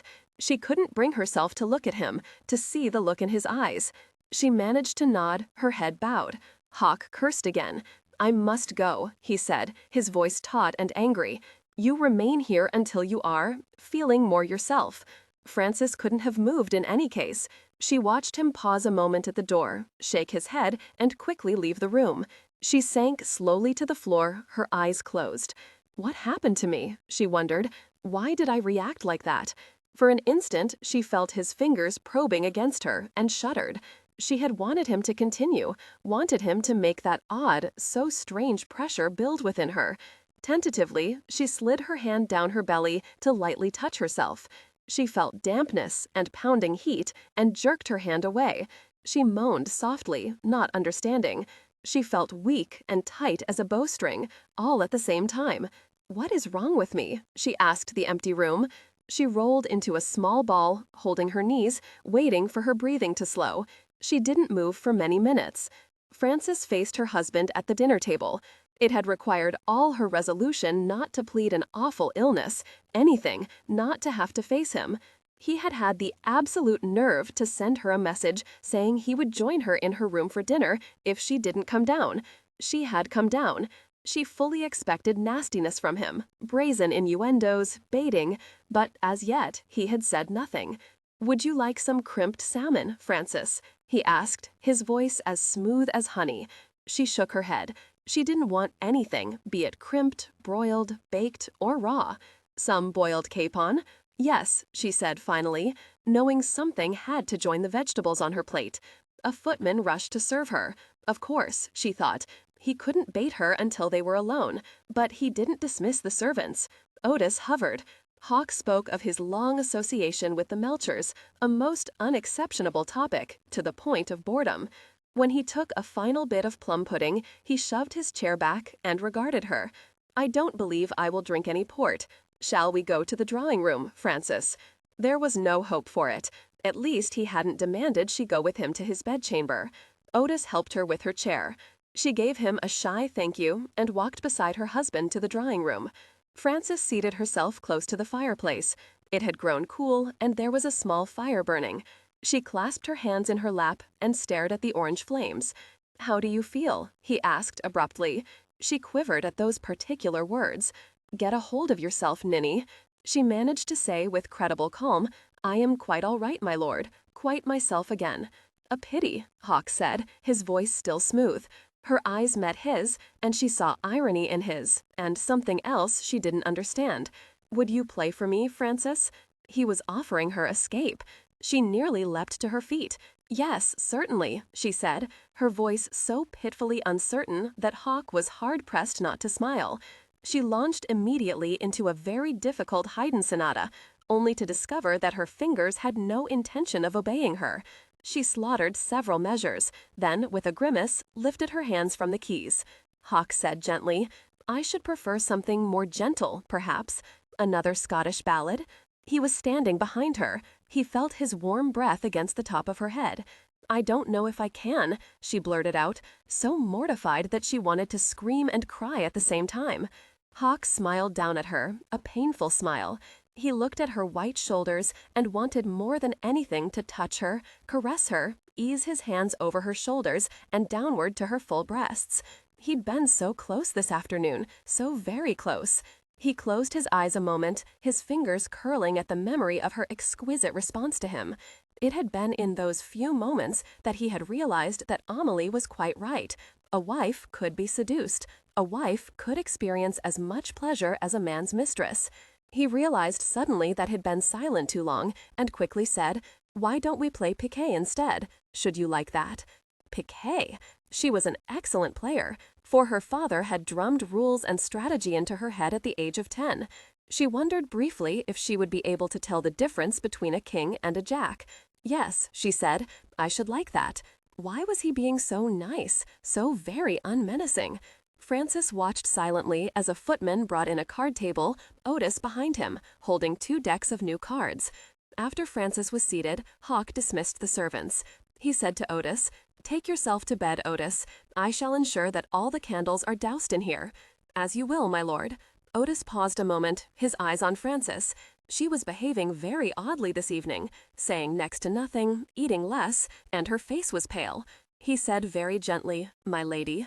The 2 words held a wealth of question, but Frances merely forced herself to smile at him. "I am fine, Otis. Good night to you." Otis bowed and took himself from the drawing-room. "Shuffle and deal the cards, my dear," Hawk said, "and I shall get us some brandy." At least he wasn't standing over her to see her mangle the deck of cards. By the time he set the brandy snifter at her elbow, she had managed to deal the correct number of cards. Hawk picked up his cards and sorted them. He said, "Do you enjoy brandy, Frances? Perhaps you would prefer something else." "No, this is fine." She raised her glass and sipped. The warm liquid slid down her throat and landed squarely in her nearly empty stomach. She began to sort her own cards, staring at them stupidly, half listening to Hawk. "I suppose I became quite the successful gambler in the army. There were stretches of inactivity, you know, and not much for the officers to do after drilling the men. Many times we didn't play for money, which was probably just as well, as I remember both winning and losing fortunes." He looked up and smiled at her. "4," he said. Frances managed to consult her hand with some intelligence. "How much?" "41. "Equal." "Court," Hawk said. "That is good," Frances said. "A tierce, also, my dear. 3 aces." Play continued. Hawk found himself a good deal impressed with her skill, but as they continued, she lost her edge rapidly. His wife, he saw with gleaming eyes, was becoming quite drunk. "More brandy?" Frances shook her muddled head and selected a card, a 10 of hearts, and blankly watched Hawk gently place a queen of hearts over it. "You did not count," he said. "At the close of the game," Hawk said lightly as he tallied the score, "pity we aren't playing for money. You are in a dreadful situation, Frances." He dropped the pencil and leaned back in his chair. "A long day." "Yes," Frances agreed, toying with an 8 of spades. "I find myself quite fatigued." Her mind sharpened with sudden miraculousness. "I too," she said quickly. "You held excellent cards, my dear." She shrugged, but was forced to agree. "Shall we go upstairs now, Frances?" He watched the myriad expressions cross her face. The expression that remained was one of wariness. "What will you do?" "I think I should like a bath," he said calmly. "Yes, I should too. I do not believe that there would be enough room for the both of us, more's the pity." She stared at him, her tongue at half-mast. He said nothing more, rose and stretched. She found herself unwillingly looking at him. He was a magnificent specimen, but of course he knew it.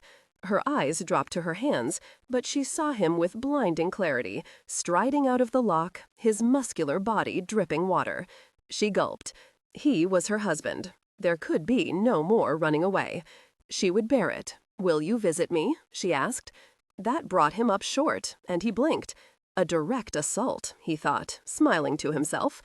Perhaps, just perhaps, she was still in the throes of her experience of the afternoon. With the assistance of the brandy, perhaps, just perhaps. "I shall think about it, Frances," he said. He offered her a brief nod and took himself out of the room. His body was throbbing with lust, and he feared that he would ravish her on the drawing-room carpet if he remained. Frances stared at the embers in the fireplace. Her mind felt sluggish and quite at ease. Her body felt languid.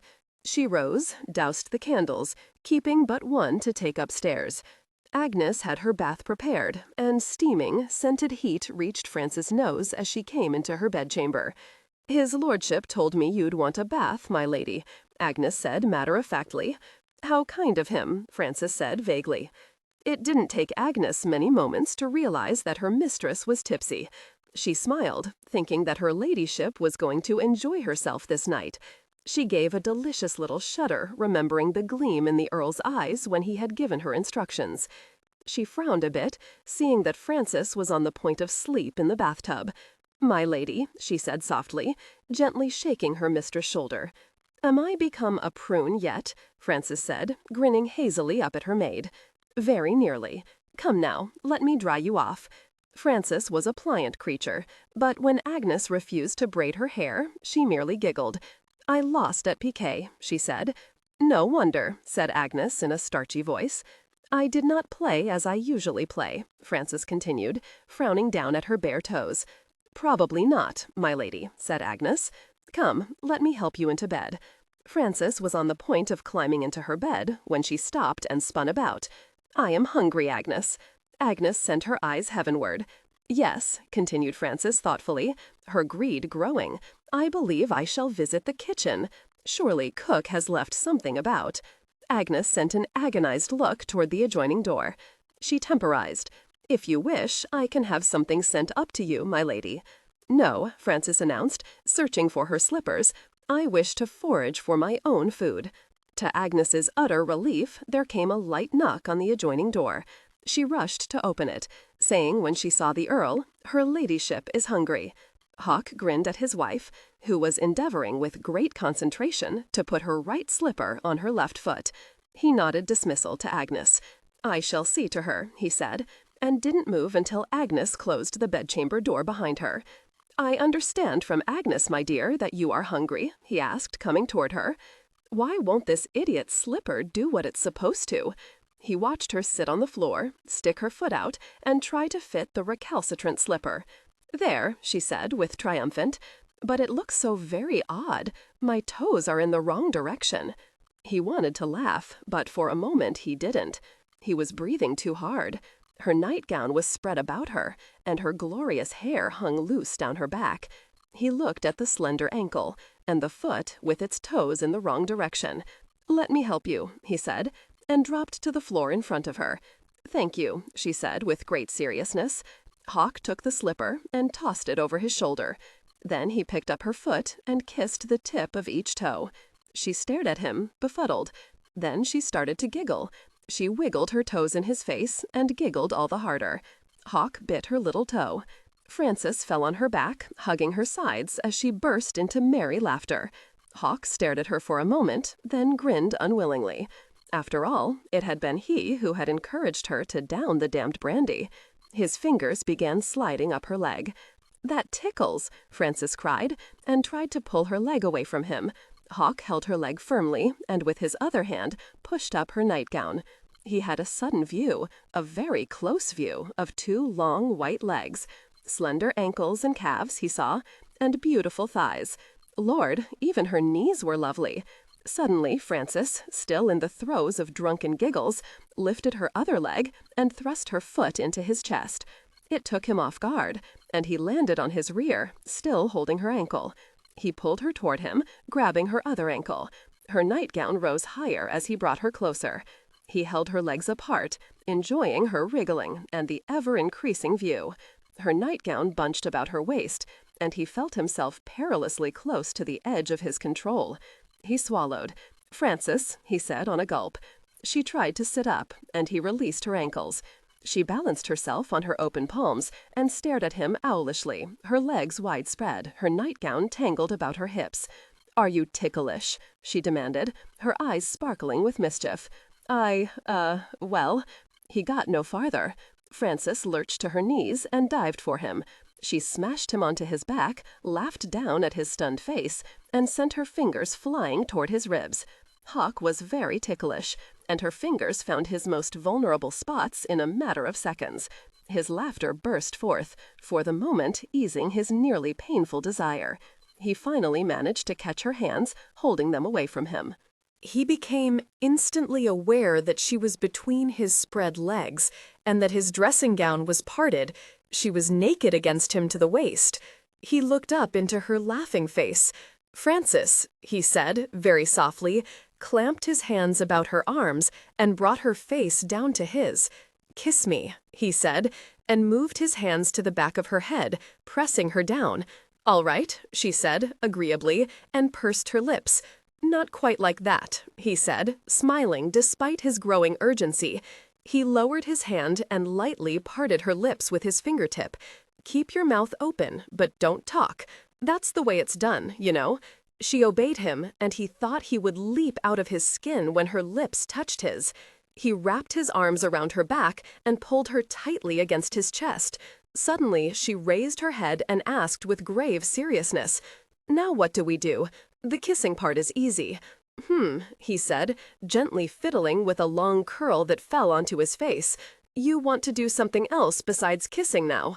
Her expression changed abruptly, and he knew that she was thinking about those few moments in the tack room.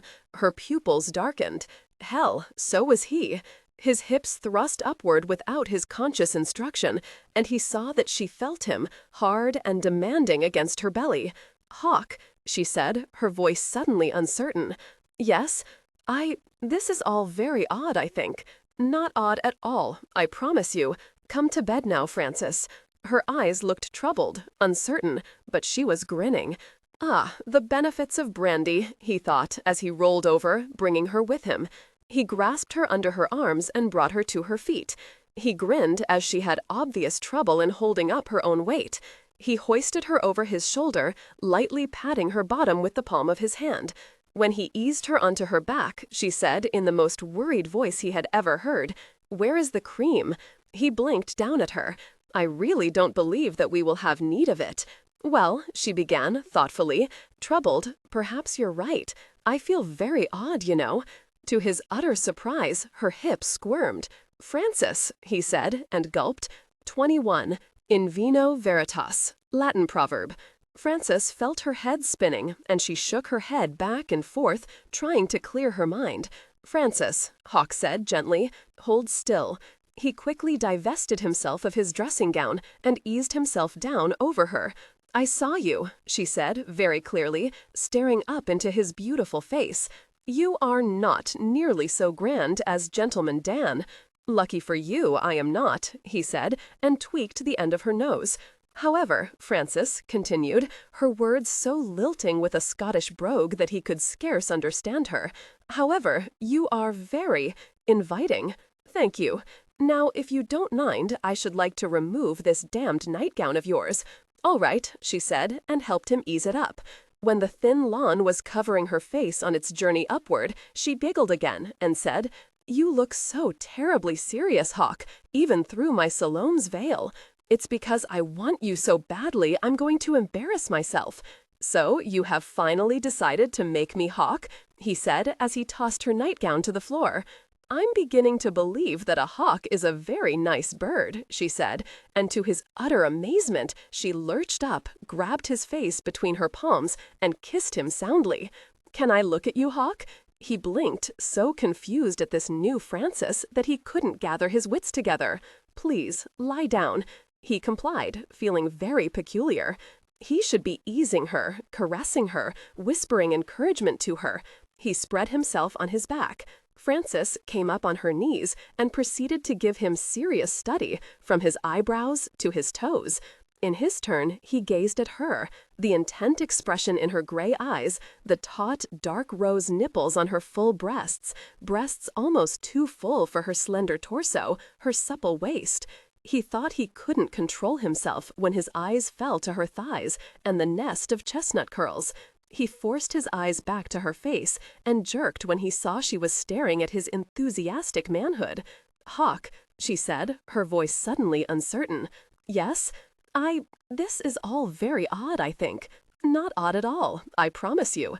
Come to bed now, Frances." Her eyes looked troubled, uncertain, but she was grinning. "Ah, the benefits of brandy," he thought as he rolled over, bringing her with him. He grasped her under her arms and brought her to her feet. He grinned as she had obvious trouble in holding up her own weight. He hoisted her over his shoulder, lightly patting her bottom with the palm of his hand. When he eased her onto her back, she said in the most worried voice he had ever heard, "Where is the cream?" He blinked down at her. "I really don't believe that we will have need of it." Well, she began, thoughtfully, troubled. Perhaps you're right. I feel very odd, you know. To his utter surprise, her hips squirmed. Francis, he said, and gulped. 21. In vino veritas, Latin proverb. Frances felt her head spinning, and she shook her head back and forth, trying to clear her mind. Frances, Hawk said gently, hold still. He quickly divested himself of his dressing gown and eased himself down over her. I saw you, she said very clearly, staring up into his beautiful face. You are not nearly so grand as Gentleman Dan. Lucky for you I am not, he said, and tweaked the end of her nose. However, Frances continued, her words so lilting with a Scottish brogue that he could scarce understand her. However, you are very inviting. Thank you. Now, if you don't mind, I should like to remove this damned nightgown of yours. All right, she said, and helped him ease it up. When the thin lawn was covering her face on its journey upward, she giggled again and said, You look so terribly serious, Hawk, even through my Salome's veil. It's because I want you so badly I'm going to embarrass myself. So you have finally decided to make me Hawk? He said, as he tossed her nightgown to the floor. I'm beginning to believe that a hawk is a very nice bird, she said, and to his utter amazement, she lurched up, grabbed his face between her palms, and kissed him soundly. Can I look at you, Hawk? He blinked, so confused at this new Francis that he couldn't gather his wits together. Please, lie down. He complied, feeling very peculiar. He should be easing her, caressing her, whispering encouragement to her. He spread himself on his back. Frances came up on her knees and proceeded to give him serious study, from his eyebrows to his toes.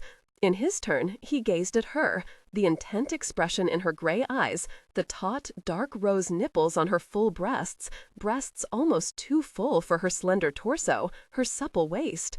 He thought he couldn't control himself when his eyes fell to her thighs and the nest of chestnut curls.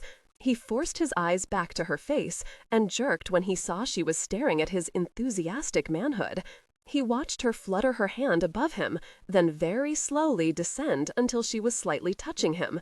Oh, she said, blinking, how very odd. You are soft, like silk, I think, but you're so hard and alive, and almost throbbing. Frances, he gritted between clenched teeth, please, you want me to kiss you again? Lord, yes, he wanted her to kiss him, but he knew it wouldn't occur to her to take him into her mouth. Yes, he said, his voice very thin. The damned Scottish chit was seducing him. He came up quickly, and with one swift movement spun her onto her back. He gently smoothed her hair from her face. He brought his thigh over hers and closed his eyes a moment at the feel of her smooth flesh against his legs.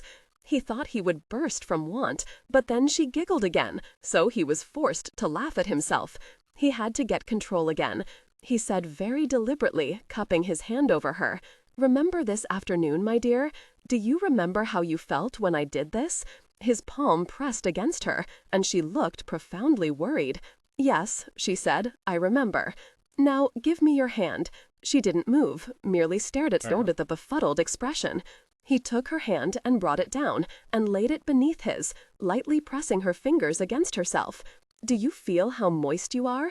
How hot and swelled your woman's flesh is? She nodded, very seriously. Have you ever felt anything like this before? She shook her head, her expression unchanged. How could I have? She said, reasonably. You've never done that before. Very true, he agreed, smiling just a bit. God, he hurt. He suddenly remembered a saying that one of the dons at Eton adored repeating, Great men move slowly. Had the fellow meant in bed? He eased her hand away and began to caress her with his fingers. Then he paused a moment to judge the effects of his labors. Hawk, Frances said, her hips rising off the bed, I want you to keep doing what you're doing, please. You may be certain that I shall, he said with heartfelt sincerity. Amelie, he said to himself, I am finally doing things right. He deepened the pressure of his fingers, and she cried out, I can't seem to think properly. Don't think at all. Just feel. Feel, Frances. What do you feel now? I am going to explode, she whispered, arching her head back. As am I, he thought, his body so frantic with need that he bit his lower lip. There was so much of her to enjoy, so much expanse of beautiful white skin. He quickly moved between her legs, widened them more, and put his mouth to her belly. Frances didn't think anything was funny now. She wanted to yell. She didn't know what she wanted. Her fingers went to his hair, and she tugged. When his warm mouth closed over her, she nearly leapt off the bed. Hawk! Shut up, Frances, he said, his warm breath cascading over her, making her wild. God, he thought, as he tasted her, scraped her soft, swelled flesh with his tongue, she was perfect, utterly perfect. When he was filled with intense warmth, almost as if, he thought crazily, she was wrapped about him and inside him. My God, he said aloud, his body shuddering, and then he was lost in the most intense pleasure he'd ever experienced in his life. Frances locked her arms about his back, felt his deep moans penetrate deep into her being, just as his manhood was throbbing frantically inside her. Then she felt his final shudder, felt him flood her, so very deep, with his seed. His body was bathed in perspiration. He felt as though his pounding heart would leap out of his body. "Frances, my God," he said in a jerky sigh, and fell atop her, his head beside hers on the pillow. "You were right," Frances said. "You didn't need any cream." She closed her eyes and was asleep in the next instant. Hawk knew the exact moment she was gone from him. Slowly, he raised his sweating body off hers and onto his side. "Oh, Frances," he said softly, as he gently shoved her damp hair from her forehead, "I think I shall feed you brandy for dinner every night." "Ah, Emily," he thought, grinning like a fool, "you were so right." But, of course, he continued in his mind, she was drunk, and drink stripped away inhibitions, he knew. He quickly rose, doused the candles, looked at his sprawled, naked wife, and with a grin climbed back into bed beside her. He drew the covers over them and eased her against him. His last thought before he fell into a deep sleep was whether or not he should have her watch Gentleman Dan in action again tomorrow. Agnes said not a word. She'd known well enough that she shouldn't enter her mistress's room, but she was frankly nosy. She smiled, gazing but briefly upon the man and woman in the bed, their bodies twined together, Lady Frances' head snuggled into the hollow of her husband's shoulder. She left, and her smiling, smug expression gave truth to all the below-stairs gossip. "Oh, dear," Frances said, coming abruptly awake and sitting up. "Oh, dear," she said again, gazing down at her still sleeping husband. His cheeks were dark with morning whiskers, his black hair tousled, and he looked utterly marvelous. She reached out her hand to touch his face, then moaned softly. She became aware that her head was pounding horribly, and she felt as if she had drowned a vat of wine. "Brandy, you twit," she corrected herself. She felt stickiness between her thighs, and blushed. "Oh, dear," she said once again, this time so quietly that he couldn't possibly hear her. But he did, of course. "Good morning, wife," Hawk said, and grinned at her chagrined face. "How do you feel?" "My head aches abominably. It should. I'll have Grunion make you up one of his special potions. They are most efficacious, you know. Your breasts are exquisite." Frances jerked the cover over her breasts, and the abrupt movement made her head spin. "Unfortunately," Hawk continued blandly, "I didn't have time last night to give them their proper due. You rushed me most thoroughly, my dear. I wonder," he added thoughtfully, "if your breasts are as sensitive as the rest of you." "Shut up," said Frances, not at all tipsy this bright, brittle morning. Her husband gave her an inexcusably pleased grin. "Had you believed me as ugly as you used to, you wouldn't have wanted to even bother." My," he said, his voice softly mocking, for he knew well the pain of a head the morning after a night of brandy. "It doesn't say much for my intellect that I actually understand what you mean. You are a man, and I am a man, to be sure, And last night you never minded that in the least bit." "No," she said, frowning toward the far wall. "I didn't mind. I wasn't myself." "Ah, then I must continue the winning combination, eh? Horses, mating, and brandy. I will never lose to you at piquet at any rate. I should probably tally up the score from last night. I want you to leave now," she said. "Why? I thought we were having a splendid morning chat. My head is going to burst. Then I shall win any argument if you are so silly as to begin one." Frances clutched the cover against her breasts. She wanted to howl, to punch his smug face, but she said only, "I don't want you to do that again." "Why?" he asked with great interest, staring at her beautiful white back. Her hair was in tangled disarray nearly to her waist. He reached up a hand to smooth her hair, and she froze. "It isn't what I am used to," she said. "No, I don't suppose that it is. But you will become quite used to it, I promise you." He stretched on his back, pillowing his head on his arm. He realized well enough that she would like to leave him, but was too embarrassed to parade about him in her exquisite natural state. She remained stubbornly silent, and Hawk continued lazily after a moment, "Would you like another lesson, Frances? Men enjoy morning lovemaking, you know." That fond suggestion made her slither off the bed with a good deal of haste, dragging the covers with her. When she turned, it was to see her husband, naked, his legs slightly parted, lying on his back, grinning at her. She stared at him, and she knew that he knew she was staring at him. "Oh," she said stupidly, wrapped herself like a mummy in the covers, and dashed behind her dressing screen. "Would you like some help, Frances?" he called, balancing himself on his elbows. "What I would like you to do is have Grunion prepare that damned potion." He sighed deeply. "All right," he said, and rose. "I did promise, didn't I?" He gazed hopefully toward the screen, sighed again, and took himself to his own bedchamber. It was only another 10 minutes before Agnes entered, bearing the potion. "Mr. Grunion said you would like to have this, my lady," she said. Frances downed the entire glass without pause. "That was awful," she said. She sat back in her chair, leaned her head back, and closed her eyes. It was nearly an hour later before hunger drove Frances downstairs to the breakfast room. To her chagrin, Hawk sat at the table, his plate in front of him, the Gazette in his hands. Why couldn't he have been long gone by now? It wasn't fair.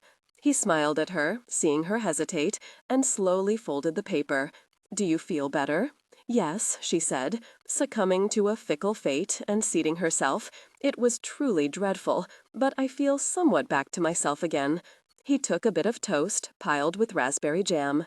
He met her eyes, licked the jam from the corner of his mouth, and said, "I wonder if your breasts taste as good as the rest of you." She felt her eyes begin to cross. "Don't worry, my dear. Only you and I are here," he said in a soothing voice. "Would you like me to serve you? You doubtless have a ravishing hunger." She said nothing to that drawing comment, served herself, her movements sluggish. He waited until she had a mouth of scrambled eggs, and said, "Your scent is most delightfully uniquely you, and I do believe that your taste is more invigorating than cook's jam here. In any case, it drove me wild." "Shut up," said Frances, her mouth still full of egg. "Pardon me, my dear. Did you say something?" Frances finished chewing her eggs, swallowed, and said in a very clear, carrying voice, "I said, shut up." Ah, how very disheartening. A great lover expects to hear cooing, delighted little sighs the morning after. She shot him a scowl replete with silent recriminations, and focused all her attention on her bacon. He watched her attack her food with a vengeance. He wondered, with a silent laugh, if she pictured him as the bacon, as she poked and prodded it with her knife. "I shall meet with Marcus now, I believe," he said, rising. "I imagine that it will take me a while to wrest the reins of management from your white hands." To his surprise, his jest was met with a distressed look. He said, his eyes narrowing a bit, "Surely, Frances, you don't expect me to be a lapdog of no account?" She swallowed, seeing everything taken from her, seeing herself alone and of no worth at all. It is my estate, you know. Why don't you return to London? She said evenly. Surely I must be pregnant after last night. If howling pleasure on a woman's part was a sign of conception, I just might, in all good faith, assume that you would give birth to twins at the very least. Her fork clattered to her plate. She rose from her chair and faced him, her hands on her hips. Hawk eyed her heaving breasts with a good deal of interest. I really can't wait, my dear, to caress your breasts. They look utterly inviting this very minute. Is that what you wish with that pose of yours? Frances hurled her empty teacup at him. He ducked it, laughed, and gave her a leering, knowing look. She picked up her plate, only to quietly set it down again upon the entrance of Otis. Hawk said to his butler, his voice showing his high good humor, "Well, man, what is it? Her ladyship and I were enjoying a most invigorating morning conversation." "A letter, my lord," Otis said. "It followed you from London. It is from your father, my lord." "Excuse me," Frances said, and left the room without another word. Hawk thought, "I will give you until tonight to come to grips with yourself." "Well, Frances, what are you up to?"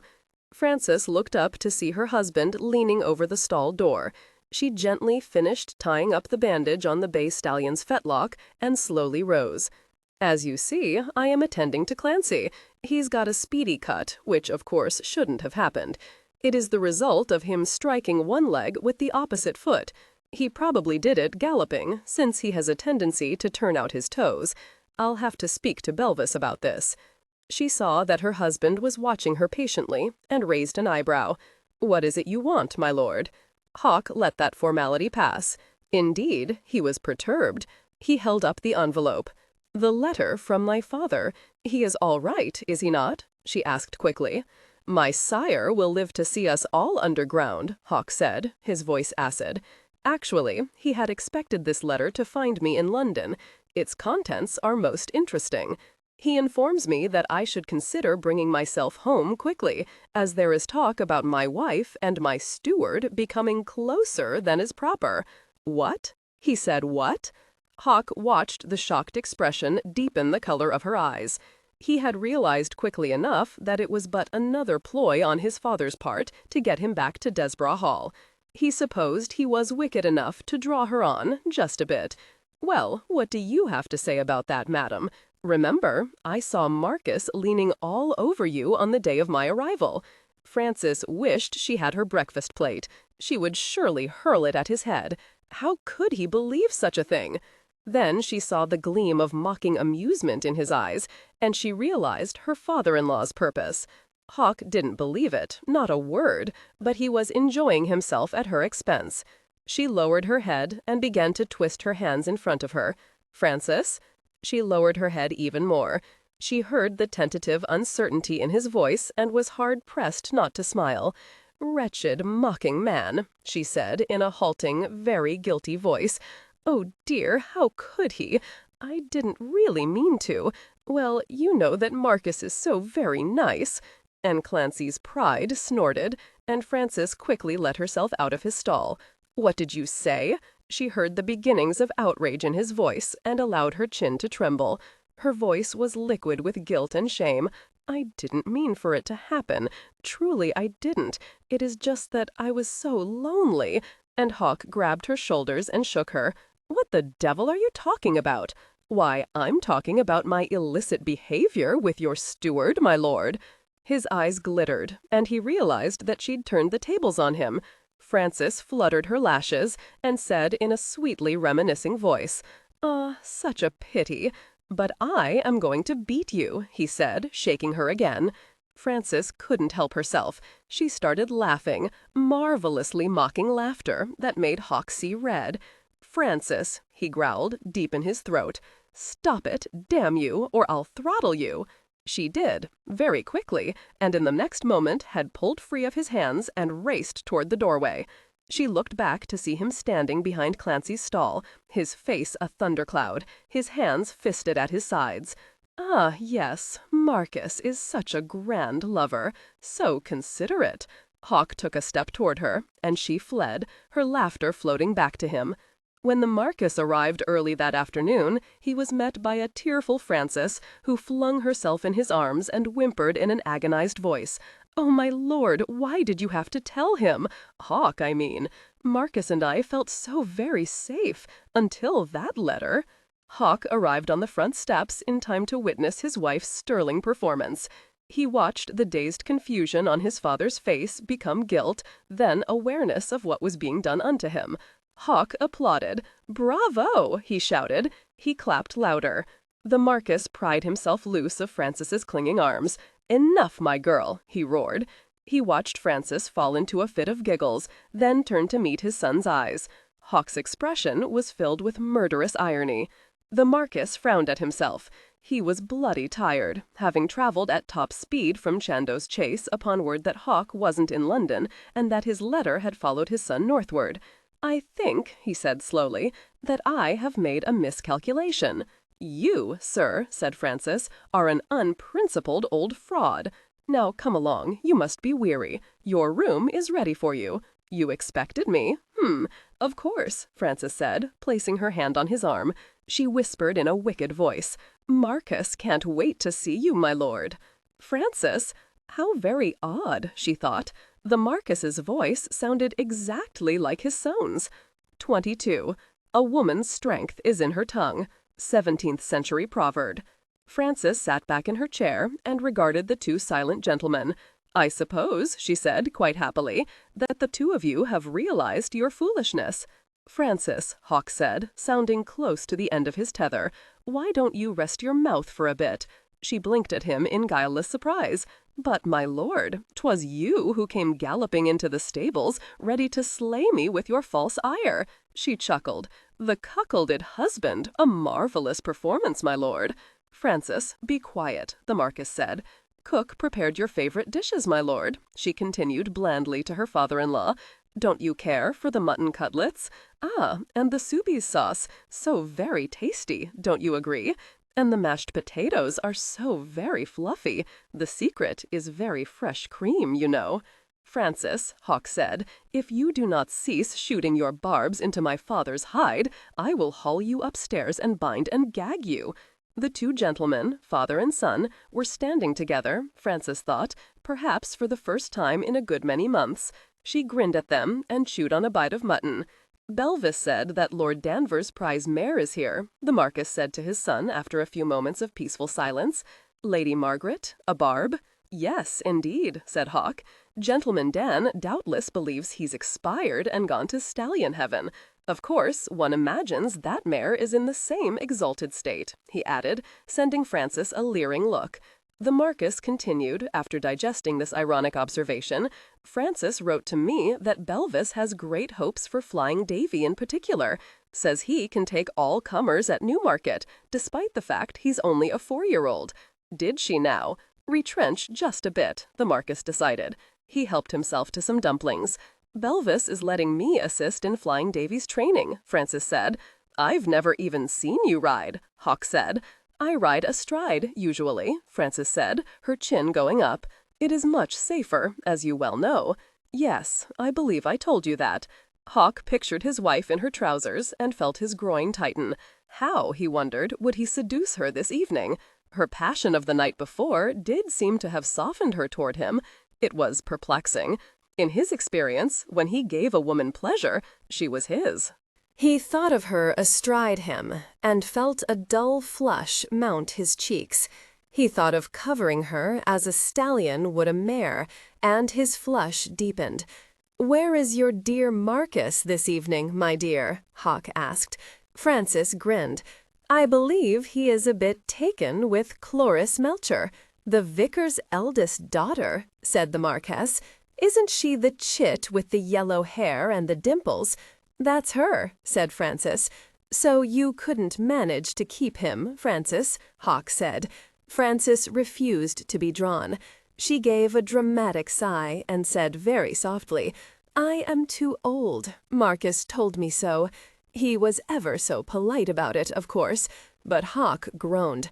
"I'm sorry I raised it. Forgive me, father." He glanced at Frances's smug face and added, After last night, I had hoped to find my wife gentled and weak with love for me." Francis gasped, and Hawk wondered if she would hurl something at him. The Marquess smiled into his wineglass. How nice, he thought. They were coming together quite nicely. So proud, the both of them, but it appeared that his son had at last truly made love to his wife. "We are both hopeful that Francis will have good news very soon," Hawk remarked. Frances said, her voice cold as winter, "Yes, my lord. Then your son can return to London, where he doubtless belongs. I'll be amazed if he remains at Desborough until the end of the week." "The end of the week is but 2 days away," Hawk said. He lounged back in his chair. "You wound me, Francis. You truly do. I should like to do more than that, my lord." "Hawk," he corrected mildly. "I am too old for this bickering," the Marquess thought. "Ah, Otis, I believe I shall retire now. Do compliment cook on the delicious dinner." His chair was gently pulled back, and the Marquess rose. "I bid you good night, children." Hawk rose politely and walked his father to the door. "A game of piquet?" Hawk asked, coming back into the dining room to stand by his wife's chair.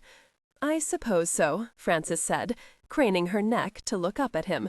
"Or perhaps you would like to join me in bed." "I would not join you in heaven, my lord." "I wonder if I will have to resort to cream again," he said in a thoughtful voice. She felt his warm hand lightly touch her bare shoulder and tried to pull away. His fingers tightened. "Hawk," she said, her voice thin. "Yes, my dear." His fingertips drifted toward the inviting swell of her breasts. To her utter consternation, Frances felt a deep spurt of something very warm and urgent between her thighs. She squirmed just a bit in her chair. "Come along, Frances," he said very gently. She shook her head.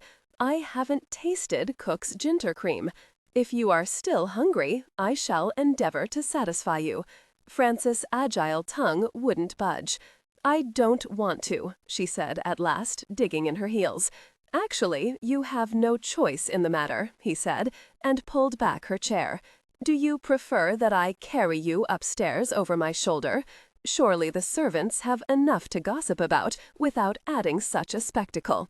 I should like to play piquet. We can play anything you wish in bed. I want some brandy. You can attack my body and tickle me without brandy. There are other benefits as well to having a sober wife. Tomorrow morning I can frolic with you without worrying about your aching head." Frances drew a deep breath. She rose with all the dignity she could muster, turned and faced her husband. "I will come with you," she said, "but it will change nothing, my lord, nothing. I mean it." He smiled at her, a devilish, quite confident smile. "You won't be weak with love for me. I shall be strong with natural dislike for you." She sailed out of the dining room. He called softly after her, "I shall be right along, my dear. I have no desire to search out another hiding place in this house. Please contrive to remember that." Frances was pacing her bedchamber, having dismissed an oddly smiling Agnes some minutes before. Her eyes kept to the adjoining door. "He is a fiend," she said to herself. She was nearly incoherent with anxiety when the door finally opened and her husband strode confidently into her room. "How lovely you are," he said, pausing to look her over. Despite herself, Frances thought he looked extremely lovely himself. His dressing gown was a deep blue, and she knew he was quite naked beneath it. She managed to quell her unacceptable delight, shot him a deadly look, and said coldly, "I trust you didn't forget your cream." "So little faith you appear to have in me, Frances." Hawk realized that despite her show of bravado, she was anxious and likely somewhat afraid, both of him and of herself and her response to him. He moved to the large wing chair and sat down. He gave her a long look and said, "Come here, Frances. Let's talk." He patted his thighs. Frances took a step toward him, seemed to catch herself, and retreated 2 steps. He patted his thighs again, his eyes never leaving her face. Oh, very well. She sat on his thighs, holding herself rigid as a board. "My father is most fond of you," he said. "I am most fond of your father, the wicked old man. To think that he would write you such a letter!" Hawk clasped his arms about her waist and drew her back against his chest. Slowly she eased and began to relax. "Hawk?" "Yes, my dear." "Does a man wish to do this every night?" "At the very least. Actually, you are so delicious, I believe I could easily be induced to love you repeatedly until I collapse into an exhausted heap. Oh, all I require is a modicum of encouragement, Francis. Before, you didn't require anything at all. True, and it was a duty, not a pleasure." His voice was smooth as Flying Davy's silken neck. She felt him lifting her hair, felt his fingers lightly stroking the nape of her neck. He continued very quietly after a moment, "I am truly sorry for our first night together, and the other nights as well." "You mean," she said, not wanting to give an inch, "that you got little pleasure when I was not responding to you." His hand raised from her waist and gently closed over her left breast. Frances gasped and tried to pull away. "No, don't, Francis. Lay your head against my shoulder. That's right. Now strive to have a bit of faith in your husband." Hawk was relieved that she couldn't see his face. It was flushed with his nearly painful need. "You feel so exquisite," he whispered against her forehead. He opened the ribbons of her dressing gown and parted the material. When his hand closed over her bare flesh, both of them jumped. "I don't like this," Frances whispered, more to herself than to him. "Be patient," Hawk said. He eased her out of the dressing gown and her nightgown, bearing her to the waist. He eased her back into the crook of his arm and simply gazed at her. "Just feel, Frances," he said. He cupped her breast, lifting it, then began lightly to stroke her. Frances felt as though lightning was striking her. Shafts of intense feeling darted from her breasts to low in her belly. She remembered well enough the wild sensations of the previous night, and realized that she wanted to feel them again. She wanted to kiss him again. She wanted to touch him. She wanted to feel his mouth caressing her. She arched against his arm, and Hawk thought he would expire with the pleasure of it. He eased her further down, lowered his head, and kissed her breast. He felt her trembling, felt her breast heaving with her quickened breathing. He rested his cheek a moment between her breasts. He smiled a bit painfully when he felt her trying to move against him. "Come," he said, his voice sounding raw to his own ears. He lifted her up from his lap and walked beside her to the bed. "Frances," he said, gently drawing her to a halt in front of him. He slowly pulled off her nightclothes, then stepped back to look at her. Her thick hair was flowing down her white back. His eyes followed the lines of her narrow waist, her full hips. He swallowed. He reached out his hands and grasped her hips, pulling her back against him. "Frances," he said again, his warm breath against her ear. His arms came around her body, and he began to knead her belly. Frances saw herself as she had been the day of the mating, her back against him, his fingers low and caressing, her incredible need swamping her, driving her. She felt his lips lightly kissing and nipping her throat, her shoulder. It was like the stallion, she thought. When his fingers roved downward, finding her, she couldn't help herself. She cried out. Hawk knew well enough what he was doing, imagined quite accurately the erotic image in her mind. He closed his eyes, reveling in her warm, moist woman's flesh, felt her swelling against his fingers. He brought his other hand up and began to caress her breasts. He felt the instant she was spiraling toward her climax. He held her firmly, knowing she wouldn't be able to support herself. He felt her head pressing back against his shoulder, felt her beautiful legs stiffen, felt her buttocks pressing against him. He quickly turned her, not ceasing the play of his fingers, and kissed her deeply, taking her cries into his mouth. He felt himself fill, expand with something hitherto unknown to him. He wanted to consume her in that moment, fill himself with her. yet knew that his manhood would do the filling. He kissed her lips, her nose, her eyes, calming her, stroked his hands up and down her back, and cupped her buttocks, lifting her. Frances looked up at him.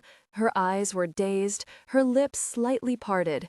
She whispered his name, and in the next moment he eased her onto her back, spread and lifted her white legs, and came into her. "Wrap your legs around me, Frances." She did, and he sucked in his breath as her thighs tightened about his flanks. He stared down at her, saw her whisper his name yet again, felt her hands stroking over his buttocks, and was lost. He plunged deep and moaned. He felt her legs rubbing against his hips. It kept going on, this intense pleasure, this deep need that threatened to engulf him. He closed his eyes, feeling himself exploding, shattering, and he didn't want it to stop. "Frances," he said softly, and collapsed against her, his manhood still deep within her. Frances accepted his weight. She was stunned. She felt his heart pounding against hers, felt his ragged breath against her cheek. She felt weak and strangely sated, and doubted she could move even if the bed caught fire. This love-making was odd, she thought vaguely. It trapped one. It trapped two into one, she added silently. She wondered, her hands gently rubbing his strong back, calming him, if he had been right, if now she would be gentle, would be weak with love for him, which had been his purpose all along. He had seduced her most thoroughly. He had awakened feelings she'd scarcely ever thought about.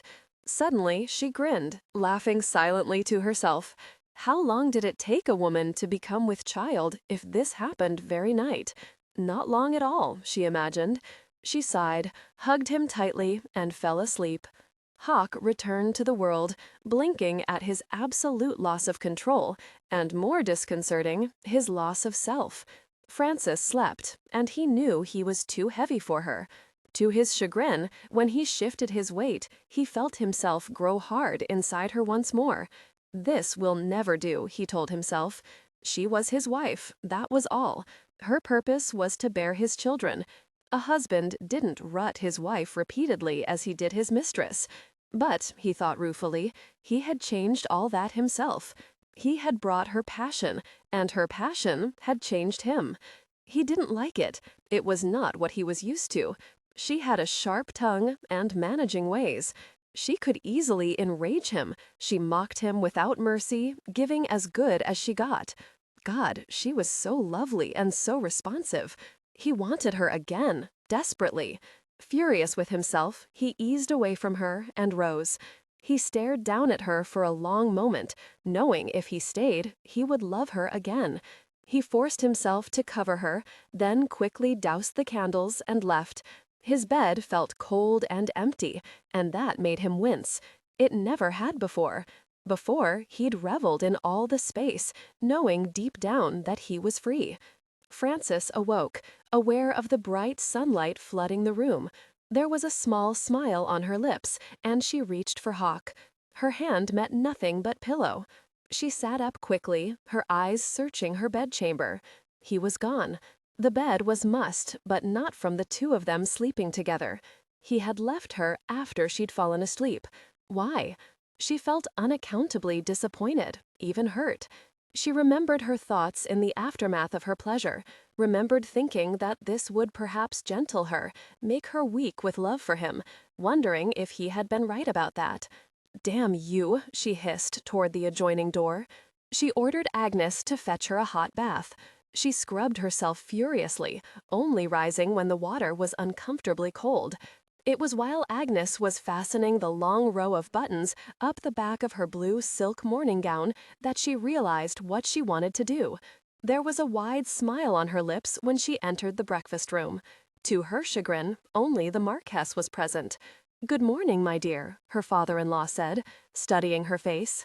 She nodded and asked without preamble, "Where is Hawk?"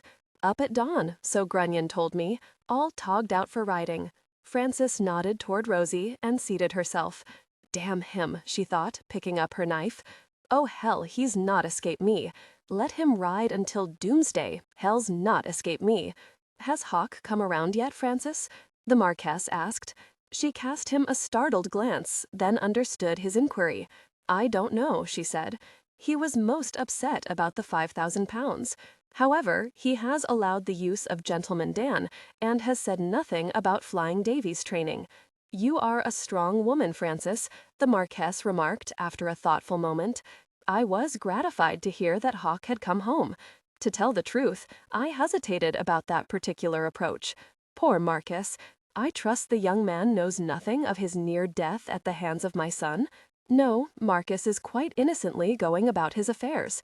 I wonder why Hawk did return," the Marquess continued. "I have given it much thought, Frances, and really don't understand his reasoning." "Guilt," said Frances succinctly. "I imagine that his guilt turned to something quite different when he saw you as you really are. Indeed," she said shortly, "he wanted to strangle me when he'd stopped his yelling. Excellent! I knew my lad would come about." This was said with such fond certainty that Frances dropped her fork and stared at her father-in-law. "Lad? Goodness, he is anything but a little lad," she said. "He is the most stubborn, conceited, arrogant—" "Ah," the Marquess said, interrupting her effusions, "I am glad to see that the lassie is coming about also." "You, sir," Frances said between gritted teeth, "are the most abominable, ruthless, cunning—" "It is so remarkably pleasant to be loved," said the Marquess. He rose from his chair, walked to Frances, lightly kissed her cheek, and left the breakfast-room. "I am surely in Bedlam," Frances remarked to the silent room. 23. Every man to his trade. Greek proverb. "All I know how to do," Hawk told himself yet again, as he took Ebony over a fence, "is wage war, love women, and win at gambling." The stallion landed gracefully on the other side, and Hawk drew him up for a moment. This was one of his favorite places, an oak-shaded area by the river Ouse. He remembered it as a boy, climbing out on a now-dead limb to dangle, then drop into the water. Beatrice had been right behind him in those days, shrieking as she jumped from the branch, nearly drowning him when she landed. Where had Neville been? Odd, he couldn't clearly remember his brother now. He sighed. That was because Neville was horse-mad and had spent all his time in the stables, learning to train, learning to judge horseflesh, memorizing all the famous racers, their antecedents, their times, and distances. As was proper, he added to himself. He leaned down, selected a pebble, and skipped it over the calm water. A younger son is army-bound, and he had gone and had proved quite proficient at his métier. But he had loved the horses, the smell of the stables, the excitement of watching a long-legged thoroughbred go through his paces. But he had cut all that off, consciously withdrawn, when he'd realized that Desborough wouldn't be his, that he couldn't involve himself. It was Neville's birthright, Neville's trade. I could learn, he told himself, as Frances was now learning. Frances? What was he going to do about her? Lord, what a fool had been, not seeing Frances, not realizing that a dowdy little mouse was a most unlikely product of Alexander Kilbracken. And she's a delight in bed. He felt himself harden, just at the thought of her, and grunted at himself in disgust. He clenched his hands when his senses reminded him of her softness, the budding of her passion beneath his fingers. "She is driving me mad," he said aloud to his horse. "I shall return to London very soon. Let my father amuse her. Let him deal with her sharp tongue and her managing ways. And Desborough, what will you do about Desborough?" He dusted his hands on his pants, closed her and Desborough resolutely from his mind, and remounted Ebony. "Where is his lordship, Belvis?" Frances asked, coming into the head trainer's office. She loved this small room, with its smell of linseed and aged leather.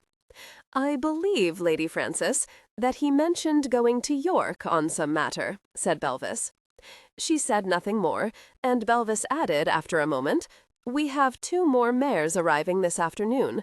Lord Burghley has requested Ebony to sire, and as his lordship is aware of this, I assume he won't be gone long." Frances forced a bright smile to her lips and said, I suppose that I have a good deal of work to do. Since we will be traveling to Newmarket in August, I must find the papers on Flying Davy and Clancy's Pride. Tamerlane will probably also be an excellent contender, Belvis said.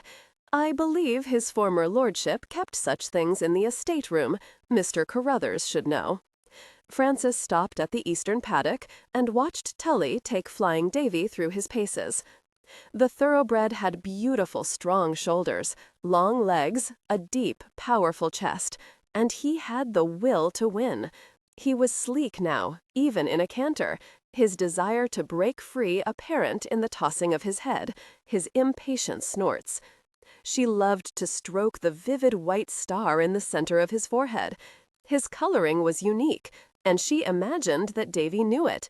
He was a winner, and magnificent, and he was ready for the racing world to admire him. "You will get your chance," she said softly toward him. Tully looked up and waved at her. She raised her hand, then turned and walked back to the house. She spent the afternoon searching through boxed papers for the racers' pedigrees. She was dusty and tired by the time she had found them. Hawk hadn't yet returned, and it was near to dinner time, but she returned to the stables to show Belvis what she had found. "You are reverted to your mouse facade, my dear Francis?" the Marquess asked, observing his daughter-in-law's quiet, thoughtful face.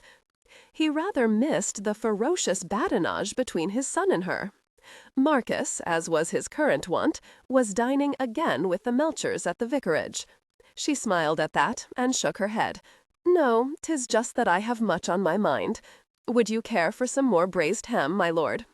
"No, I've quite stuffed myself on the calf's liver," said the Marquess. "I wonder what the devil Hawk is doing in York. Gambling away his fortune, do you think?" "Don't be silly," said Francis sharply, then flushed at her rudeness. "I apologize, sir, but you know as well as I that Hawk would never be so foolish. He what, my dear? He is a lot of things, but he isn't a wastrel. You know my son so well, Francis." She stared a moment at her Brussels sprouts. Nasty things, she thought vaguely, resolving to speak to cook. "No, sir," she said, "I don't know him well at all. I fancy that he will leave soon now, back to London, I suspect. And the stud and racing stables? I don't know. He doesn't confide in me. I know. He merely yells at you and baits you until you want to pound his head." She smiled, but her face felt stiff. "Oh, yes, that is true enough, my girl. But he also makes you wild, makes you forget yourself, makes you want to consume him. Why do you believe he will leave soon, Francis? He doesn't like me. I should say rather that he escaped today because he doesn't know his own mind. Men are rather easily confused creatures, Francis. Did you yell at your wife, my lord?" "Rarely. She was much too restrained to do anything that might appear ill-bred. She was a duke's daughter, you know, and very aware of her own worth." "I never wanted to marry," Francis said. "My experience with men was primarily with my father. I love him dearly, do not mistake me. 'Tis just that he, and he alone, rules Kilbracken, and poor Sophia is forced to the most subtle, underhanded measures to gain her way. I imagine that many women are in that position. Life is very short, sir, for such silly subterfuge. Is your stepmother unhappy, my dear?" "No, certainly not. She and my father deal well together, actually. Indeed, I believe his rages are a source of pride to her, in an odd sort of way." She grinned at him suddenly. "Actually, Sophia is most successful in managing my father. He blusters and rants and carries on, and she just says, 'Yes, dear, of course, dear, it shall be just as you wish,' and does as she pleases. She sounds an intelligent woman." "Yes, she is." "Ah," said the Marquess. He saw Otis glide into the dining-room, and said quickly, "Shall we adjourn to the drawing-room, my dear? You seem quite off your feed this evening." Francis smiled. "I am not a horse, sir." "No," he agreed, returning her smile, "not even a filly." The Marquess strolled to the fireplace and leaned his shoulder against the mantelpiece. "So, Francis, you believe yourself unintelligent? You have an exceedingly tenacious mind, sir. You listen too carefully. You don't forget a thing. You are just like your wretched son." I understand that you enjoyed a mite too much to drink the other night, Francis. Her eyes flew to his face, and her cheeks flushed with color. My son is always on to take advantage of such a delightful occurrence, I imagine. Did he engineer it, I wonder? I hope he leaves soon, very soon.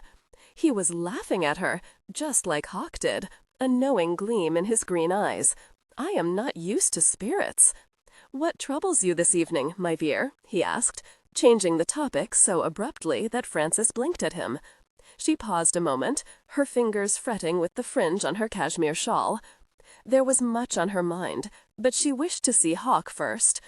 There were other things as well, gnawing at her, and she carefully selected one of them. I miss my family, she said. Your father and his rages? Yes, I dealt with him well, but not like Sophia. I yelled back at him. He was a marvelous father to me. Ah, excellent training, it would appear. Hardly, Frances said, in a very dry voice. Suddenly, she grew very still at the sound of footsteps in the entrance hall. Hawk! Good evening, my boy, the Marquess said as his son entered the room. He was still in riding clothes, and his hessians were dusty. He looked weary. Sir, Hawk said. He sent a flickering look toward Frances. Forgive my dirt, he continued. Should you care for something to eat? Frances asked him, her voice carefully neutral. He shook his head. I will bid you good night, he said, nodded again toward Frances, and left the room. Frances felt sparks of anger surge through her. The miserable wretch! Had he visited a woman in York? She rose jerkily to her feet, forced a smile to her lips, and said to her father-in-law, I am tired also, my lord. Tomorrow I shall be more myself. The Marquess watched her leave the room with her shoulders squared, her chin high. Things were progressing quite nicely, he decided, and rang for some brandy. He decided that he wouldn't wish to be in his son's boots at this moment. Frances soaked in a long, steamy bath, and sat quietly while Agnes brushed her hair, its requisite 100 strokes. Then she dismissed her maid and climbed into her bed. Surely he would come to her tonight. An hour passed. I should be pleased that he is leaving me alone. But what if something is wrong? What if something happened and he didn't wish to speak in front of his father? And I have much to tell him. She fretted, argued with herself, and finally, upon hearing the corridor clock chime midnight, eased out of bed, donned her dressing gown, and walked to the adjoining door. She raised her hand to knock, then lowered it. Perhaps he was asleep. Quietly, she opened the door and slipped in. There was a sluggish fire in the fireplace, and it provided the only light. Her eyes went to his bed, but he wasn't there. She frowned a moment and moved toward the fireplace and the tall-backed chair that stood in front of it. Her breath caught in her throat when she saw him. He was seated in the chair, completely naked, his chin balanced on his hand, his gaze fastened on the spiraling flames.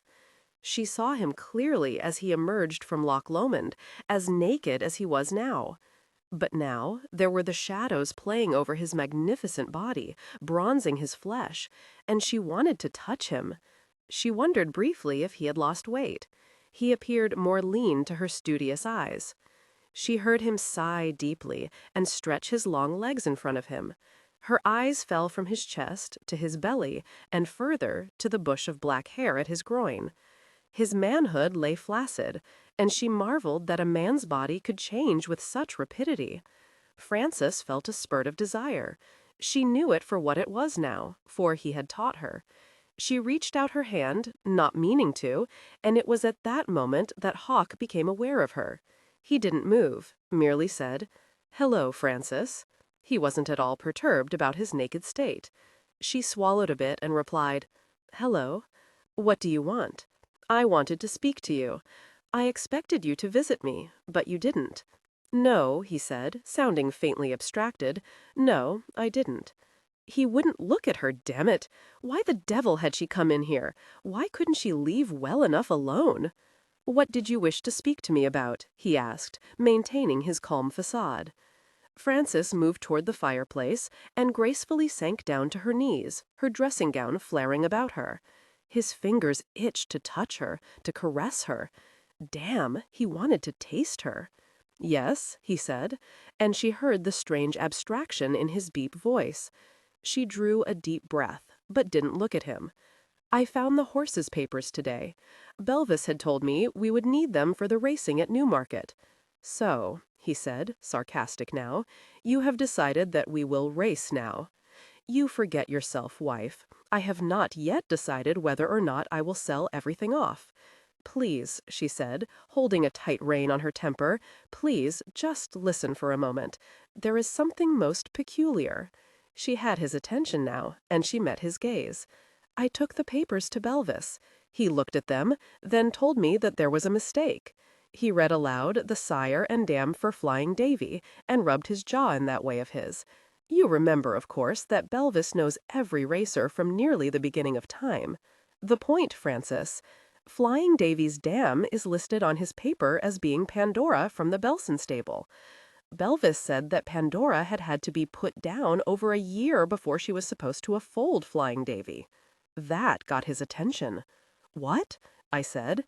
"That Flying Davy's dam—" He waved her to silence. "'Tis not but a simple entry mistake, that's all. Belvis also told me that when Flying Davy was delivered to Desborough Hall, he fully expected to see his papers so he could evaluate his sire and dam for bloodline strengths and weaknesses. Neville never showed him the papers, indeed, never showed him papers on several other foals as well." "Odd," said Hawk, "most odd. Is it so important, I wonder? Belvis is quite perturbed about it." Frances suddenly realized that here they were speaking quite seriously, but her husband was naked. Most odd, she thought, and turned to look at the orange embers.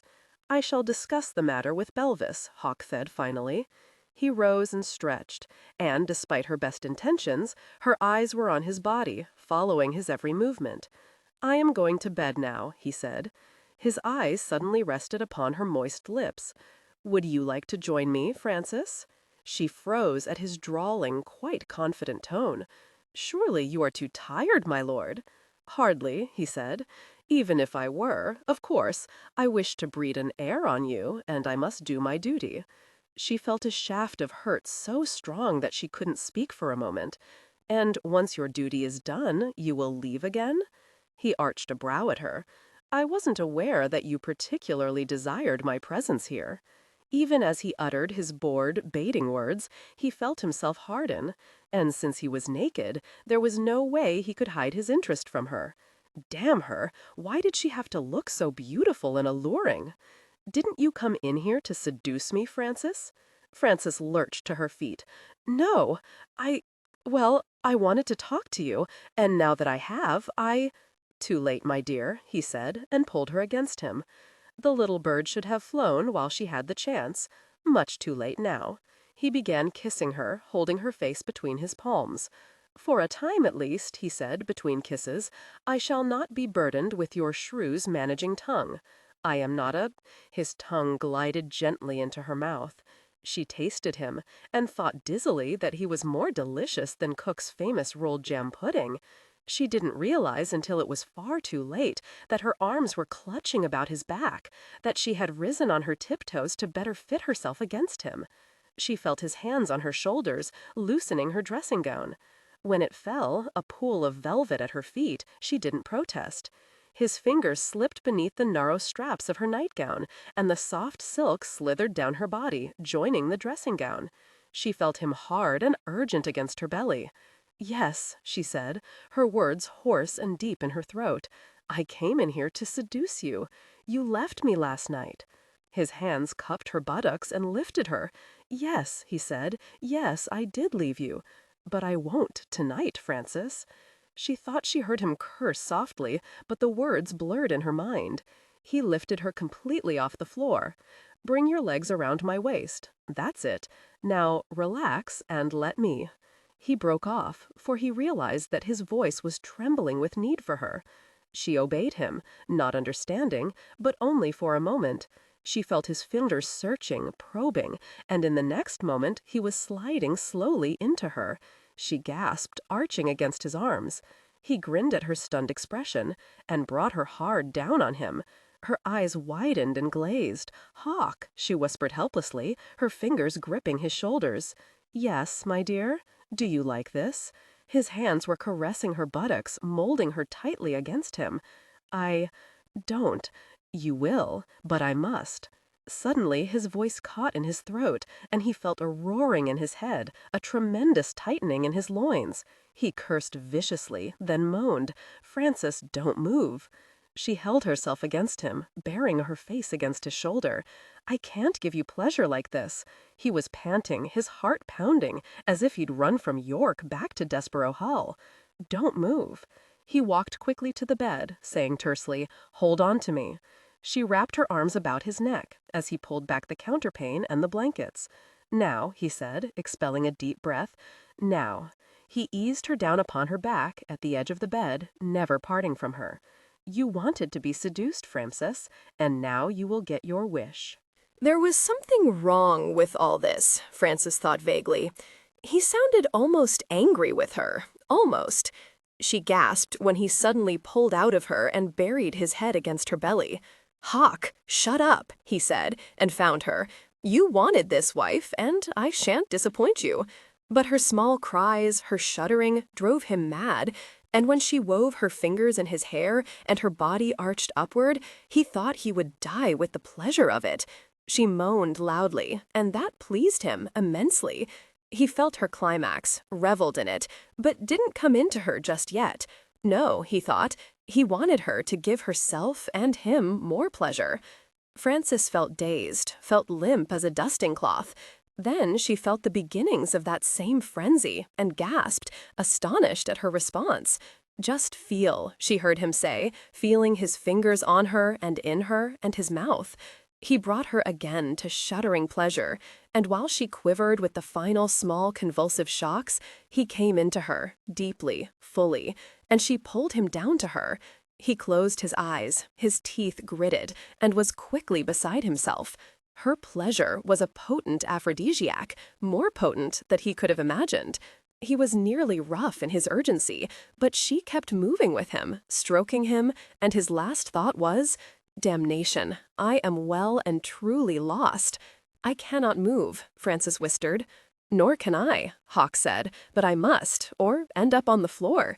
Frances was dazed and sated, and fatigue washed over her like a gentle wave. "Don't leave me, Hawk," she said, only vaguely aware that he was pulling her against him and molding the covers about them.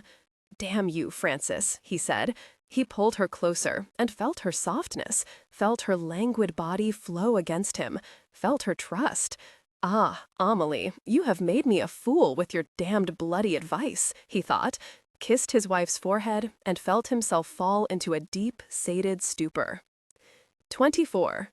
Quarrels would not last long if the fault were only on one side. La Rochefoucauld. The Marquess stared first at his glowering son, then at his equally glowering daughter-in-law. There was so much tension in the air he felt he could probably taste it on his toast. "Well," he said brightly, "it is a lovely day today." Hawk grunted. Frances speared a bite of egg. She was so furious, she wanted to kill and maim him.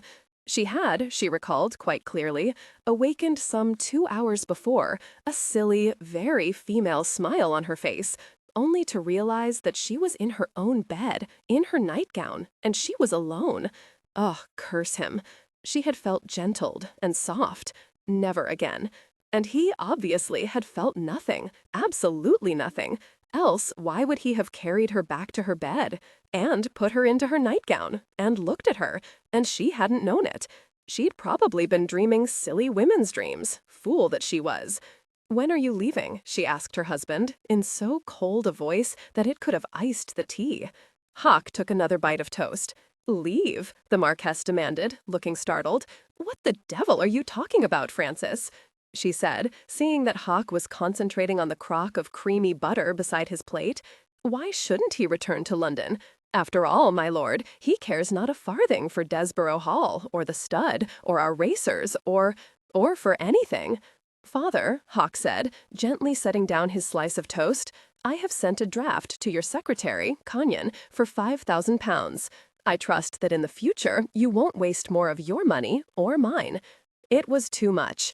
Frances eased back her chair and tossed her white napkin onto her still-filled plate. "A man's power," she said, in rattling tones of sarcasm. "You don't care for anything save your own pleasure." "I shouldn't say that is precisely true," Hawk said mildly, and gave her a mocking, intimate look that made her flush, not with embarrassment, but with anger. "You don't care. Sell the bloody stock. Go back to London. I'm sure I don't care either." "I believe first I shall check into this mystery with Belvis," he continued in that same mild tone. "What mystery?" the Marquess demanded. "It would appear that Flying Davies died before she could have possibly foaled him," said Hawk. "I think I shall have a look at the bill of sale." He shook his head. "So many responsibilities, so many duties, so many demands on my time and energy. You don't deserve to die in your bed, my lord. You deserve to be flogged. By you, my dear wife. I should flay you with inexhaustible enthusiasm." "I do wish you two would cease your bickering for just a moment," the Marquess said. "Ah, Rosie, more tea if you please." Not another word was spoken until Rosie, her ears at attention, was forced with a very lagging step from the breakfast room. "There has to be a simple explanation for this," the Marquess continued. "What does Belvis say?" "He doesn't understand it," Frances said, calming her ruffled feathers. "He is disturbed." "It will doubtless all be explained when I see the bill of sale," Hawk said, dismissing the matter. Several hours later, he realized that an explanation was not in the offing. No bill of sale could be found. He and Marcus searched every conceivable place.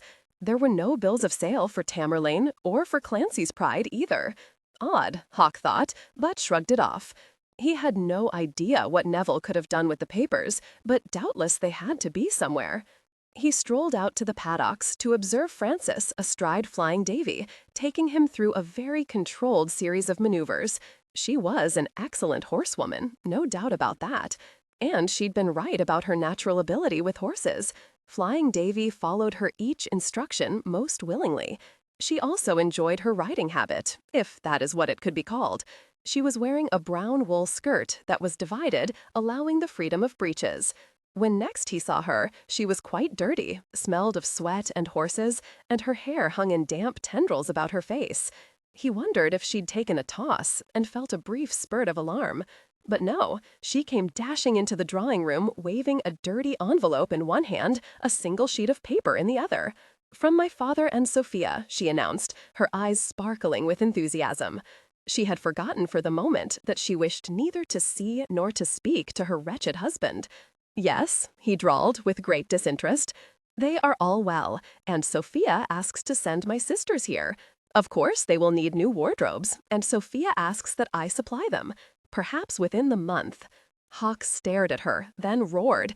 "I had to marry you, Frances. You have to be here of necessity, but I'll be damned in hell before I have your sisters underfoot, nipping at my heels. Nor have I any intention, madam, of allowing you to waste more of my money. Tell your bloody father that he can supply the blunt." Frances gaped at him, silent for an instant. "And if Sophia thinks that I shall have the three of you in London with me, parading you all about to balls and such, she can just think again." She felt herself swelling with fury. "You bastard," she yelled at him, unaware and uncaring in any case that Otis and Mrs. Jerkins were frozen in the hall outside, the open door. "You mean, petty, self-righteous prig. You are ridiculous and utterly horrible, and I hate you." He watched her actually stomp her foot in rage, whirl about, and leave him alone. Only the horse scent remained. "I shall leave for London very shortly," he told himself. At last he had managed to make her despise him. Frances fumed and paced in the estate room, cursing him in the most colorful language she could remember from her father's verbal rages. "Oh, what's this?" asked the Marquess. The whole point of loyalty, he knew, was to have a butler inform one of everything of interest that occurred. Otis, that pillar of loyalty, had filled his ears. "Your damned son," Frances yelled, turning on him. "Yes?" he asked in an encouraging voice. "He refuses to spend any of his precious money on my sisters. He even refuses to let them come here or to London or anything. I hope his toes rot off. I hope he smashes his hard head on the They ground to a halt, unable to find a suitable obstruction for his head. I should be delighted to provide money for your sisters, Francis, and if it would please you, I have a somewhat improvident, far-removed cousin who would be delighted to sponsor them. So you see, my dear, there is no reason for you to be so concerned. That drew her up. To her father-in-law's chagrin, Frances burst into tears. My dear! She turned her back to him, not wanting him to see her horrible loss of control. Finally, she managed to get a hold on herself. Also, the Marquess continued after a moment, Hawksbury House in London belongs to me. Hawk merely avails himself of it when he is there. He has no say who may stay there, Francis. You are very kind, sir, she said, still sniffing a bit. Then she drew herself up, and her gray eyes, now nearly black, gleamed with purpose. It is not your responsibility. It is his, and I shall force him to meet his obligations. How? The Marquess asked. Well, I'm not certain just yet. Perhaps I shall blackmail him when I find out his mistress's name in London. I shouldn't go quite that far, the Marquess said quickly. Really, my dear, I am a very rich man. There is no reason at all for you not to allow me— No, sir, she said quite firmly. No. I thank you, but it is not right, and I could not accept your generosity. You have done too much for me as it is. Very well, then, the Marquess said, already determined upon his next move in any case. He patted his daughter-in-law's flushed cheek and took himself off. He found his son butchering the billiard balls in the gentleman's smoking room. He watched him strike a ball with such force it should have punched a hole in the black felt. Hello, the Marquess said. I should say, my boy, that your technique is lacking, just a bit. Hawk shot him a narrow-eyed look. My boy, the Marquess continued, his very gentle voice bringing his son to instant attention. You willingly provide funds for your wife's sisters. You will also apologize to Frances for your execrable behavior toward her. Hawk very carefully laid the cue onto the billiard table. He said nothing. You know, dear boy, it seems to me that Frances, in all innocence, provided you with the perfect opportunity to dash her into the woodwork. I do wonder why you felt compelled to do it. So she went running to you, did she? Actually, no. Otis, my boy, Otis. Hawk muttered something about traitorous servants, and the Marquess merely smiled. When I did track down your wife, she refused to allow me to assist her. She would, Hawk sighed. She is quite proud, you know. She is an accursed female. Why, my dear boy? Why did you hurt her so? Curse the old man for his perception, Hawk thought. He heard himself say in a calm enough voice, I am leaving Desborough Hall soon, and I don't want 3 females following me to London. I suggest that you take care what you're about, Hawk. Oh, hell, Hawk said, smashing his fist onto a small tabletop that promptly collapsed. He stared blankly at the wreckage. I will apologize to her. I will give her all the blunt she requires for her twit sisters, but I won't escort them all about London. If she wishes, she can cart them about York and even Harrogate. Plenty of assemblies and nonsense there. May I suggest that you apologize to her quickly? She was muttering about blackmailing you. Blackmailing me? Why, that is ridiculous. Your mistress, Hawk. She is a shrew. Your mistress, dear boy? No, Francis, Hawk snapped. She is a handful, certainly, but a shrew, my boy? Surely you exaggerate, perhaps to protect yourself? Hawk cursed floridly and stumped out of the room. The Marquess slowly picked up the billiard cue and began a quite splendid expert game. Hawk forgot about returning to London, at least for the moment. That night, Flying Davy became suddenly ill, and Francis, pale and drawn with worry, was in his stall until dawn. Hawk couldn't ignore the situation. He wasn't a complete bounder. He watched her care for the thoroughbred, saw that the horse trusted her, was quite calm when she touched him and ministered to him. The fellow will make it, Belvis said to him, stretching his back. Lady Frances has such a way with her. I never would have believed that a woman— Well, that puts an end to my nonsensical notions. I wish I could understand why he got so ill. Lady Frances says it is something he ate, but his feeding is carefully supervised. Doesn't make sense. No, it doesn't. Belvis shook his weary head and added with a faint smile, "You are most lucky, my lord." What to say to that? Hawk wondered, bone-weary himself.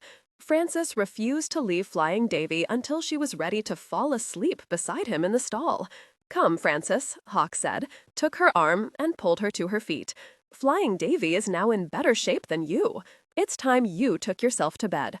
Francis felt lightheaded with fatigue, but also proud of herself. "He will live," she said with great satisfaction, and gave her husband a blinding smile.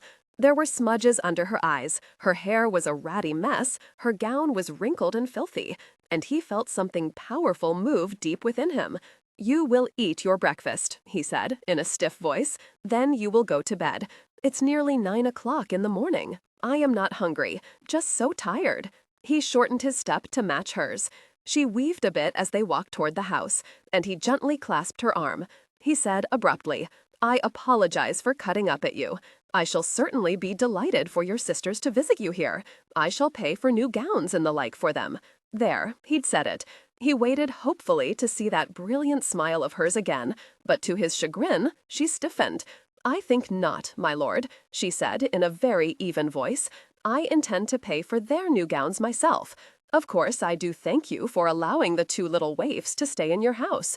You have no money, Francis, at least not enough to provide more than one outfit for each of them." She waved her hand at him. "My ring is valuable," she said. "I intend to sell it. I shall go to York this afternoon." It was a long time since dawn, but Hawk saw red. "You will do no such thing. Isn't the ring mine?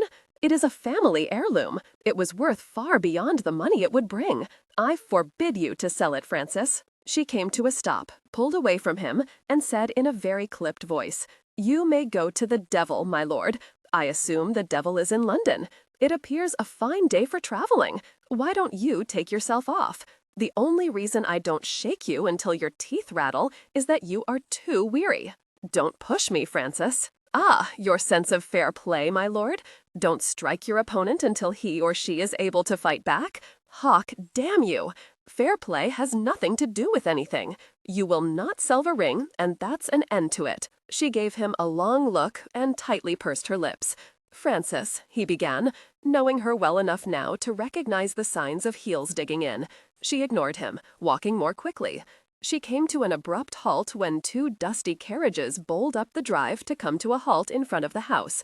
"Who the hell?" Hawk said. Francis watched a nattily dressed gentleman climb out of the lead carriage, turn, and offer his hand to a lady.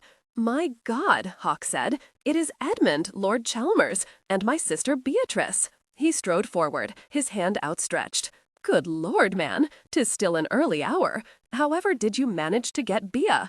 He didn't finish, for his sister said in a very imperious voice, "Hello, Philip. Everything looks the same, I see. Edmund and I have come to visit you. Oh dear, my father is here? And who is that, brother?" Hawk turned to see her finger pointing at Francis, who stood like a filthy servant girl some feet away. He drew a deep breath and said, "Francis, come here, my dear. She is my wife," he added. "She sleeps in the stables. How very odd, to be sure, but given her looks, I am really not surprised.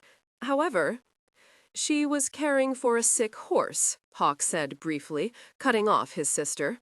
"How very odd," Beatrice repeated. "You don't look terribly fit yourself, old boy," Edmund said. "The horse will survive." "He will. Francis has a talent for healing animals." He turned to see Francis at his side. He performed the introductions, and Francis, smiling slightly, said, "I shan't allow either of you to come closer. I fear I am something of a disgrace at the moment." "Nothing that a bath and rest won't cure," said Edmund kindly. The Marquess had reached them, and Francis was a bit taken aback to see Beatrice give her father a very cool kiss on the cheek. Beatrice, Francis saw, was more beautiful than her portrait. She looked positively regal in her traveling gown of rich burgundy velvet, but her expression wasn't particularly warm. Edmund, on the other hand, appeared a most polished gentleman and quite kind. His eyes sparkled with good humor, and he greeted the Marquess with charming deference. "Shall we all adjourn to the breakfast room?" Hawk asked. "I was on the point of forcing Frances to eat a bit before she takes to her bed." "I should like some tea," Beatrice announced, "after, of course, I freshen myself a bit. Gertrude, have a care with my jewel case." Frances looked from the older maid to Otis, who stood observing them all from the steps. "Otis," she called to him, "you will see to Gertrude and Lord Chalmers' valet, if you please." "Certainly, my lady," Otis said. "Officious sod," Beatrice said, her brows lowering a bit. "Otis?" Frances asked in some astonishment. Beatrice allowed another glance at her new sister-in-law and couldn't suppress a shudder at her disgusting appearance. "Otis always was kind to strays," she said obliquely, took her fiancé's arm, and marched up the front steps into the house. "That is my sister," Hawk said to Frances. "Ignore her. I've always believed she would mellow with age. Perhaps I was wrong. Edmund will keep her in line," the Marquess said. "I certainly wouldn't want to try," Frances thought. She took herself to her room immediately and ordered a hot bath. It felt good to have Agnes twittering about her, clucking as if she were but a chick. She fell asleep in her bathtub. Frances. She felt a hand shaking her shoulder and opened vague eyes. It wasn't Agnes's hand on her. It was her husband's. "You," she said, and tried to slither away. "Certainly," Hawk said, "you will become as wrinkled as a discarded cravat." He held out a thick towel for her. Frances saw Agnes from the corner of her eye, looking at once scandalized and excited. She rose from the tub and felt her husband enclose her in the towel. He picked up another one and began drying her hair. "What of your sister and Lord Chalmers?" she asked, her voice a bit thin. She was frightfully embarrassed. She couldn't help it. It was broad daylight, and her maid was standing nearby. "Beatrice is resting, and Edmund is looking at the horses." He was leading her toward her dressing table. She had no choice but to seat herself. "Agnes," Hawk called, "come and comb out her hair before she falls into another stupor." He patted her cheek and took himself off. "Surprised as a toad without a lily pad, I was," said Agnes, as she combed the tangles from her mistress's long hair. "His lordship entered quiet as could be, saw you in the tub, and, well—" "Yes, I know," Frances said. "I heard Mrs. Jerkins complaining to Mr. Otis about Lady Beatrice demanding this and that, as if she were mistress here." Frances sighed. It was her home for many years. "Still, Mrs. Jerkins is none too pleased," Agnes said, the bit between her teeth. "And that sour-faced maid of hers, Gertrude, of all silly names, well, she was in the kitchen driving cook distracted, demanding a tisane immediately." "Oh dear," said Frances. "You must dry my hair quickly, Agnes. I must see Mrs. Jerkins and calm cook down. And, oh no, my lady, his lordship told me, he did, that you were to be in your bed as soon as maybe." Frances was too tired to argue with this most recent command from her husband. But sleep eluded her for some minutes. It was Edmund who wanted to buy all the Desborough stock. Was that the reason for his visit? What would Hawk do? She sighed, snuggling down beneath the covers. Obviously, he wouldn't be journeying to London just yet. Hawk entered her room a while later and smiled down at her sleeping face. He gently lifted a thick curl and rubbed it against his cheek. "What the devil am I going to do with you?" he said very softly. When Frances awoke late in the afternoon, it was to see Mrs. Jerkins standing beside Agnes, her bosom heaving with indignation. 25. I love nothing in the world so well as you. Is not that strange? Shakespeare. Hawk stared at his wife over a spoon filled with soup à la reine. She looked beautiful, her glorious hair piled atop her head, with thick, long curls caressing her white shoulder. Her equally white breasts waited firm and soft for his touch beneath the pale pink satin of her gown. He realized he'd given up his struggles with scarce a whimper, surrendered unconditionally, and he continued to study her with fascinated new eyes. He'd realized it was all over for him when he'd stood beside her tub, staring down at her sleeping face. The longer he studied her, the more he'd wanted to haul her over his shoulder, throw her onto his bed, and love her until he was insensate, and she as well. Hell, he'd even decided that he'd take her sisters under his wing, if necessary, and to London. The bachelor was a vague, shadowy gentleman who had expired, and in his place was a married man who delighted in his state. He hurriedly finished his soup. He was still caught in his own startlingly new discoveries when Edmund's voice pulled him back to the dinner table. "I say, Hawk, you look as worried as a man who has just wagered his fortune on the turn of a card." Hawk smiled a bit painfully. "Not at all. Frances, my dear, cease fiddling with your bread. Have some of these delicious pork cutlets." "Your cook sets an adequate table," Beatrice remarked to her brother. "You expected, perhaps, raw turnips and cold potatoes?" Frances wanted to ask her sister-in-law. She said nothing, of course, and scarce attended the conversation about her. She still felt a shudder when she remembered Mrs. Jerkins' appalling upset. "She questioned me as to the cleanliness of the sheets," Frances thought, that Mrs. Jerkins' bosom would heave out of her black bombazine gown. And that maid of hers, that insufferable Gertrude, had the effrontery to claim that there was dust on the dressing-table. Agnes didn't help matters. She gasped in outrage, stoking Mrs. Jerkins' already blazing fire. Giving orders to our staff as if she were mistress here. Carrying on that her portrait is in awful condition and needed cleaning. Restoration is more like it, and to her, not the painting. "I expect," Frances said calmly, after she finally managed to break into Mrs. Jerkins' diatribe, "that Lady Beatrice will leave soon enough. I don't believe that she cares much for the country. We will survive it, Mrs. Jerkins, and I drew a deep breath, and I shall speak to her." Mrs. Jerkins gave her a look that spoke volumes. Lady Beatrice would likely chew her up and spit her out with the leftovers. "I should dress for dinner now," Frances had said, wishing she were back in Scotland, enjoying one of her father's fine rages. Oh dear, Frances thought now, wondering if the inhabitants of the nether regions of Desborough Hall were arming themselves for insurrection. She heard Beatrice demand another serving of sweetbreads in ringing tones, and winced. She smiled toward James, and nodded. He looked impassive, but Frances suspected his ears were a bit red. She appreciated their loyalty, their protectiveness, and imagined that even if Lady Beatrice were of a saintly disposition, they would still refer every request to her. "I say, Frances," Beatrice said, after enjoying several bites of the sweetbreads, "I imagine you must feel dreadfully uncomfortable here. English gentlemen and ladies must be so vastly different from what you are used to in Scotland." "Not at all," Frances said, mildly. "Not that there is much elevated company here in the wilds of Yorkshire, but still Lord and Lady Borshire are most charming," said Frances. "And most elevated," said Hawk. "Ah, poor Alicia," Beatrice said, giving her brother a drawing look before continuing. "She had so hoped to ensnare Philip, you know, but he would have none of her. She is, of course, only a baronet's daughter. The Melchers are quite good-hearted. A vicar and his wife," Beatrice said, and shuddered delicately. "You have become a snob, daughter," the Marquess said. "One must simply maintain one's standards, father.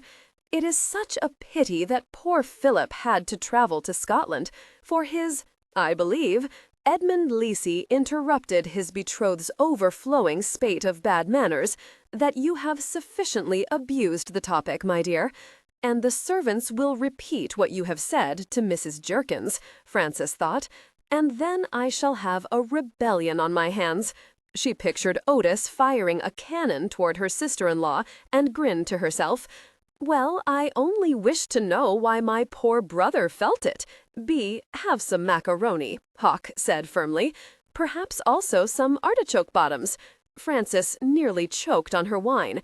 She sent her husband a warning look, and he smiled at her, an intimate, very mischievous smile that made her feel suddenly quite overheated. She blinked, wondering what the devil was wrong with her. And, for that matter, what was he up to now? The Marquess said, "Belvis tells me that you saved Flying Davy's life, Frances. He is quite upset that the horse sickened from something he ate. He must have escaped the eye of his trainer and gotten a weed of some sort," said Edmund. "Mushrooms," said Beatrice. "Well, I fancy Belvis will watch him like a hawk now," Frances said. "Two birds at Desborough?" Hawk asked. "You and that ridiculous nickname of yours," Beatrice said, with faint distaste, arching a perfect brow. "Frances quite likes it," Hawk said blandly. "How very odd of you," Beatrice said, staring at her sister-in-law as if she were a newly imported queer thing from an exotic land. Enough, thought Frances. She smiled at her guests, nodded to James, and let him assist her to rise. "Beatrice, shall we leave the gentlemen to their port and conversation?" "I didn't expect a sister-in-law," Beatrice said, once they were comfortably seated in the drawing-room. "I didn't either," said Frances. "Philip has always been so very free, so opposed to matrimony. He still is free, that is." Beatrice started at that, but quickly forged onward. "I was most surprised to read of my brother's marriage to an unknown person from Scotland. I told Edmund that my father was behind it, the meddling old fool." So, Frances thought, even Beatrice knew nothing of the infamous oath. She wondered why Hawk hadn't told his sister the circumstances when he was in London.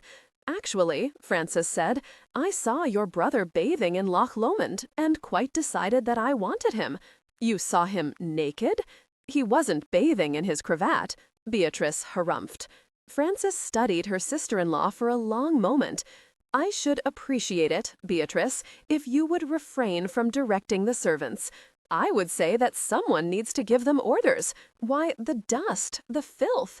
Beatrice, you are my guest and my sister-in-law, but you are not the mistress of Desborough Hall. So," Beatrice said, her eyes glittering, "that is why my poor benighted brother married you." Frances stared at her, at sea. "I beg your pardon? You saw him unclothed, and seduced him, and got yourself with child?" Frances laughed. She couldn't help herself. "I never realized before that a female could get herself with child. My brother is a gentleman, of course, and you know quite well what I mean. Your levity is not at all becoming, Frances." Frances wiped her eyes and said in a very thick Scottish brogue, "I think I shall play the pianoforte. Be ye fond of a particular tune?" She didn't await an answer, but walked to the pianoforte and seated herself. She played until her arms began to ache. She looked only once to see Beatrice yummening. She launched into a Mozart sonata. When she finally paused, she was surprised to hear enthusiastic applause. She turned on the stool and smiled. "Had I known you had come in, gentlemen, I would have spared your ears." "Not at all, Lady Frances," said Edmund. "You play most delightfully." "She does many things most delightfully," said Beatrice. "Rather a surprise," said Beatrice. "Your technique is most reasonable, for someone raised in Scotland." Hawk wondered if he could muzzle his sister. She was quite on her high horse, her lance targeted at Frances. He no longer had to wonder about the purpose of this visit. Edmund hadn't said much, but Hawk knew that he was here to encourage the sale of the Desborough stock. It was just a matter of time before he came right out with it. But not, Hawk realized, when the Marquess was present. Edmund wasn't at all stupid. He would realize that the Marquess would stick his oar in. He heard his father suggest that the young folk play four-handed piquet. "Well, Frances?" Hawk asked, sending her that new intimate smile of his that made sweat break out on her neck. "Shall we take on these two? They are both quite proficient, I warn you." "I should like very much to play," said Frances. When the Marquess kissed her cheek, he whispered, "You are doing splendidly, my dear. I am quite proud of you. Go for B's broadside. She is well endowed in that area." With that very unfatherly observation, the Marquess took himself to his bedchamber. Serious players indeed, Frances thought some minutes later, as she sorted her hand. She felt as if she were in a life-and-death match. Her husband was a demanding partner, but she didn't mind, for she had the suddenly overwhelming urge to win. She concentrated with all her faculties. She played with speed and finesse, and when Edmund finally tossed down his last card, he exclaimed, "My dear Bea, I believe we have met our match. You two are killers. pity you can't take Frances to White's, Hawk, and have her destroy all the collective manly pride? I thank you no, Edmund. I shall keep her and all her talents right here, with me." She frowned at him, wondering what was in his mind, what his motives were. Did he mean with those somewhat double-edged words that he wasn't returning to London? Tea had come and gone long ago. It was time for bed, but Frances wasn't at all tired. She felt terribly excited, filled with anticipation. She looked to see her husband studying her intently, and she flushed, wishing she could kiss him and throw her cards in his smug face. He grinned, a very masculine, satisfied grin, and she decided she would prefer to stuff the playing cards down his throat. Hawk rose and stretched, yawning elaborately. "Frances, my dear, are you ready too for your bed?" "I believe so," she managed to say, with just a slight tremor to her voice. She wanted him to come to hers. She wasn't about to deny it to herself. She waited patiently for the sound of his footsteps at the adjoining door. He entered some moments later, eyed her from across the room, and smiled. "Hello," he said, stuffing his hands into the deep pockets of his dressing gown. Time to beard the lion in his den, Frances thought. "Hawk," she said, "what are you doing?" "Preparing to love my wife until she wraps herself around me and yells and becomes hot what are you up to? You are not behaving as you should. That worries you, my dear. You are so slippery," she said, frowning at him. "I wish you would stay exactly where you are until I understand." "May I sit down, at least?" "I suppose so," she said grudgingly. She hadn't intended that he sit on her bed, but he did, of course. He sprawled on his back, his head resting on her thighs. "Now, what worries you, Frances? You are handling Beatrice quite well. Otis has regained some of his color and informed me that Mrs. Jerkins won't poison my sister's tea." "Your sister doesn't like me," Frances said, sidetracked for a moment. "No, but she will come about. She cares about me, at least I think she does a bit, and when she observes that I can't keep my hands away from you, she wilt. Enough of that. You are utterly impossible, and I won't, my dear. You are putting my legs asleep," she said acidly. "You are heavy." "I certainly wouldn't want that," Hawk said, and in a graceful, swift motion brought himself up beside her. His fingertips touched her nose, her chin, and finally stroked lightly over her lips. "Hawk, you are beautiful, Frances," he said, and there was no mockery in his voice now. Indeed, he sounded faintly worried. He was leaning over her, his green eyes darker now, with desire, she knew, and she gulped. "So are you," she said, quite honestly. He grinned, and the knowing, very warm, intimate look was back. She felt his hand lightly touch her breast, and her eyes widened. "I never knew that a simple touch could make me feel so very strange," she said. "It makes me feel strange, too." He closed his eyes a moment, and Frances had the feeling that he was memorizing her, learning about her. He said abruptly, opening his eyes, "You will not sell your ring, Frances. I don't wish you to be forced into doing anything you don't wish to do. I don't wish to be beholden to you. I am your husband," he said, and she realized those words meant to him that any further arguments from her would be more than unwelcome.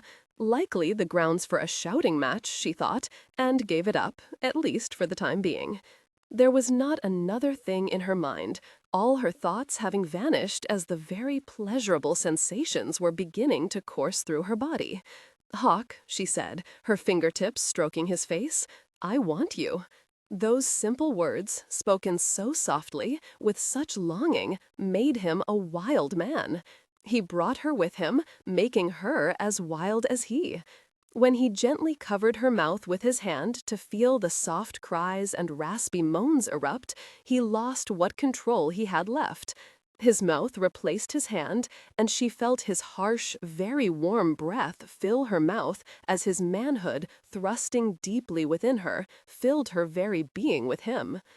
"Christ," he said, on a long sigh, collapsing on top of her. "You will kin me, madam, before I have reached 30.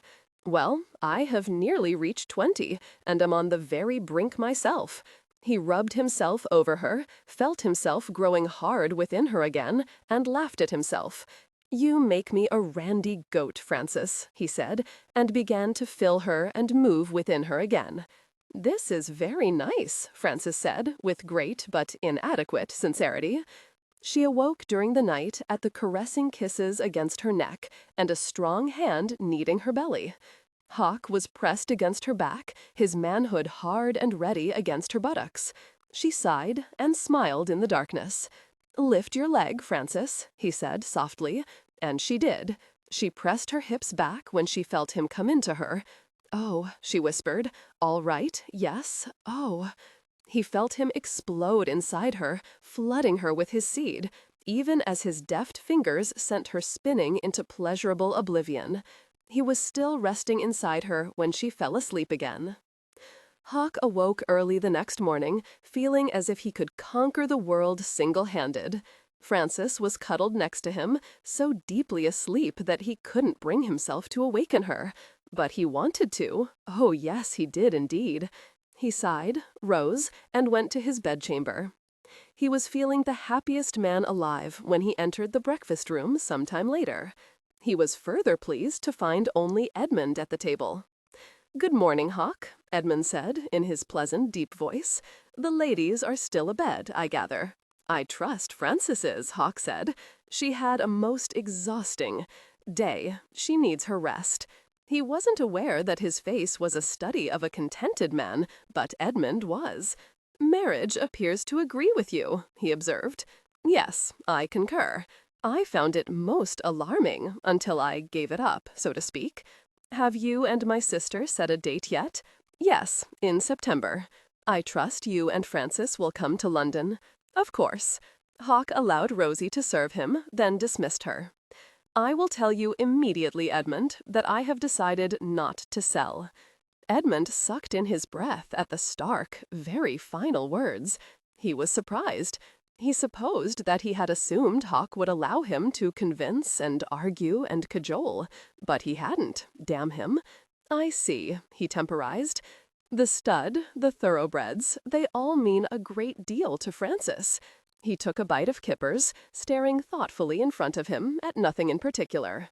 "I suppose," he said, more to himself than to Edmund, "that I wanted to avoid taking over. It was Neville's, after all. I felt, perhaps, that I would be stepping into his shoes, and that it wasn't right. But you have changed your mind? Irrevocably?" "Yes, I have." "Well," Edmund said slowly, "I guess there is nothing more to say on the matter." "No, I guess there isn't. You and Beatrice will stay with us a while, won't you? I would be delighted. However, it is possible that your wife may wish to pull out Bea's locks before too long." This proved, unfortunately, to be quickly the case. Hawk strolled to the paddock to see Beatrice instructing Frances on the training of Tamerlane. He groaned inwardly. Frances looked ready to spit in his sister's face. Belvis looked mildly amused, and poor Henry, an assistant trainer, stood gawking, his rather protruding blue eyes going from one lady to the other. "Your method is all wrong," he heard Beatrice say, in her ringing voice. "Must I keep reminding you that—" "Good morning, ladies, Belvis." Hawk planted himself between the two women and began to stroke Tamerlane's nose. "He is quite a winner, don't you think, Bee? Frances, my dear, you aren't in your riding habit, and I told you explicitly to be ready by 11 o'clock. Go along now." Frances escaped with alacrity. Although Beatrice put her back up, she had to admit, albeit grudgingly, that she certainly knew about racers. When she returned to the stables but a half-hour later, dressed in a severely tailored dark blue riding habit, a jaunty hat over her hair, Hawk was waiting for her, quite alone. She skittered to a halt, suddenly very embarrassed. He, however, was very matter-of-fact. He tossed her into the saddle, quickly mounted Ebony, and motioned for her to follow him. "As the master instructs," she said to her mare, Violet, and sent her into a canter. Hawk said nothing until they reached his special, private place by the River Ouse. He dismounted, tethered Ebony to a low branch of a yew bush, and lifted Frances from her mare's back. "Hello," he said, very softly, as he eased her down the length of his body. Then he kissed her, most thoroughly. He eased her back in the circle of his arms, delighted with her quickened breathing and her flushed face. "Now, how am I to get you out of all those ridiculous clothes? Not that you don't look charming. Indeed you do. Perhaps I shall simply raise those skirts. Yes, that is what I shall do. Hawk," he grinned at her, lifted her gently, toppling her onto her back. She felt the soft grass beneath her, smelled the sweet scent of wildflowers. "Lift your hips, sweetheart." She did, her expression bemused. She felt his hands on her body, felt him ease her skirts up about her chest, then his hands were roving up her thighs to touch her. "It's daylight," she said stupidly, watching him unfasten the buttons on his riding pants. "Yes," he said, his voice deep and smooth as honey. "I can see you, all of you, at least from the waist down, most clearly." She looked up at the shafts of sunlight filtering down through the overhanging branches and leaves. Then he was over her, and she saw only him. He came into her, and at the moment slid his tongue into her mouth. "Frances," he breathed, her name almost a blurred sigh, and she responded wildly. 26. An oyster may be crossed in love. Richard Shiberden. Frances' face was flushed, her heart pounding. She ran Hawk aground, thankfully alone, in the estate room. He smiled upon seeing her, and quickly rose. "Hello, my dear, what do?" "Hawk," she gasped, quickly closing the door behind her. "I found them together. I beg your pardon. Beatrice and Edmund. I wished to speak to your sister, and entered her room, after I'd knocked, of course. They were in her bed together." "Ah," said Hawk, grinning at her, "they aren't wed." It was most mortifying. He was all over her, Hawk. "Did they observe your interest?" "No, I slipped out before they saw me." "They are to be married, Frances," her husband said mildly, sitting back to enjoy himself. "Well," she said, puffing herself up to a bantam stance, "you certainly weren't in my bedroom before we were married." That brought visions of the ghastly Dowd. "God, no," he said, then grinned wickedly. "Actually, I was in a lovely widow's bed in Glasgow before we were married." Frances stared at him, certain that she hadn't heard him aright. "What did you say?" "Her name was Georgina, as I recall. Most lovely. You insensible block. You miserable bastard, bounder. Come, Frances, certainly you haven't lost your tongue." "So you have, huh? Well, silence in a woman is occasionally quite becoming. If you will take the trouble to remember the facts, Frances, you will recall that not only were we not married, but also we both loathed each other. I still loathe you." "No, you don't," he said, drawling out his words to a most improbable length. "You adore me, you desire me until the point of exhaustion. And as I recall, last night, and that after love-making in the forest, you rendered me limp as a—" "I more than loathe you. I detest you." Hawk skirted his desk, his eyes darkening, even as the smile remained fixed on his lips. "Would you like me to prove your adoration, my dear?" "No," she said, backing up against the closed door. Hawk wondered vaguely if she would plant her fist into his belly. One could never tell with Frances, the unaccountable little witch. He very slowly, with great attention to her fisted hands, drew her against him. "You smell so nice, Frances." "That isn't at all the point," she said against his shoulder. He continued stroking his large hands up and down her back. "Why did you wish to speak to my sister?" He felt her stiffen, and put her away from him so he could see her face. "Why, my dear wife, did you know that Edmund was with his betrothed? Did you enter her bedchamber on purpose?" Her flush betrayed her. He was vastly amused at the thought of his wife wanting to see another man and woman in bed. "Did they look like us, Frances? Was your curiosity satisfied?" "I don't know what we look like. I didn't mean— Well, truly, it was horrible. I should never have listened to Gertrude." "What did grating Gertrude have to do with it?" "She told me that she'd been looking for Edmund, and when she couldn't find him, she went to Bea's room and heard strange sounds." But you knew, didn't you, my dear? Indeed, you just made that up." She looked as if she would protest a bit more, then hung her head. She nodded. "I suspected as much. All right, I did invent a bit of it. And then you come running to me with all this assumed ire? Most human of you, Francis. I find it delightful that there is a bit of wickedness in you." "I am as dreadful as Gertrude, I suspect," Francis admitted, feeling like an absolute fool. Would he always see clearly through her? It was most disconcerting. "Well, I shan't punish you. Indeed, I believe I should like to." He broke off, casting a swift glance to the desktop. Unfortunately, it was covered with papers, books, and various odds and ends. He gave her a rueful smile. "I suppose I shall just have to reward you with some good news." She gave him a suspicious look.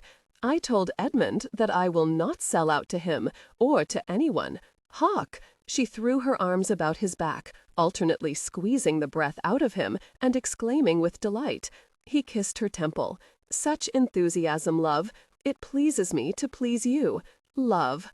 That made her suddenly very silent, very wary.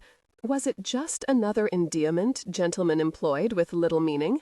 "You are not returning to London, then?" she asked, holding her breath. He arched a black brow upward, studying her face. "Do you wish me to leave, Francis? I simply assumed that you would wish to. After all, your "Ah, yes, my mistress. Most gentlemen have mistresses, you know. Do you mind, Francis?" She didn't hear the grave seriousness in his voice, only the mocking drawl. "Why should I?" she snapped. "If you gave her up, then I should have to give up all my lovers." "A dreadful prospect," he said, only the mocking drawl present now. "You are remaining only because your sister and Edmund are here." "That could be partially true," he said. "You are staying only because you are not yet bored with me." "Francis," he said, very calmly, catching her chin in his palm and forcing her face upward, "you infuriate me. You make me want to throttle you. You prick huge holes in my man's pride, but you never bore me. You're remaining only until you have gentled me, your words, my lord, and made me weak and silly. What an awesome memory you have, my dear. Are you feeling particularly gentled? Weak and silly yet? No, never. She broke off suddenly at a shove against the door. Hawk pulled her forward, and Marcus entered, saw the two of them together, and blushed furiously.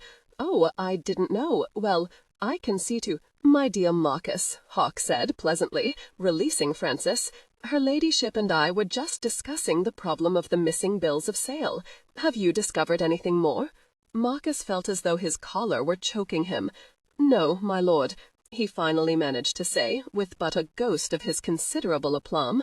"I did, however, find bills of sale for others of the horses, but none for the 3- and 4-year-olds.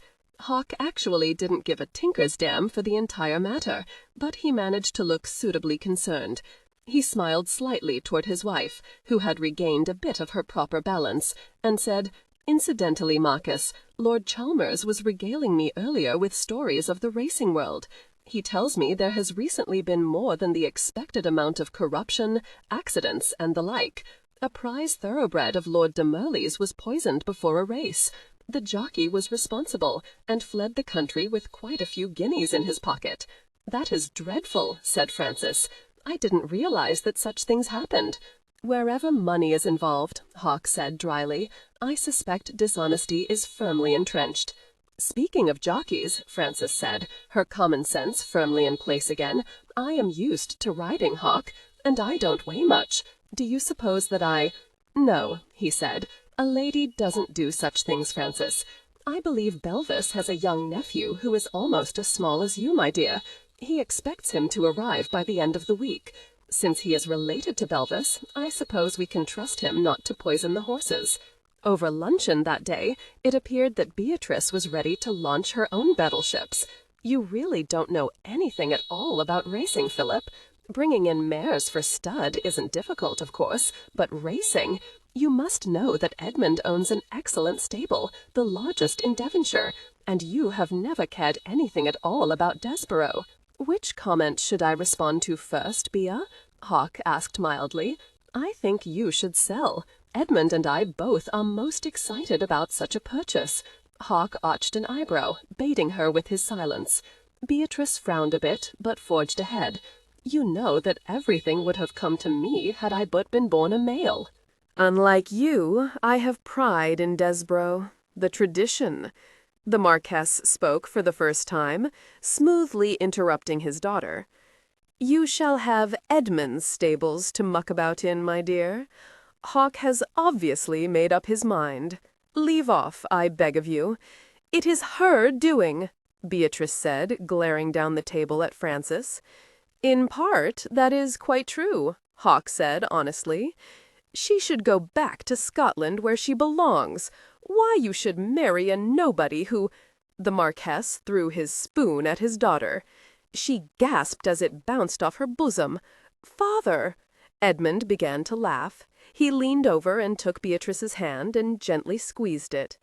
"You go too far, my dear.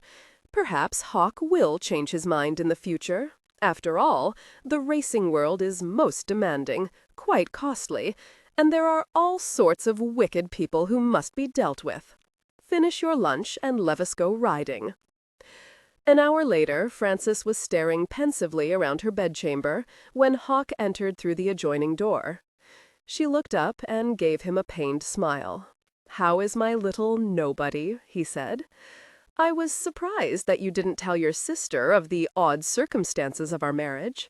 Had I fed her even a clue, it would have been raging through the ton within an hour. I had no desire to be pitied, laughed at, and otherwise mocked. Lord, I can just imagine how Brummel would have reacted. So, no one knows then, save us?" He flushed, and she pounced. "Who, my lord?" "Hawk," he corrected automatically, buying himself some time. But it was no use. She was tenacious. "Who, Hawk?" "My mistress," he said baldly. "You told your mistress about us?" "You really should thank her, Frances," he said, trying to cover his chagrin with bravado. "It was a Molly who informed me quite clearly that I should make love to my wife as I made love to her." Frances closed her eyes, but in her mind she saw her husband kissing and caressing a very beautiful woman whose face was blessedly blank.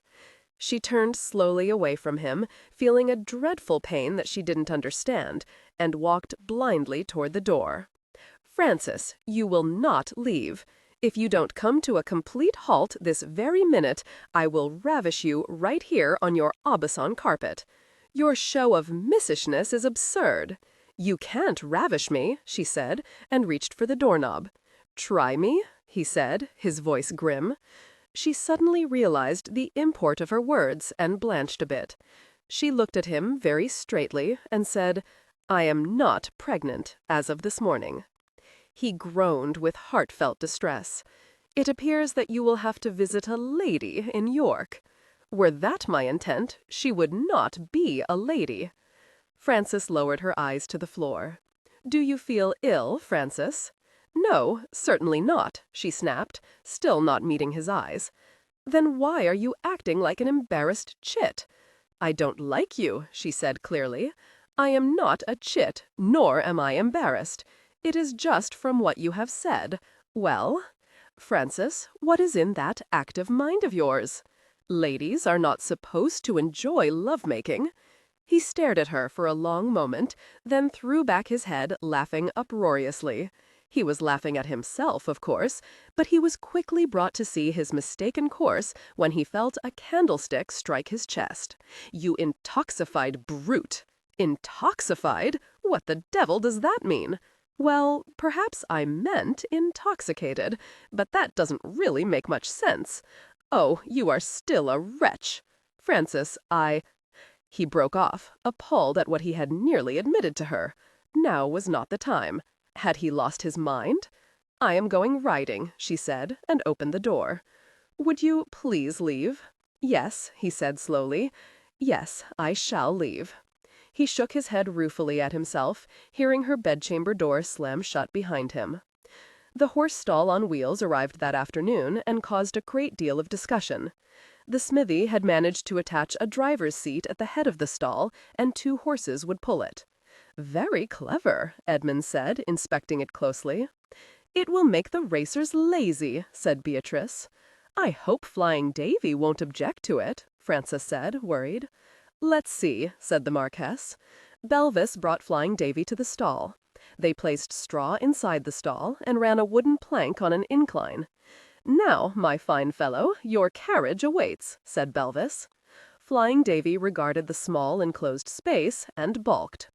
Hawk watched his wife regale the stallion with tales of how well treated he was, like an emperor, indeed, and how he would be very well rested when he arrived at Newmarket.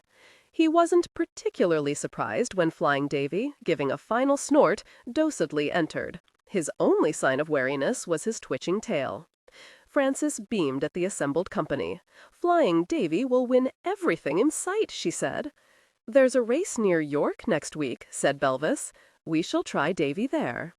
4 days later, no one was more surprised than Edmund to see Lady Constance emerge from her traveling carriage in front of Desborough Hall. "Connie!"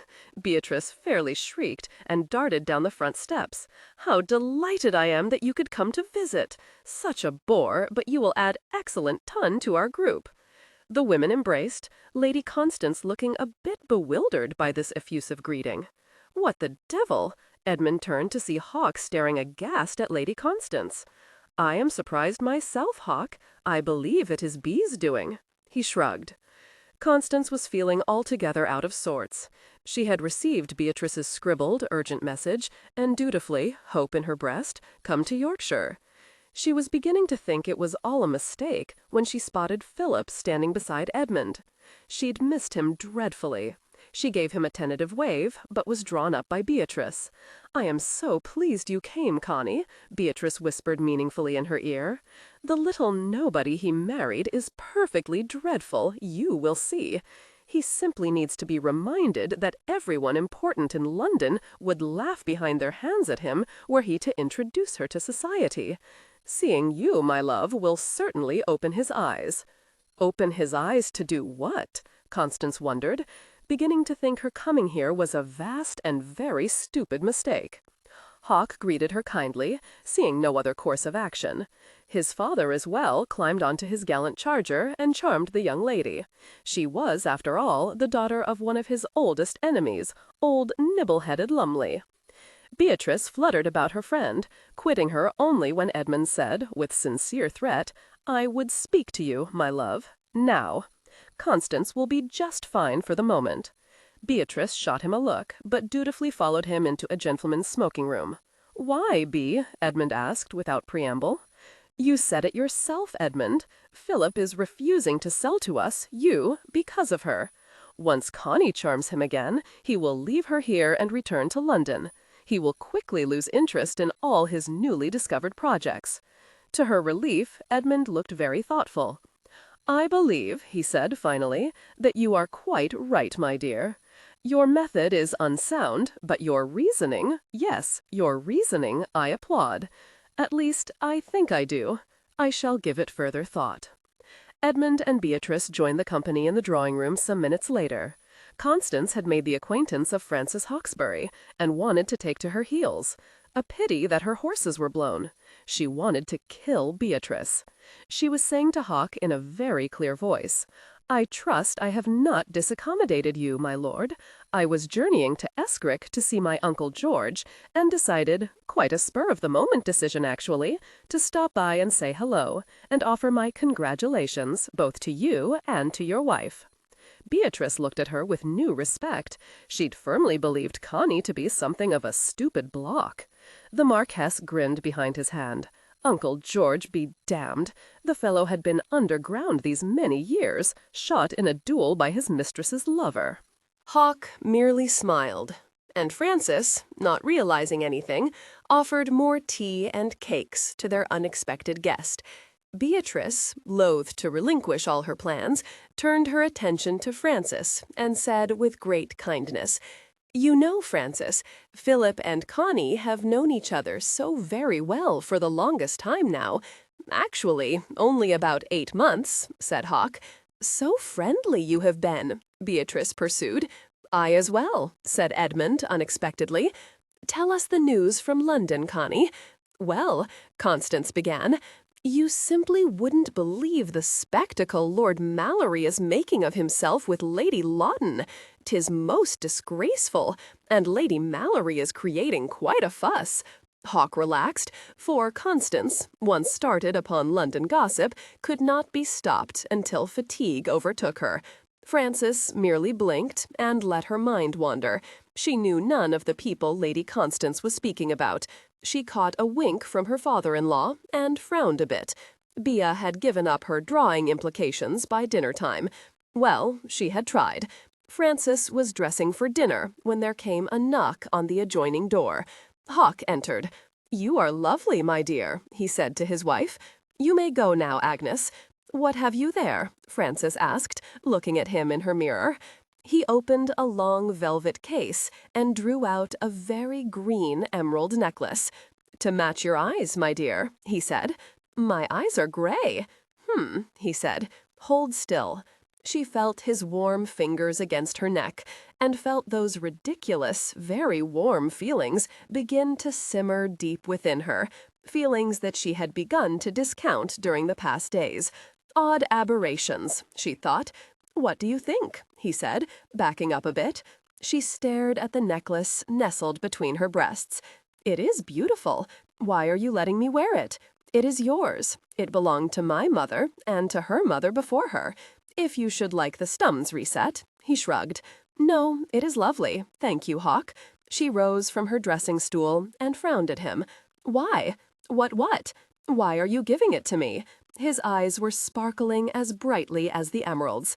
"Green for jealousy," he said. "I hoped that my very generous gift would nip any ire you were nurturing in your lovely bosom." "You mean calm my savage breast because Lady Constance is one of your flirts." "Exactly. Of course, Beatrice dragged her here and has made her most uncomfortable. Be kind to her, Frances, and we shall see her on her way to her Uncle George very soon, I don't doubt. Surely Beatrice can't think that you would divorce me.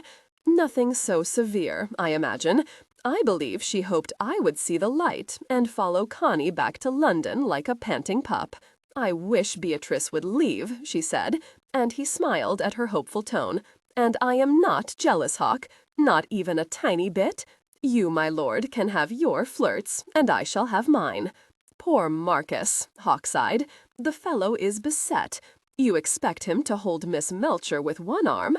She flushed, knowing she was so wide of the mark as to be in another county. "Come, my dear, and give me a kiss before we go downstairs." He pulled her gently to him, lifted her chin with his fingers, and lightly kissed her. "Ah, so very long. I suppose I must wait until tomorrow?" He sounded so wistful that Frances was obliged to smile. "You have been keeping track?" "Every single day," he said fervently. "Marriage," Frances said thoughtfully, "makes one most aware of things one was never particularly aware of before." "By that do you mean that you are counting days also?" "No," she said honestly. "In fact, I was beginning to believe that all well, you know, the feelings, were all in my head. That is all. In your head? How very repulsive a conclusion. Shall I have to begin at the beginning again?" She flushed slightly and shook her head against his shoulder. "You know, Frances, my bed has been very empty without you." He sighed deeply. "Shall we go downstairs?" He patted her cheek and stood away from her. "You look lovely." He looked very lovely himself, she thought, as she walked downstairs beside him. 27. There is no pack of cards without a knave. 16th century proverb. Amali looked thoughtfully at the careful arrangement of playing cards spread before her on her bed. "Moi, je le savais," she said to her empty bedchamber. "I knew this would happen. Yes, I certainly did." Amali would be the first one to admit that philosophy and superstition weren't the most compatible of bedfellows, but she'd had this feeling, and the cards had proved her right. Indeed, they most certainly had. She slowly reshuffled the cards and set them on the table beside her bed. "Il faut penser maintenant," she said quietly, and propped herself up on her bed-pillows. "Yes, I must think this through very carefully." After all, she really had no proof at all. She had received the Earl of Rothermere's expected letter 2 weeks before. It appeared that he was now ready to be a faithful husband. He had sent her £200 and an assurance that the lease on her house would be extended to the end of the next quarter. Very generous, was Hawk, and she missed him. Still, there was Robert, and she very nearly had enough for a substantial dowry. Never, she thought fiercely, and with French determination, would she go to her husband without a dot. For that reason alone, she had let the very generous Lord Dempsey stroll into her life and into her bed. His name was Charles Lewiston, and he was a very powerful man, particularly in the racing world, and he was a friend of Lord Chalmers, who was betrothed to Lady Beatrice, Hawk's sister. And he'd spoken when he was in his cups, spoken of things that bothered Amali. Lord Dempsey hadn't seemed to know that she had been under Rothermere's protection, and after his bout with the brandy bottle, she wasn't about to tell him. Indeed, soon we will have what we wish, he'd said, his voice slurred, his body, thankfully, from Amali's point of view, limp and sodden from the brandy. He was a rough lover, and she had agreed to see him again only because of what he'd said. "Ah, my lord, what is it you will soon have?" she'd inquired, in a soft, rather odd voice. "Desborough stock, all of it, and then it will be all over." What would be over? Amali wondered. She saw that he was on the brink of a drunken sleep, and said, "You are so brave, my lord, and so magnificent, much more so than the former Lord Rothermere, Neville. You knew him, I suppose." "Damned bounder," said Dempsey, giving a satisfied snort. "Selfish sod. We took care of him. Oh, yes, we did." He was snoring loudly the next moment, and Amali was transfixed by his words. She'd prayed devoutly that he would not remember what he'd said when he awoke. She rose now from her bed and walked to her dressing-table. She straightened a sheet of pressed paper and dipped the quill into the ink-pot. Frances shouted until she was hoarse, and when Flying Davy flew across the finish line, she threw her arms about her husband's neck. "We did it! We did it!" Hawk, grinning proudly, kissed her. She'd seen the other jockeys trying to knock Timothy from Flying Davy's back, seen the vicious swipes with riding crops. Thankfully, Flying Davy had managed to widen the lead and escape further harassment. Damned vicious brutes. They'd won the meet at York, a grueling 5-mile race that tested the mettle of all 10 thoroughbreds entered. "I'd say he's ready for Newmarket," said Belvis, rubbing his hands together. As for Timothy, he needs a bit more instruction on how to keep his hide intact, but a fine job the boy did. Yes, indeed, a fine job. Frances had won £200, for Flying Davy, an unknown, was at 70-1 odds. "Most impressive," said Edmund, shaking Hawk's hand. "Tamerlane will run tomorrow?" "Yes," said Frances, glowing with pride. "And you, Frances, fully intend to repair all your fortunes?" Hawk asked, tweaking a curl beside her left ear. "I believe I shall have another traveling stall made," she said. "A very small, inconsequential race," said Beatrice, smoothing out her gloves. "I shouldn't rely too much on the outcome." "Then why ever should you wish to purchase our horses if you place no reliance on their abilities?" Frances asked. Edmund shook his head fondly at his betrothed, took her arm, and followed Hawk and Frances to the winner's circle. Timothy was flushed and smiling, and so excited he could barely speak. Hawk warmly congratulated his jockey on his victory, and also heard the grumbling from other racehorse owners. He saw money changing hands, a great deal of money. His ears picked up when he chanced to overhear one gentleman saying to another, "Flying Davy, huh, George? Where the devil did old Neville pick up that magnificent piece of horseflesh? Odd coloring. Reminds me of a thoroughbred I saw at Ascot last year." George, wiping perspiration from his brow, grunted. "Neville never said a word about it. You remember Neville, always bragging about his finds. Why would he keep mum about this fellow?" Hawk's interest was truly piqued when he returned to Desborough Hall to find Amelie's letter waiting for him. He saw Frances give him a rather penetrating look, and quickly excused himself and made for the gentlemen's smoking room. He read the letter once, and then again. His eyes went yet again to Lord Dempsey's words. "We took care of him. Oh, yes, we did. Desborough Brock. It will be all over." What the devil was going on here? Hawk knew himself to be a straightforward man, unused to machinations of this sort. In the army, he had lied, cheated, and otherwise employed every means known to soldier to provide Wellington with needed information. But in this world, the one he'd now joined, he was uncertain how to proceed. He decided in the end that the differences couldn't be so great after all. He had a problem, and he must solve it. He tracked down his father, who was enjoying a sprightly walk in the East Rose Garden. The warm summer air was redolent of their sweet scent. He shook his head at himself, for it made him think immediately of Frances.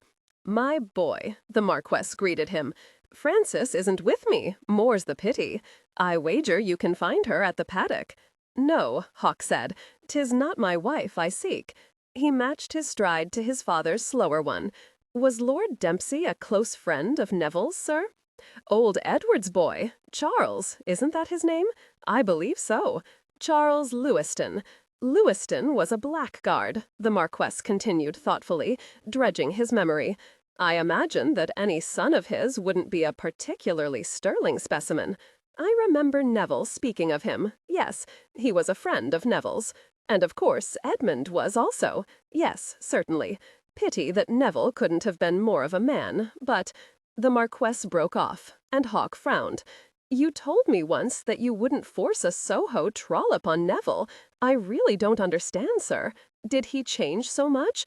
You've forgotten his sneaky, mean ways, I see. He always was a petty, snivelling boy, and as a man, he got himself in with a scurvy sort of company. I saw little of him in the 6 months before he drowned, Hawk. He severed the connection, not I. I remember receiving your letter, sir. I recall wondering how the devil Neville could be so careless as to get himself drowned.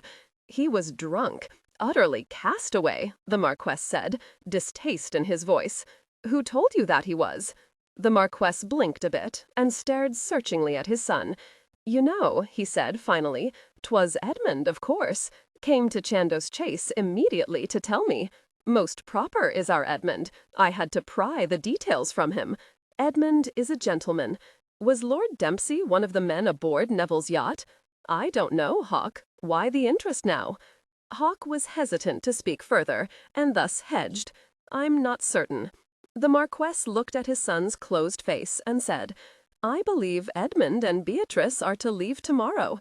He, of course, must get his own cattle ready for Newmarket.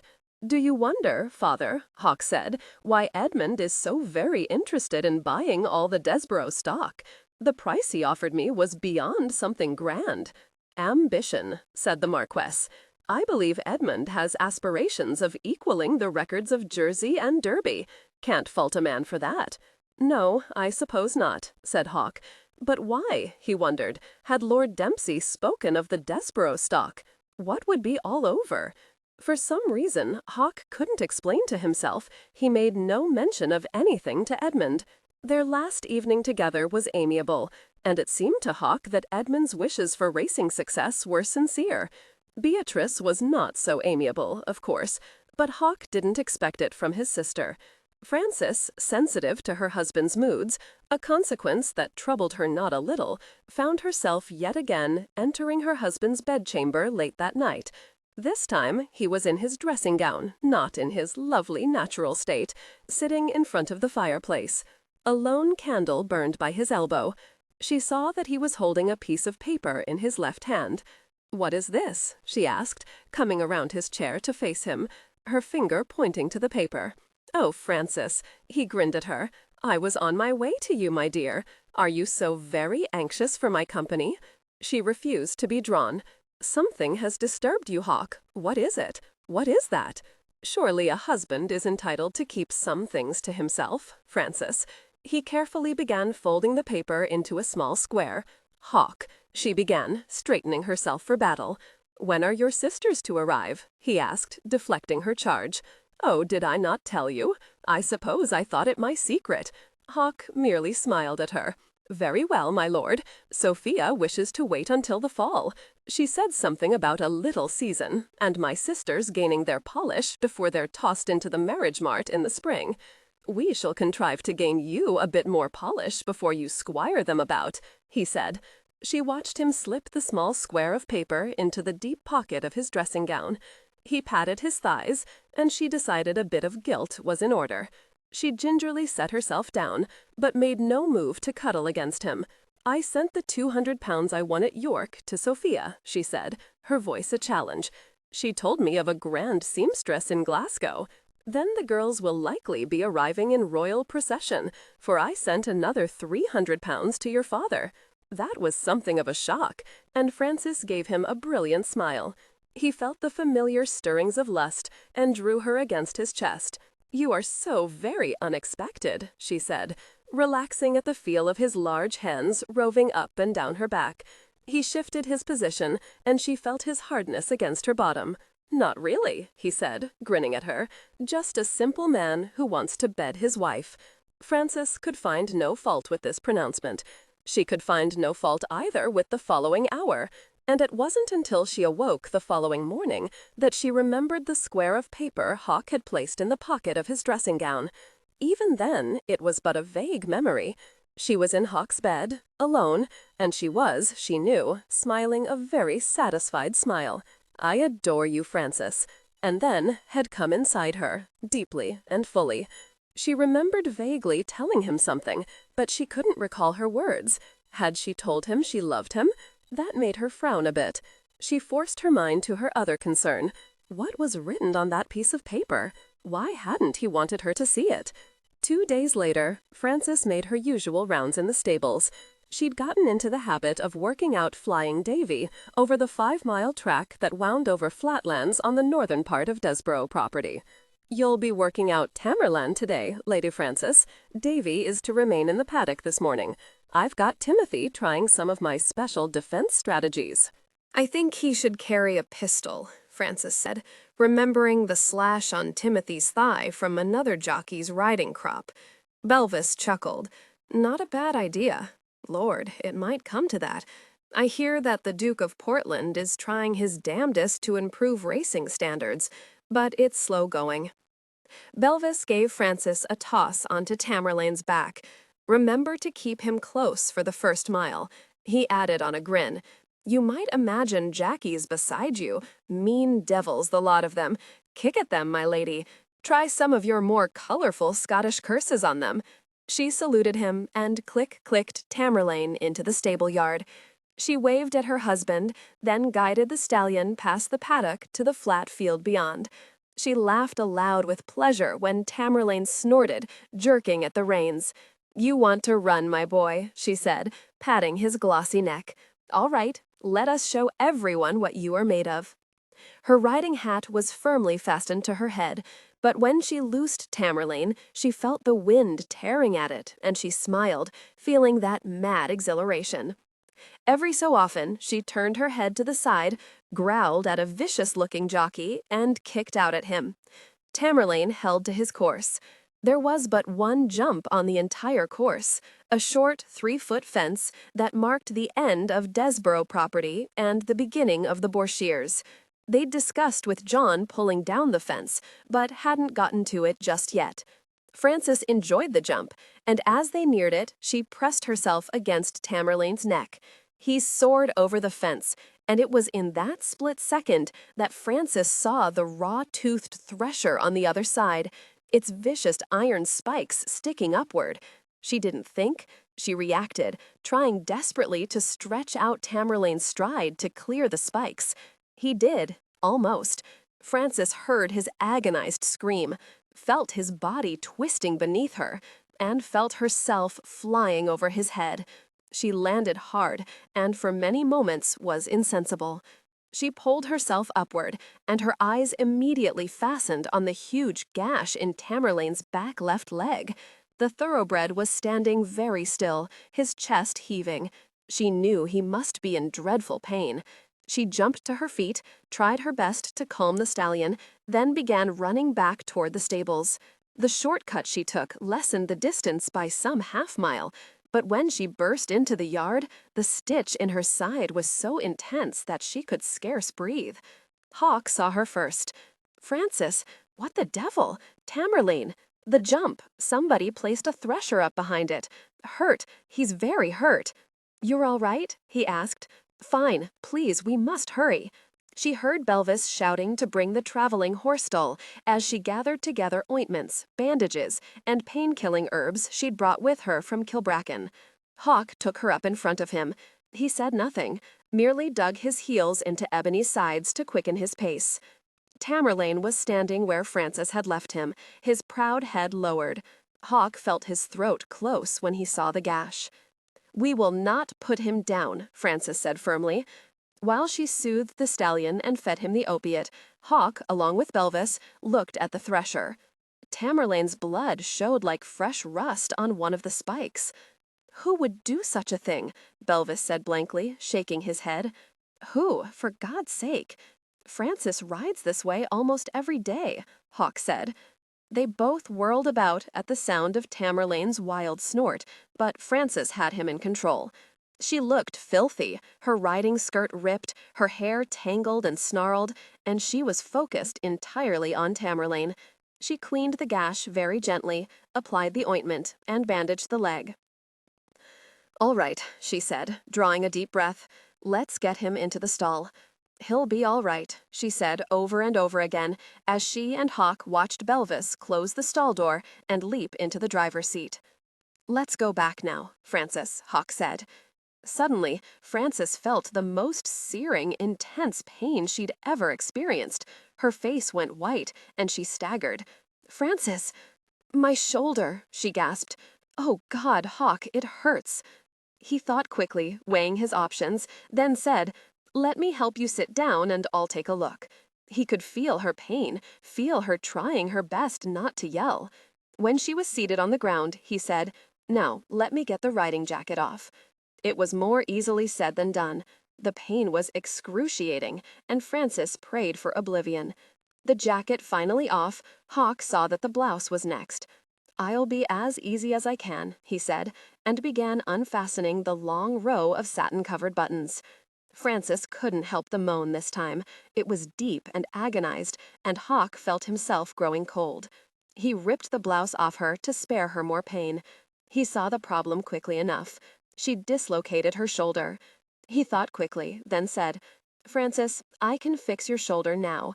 It will hurt like the very devil, but then it will be over. Or I can take you back to the house and we can get the doctor to." "Do it," she said, between gritted teeth.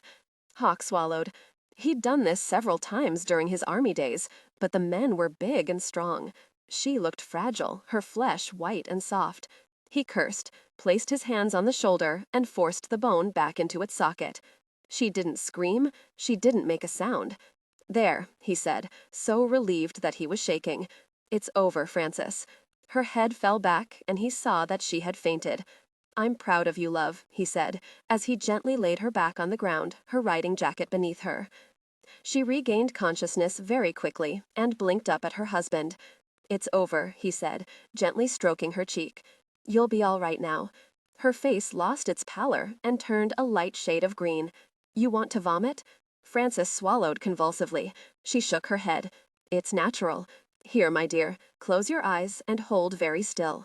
He sat beside her, his back against an oak tree, and eased her head onto his thighs. He began to speak, softly, slowly, to distract her. "I remember the first time I did that. I was in Spain. One of my men had been thrown from a horse, just as you were. He had the very same reaction, but felt human again by the following day. It is curious that you felt no pain until it was all over. No one seems to understand how you cannot be even aware of an injury until your mind is released from its urgency. I was terrified for Tamerlane," she managed in a thin voice. "Yes, you were. And you kept your own injury at bay until you'd taken care of his. I remember after one particular battle, Grunyon got to me and demanded how I could have gotten so much blood on my boots.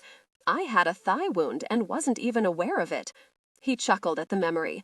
"After he pointed it out, I of course felt the most awful pain imaginable." He paused. "Do you feel better?" Yes, she said, sounding a bit surprised. I don't want to retch any more. You will be bruised. Hawk, why? He didn't pretend to misunderstand her. Have you dismissed one of your lovers? He asked, lightly ruffling her hair. Did he not take it kindly? She wanted to laugh, but tried a brief chuckle, but it hurt too much. What if I had been riding Davy? Riding Flying Davy, indeed, he reflected, his thoughts striding down a new avenue. Are you ready to go home? He asked, not yet wanting to answer her question. All right, she said. Hawk stripped off his coat, lifted her in his arms, and placed the coat about her shoulders. Now, don't try to do anything, Frances. It wasn't easy to get her on Ebony's back without causing her a great deal of pain, but Hawk finally managed it. Now, just lie back against me and try to relax. We'll take it very slowly, love. Frances felt as though hot pokers were embedded in her shoulder, but she refused to give in to the pain. I think, she said, that I should prefer a beating. He dropped a kiss on top of her head. The next time you infuriate me, he said, grinning over her head. He realized after some moments that she'd fallen into a stupor and felt relief. He urged Ebony into a gallop. When they reached the stable yard, he saw Belvis's face go from relief to profound concern. She's all right, Hawk said quickly. She dislocated her shoulder, but didn't realize it until all the excitement was over. I'll send one of the boys for a doctor, Belvis said. I fixed it already, but I do want Simons to take a look at her. Hold Ebony, will you, Belvis? Hawk eased her down, keeping her tightly against his chest. Now that the crisis seemed to have passed, Hawk thought, striding toward the house, he was beginning to feel very shaky himself. He cursed quite fluently, but it didn't help ease the feeling of intense helplessness, the feeling of murderous rage. Why? And who? The doctor, Mr. Simons, examined her and pronounced Hawk a fine practitioner. She'll be just the thing in a couple of days, my lord. Your quick action saved her interminable pain. You are lucky in your husband, Lady Frances. Frances was drugged with laudanum, and the doctor's face was spinning above her in the most disconcerting manner. Yes, she said, the words coming out of her mouth without her mind's permission. He is the very best of husbands. Hawk smiled down at her. He gently patted her cheek, and she turned her face against his open hand. He felt a surge of such deep caring that he couldn't have spoken had his very hide depended upon it. And then he felt the terror of losing her. He closed his eyes for a moment against his intense reaction. When he opened his eyes, he saw that his father was regarding him most thoughtfully. He didn't fight his feelings, and merely nodded to his father. "Sleep now, love," he said softly, and gently eased his hand away. He stood beside her bed, not moving until her breathing evened into sleep. "Father," he said, turning, "I believe that you and I have some talking to do. 28. If I love you, what business is it of yours? Goethe. So, my boy, it's all over with you? Rolled up foot and guns, eh?" "Yes," said Hawk. "She is my wife, I love her, and I am supposed to protect her. A fine husband I am. Have you told her of your feelings?" "No." Hawk turned and poured himself a brandy. His father regarded him with some surprise. "Why ever not? I suppose I am not so certain what she would say to me if I did tell her." He drank the brandy in one long pull, wiped his hand across his mouth, and gave his father a crooked grin. "We argue, and she yells at me to go back to London to my mistress. I wonder if she cares at all. Our courtship wasn't particularly designed to engender the more tender feelings, and our initial relationship was awful, in bed and out of it." "She cares," the Marquis said. "Frances's feelings are akin to an open book, if one knows how to read properly." "I don't believe I have gotten beyond the preface," said Hawk, then immediately thought of her in his bed, her intense pleasure, her desire to please him as he pleased her. She was an open book to him at those precious times. He heard his father say, "I had intended to take myself off, but now, this is a bloody mess, Hawk, and I don't mind telling you that I loathe mysteries. As I see it, father, there is only one of two possible reasons. The first, somebody wants Frances removed. The second, she was supposed to be riding Flying Davy this morning, and he was the target. From what Belvis told me, had it not been for Frances's quick thinking, Tamerlane might have had to be put down. Now he believes that the leg will heal, not in time for the Newmarket races, though. I cannot imagine why anyone would wish to harm Frances, said Hawk, pursuing his own thoughts. Now Flying Davy is another matter. Who, though? He made a fine appearance last week, Hawk. Many men weren't very pleased. Yes, a lot of money was lost, I doubt not. If Flying Davy was the target, then it had to involve someone here at Desborough. It required knowledge of Frances's habits with the horse. I know, Hawk said, and downed more brandy. The goddamn bastard. Indeed. Of course, this person is being paid by someone else. The question is, who? Hawk toyed with the idea a while before blurting out, "It is possible, Father, that Neville was murdered." The Marquis simply stared at his son, but Hawk saw his hands fisting at his sides. He got a hold on himself and said tersely, "Tell me." Hawk fetched Amelie's letter and gave it to his father. "This Amelie," said the Marquess a few minutes later, "is apparently an honorable woman. She certainly has your safety at heart. But perhaps she hasn't put herself in a terribly safe position, if what she says is true."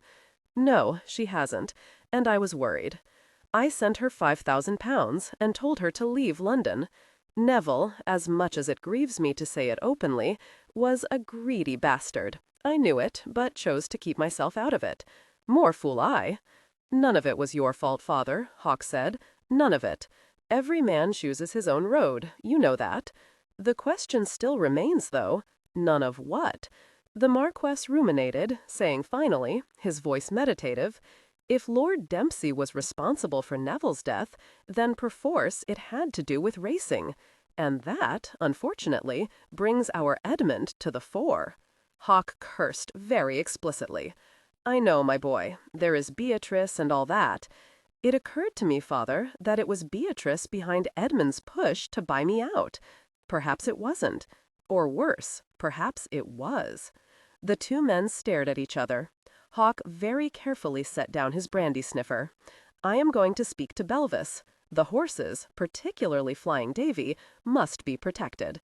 He didn't realize that his father still held Amelie's letter. He didn't give it a thought, in fact, until he visited Frances that evening to share dinner with her. "You look ready to slay dragons again, my dear," he said. "I am thinking of one particular dragon, a very stupid dragon," she said, unsmiling. "Ah," Hawk said, "here is our dinner." He took the bed tray from Mrs. Jerkin's hands and set it over his wife's legs. He raised the various lids and inhaled. "Delicious," he announced. "All of her ladyship's favorites," said Mrs. Jerkins. "Yes, I see," said Hawk. "Chicken with bechamel sauce, larded peahen, and her very favorite tipsy cake." He waited until Mrs. Jerkins had left the bedchamber, then said sharply, "Now, what is wrong with you, other than your shoulder?" "This," Frances said, and thrust Amelie's letter at him. "Damn," said Hawk. "I think I shall murder my father. How could you keep this from me? Do you believe I am some sort of weak-willed female whose delicate sensibilities would be grossly overset? You are an idiot, and I won't have it, Hawk." He sighed and seated himself beside her bed. "We're in deep trouble, Frances." She was so surprised at his capitulation that she was without words for many moments. She saw the worry in his beautiful eyes and softened. But she didn't want to feel softened and gentled. Damn him. "You will try no more ploys to keep me in ignorance, Hawk." "No, it is too late," he agreed. "Eat your dinner." He uncovered his own dishes and took a thoughtful bite of the fluffy potatoes. "Too much salt," he said absently. "The tipsy cake is delicious," said Frances. "Are you in much pain now?" "No," she said honestly, "just very sore." "You were right about the bruises. I look awful, blue and purple and disgusting yellow-green." "Sounds like those wretched caps you used to wear," he said, giving her a lopsided grin. "I shall see for myself after dinner. If you are thinking to seduce me, I suggest you forget it." He gave her a very knowing look. I have the utmost respect for your body, my dear, though I must admit that my interest in some parts is more intense than in others. Well, I think that spot at the base of your spine is very endearing." His smile faltered a bit. He could almost feel her soft mouth traveling down his back. "Touched," he said. "I even like the hair on your legs." "It feels all crinkly and soft," I said. "Touché, Frances. Not to mention those seductive muscles over your belly. Frances!" She giggled and quickly regretted it. She sobered, recalling his perfidy, his sin of omission. "You are still a dragon, however, but you haven't said a word about how fascinating my dragon's tail is," he said, drawing her. "Hawk, finish your dinner, love, and we shall speak of it. If you don't mind, my father should join us. That is, unless the two of you have already solved our mystery." Frances sighed. "No, unfortunately." She toyed a bit with her mashed turnips, then said quietly, "Why do you call me love? It is more appropriate than hate, I think." Why did she have to ask, he thought, feeling irritated. She was pushing him, but he wasn't ready yet. "Father told me you had sent Amelie money to leave London." "Yes," he said. "She is returning to France?" "Yes, to marry. His name is Robert, and he is a farmer, and, I might add, a very lucky man." "Do you believe that your sister is involved, Hawk?" "I don't know, Frances. I pray she isn't. I like Edmund. Perhaps he knows nothing of this. Perhaps. Who on our staff could be disloyal to us? Belvis is vastly interested in discovering the man's identity." Frances took a bite of her peahen, then said, "I still wish to go to Newmarket." His reaction was immediate and forceful. "No, Frances, it would be ridiculous. We shall take no more chances." "Then you might as well sell the damned horses to Edmund. You will not question me on this, Frances." "Ah," she said, giving him a creditable sneer. His own patented sneer, he realized. "So you are back to being my overbearing lord, my keeper, the arrogant master. Don't push me on this, Frances, or I won't be tempted to compare you to a summer's day. You will not dictate to me, Hawk. I will do just as I please with you, wife. Now finish your dinner." He saw she was sorely tempted to throw her tray at him, and said quickly, "Don't do it, Frances. You'll hurt your shoulder." She sighed, giving up the fond desire. "You are right about that, I suppose. Hawk, I wish to discuss this entire matter with you, reasonably." "All right," he said agreeably. "You never know, my dear. Perhaps after you have done your wifely duty by me, I might be very amenable to your women's wiles. What about my shoulder?" He merely grinned at her sarcastic tone. "I shall proceed with great care, you may be certain of that. Indeed, I might just begin with your beautiful belly and never travel higher. What do you think? I think you are a goat." "You're blushing, Frances," he observed blandly. "If I were to touch you right now between those lovely thighs of yours, do you think that I should find you quite ready for me?" She tried to heave her dinner tray at him, but the pain in her shoulder made her drop it. A chicken breast landed in her lap, and she felt bechamel sauce begin to seep through her nightgown. She growled in frustration. Hawk laughed. "I don't think I'll call in Agnes to assist you, my dear. Most embarrassing, I should say. Now, you will hold still. I don't wish you to hurt yourself any more." She lay stiffly as Hawk cleared the food away. She saw him grin widely at the stain of bechamel sauce low on her belly. "Go away," she said. "I'll clean you up, my dear. I shan't tell a soul, I swear it to you." He returned with a damp cloth, and before Frances could protest, he was lifting her nightgown, bearing her to the waist. She squeaked. "It seems a pity to waste such exquisite-tasting sauce," he said, only to stop when she squeaked again. "Hold still," he said again, and began to wipe away the sauce. When he finished, he tossed the cloth aside, leaned down, and kissed her stomach.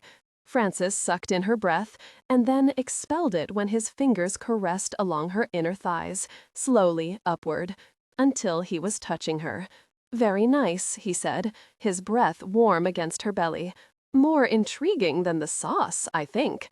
"I shouldn't like this, Hawk," she said in a very worried voice. "I am ill." "Not here, you're not.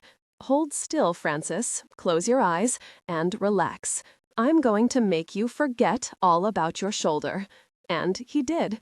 His mouth burned deep, making her shiver and groan, despite her best attempts to keep quiet. "That's it," he softly, raising his head just a moment to look at her face. "Ah," he said, quite pleased with his progress, and returned to his task. When she cried out her pleasure, he thought the world a very perfect place. "A gentle woman, how very nice," he said, lightly stroking her limp body. "I still don't like you," she whispered, wondering where her voice had fled to. He ignored that, stripped off her nightgown, and tossed it to the floor.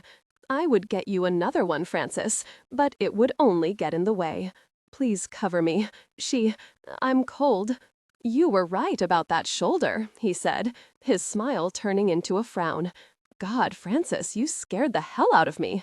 "It looks worse than it feels, I promise." She raised her hand and gently caressed his cheek. "I'm all right." He kissed her palm, and for a long moment they were silent. "You're cold," he said finally. He gently pulled the covers over her. He gave her a cup of tea laced with laudanum. When he saw she was on the edge of sleep, he undressed and climbed into bed beside her. She was beyond protesting, of course, and he very gently settled her against him. "How can you love someone you don't like?" His eyes widened in the dark room. Her voice was blurred, her words slow, but he understood, indeed he did. "It is a very common affliction," he said finally. "Go to sleep, Francis." "You are always giving me orders," she grumbled. He thought she'd finally fallen asleep, but after some moments, she whispered, "You gained no pleasure this time." "You're wrong about that, love. Have you no idea how it makes me feel when you moan so sweetly while I'm caressing you? And when you flow over me, I want to shout." "You make me shout," she said. "I forget everything." "Me included?" "No, you're part of me." "I am never going to sleep without you again," he said softly. "Even when it is your monthly flow, I shan't leave you alone. Of course," he added thoughtfully, "I shall practice great nobility. Good training, I am certain my father would say. And when you are carrying my child, Francis, I will feel every move he makes inside you." She was asleep, her breathing even and soft. I could have lost her today, forever. All his very pleasant thoughts faded. "Damn," he said to himself, "I must do something." Everything changed the following afternoon. Belvis discovered one of his assistant trainers, Henry, mixing poison into Flying Davy's feed. He grabbed him, yelled at the top of his lungs, but Henry, scared for his life, managed to break away. Hawk visited the magistrate, Lord Elliston, and the search was on. Francis kept muttering, "We must find him, we must. Only he can tell us who paid him to kill Flying Davy." Hawk grunted. He was so weary he didn't want to move, much less speak. His father jerked him out of his fatigue. "No reason not to go to Newmarket now," the Marquess said. "That's right," Francis said, adding her pence. "No," he shouted, coming up to his feet. "No." "My boy," the Marquess said gently, "I don't hold any hope of tracking down Henry, more's the pity. The only way to bring out the parties responsible is to go to Newmarket." "With Flying Davy," said Francis. "We would be on our guard," said Marcus, edging into the ring. "Nothing could happen." "All of you are about in the head," Hawk shouted. "Francis could have been killed, damn it. But I wasn't, and it wasn't me they were after." "You could have been, and it is possible that it was you," Hawk retorted. "Remember, Francis, a disgruntled lover of yours?" "You will cease riding that particular lame horse, Hawk," Francis said. "I will not be drawn or distracted. Infernal female. Men should be saved from your sort." "My sort?" Francis squawked. "Well, this man wasn't saved," said the Marquess, his eyes twinkling at his son's flushed, very angry face. "You might as well give in, my boy. You do have a bit of grace left." "This is not a democracy," Hawk said. "Ah, I was forgetting," Francis drawled. "The Lord and very superior master speaks. They are my horses, you are my wife, and Marcus, I might add, you work for me. As for you, father, why don't you take your opinions back to Chandos Chase?" "Not a prayer of that happening, my boy," the Marquess said jovially. "Damn, if I haven't enjoyed myself this much in an age. Not that I wanted to see you harmed, my dear." Francis waved this away. "It doesn't make sense, Hawk, to have the horses eating their heads off, paying trainers, and all for nothing. Besides, if you are truly worried for my safety, I promise not to let myself out of your sight." "You are ill," Hawk said, digging in his heels at the edge of the cliff. "I shall be just fine in a week," Francis said. "Flying Davy and Clancy's Pride are in prime condition. As for Tamerlane, we can leave him well guarded here. I suppose you have already commissioned another traveling stall for Clancy's Pride? Of course. Do you not recall my winnings from the York races? It will arrive before we wish to leave." Actually, she'd borrowed the money from her household accounts. She hoped Hawk wouldn't remember that she'd sent that £200 to her sisters. He wanted to shake her until her smug teeth rattled, but it was to be denied him. He said something very uncomplimentary about the Earl of Ruthven's antecedents and stomped out of the room. "The lad will come about," the Marquess said, his voice complacent. "The lad," Francis said in an acid voice, "needs to have a swift kick to his—" "Just so, my dear, just so." Marcus blurted out, "I am going to marry Miss Melcher." "Oh dear," Francis said, feigning distress. "Now my dear husband will taunt me with losing a prime flirt." 3 days later, Henry's body was found in an alley in a seamy part of York. He'd been stabbed. Hawk went on a rampage. Francis offered Lord Elliston, the magistrate, another cup of tea. He was an older gentleman, and he looked very frail to Francis, until she saw his intense, fanatical dark eyes. Lord Elliston watched the Earl pace the drawing-room. It was most fatiguing to watch him. He set his teacup down and looked at Lady Frances, a most lovely young lady. Her lips, at the moment, were rather pursed as she followed her husband's progress. "I don't imagine it was the result of a brawl, my lord," Lord Elliston said after a moment. "One wound, to the heart. Clean it was, so to speak." "I had no doubt of that," Hawk said. "A cup of tea, my lord?" Frances said to her husband. He shook his head impatiently. "Someone must have seen something," he said after a moment. "I think I shall bring in a Bow Street runner." "You are quite right," Francis said. "I cannot imagine our villain hiring yet another man to do his dirty work." "Have you any notion at all, my lord," Lord Elliston said, "of who could be behind this?" "Yes," said Hawk, "but I have no proof." "May I ask who?" "Lord Dempsey," Hawk said. Lord Elliston looked not at all surprised. "The man has quite an irregular reputation, I fear." "Like you, my lord, I have my own racing stables. Nothing grand, of course, but still I am aware of things. Egremont, the Earl of Derby, was telling me some few months ago that the number of supposed gentlemen involved in the racing corruption is most disheartening." He rose to his feet. "I think your idea of hiring a Bow Street runner a good one, my lord. Perhaps you can speak of your concerns to the Duke of Portland. He will be at Newmarket. You know what he says, of course, about racing. Luck or skill or knavery decides the victory." "Damn," said Hawk. "Francis, go rest now. You're looking somewhat peaked. Marcus, come with me. We shall send a message today to Bow Street." 29. What bloody man is that? Shakespeare. "You fool. My God, man, do you know what you've done?" Edmund Lacey, Lord Chalmers, shook with rage as he faced Lord Dempsey. "You tell me you didn't know that the woman was Rothermere's mistress? Idiot!" Lord Dempsey tried to make light of it.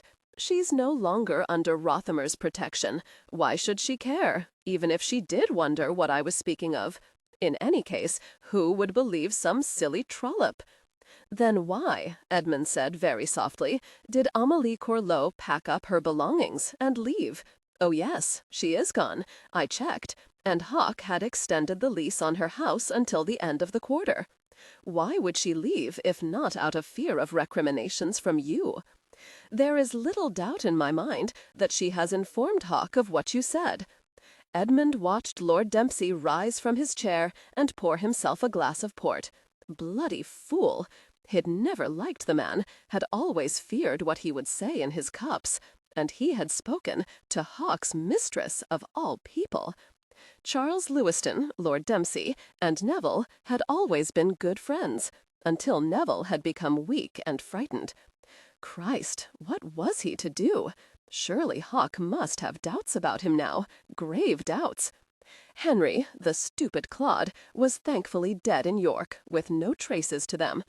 Dempsey had enjoyed killing him, had even bragged about it to Edmund, saying, "Pleaded with me, the little swine, so I made it quick." "Kill them," said Lord Dempsey suddenly. Edmund stared at him. He saw the bland viciousness in Dempsey's pale blue eyes, recognized that if pushed, the man would also kill him if he felt cornered. "Who?" Edmund asked, trying to keep himself calm. "Both Hawk and his lady? Certainly. If the mistress is any sign of Rothermere's taste in women, I should like to spend a bit of time with his wife before sending her on to her reward." "No," Edmund said, "all of England would be up in arms. Doubt not that the damned Marquess of Chandos knows all the facts. Even if he couldn't prove anything, we would be hounded out of England. The man has too many powerful friends, not to mention all the men Hawk knows in the War Ministry. I have no desire to flee the country, not with Napoleon spitting on every Englishman he can get his hands on." "Then what is your plan?" Dempsey demanded, pouring himself another glass of port. "We've tried it your way, Chalmers, and it's been a damned failure. Flying Davy cannot go to Newmarket. If the horse can be destroyed, accidentally of course, then we are safe. Surely Rothermere will have his suspicions, but there would be no proof." Edmund suddenly smiled. "There is another thing, Dempsey. I have Lady Beatrice in the palm of my hand." "What part of her lovely anatomy?" Dempsey asked, his voice as leering as his look. "Shut up, you fool, and listen. Any complications, and I would most certainly use her for protection." He wondered if he could persuade her to marry him now. Surely then Hawk would have to back off, and the Marquess, of course. What of the other racers? Edmund Lacey sat back in his chair and thoughtfully tapped his steepled fingers. "First, we must plan to rid ourselves of Flying Davy. It shouldn't be too difficult, with a proper plan." His hands suddenly clenched into fists. Damn Neville anyway! If the stupid sod hadn't been such a weakling, none of this would be necessary. "I quite liked Neville," said Lord Dempsey, and Edmund could only stare at him. Hawk gently pushed Frances' damp hair from her forehead. Her breathing was still erratic, and he fondly gazed down at her still heaving breasts and her beautiful dark pink nipples, still taut, lightly tantalizing the hair on his chest. Her shoulders still held faint bruises, but she had no more pain, just a bit of soreness. "Hawk?" "Yes, love." "You're still inside me." He moved convulsively at her words. "I love it when you're inside me." She arched up a bit to keep him deep. He lowered his head and lightly caressed her lips, moist and sweet under his. "Do you think you will still want me inside you in 50 years?" She gave him a heavy-lidded look. 50 years?" she asked. "Is that all?" He laughed and rolled off her. She pouted, and he was startled at the innocent sensuousness of it. He balanced himself on his elbow, stretching along her side. He touched his fingertips to her pouting lips.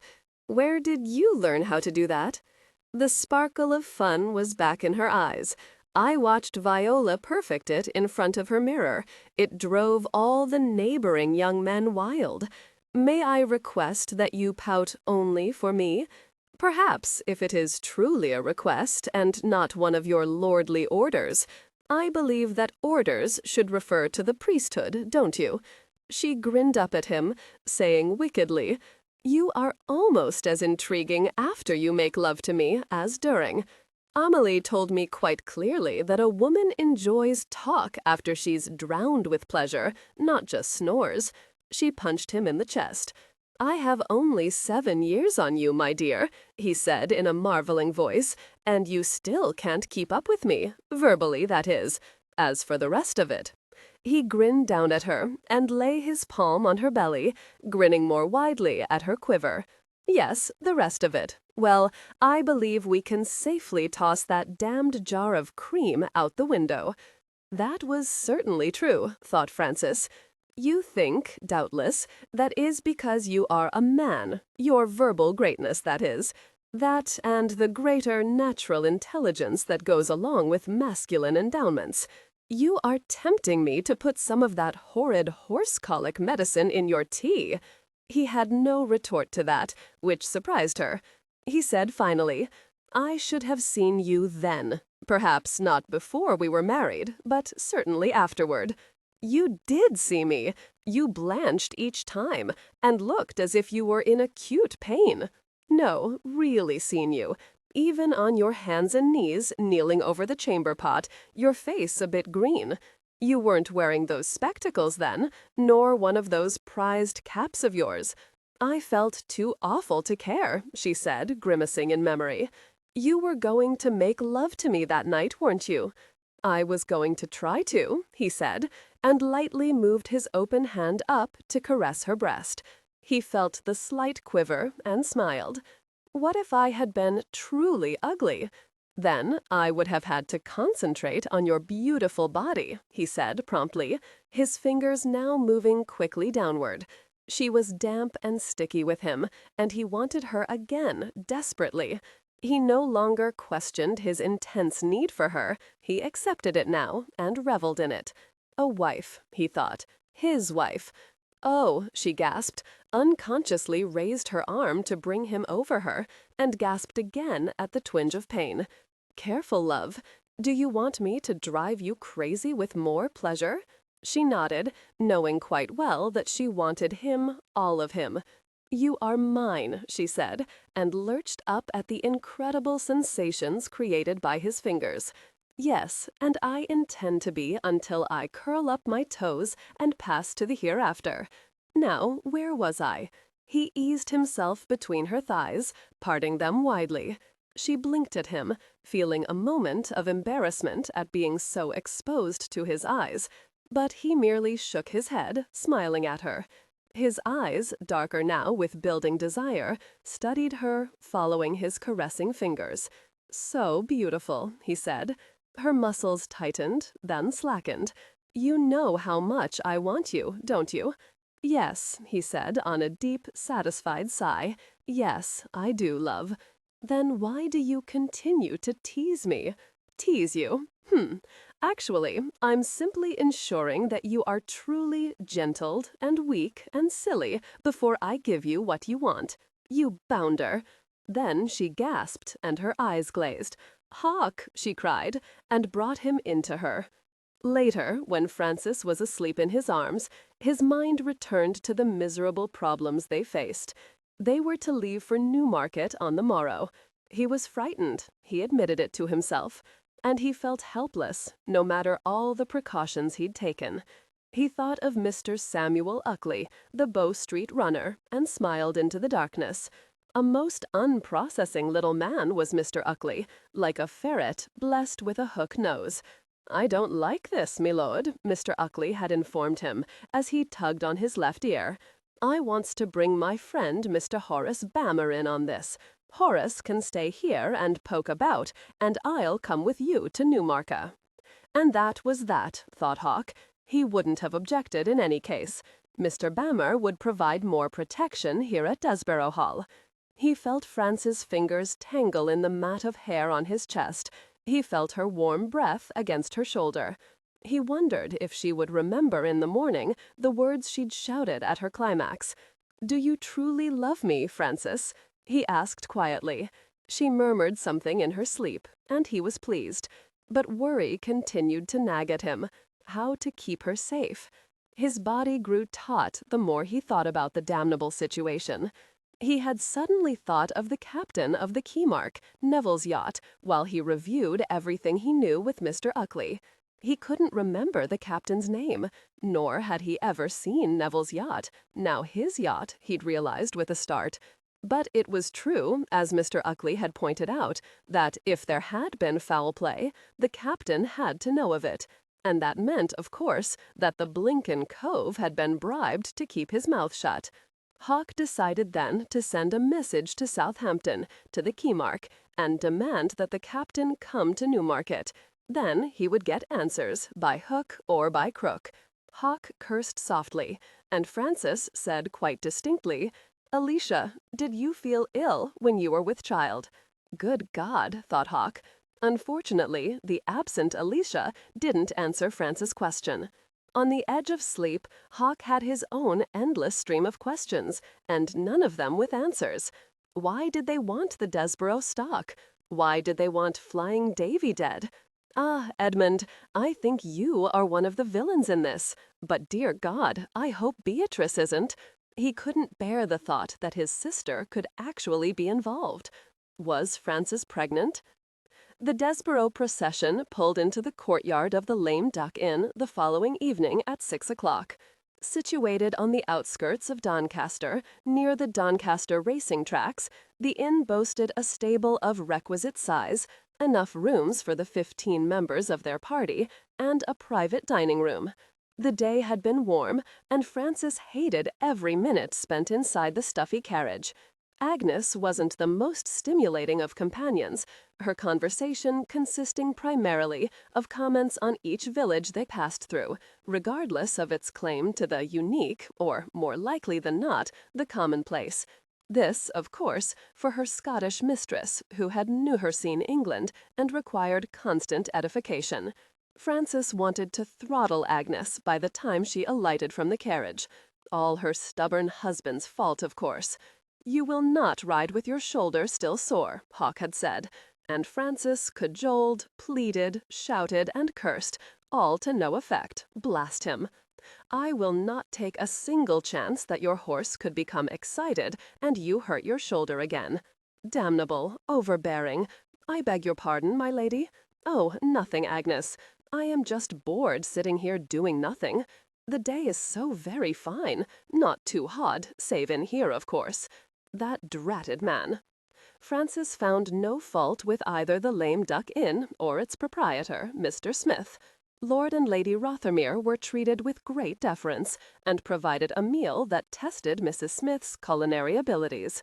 When their meal was over, Hawke rose, kissed Frances, and said, "Why don't you get some sleep now, my dear? And you, Hawke? I am your gallant knight. I will stand outside your door, lance in hand. I should rather have you inside my door. About that lance, Frances, you shock me. I but speak the way you do, husband," she said, gazing up at him through her thick lashes. He felt that inevitable surge of lust for her, and it required all his strength of purpose to leave her. He contented himself with a kiss that left him breathing hard. He slept near to the stable, Mr. Uckley's loud snores dinning in his ears. They managed a fairly early start the following morning. Their destination that day, the King George Inn in Grantham Hawke. Hawke slept in his saddle, a trick he'd learned in his army days on the peninsula. Marcus, saddle-sore, rode with Frances in her carriage. That evening, Hawke again left Frances and took himself to the stables to keep guard. He was drowsy, his eyelids very heavy. Something was wrong, he knew it. He heard Belvis snoring. Something was very wrong. Shouts of "Fire! Fire!" jerked him awake. He stared blankly at the flaming roof of the stable, then shook his head vigorously to clear his dulled mind. "Oh, God," he said, and began to shake Belvis violently. He heard the screams of the horses and bounded to his feet. His movements were at first sluggish. Men were filling the courtyard, flinging buckets of water on the stable roof, and bravely trying to save the horses within. Suddenly, the heavens opened, and it rained torrents. Within moments, the fire was out, leaving only dismal trails of smoke weaving upward. Hawk, his face blackened with smoke, looked at Belvis. "We were fools," he said. "Complete fools," said Marcus. "Am the one to blame?" said Mr. Uckley, looking so abashed that Hawk hurried to reassure him. It was Marcus who was holding Flying Davy's halter, the horse quivering with fear, his eyes rolling wildly, but otherwise unhurt. "Francis!" Hawk suddenly sent frantic eyes toward the inn. "See to Clancy's pride," he shouted over his shoulder, his long legs eating up the distance. She was sleeping soundly, a drugged sleep, and he shook her until she finally opened groggy eyes. "You weren't the target, Francis," he said slowly, stroking her hair. "Someone drugged our food and set the stables on fire. We've been saved by an act of nature. It's raining so hard, the roads will probably be flooded. The horses? Safe, thank God. Belvis is seeing to them. It was Marcus who brought Flying Davy out unharmed. Inquiries made of the owner led nowhere. He knew nothing, indeed was indignant at such a suggestion that the food was drugged. No strangers had slipped into his kitchen. Of course he would make further inquiries, but Hawk placed little reliance upon his doing anything. The roads were very muddy the next morning, but not impassable. Hawk elected to continue to Newmarket. They arrived, bone-weary, at nearly 10 o'clock the following night at the Queen's Inn. The Marquis was waiting for them, his face alight with pleasure. "I'd hoped you'd push on," he said, embracing his son, then Francis. Hawk told him what had happened, and the Marquis looked ready to explode with fury. "It's too much, damn it!" he yelled. Francis, afraid that he would expire with apoplexy, offered him a glass of Madeira. "Incidentally, Hawk," he said after a moment, "I've sent a message to Captain Anders of the Keymark, asking the fellow to join us here." Hawk smiled. "I did also," he said, "only I didn't know the fellow's name." "I should have thought of it sooner," the Marquis continued, upset with himself. "Damn, I've been a blind fool. Don't distress yourself further, Father.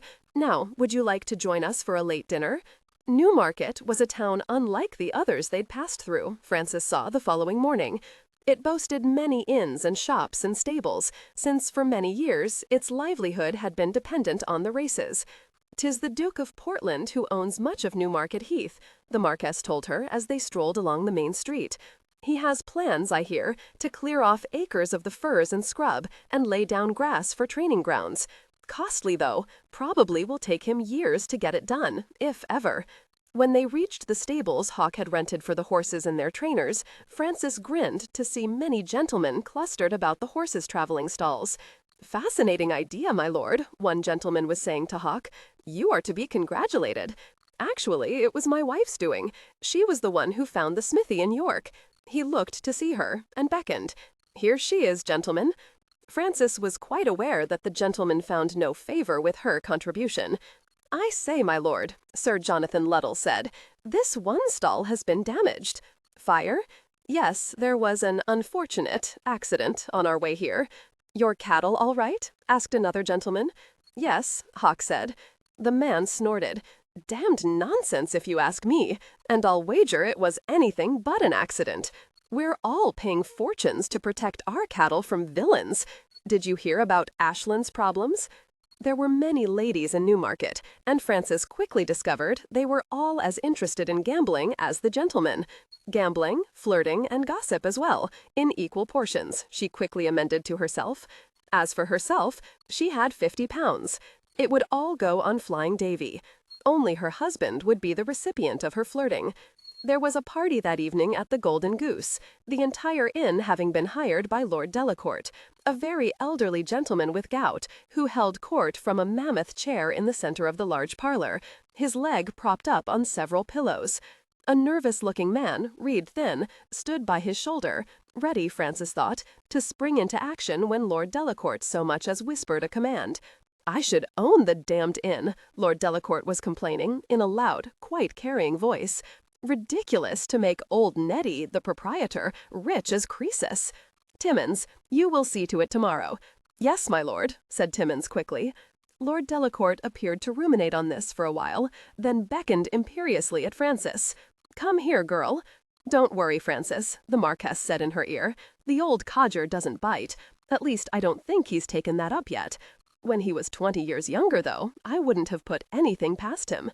Frances merely grinned, saw that Hawk was caught in close conversation with a good half-dozen gentlemen, and started toward the imperious old man. "Oh, dear," said the Marquess suddenly. "Beatrice and Edmund?" Frances asked in a low voice. "I don't see him. Oh, dear, what the devil shall I do? I think, sir, you should greet her naturally. I shall see what Lord Delacourt wishes. Who are you, girl?" Lord Delacourt asked instantly, the moment Frances curtsied before him. "Why, I am Frances Hawksbury, Countess of Rothermere." "Ah, so you're the chit responsible for those travelling horse stalls. Can't imagine how you do that. A chit and a woman, after all. That is certainly true, my lord. And for the other, why, what does it matter?" "Quite a quick tongue you've got, young lady," Lord Delacourt said, bushy brows raised at her. Frances smiled back limpidly. "Bring me a glass of port, Timmins," he commanded in the next breath. "But, my lord—" "Shut your stupid trap, Timmins. That fool Crackbones hasn't a brain in his rattling head." "I think I shall have some punch," Frances said. "Would you care to join me?" Lord Delacourt glared up at her, the bushy grey brows now a straight line above his eyes. "Think to wrap me around your finger, do you, girl? Just like that husband of yours?" Frances laughed at that. The thought of Hawk succumbing to any blandishments from her was vastly amusing. "Well, perhaps not all that amusing," she added, smiling wistfully to herself. "I have heard he is a good man," Lord Delacourt said, pointing a gnarled finger toward Hawk. "No one believed he would take to racing after he took his brother's title and estates. Ah, Neville, he was a one." "One what?" Frances wondered. She accepted a cup of punch from Mr. Timmins, thanked him, and offered it to Lord Delacourt. He snorted, cursed poor Mr. Timmins with great fluency, and took the cup. Frances thoughtfully drank a bit of the rack punch. It was very sweet, and she didn't particularly care for it. She said after a moment, her voice carefully neutral, "Did you know the former Earl of Rothermere, my lord? Neville Hawksbury?" "Certainly," Lord Delacourt said on another snort. "Shouldn't speak ill of the dead and all that, but I didn't like the fellow. Always prancing about, pretending he knew more about training and racing than the best men in England. Nonsense, of course." "Yes," said Frances, somewhat disappointed. She didn't care a bit about Neville prancing. "You are racing tomorrow, my lord?" Lord Delacourt grunted. "Don't think you'll take the prize on the 5-mile race, girl. My Persian is a stout fellow, strong as the devil. What's your thoroughbred's name?" "Flying Davy, sir," said Frances. "He's but a 4-year-old, but I fancy he will make an excellent showing. He is also quite strong, and his will to win most remarkable. His first race was in York, and he won." "Stupid name," said Lord Delacourt, and drank the remainder of his punch. "Awful stuff, fit only for females." "I believe, my lord," Frances said with grave honesty, "that it is even too awful for me. Just what does your father-in-law have to say about you, Miss Impertinence?" "He adores me," said Frances blandly. "Harumph," said Lord Delacourt. Frances thought that escape was a possibility, for Lord Delacourt appeared to be focused on something else. Before she could make her escape, however, his lordship said in a ruminative voice, "You know, girl, I lost a very valuable foal, and he'd be 4 years old now. His name was Starfire. My grandson named him that. Cute lad." "He died, sir?" Frances asked without much interest. "My grandson? Goodness, no. Stout boy, at Eton now." "No, sir, the foal, Starfire." "No, not at all. Some damned villains stole him, right out of his stall. I searched high and low for him, but no use. Disappeared off the face of England. Damned bounders." Frances felt a stirring of something very cold in her stomach. Surely not, she thought. The name was a mere coincidence. Still, she heard herself say, "You said his name was Starfire. He had a distinctive mark, perhaps, or simply your grandson's whimsy." She was holding her breath, terrified of his answer. It was quick in coming. "Most distinctive. a white star on his forehead, and a spray of white at his fetlocks as well. The rest of him a rich bay. He shook his head. His dam was Clorinda, and she had the very same coloring. Frances managed to pull herself together, but her mind was teeming. If you don't mind, my lord, I should very much like you to meet my husband. Go along with you, girl, Lord Delacourt said, waving an impatient hand. Bring the boy here. I'll tell you that I won't spare his feelings if he's like his damned brother. Oh, my God, thought Frances, as she walked blindly toward her husband. Everything made sense now. Awful sense. 30. See how love and murder will out. William Congreve. His lordship isn't well. His gout. The chill evening air. Truly, this is all most awkward, my lord. Mr. Timmins mopped his brow, but his master, Lord Delacourt, was silent as he walked between Hawk and Marcus toward the stables. It nears midnight, my lord, Mr. Timmins continued. He was walking backward, taking double steps to keep ahead of Hawk. My lord, surely this could wait. Shut your trap, damn you, Timmins, Lord Delacourt roared. You're an old woman. Don't know why I put up with you. I should have drowned you long ago. Hawk's jaw was set. Frances said nothing. She was suddenly very afraid. Beatrice was with them, the Marquess at her side. So you think to make me quiver in my boots at the sight of your flying Davy, hey, my girl? You very well might, said Frances. Really, father, what is all this about? Beatrice demanded. I shall surely catch a chill. The Marquess said nothing, which was most odd in Beatrice's experience. She shot him a quizzical look, but his expression was so formidable that she found she shuddered, and not from the cool evening air. They reached the left wing of the stables. It looked an armed fortress. Belvis, 3 grooms, 2 trainers, and Mr. Uckley surrounded the 2 stalls. You take no chances, I see, Lord Delacourt said, blinking as they came into the well-lit stables. No, sir, not a one, said Hawk. Frances placed a gentle hand on Lord Delacourt's arm. Sir, this is most important. You must see Flying Davy. Belvis, would you please? Belvis opened the stall and brought Flying Davy out of his stall. There was absolute silence, all eyes trained on the horse and the gouty old man. Flying Davy stood docilely, regarding the intruders with baleful patience. Frances stared at Lord Delacourt. She saw his eyes widen, heard him whisper, "Starfire." She felt a strange sort of relief, and her eyes met her husband's. She saw pain there, and felt immense sorrow that it had ended this way. Beatrice said sharply, I don't understand any of this. Why is his lordship calling him Starfire? Really, Philip? Hawk turned very slowly to face his sister. Bay, he said very gently, I fear that our brother was involved in stealing horses, foals bred from racers. That is absurd, ridiculous. Has she been filling your ears with that drivel? I fear it isn't drivel, Bay. We should probably have figured it out much sooner, what with no bills of sale, and Belvis's memory that Flying Davy's supposed dam had died a year before he was foaled. I'm sorry, Bay, but Edmund had perforce to be involved with Neville in this. Lord Dempsey as well. As to the others, we do not know. The Marquess said, it was clever of them, very clever. Who would ever suspect such a respected stable as Desborough of being involved in such a scheme? He added after a moment, his voice trembling just a bit, it also appears, my dear, that your brother was likely murdered by his accomplices. Beatrice's anger turned to panic. No, not Edmund, no. Frances thought Beatrice would faint. Her face was perfectly white, her hand clutching her father's sleeve. The accident started after Hawk refused to sell to Edmund, Frances said, feeling very sorry for her sister-in-law. Don't you see, Bay? If Hawk had sold all the Desborough stock to Edmund, no one would have ever discovered the truth. Because Flying Davy's markings are so distinctive, he would probably have been shipped to America and sold for a princely sum.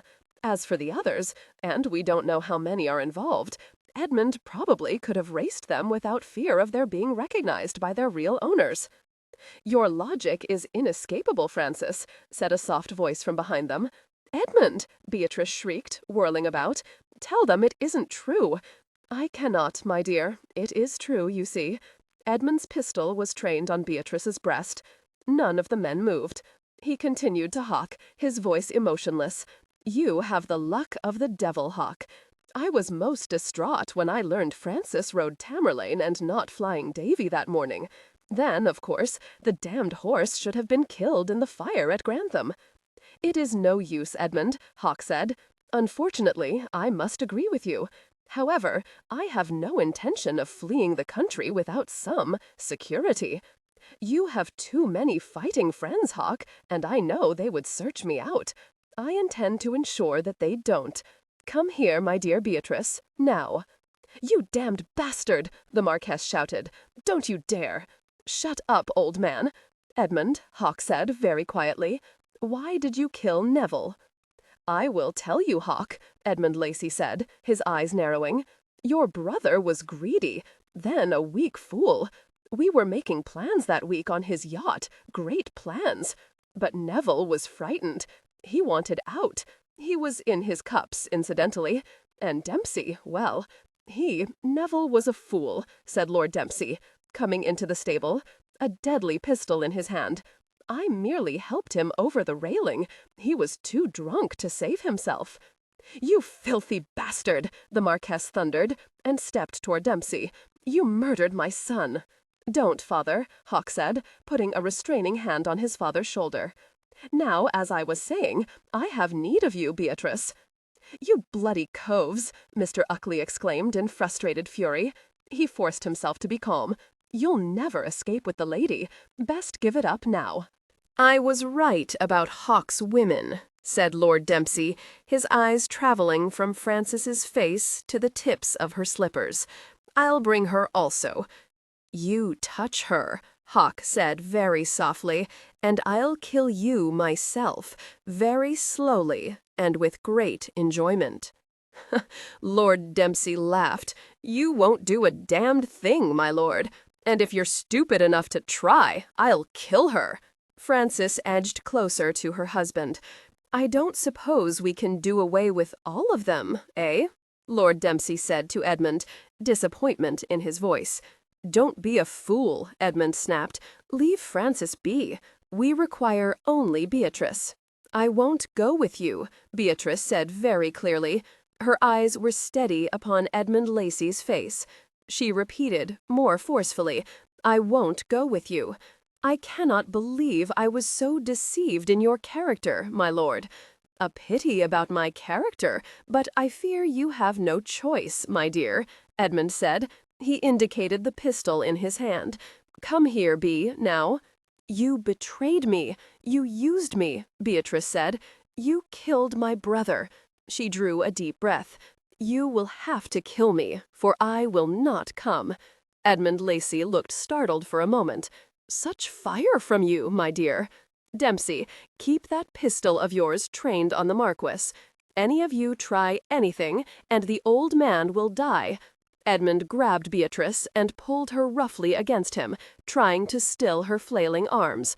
Beatrice struggled, her nails raking his face. Edmund raised his hand to strike her, then froze. In that instant, there was an unearthly shriek, a woman's shriek. Amali jumped on Lord Dempsey's back, her hands clamped about his jaw, jerking back his head. Then there was pandemonium.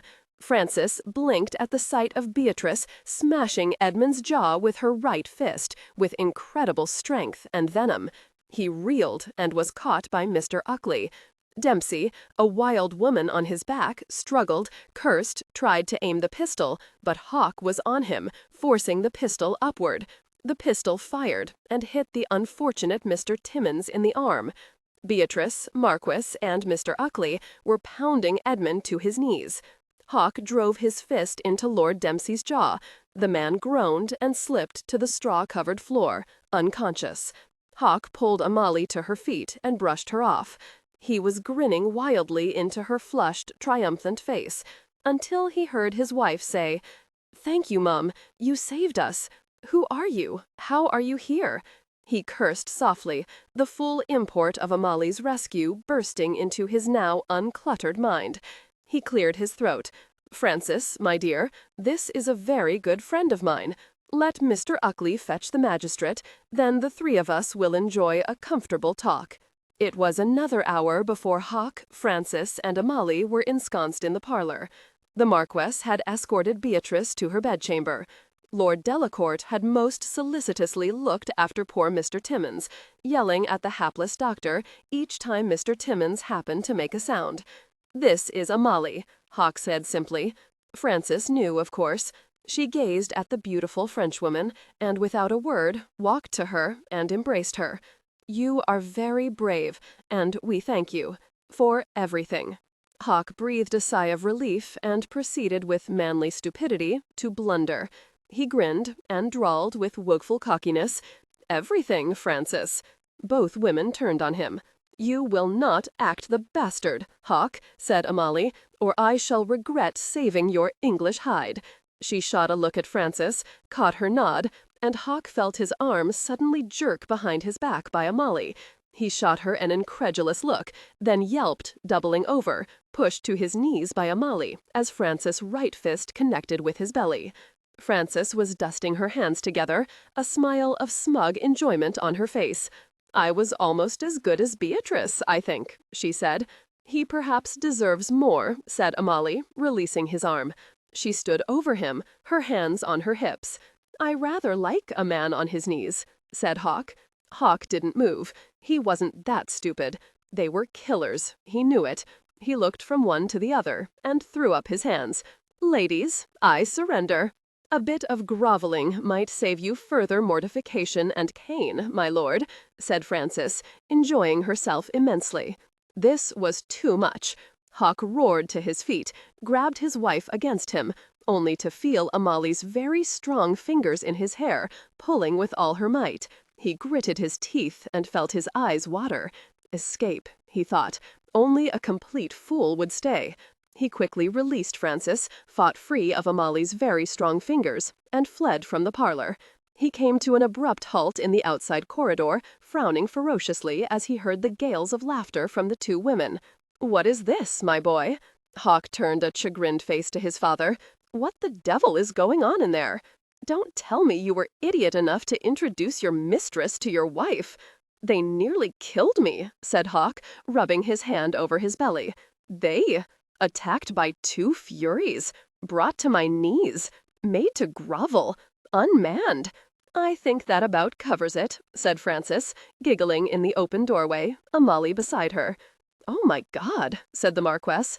"Excuse me, my boy, but I am not fool enough to get involved in this." "Coward!" Hawk shouted after his departing sire. "Well, my lord," Frances said, "Amali and I are now ready to discuss matters. If you swear to keep your mouth shut unless spoken to, we will allow you to join us." Brutality, and then a tea party, Hawk thought in some disgust some minutes later, when the three of them were seated in a most civilized manner, teacups in their laps. Amali said, "I couldn't just leave for France, not knowing what that awful man would do." "You are very brave, Amali," Frances said. She tried desperately not to picture Hawk making love to this exquisite piece of womanhood. Amali merely shrugged. "All is well now," she said. She beamed at Hawk and Frances. As our magnificent French playwright Corneille said, "And the combat ceased for want of combatants." "You are now satisfied with this man, my lady?" Frances gave her husband a very drawing look. "I shall keep him in good form, Amali, I promise." "A brute for a wife," Hawk remarked. "The logic of the heart is absurd," Amali said, and raised her teacup in a toast. "And goodbye to my blue-stocking mistress," Hawk thought. "Julie de Lespinasse said that?" Frances asked, her eyes sparkling. "Yes," Amali said, bestowing another pleased smile on her. "My governess, Adelaide, was much taken with her," said Frances. "The rest of my life with a blue-stocking wife," Hawk thought, and lowered his head, rumbling laughter erupting from his throat. The two women looked at the Earl of Rothermere, then at each other. Amali shook her head. "I wonder if the strain has been too much for him." "If it is strain he suffers," said Francis, "it is most certainly a very lordly strain." Epilogue. A loose end is never tidy. 18th century proverb. Finally, my boy, finally! I knew you could do it if you truly set your mind to it. The Marquess beamed at his strutting son and vigorously shook his hand. "What?" Francis protested loudly. "Your boy did little enough, my lord. I did everything." "Well, not quite everything," Hawk said, leaning down to ruffle his wife's hair. "And he does look like me, Francis. That in itself tells the Talaman, and husbands are much stronger. Their will is the more power. I suggest," said Lord Ruthven, grinning at his son-in-law, "that you retreat just a bit. Women, you know, get strange notions." At that point, Charles Philip Desborough, Viscount Linley, let out a furious howl. "Men begin very early," Sophia observed, "to get their way." "And they never stop howling, Sophia," Frances said. She saw that her husband was on the point of saying something, in all likelihood very improper, and added quickly, "I shall feed this little man, then join you downstairs." Hawk kissed his wife, then joined his father and father-in-law. Francis heard his father-in-law say, "Yes, indeed, my grandson will be a famous horseman and racer." "I can see it in his eyes already," Hawk said. "He has France's eyes, father." "Just so, my boy," said the Marquess. "Just so." Frances shook her head, imagining the look on her husband's face. She smiled up at Sophia as she unfastened her gown and put Charles to her breast. "He is a beautiful child, Frances." "Yes, he is." "I thought that Hawk was going to box the doctor's ears. He was in a state, my dear." "He always is," said Frances, grinning. "What do you hear from Claire?" "She is studying with Mr. Turner, a most unexpected honor for her. What is even more of a surprise, her husband most heartily approves." "I always believed Daniel to be a prize catch, and a most reasonable man," said Frances. Sophia's eyes twinkled. "He is also beginning to believe himself much beleaguered, my dear. Viola is driving him wild with all her beaux. He complains that he is forever stumbling over her lapdogs, as he calls the young gentleman. Of course, Adelaide merely smiles in that unconcerned way of hers. You must tell Daniel that Adelaide will see that Viola's lapdogs do nothing improper." Frances stroked the black fuzz on top of her small son's head. "Daniel will survive all Viola's machinations," she added. Sophia shook her head. "When I think that Hawk could have possibly chosen Viola, dear heavens, what a mismatch that would have been! Even more appalling is the thought of Hawk marrying Claire. The Marquess firmly believes in fate, Sophia.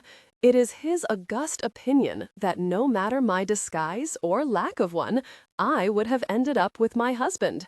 I wonder if that is true." Sophia chuckled. "All I can remember is wanting to throttle you, Frances. Then you can imagine how Hawk feels upon occasion. It infuriates him when Otis and Mrs. Jerkins always side with me. You are happy, are you not, Frances?" "More than I could ever have imagined," Frances said fervently, shifting her small son to her other breast. "And you, my little darling, will indeed be a great horseman. You do have my eyes, don't you?"